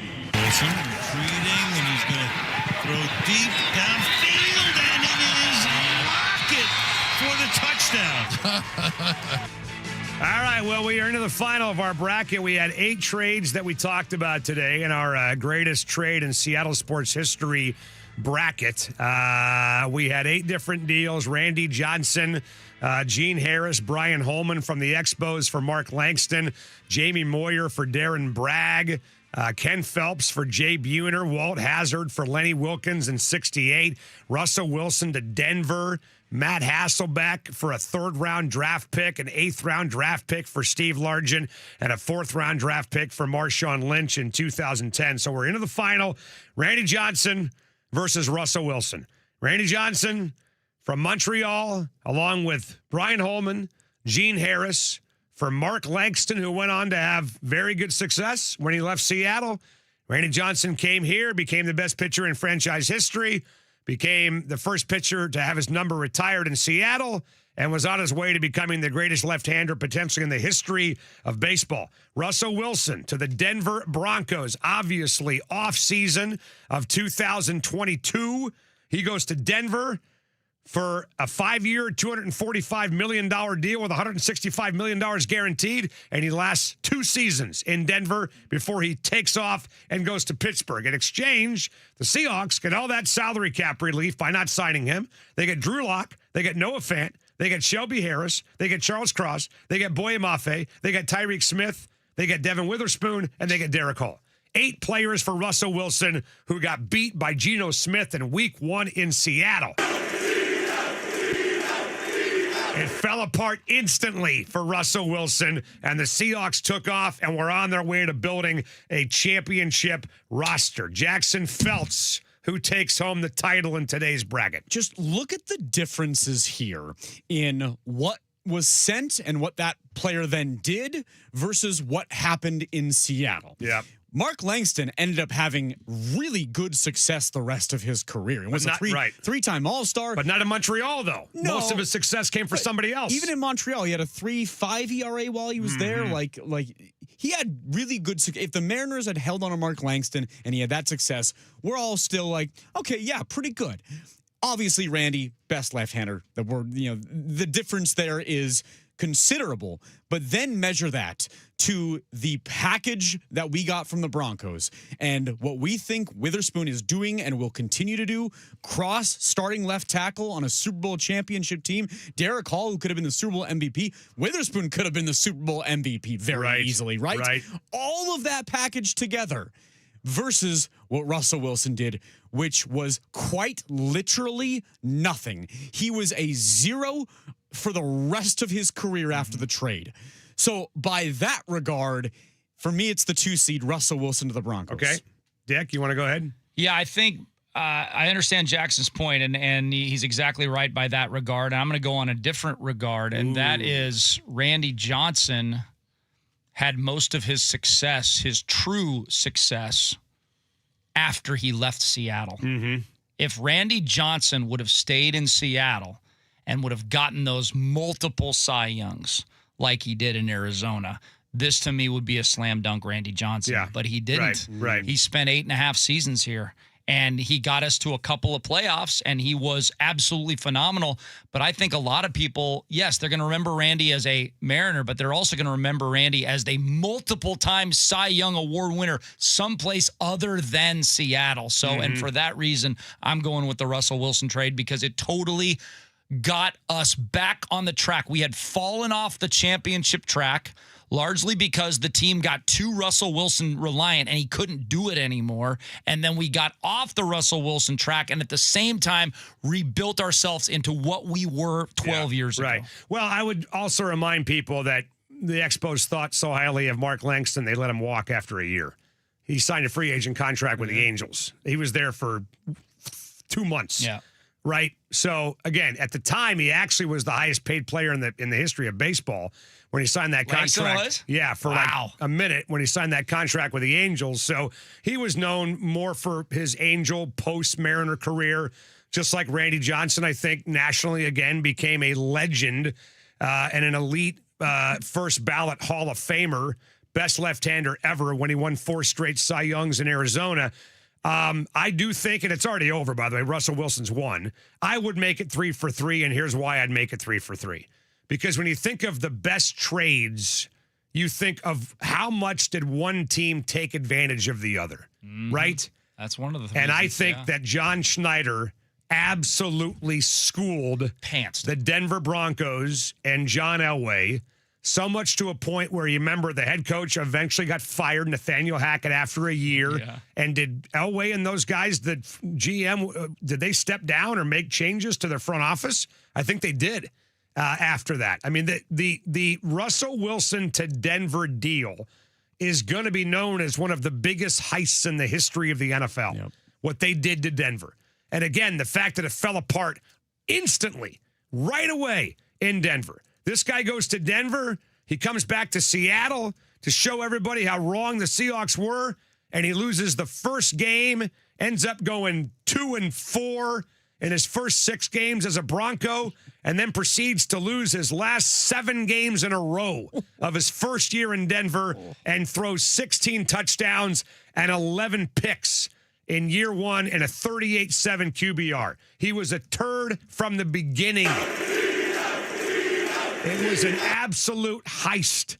Look up your thesaurus for another word for heist, because it was an absolute pantsing by John Schneider, and one that was the impetus, the genesis for that Super Bowl championship team. So these are all great deals that we're talking about, but I got to agree with you guys. The Russell Wilson trade, sending him off when they sent him off, it's like John Schneider knew. John Schneider knew that something was going on with this guy. He wasn't a team player anymore. He tried to get Pete Carroll fired. He's not liked in the locker room anymore. His attitude's out of control. He's a diva. He's a drama queen. He's getting arrogant. He's getting cocky. His game is starting to slip. The Broncos don't see it, but I do. And they dumped him at the exact right time. So Russell Wilson to Denver has won the greatest trade in Seattle sports history. Hey guys, look at also in terms of that deal, what it ended up, we know how it produced Derek Hall ultimately. Yes. That's now a re-signed player this last offseason, 3 years, $42 million. Right. Charles Cross got re-signed right to his 4-year, $104 million. Right. And now we anticipate that Witherspoon's going to get multi-years for about $32 million. Correct. The money that the Seahawks have spent in the last few months for players as part of that Russell Wilson deal is incredible. It's interesting. The Bleacher Report actually last month did the 10 biggest heists in NFL history. Where was Russell? Number 4 all time. Wow. The only ones higher, Deshaun Watson from the Texans to the Browns. Right. What'd they get, by the way, from the Browns? They got a first, a fourth 1 year, a first, a third the next year, and a first and a fourth the third year. What did they do with those picks? Do you know what they did with those picks? I'd be curious to know what they did with those picks. Certainly not as much as the Seahawks probably did with theirs. I mean, I don't know, but I know the Texans haven't won a title. One of them. No, but they've been good though. Right? They've been really good. But they haven't even made a Super Bowl. That's the difference. We do know that one of them was either C.J. Stroud or Will Anderson. They took them back to back. That's right. Well, that's right. That's true. Yeah. And then the Lions trade to the Rams for Stafford, which is interesting. And the number one's a Herschel Walker trade. That's a no-brainer. Right. They basically traded their entire team for Herschel Walker. Yeah, I'm trying to think of Stafford won a title with the Rams, the Saints or the Vikings Cowboys deal, right? That was before Dallas went on that run and won their championship, so that helped out with that as well. I mean, you're talking about a top 5 heist in the history of the NFL, right? And if you're talking about a top 5 heist in the history of the NFL, you're talking about a top 5 heist maybe in all of sports, in American sports. So Russell Wilson, congratulations, John Schneider. You have just received the overall honor of being the man that has made the best trade in Seattle sports history. Russell Wilson to Denver has won. We're going to break. Testimonials, Hugh Millen at 5 on 93.3 KJR FM.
Time now for Textimonials, brought to you by Emerald Queen Casino. Bringing you the best in live music, entertainment, dining, and gaming. Emerald Queen Casino, always entertaining. For more info, visit emeraldqueen.com. All right. Big thanks to our friends at the Emerald Queen Casino. Fight night coming up August the 8th at the Emerald Queen. Get your tickets, emeraldqueen.com. Brunch at the Slahal Steakhouse every Sunday at the Emerald Queen Casino as well. Find out more, emeraldqueen.com. 49451, Textimonials before Hugh Millen joins us.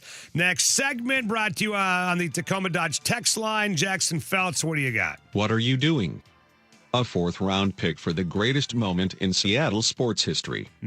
No brainer. Lynch trade hands down. Well, what'd the Mariners give up for Luis Sojo, who had the bases clearing double against the Angels? I mean, so we're not talking about moments right. here. We're talking about a trade, the greatest trades. It's not about a moment. If the best thing a guy has is a moment, I mean, obviously Marshawn Lynch offered a lot more than that, for crying out loud, but I think we're beyond that. We've got Hall of Famers that we traded for.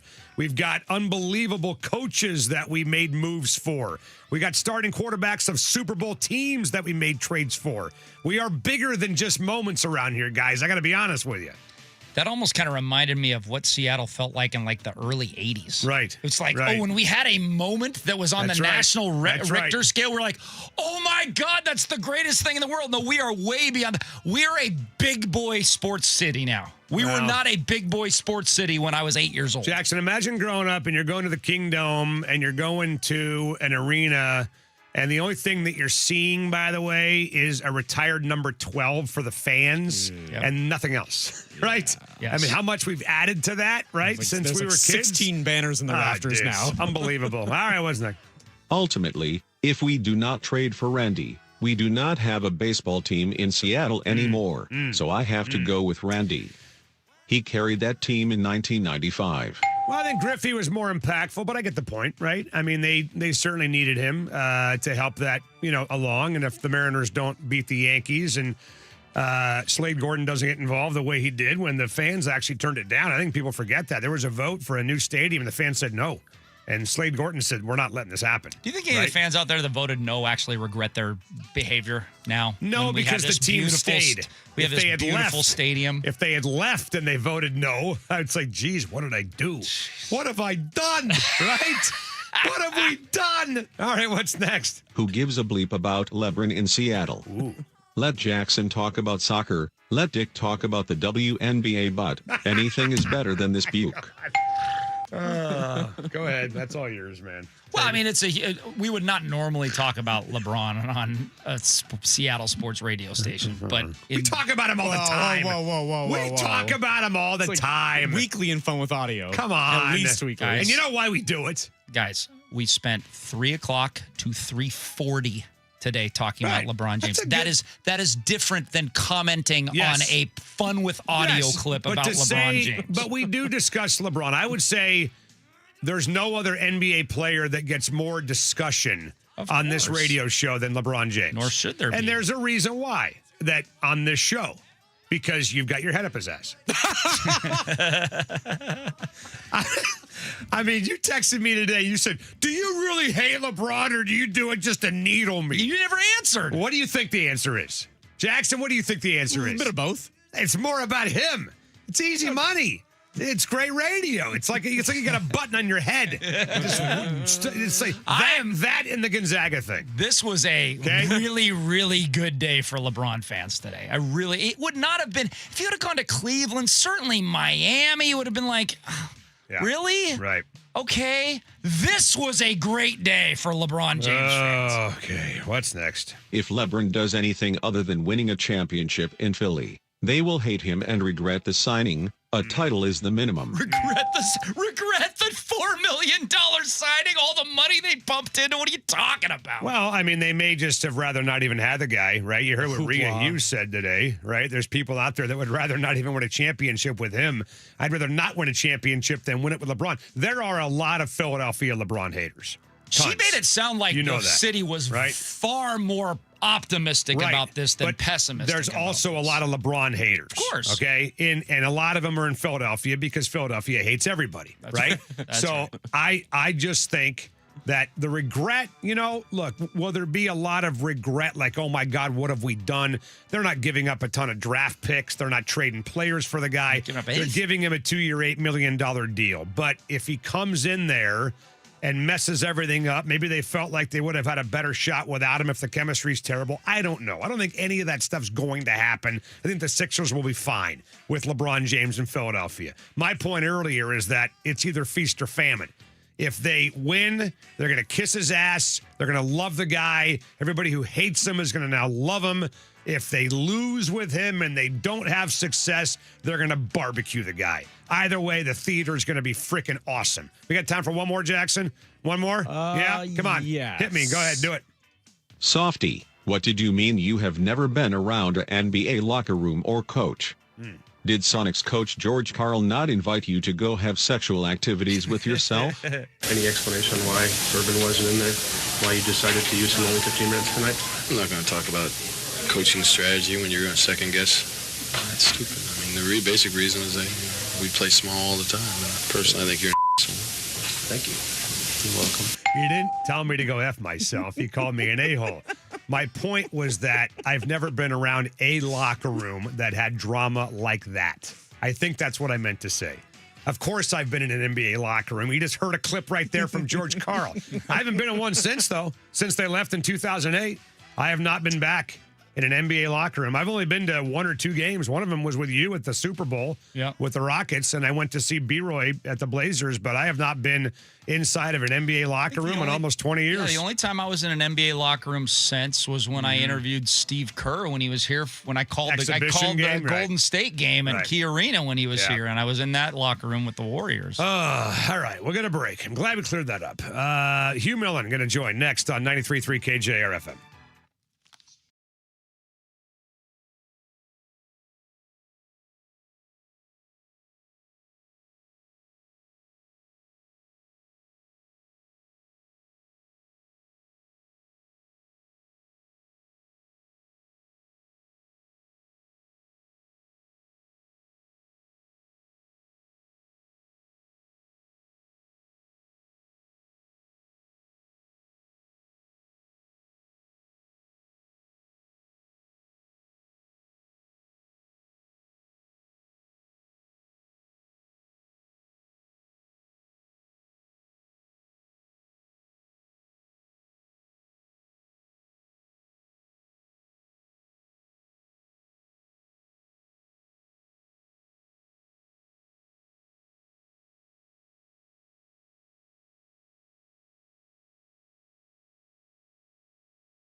This is Duke of Duke Seafood, letting you know that this hour of Softy and Dick on your home for the Huskies and Kraken is proudly brought to you by Duke Seafood.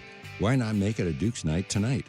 Reserve your table today at dukeseafood.com on Sports Radio 93.3 KJR FM. All right, $1,000 bonus bucks cash contest. Thank you very much, Duke. Underway, brought to you by Bellevue Rare Coins every hour, every day through the 7th of August. If you own gold, now's the time to sell at Bellevue Rare Coins. 4 convenient locations, BellevueRareCoins.com.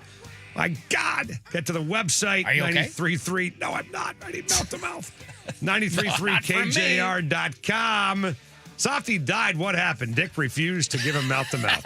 Enter the keyword fun at 93.3KJR.com right now for a shot at $1,000. Now, from the Star Reynolds Sports Desk, your 93.3 KJR FM sports headlines. All righty, here we go. Happy Friday, everybody. 75-degree afternoon right here on 93.3 KJR FM. Hope you're staying cool out there in the severe heat. Headlines are brought to you by our friends at Frost Brewed Coors Light.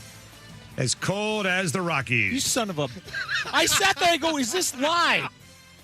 LeBron James going to Philadelphia. 2 years, $8 million with the Sixers.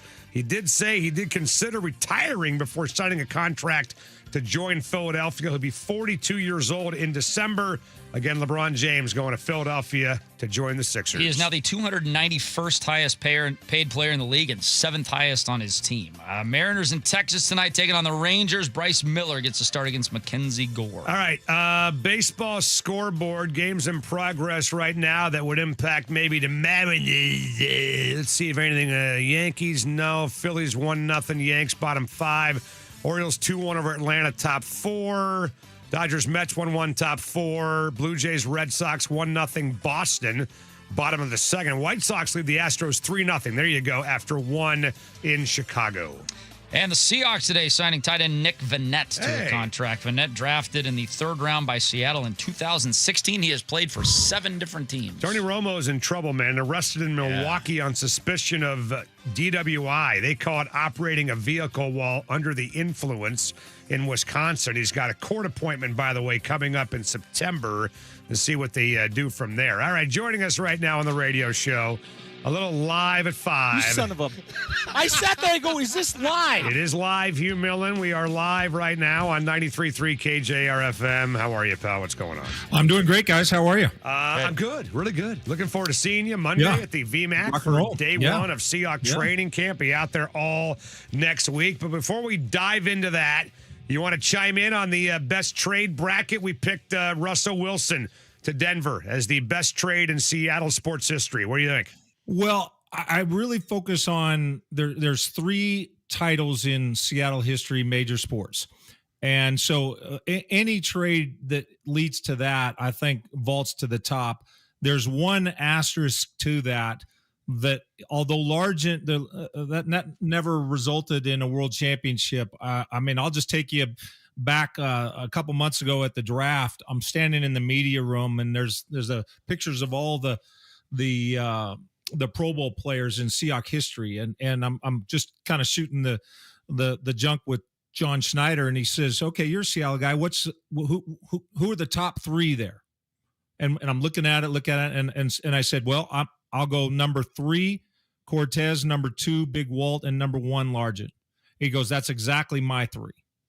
And so if Largent is the number 1 Seahawk of all time for a variety of reasons, and I was, there in the 70s, and the impact, that's worth something, even though it was a title. But Lenny Wilkins is an indirect. Yeah. You don't get the championship, but because, you kind of, it's not a direct line to the championship, even though I think if you don't trade for Lenny, you don't get the 79 title. Marshawn Lynch. So we got Marshawn Lynch versus Russell. I can close my eyes and imagine, as much as I love Marshawn, my favorite running back in Seahawks history, as much as I love Marshawn, I can imagine the Seahawks winning the 2013 Super Bowl more than I can imagine the Seahawks winning this most recent Super Bowl without the Russell trade. And it wasn't just who you acquired. It's the fact that of what you got out from under you were just completely saddled with Russell, and were you going to give him another contract? Like, you had no quarterback on the horizon. All the events that led from the Russell Wilson trade, to me, makes it the number one trade in Seattle history. Yeah, so you agree with us. That's amazing.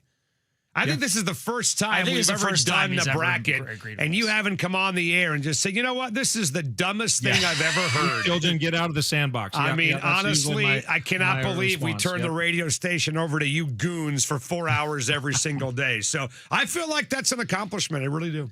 It's like we've graduated. There's really some great arguments. I mean, even the in the four, but it's hard to imagine, the Randy trade and what he represented, and you don't get 95. If you don't get 95, you don't have the Mariners anymore. You don't get the stadium. Right. Slade Gorton, the whole thing. Like there's incredible arguments to be made for several of them, but at any rate, that's where I land. I land with you. Hugh, the big story of the day, the big story of the week, probably the big story of the month of July. We finally know where LeBron James is going. Your thoughts? Well, look, I certainly would concede all the greatness to LeBron. The things that he is accomplishing at this age, is really mind bending. I mean, it's kind of like Cal Ripken and then some in a far more physical sport. But I think, Dick, you give voice to all the pro LeBron people, of which I concede there are many. He's very polarizing. Mm-hmm. So your listeners get a lot of pro LeBron. I don't say rhetoric, but propaganda. How about drivel? Is that the word you were looking for? Drivel. Hey, if the shoe fits, Dick, you said it. Jeez. Kim Jong-il's like, man, that's some propaganda. I know that there are people. Look, there are so many reasons that you would find LeBron off-putting. The chosen one 7-inch tattoo across his back, the decision, the not one but not two, not seven title guarantee, the telling fans, oh, well, they have to go back to their miserable lives, crowning himself the GOAT on camera, unprompted, multiple times, as Danny Ainge says. I guess he gets some enjoyment out of that. The whole China thing, completely having his morals both uninformed and selective to him. Your next cop tweet when Jason Whitlock, a black man, said that LeBron is an uninformed race baiter. If I had the number one pick of all time, I'd take me. How he engineered Bronny to the Lakers. Okay. How he confronted Stephen A. at the courtside about Bronny, essentially revoking Stephen A. Smith's right to criticize Bronny. I mean, it goes. We're into double digits of things, and I would just say, if those aren't off-putting enough for you, I would say, what more does he have to do? So you have to do something. I am giving voice criminal to the people. I am giving voice to the people that have been off-put by this guy for many, many years, and really can't wait for the whole thing to just go away. You can't wait for him you ask me my thoughts, that's where I am. You can't wait for him. I know many people disagree, and I know many people agree. You can't wait for him to fall on his ass in Philadelphia. I'm just tired of the story. I'm just tired of the story. Well, I tell you what, the story that we're not tired of is Devin Witherspoon.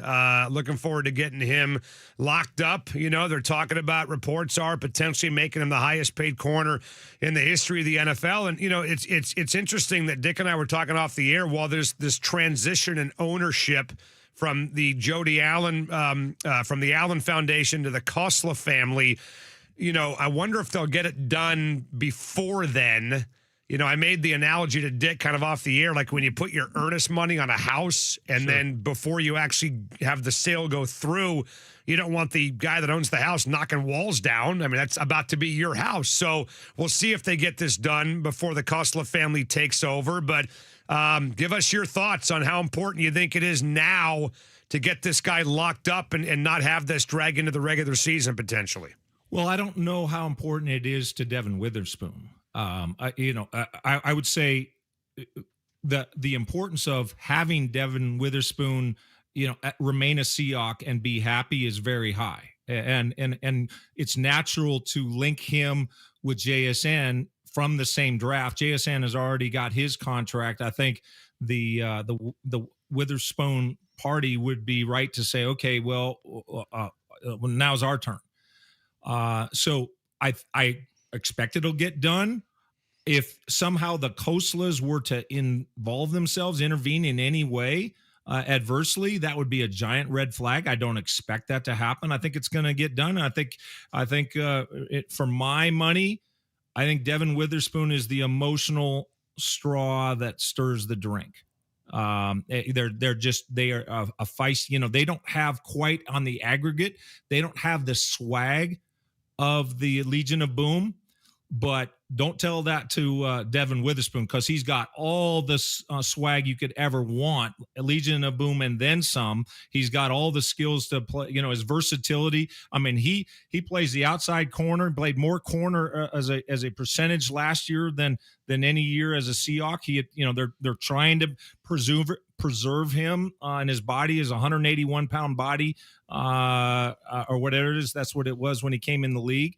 And so he's playing less nickel and less dime, but on the dime package, he comes in and he has to play a slot. He's an overhang guy and he throws his body around. He has to be on top of the schemes in that regard. And then many of the coverages, the too high coverages that they're asked to play, he gets the field side. Because ordinarily, Eamon Worry gets the field side when they're in the nickel. When they go to the dime, Eamon Worry goes into the boundary, and you put Witherspoon into the field. And if you just drop on a whiteboard the X's and O's of what he has to do, he's got to cover a lot of ground to the flat, what's called match number 2. That's the final number 2, the counting outside in the receiver. And so he's got to decipher that, because maybe the number 2 doesn't line up in the formation as the second guy from the outside. He's got to react to that and then be able to cover a lot of ground inside out. So his athleticism, it's not just playing a corner, it's what he does as a dime. He's immensely versatile. He's immensely competitive. His competitiveness is off the chart. I think probably, at least overtly, the premier competitor on the football team. There's no part of me that wants to envision any part of the Seahawks without him. Hugh, I know we're just speculating on Nick Eamon and his injury and how long he'll be out. So I'm just going to ask you, just by reading the tea leaves, how nervous are you? I don't understand how anybody could care about the Seahawks and not be nervous. Somebody told me that somebody had said that their concern level was at a negative number. I can't relate to that. That's ridiculous. Because ridiculous. Because we've talked before. Remember, Dick, we've gone through this probability times magnitude equals concern. The magnitude's big, man. And well, just think of this. Let's just consider the facts, the undisputed facts in this. He gets a high ankle sprain in the 4th play of his season, the 5th play of the overall season against the 49ers last year. The same ankle he tweaks right before the Super Bowl, and Mike McDonald goes on record as saying that he woke up 70 times in the middle of the night, worried about how his entire scheme if he didn't have Nick Eamon. That was his right ankle as well. We got 2, and then now everything seems to be fine in the mini camps, but he's got some pain, and then he's got to go have it cleaned up arthroscopically, all right ankle. So the concern that he would be chronic, I will just tell you this. I was on the Denver Broncos when Shannon Sharp had a chronic right ankle, and he was in the training room all the time, icing therapy, couldn't practice, limping around, taking a bunch of, shot after shot after shot. You can Google it. And then he finally said, the shots that I'm taking for the pain aren't helping. And it was just a mess.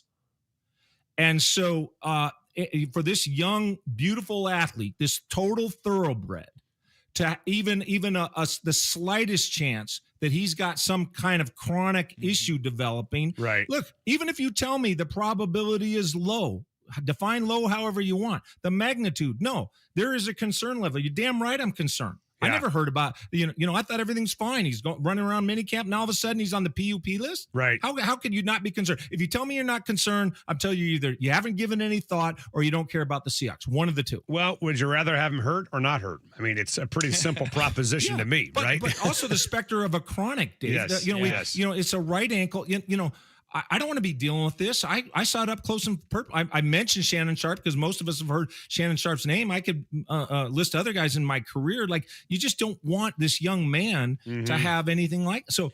So yeah, it's a concern. And by the way, your 60-1 ticket, David, just went down a little bit because part of the you getting the your $6,000 on him being the NFL Defensive Player of the Year had to do with the Hard Knocks and the presumed how people would be talking about him and what have you, marketing, and marketing. Get a buzz going. That's right. Yeah, that's right. You get a buzz going, and so correct. So now on the list of things that we care about as Seahawks fans, that's not even in eyesight. But there's a lot of facets to this. Mostly, it's this guy's the most versatile guy on the team, a true budding superstar.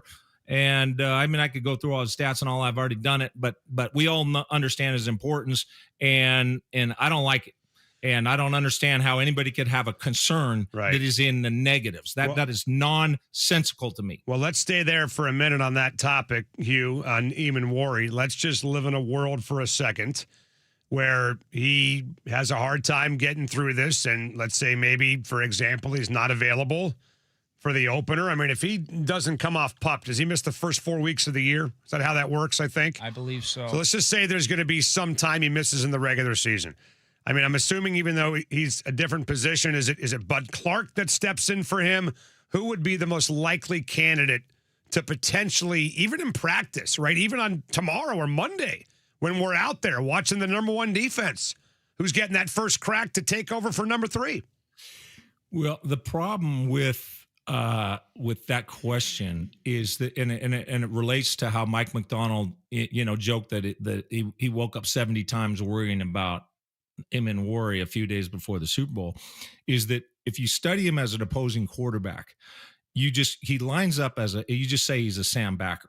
He's a nickel Sam. He's just the nickel Sam. And so he's really a linebacker who has the ability to go out and play man. When the Seahawks call cover one, which is man-to-man with the free safety, that's man-to-man. He can guard anybody. He got a pass breakup against Devontae Adams, against Justin Jefferson, against Puka Nacua.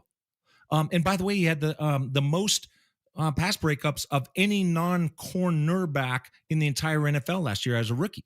So, you look and you say, Tyrese Knight would be an outside linebacker. You got Drake Thomas as your weak side linebacker. You got Ernest Jones as your middle. I look it up and the way they play it, you've got Eamon Worry as the Sam backer. So is there a safety that can do all that? Bud Clark he's built more like Witherspoon. Mm-hmm. And so the physicality, you had Eamon Worry here. He was 220 pounds at the combine. Bud Clark is like $195, $191 or something like. So you're not going to get the physical presence. And then if you tell me, okay, Patrick O'Connell or other linebackers, because I said he looks like a linebacker. Well, they don't have the athleticism. They can't cover the ground. I talked about the two high structures and the outside linebacker on the normal nickel. Eamon Worry is normally playing to the field where he's covering all that ground. So now all of a sudden your linebacker doesn't have his athleticism. There's just nobody on the roster that can do what he does. They just have to do things different schematically. A couple of quotes from Nick Saban this week I want to run by and see if you agree. One of them was, I think we should play 12 games against the Power 5, to which Jed Fish retweeted and said, I agree. Let's start there. Do you agree with that Absolutely. comment? Okay. Absolutely. Yeah. Okay. Yeah. And then the second one being that he doesn't think that the Big Ten winning all these championships recently makes them the best conference. And he talks about the depth of the SEC being better than the depth of the Big Ten. So the SEC is still the best conference in college football. Well, I think you have to confront, if you're Nick Saban, you just have to confront that the Big Ten has won 3 straight, right? Now, prior to that, there was I don't have the numbers in front of me, but it's an overwhelming assault. You just take this century, the SEC, probably upwards of 85, 90%. Now, just because a thought experiment here. Just because the one conference wins it doesn't mean that there's strength necessarily. You know, when Clemson won it, those few years, sure, that doesn't mean the ACC is the best. Right. So we have to give Saban that nod. I look at it like this. I had a roommate who was on the University of Washington tennis team when I roomed with Mark Bassam, Jimmy Morey, you know those guys. But we also had a dude, our buddy Tiger, was his nickname. Tiger was on the tennis team. And when Washington would play, let's say UCLA in a tennis match, the way they did it, the number one player from Washington would play number one against UCLA. Number two plays two, three plays three, on down to six. And then the doubles, number one doubles against number one. At the end, they tally it up, and that's who won the match in the tennis match between Washington and UCLA. So if you said take the, do they have the same number of teams now? Big Ten? No, I think the Big Ten has 18. SEC's got 16. That's right. Correct. Okay, so what you do is you throw out the two middle from the Big Ten, right? The two middle most teams. So you got the top 8 in the Big Ten, and the bottom 8 of the Big Ten play the 16 in the SEC. And if you did that and you went one, and then now you're playing 16 games. I would, if I had to bet money that made me nervous, I would bet the SEC would win more of those games. And I don't really have much question about it. Now, I'm not saying they would go undefeated. They're not going 16-0 against the Big Ten, but I think they're going more than 8-8. I think they're probably somewhere in the 10-6 range, right? Maybe 11-5, something like that.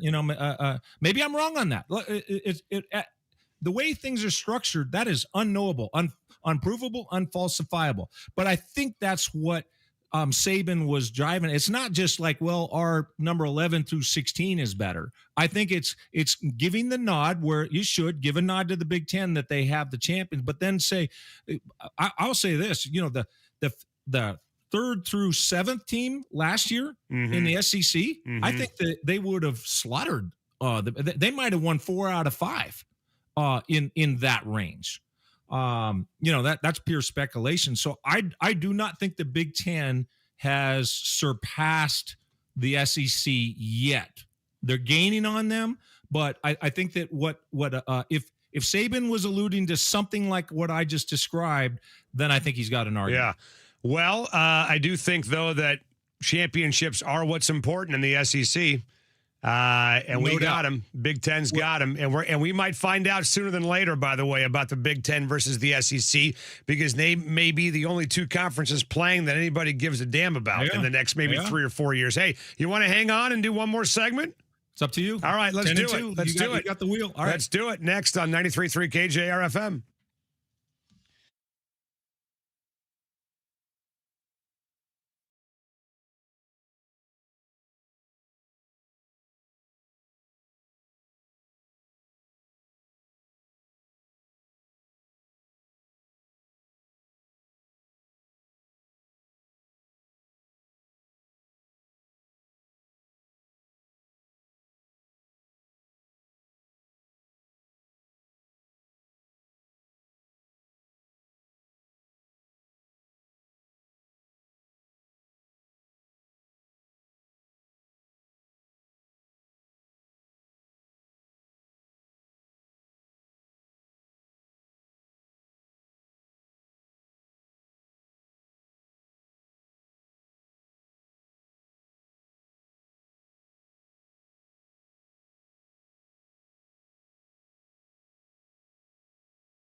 This is Duke of Duke's Seafood, and this hour is brought to you by Duke's Seafood. Why don't you make it a Duke's night tonight? Reserve your table today at dukeseafood.com. Now, back to Softy and Dick on Sports Radio 93.3 KJR FM. Hey, by the way, if you have a event, wedding, reunion, birthday party, corporate outing, whatever, have you thought about Duke's? Dockside at Duke's is their event venue at Lake Union on the first floor, 2,200 square foot veranda. Awesome spot overlooking Lake Union. I want you to think about it. Docksideatdukes.com. Check it out. Well, Hugh Millen rejoins us here on the radio show. And Hugh, we will start off with LeBron, and we will, I think, probably end with the WNBA, right? Because this is one of those topics where we kind of give you the floor to share your thoughts. And the All-Star Game's happening, right, Dick, this weekend, correct? Yeah, three-point shootout today, the All-Star Game this weekend, yeah. Right. There's a video of Barack Obama going up to Caitlin Clark and basically giving her a bunch of encouragement, telling her to drown out the noise. You're awesome. We love you. Hang in there, all that good stuff. And, I mean, just what we've had the last couple of days from Sophie Cunningham sharing her thoughts on transgender athletes. We had Nancy Armour, I don't know if you read this or not, of USA Today, somehow made some connection between Caitlin Clark flopping and complaining about calls to the murder of Emmett Till, which I don't know how she got that connection in her head. I mean, it is wild right now. Just everything happening around the WNBA, man. I mean, give us your thoughts on just what you have just even observed the last week or so, man. Well, I think, let me start like this. It's been said, the greatest of all pleasures is the pleasure of learning. That's your boy Aristotle, David, by the way. Yeah. Right. Know him well. So, great guy. Yeah. So in that spirit, I'm going to come humbly to the topic, professing my ignorance, because I need somebody to enlighten me. I do not understand this. Like I'm going to pause anecdotally. I think this bears relevance. I have one of my very best friends in life, a few years back came, and he told me, he was very emotional. He told me that he was gay. And he kind of goes, well, I thought you knew. And I said, well, I suspected. I said, I don't care. What do I care? I said, I love you the same now as I did before, and we just, nothing goes, the beat goes on. And if we're sitting around watching sports, he loves sports. He's a great guy. Like I do not understand anybody who would say that anybody in the LGBTQ is any less of a person than anybody else, or deserving of any less rights than anybody else. They, including, hey, marry who you want to marry. What do I care? But when it comes to men, biological men in an athletic arena with women, it's not just swimming. Oh, okay, the man's going to beat the woman. God forbid that a young girl would devote her entire life to try and win a state title or a national title, or God forbid an Olympic medal, but has to go up against a man swimming. That's one thing. Okay, that competitor beats you to the wall. What about in a ring?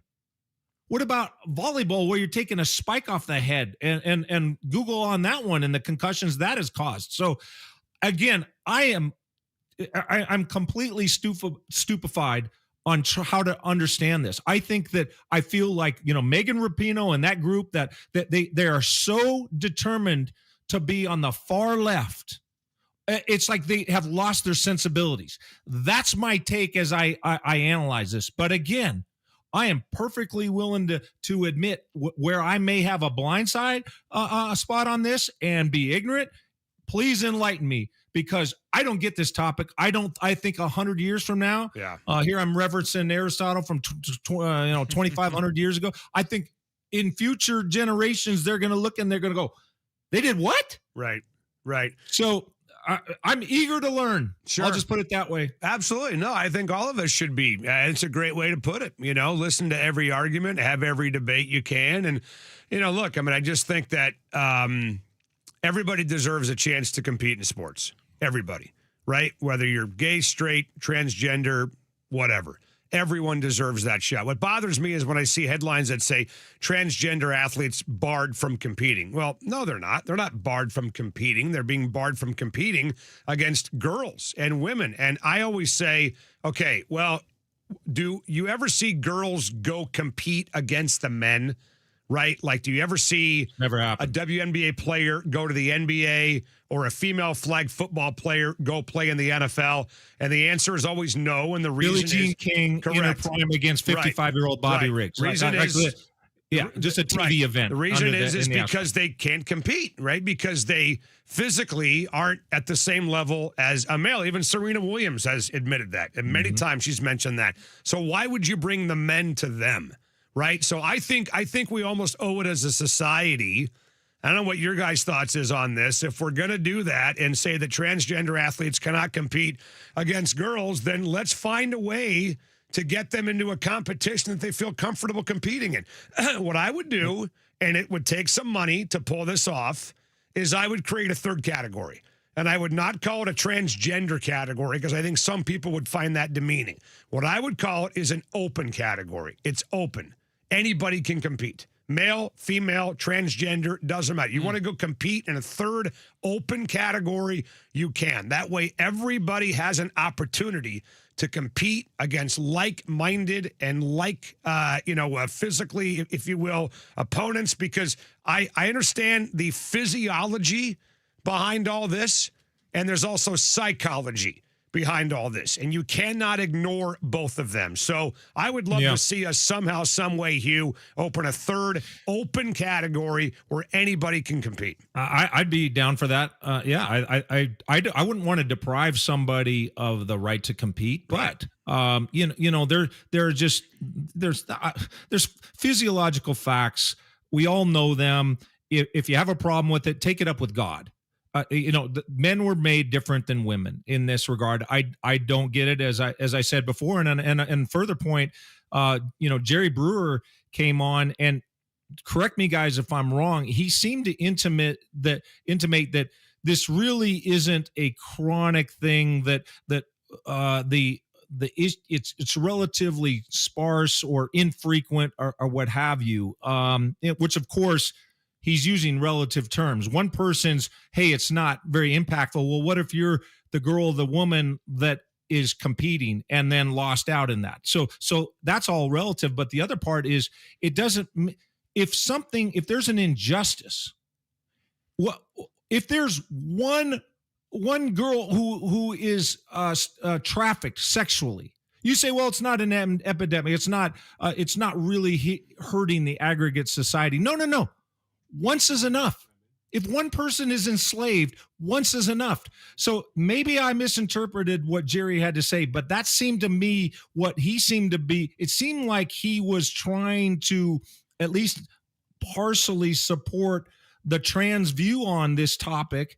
And if in fact he was intimating how I interpreted it, right, I find that equally illogical. Well, I tell you what, I think the Sophie Cunningham thing, just to wrap it up quickly here, Hugh, we got to get to a break. I think Sophie was not discussing in exact terms the WNBA, but athletics as a whole was her point the other day. No doubt. So, but I'm talking about Jerry Brewer. No, I get it. With you. Right. Of course. Yes.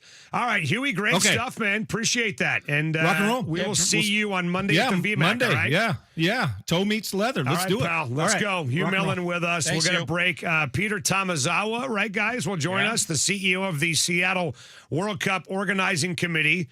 When will the World Cup be coming back? Will we be getting the Women's World Cup? And as a part owner of the Sounders, is he in favor of full-time grass at Lumen Field? That's coming up at 6 on 93.3 KJR FM.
This is Duke of Duke's Seafood, and this hour is brought to you by Duke's Seafood.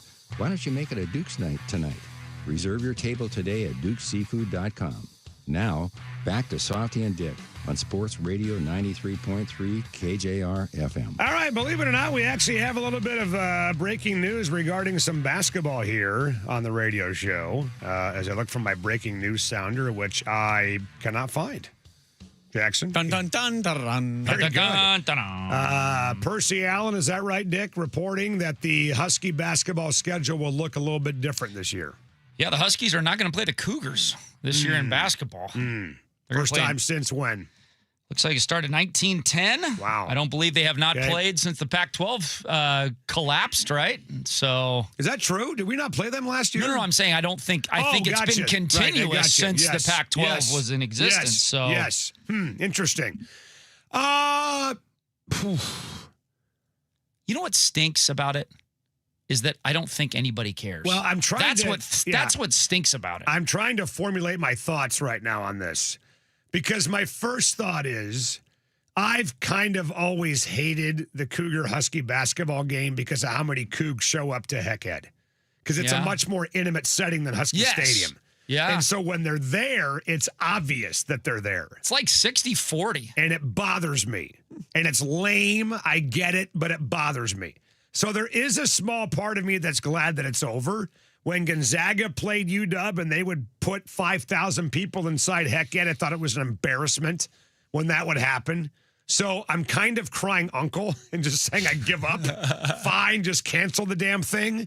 But I do think, and I don't know if you guys agree, the connection between Huskies and Cougars in this town is dying. It is not what it used to be. It's not as impactful as it used to be.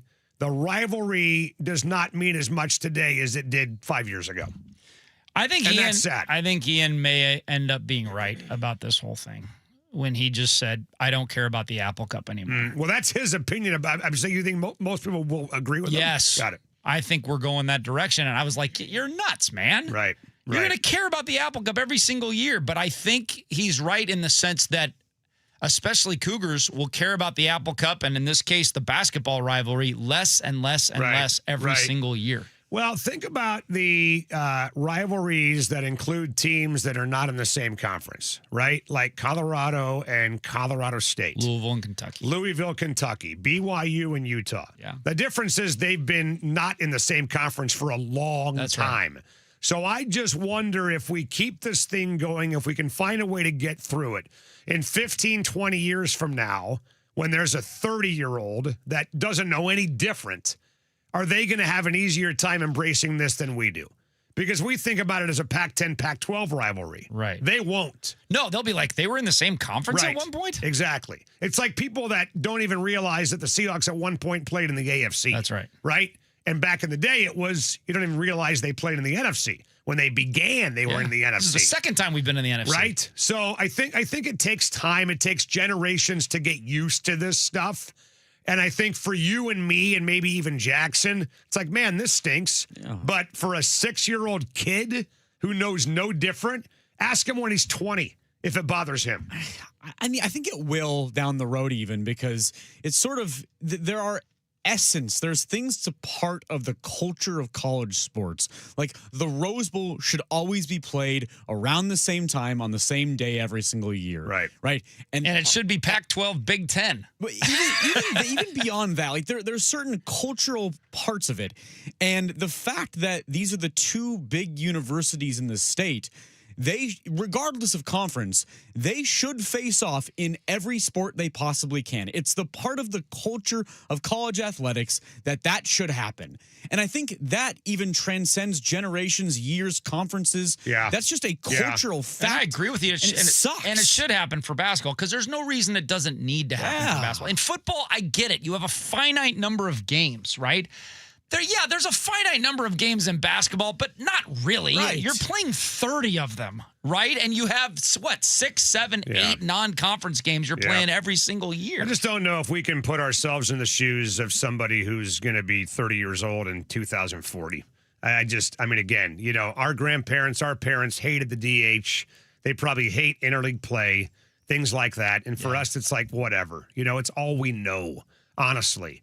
So I think eventually this will become commonplace. I think, no disrespect to Ian, but, he's old, right? We're old. I mean, Jackson's not old yet, but this is what we want. Yeah. This is what we want.